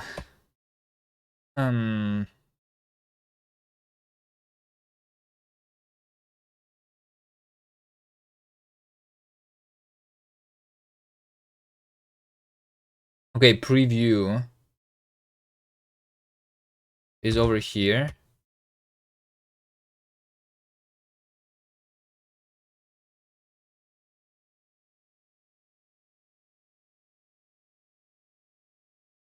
Wait, that's wrong though. Hold on. The preview is there. It's the blind that makes it scroll like it does. It's the NeoVide. NeoVide is a front end for NeoVim, which provides you with a smooth cursor and the animation of the cursor and the smooth scrolling.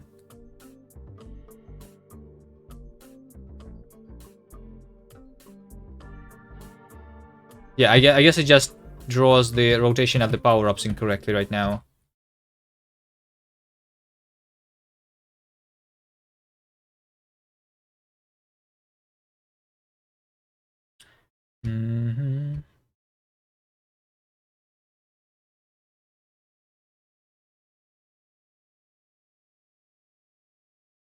Hold on, I guess I want to change then angle to radians.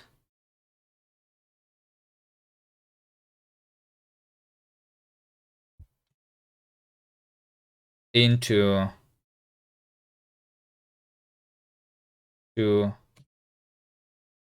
radians. I guess, I don't know. Rotation. Shit. Did I just lose everything?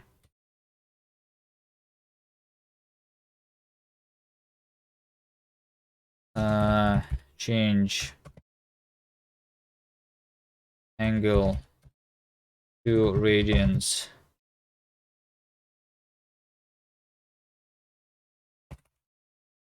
Into rotation. Let's go. So now, yeah, because I want to have a method that's called brush rotation.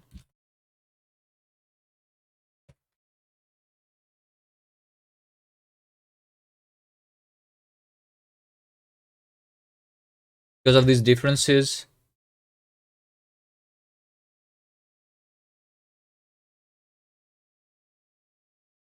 which, I mean, we should just get rid of it, I think. Somehow it's going to return me the radians. So self angle to radians, but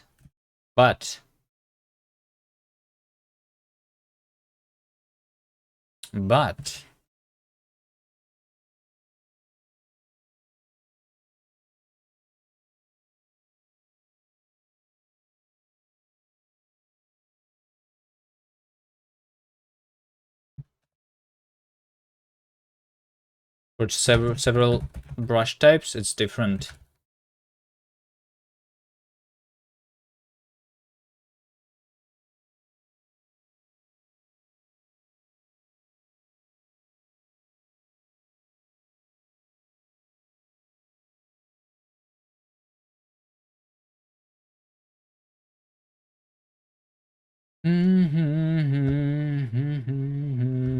So okay, so entities is going to be regularly angled. This is regularly angled. Power-ups, though, on the other hand, we need to do angle, rotate, counterclockwise, and then goal is also regular angle. So yeah, this is unfortunate. To do normalize angles in the code base.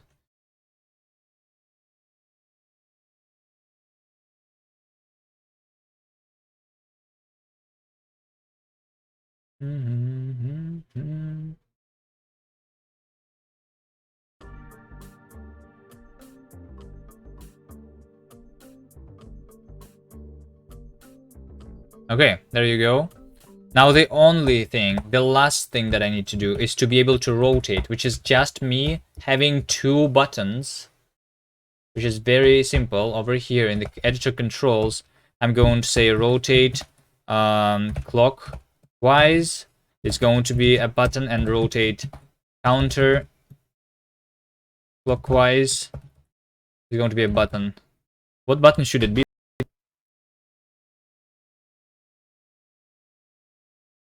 What button should it be? It should be a scroll, I think, instead, right? Instead of a button.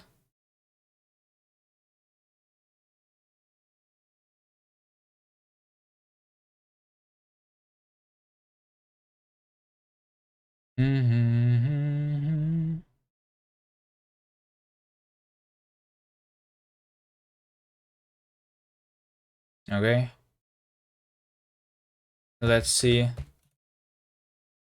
If we do the wheel event, then I say that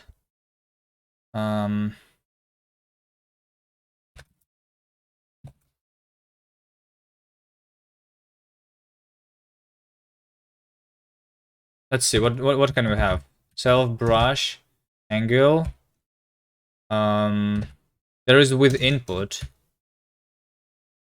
for example, and then I can do input from sine of something that's delta. So let's also say that delta is going to be delta sine an integer, because we need an integer there. So this is either plus or -1.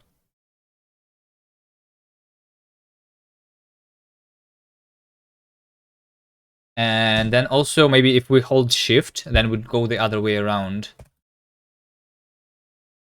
So I say that This is mutable, and then if the key is pressed, the left, like shift, then we say delta is negative delta. So we go the other way. And I think that is it. So we just do the scrolling of the wheel to rotate the thing.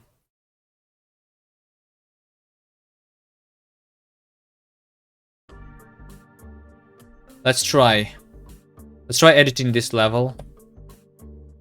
And here we go. I can rotate the player so it goes up.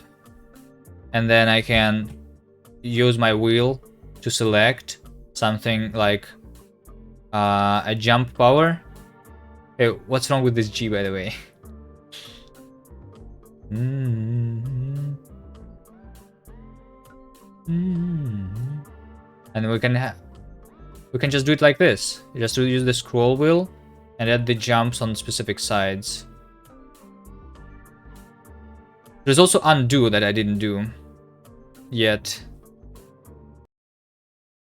Maybe that's the last thing.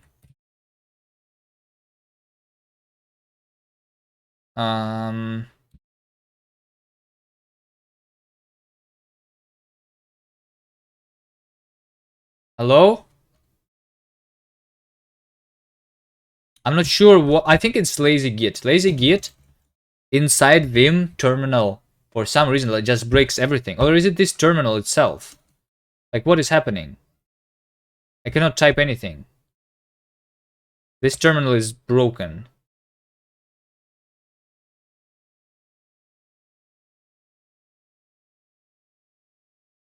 Completely broken.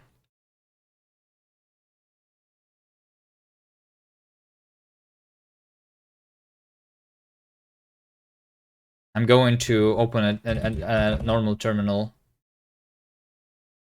Then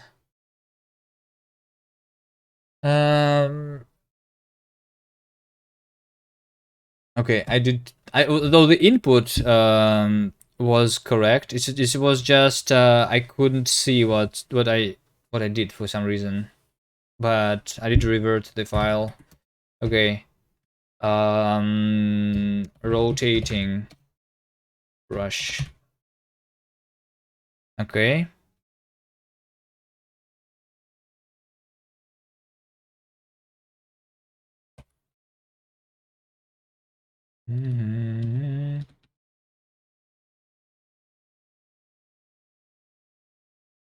Fine. Let's just do really quickly the undo and I mean redo is something that I will not do maybe, but I will do an undo. Oh wait, it's NeoVite itself. Yeah, NeoVite itself is about to crash or something. Fine. I will close it, and I will open a regular name.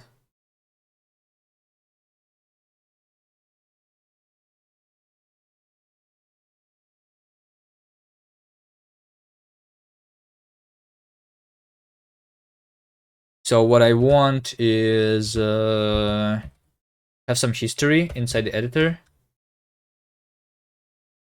right? History is a list of game states, which is going to start with an empty history. And then whenever we do something,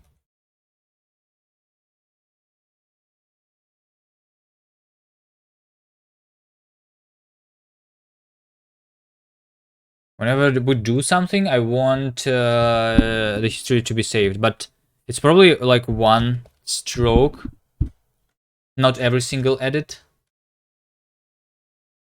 So when I'm like releasing my mouse, if it's different, can I compare the states?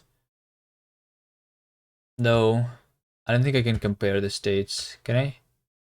I can make them comparable. I can make them comparable, and I actually will.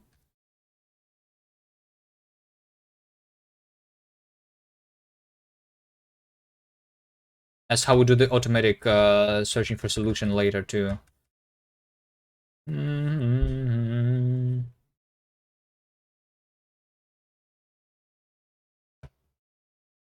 Um,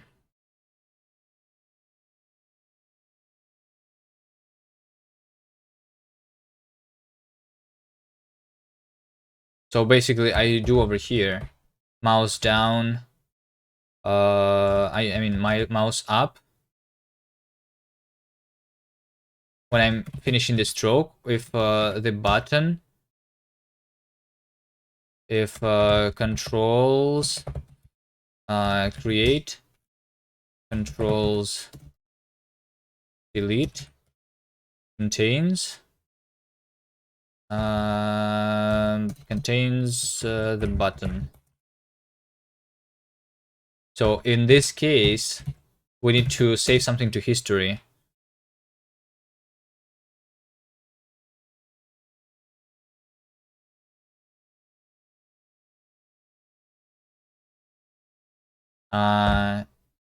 If needed.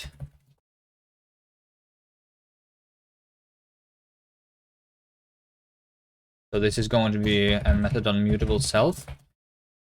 And what we do here is if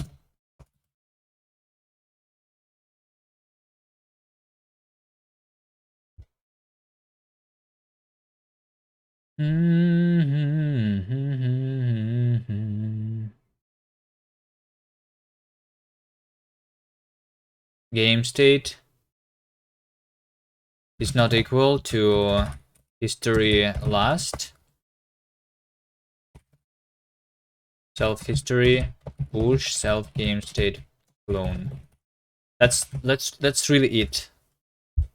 I need to generate the comparability though, and history, I guess it still have the clone in the very beginning so that we have something to compare it with.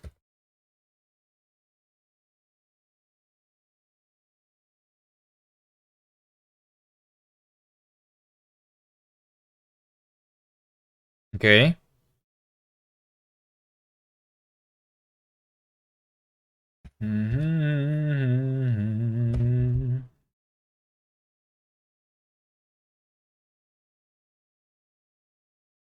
We just need to be able to compare those.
Entity equality is not satisfied. Why is that?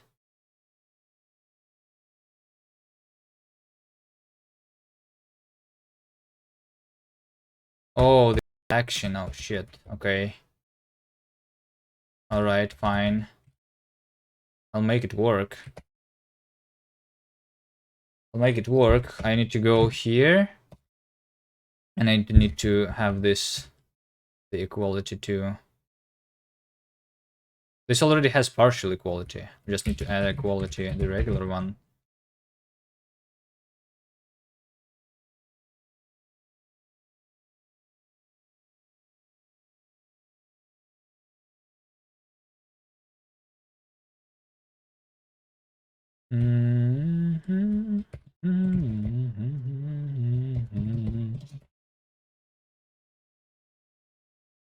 All right. Now that we have this, we just need the buttons. So Control Z basically is the button that I need to implement here.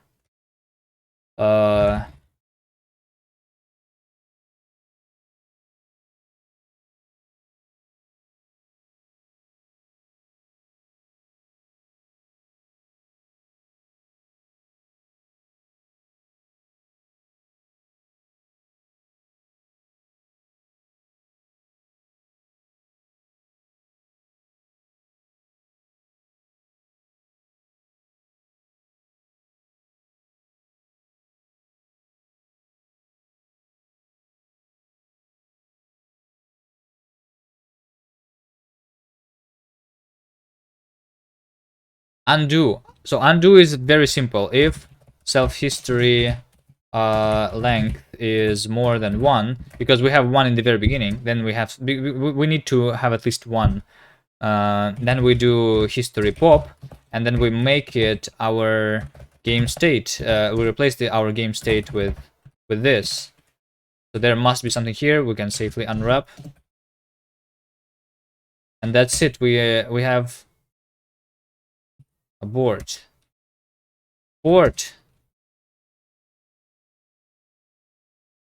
Cargo run.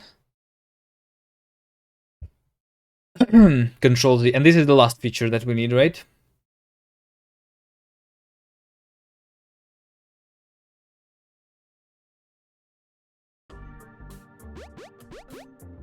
Let's go into the editor. So let's say that I have created this thing, and then I press Control Z, and nothing works. Oh wait, that worked. It works sometimes. This original one didn't work though.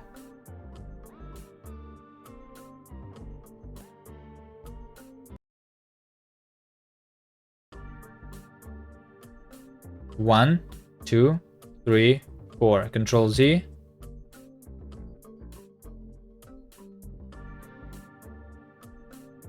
Hold on. 1, 2, 3. And then I do Control Z. Control Z.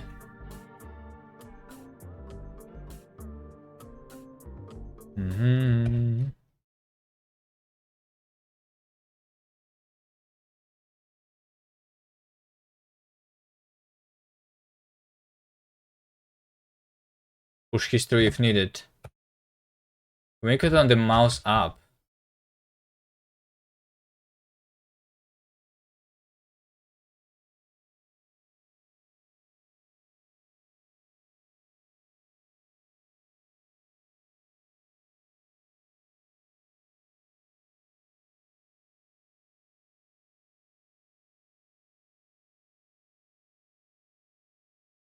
That's when we should do it, right?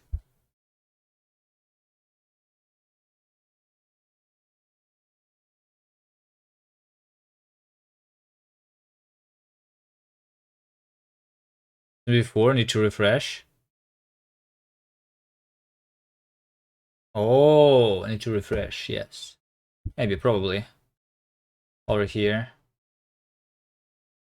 Level mesh. Render. Level mesh.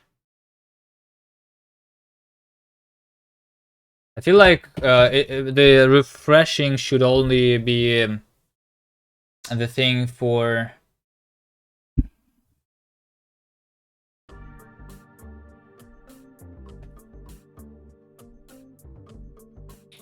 the tiles, not for the entities. So over here I cannot undo. I cannot undo. I cannot undo. But sometimes I can.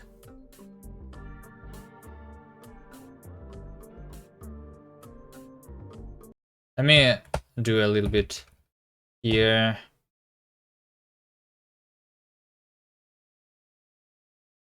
Pushed history.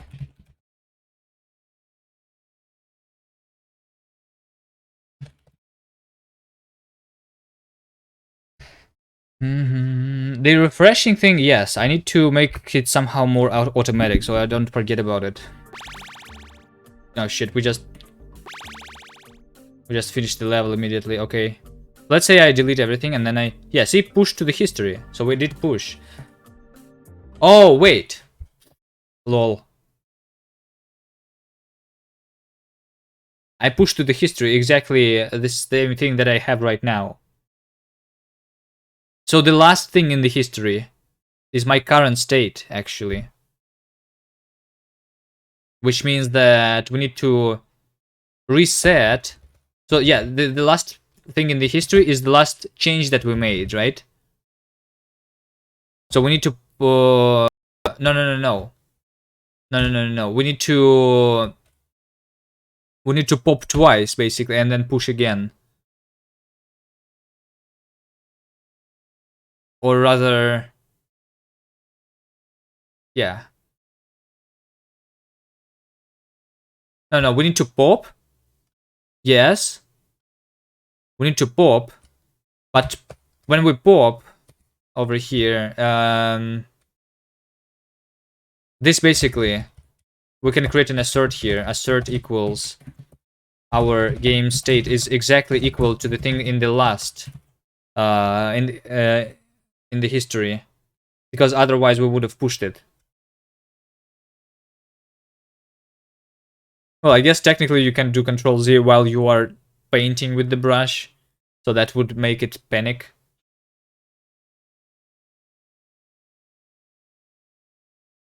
Let me just do this. If this is not equal,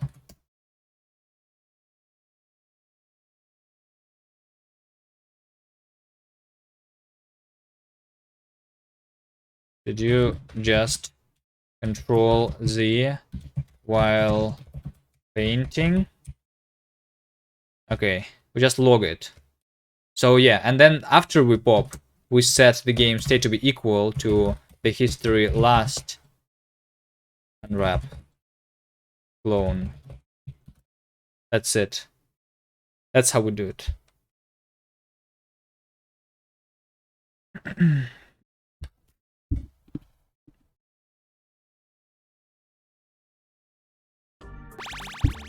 Okay, let's go to the previous level and into the editor.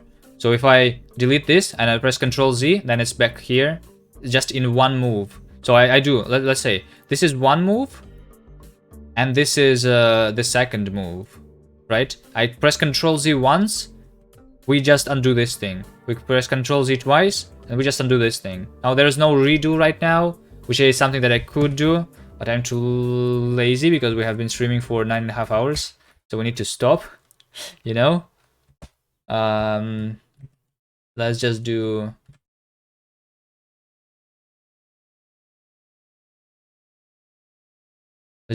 lazy git. Hold on, before I do this,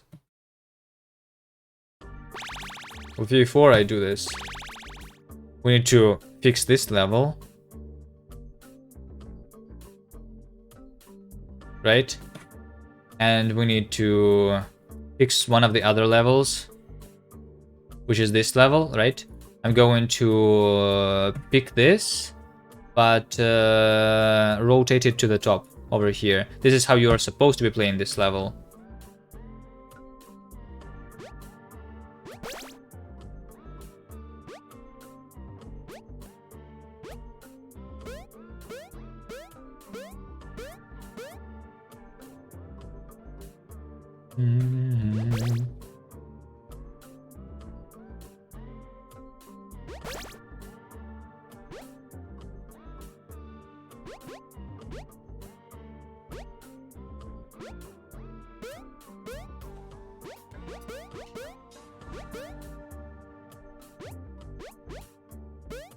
There you go.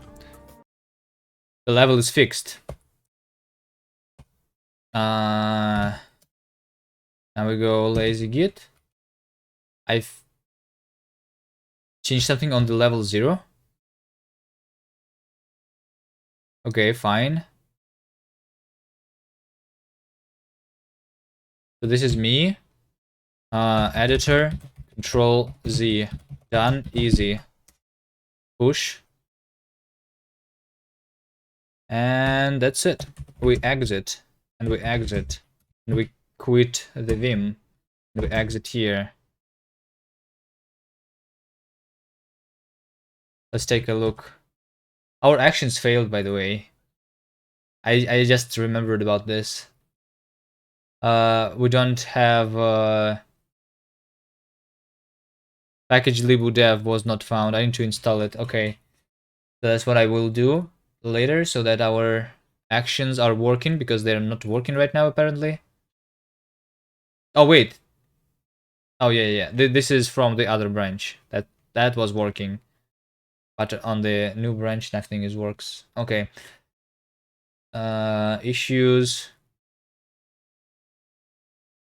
I don't know. Davey will close some of those. I just want to go and chill now.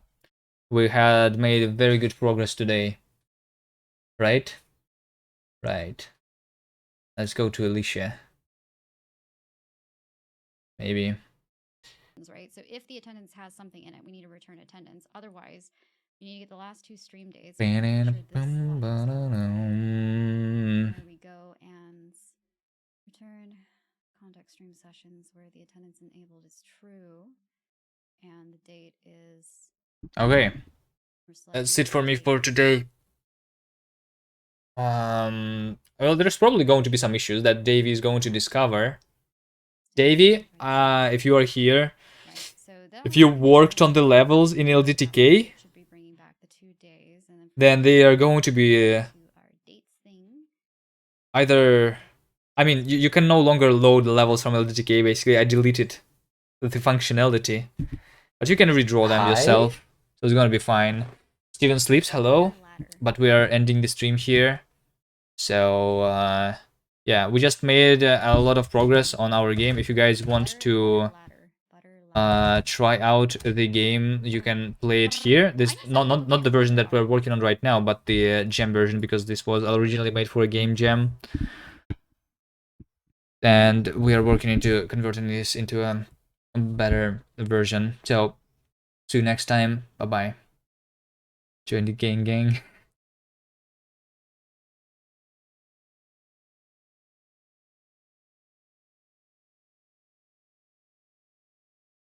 I feel like this is a meme thing, and I just don't get it. Kobe!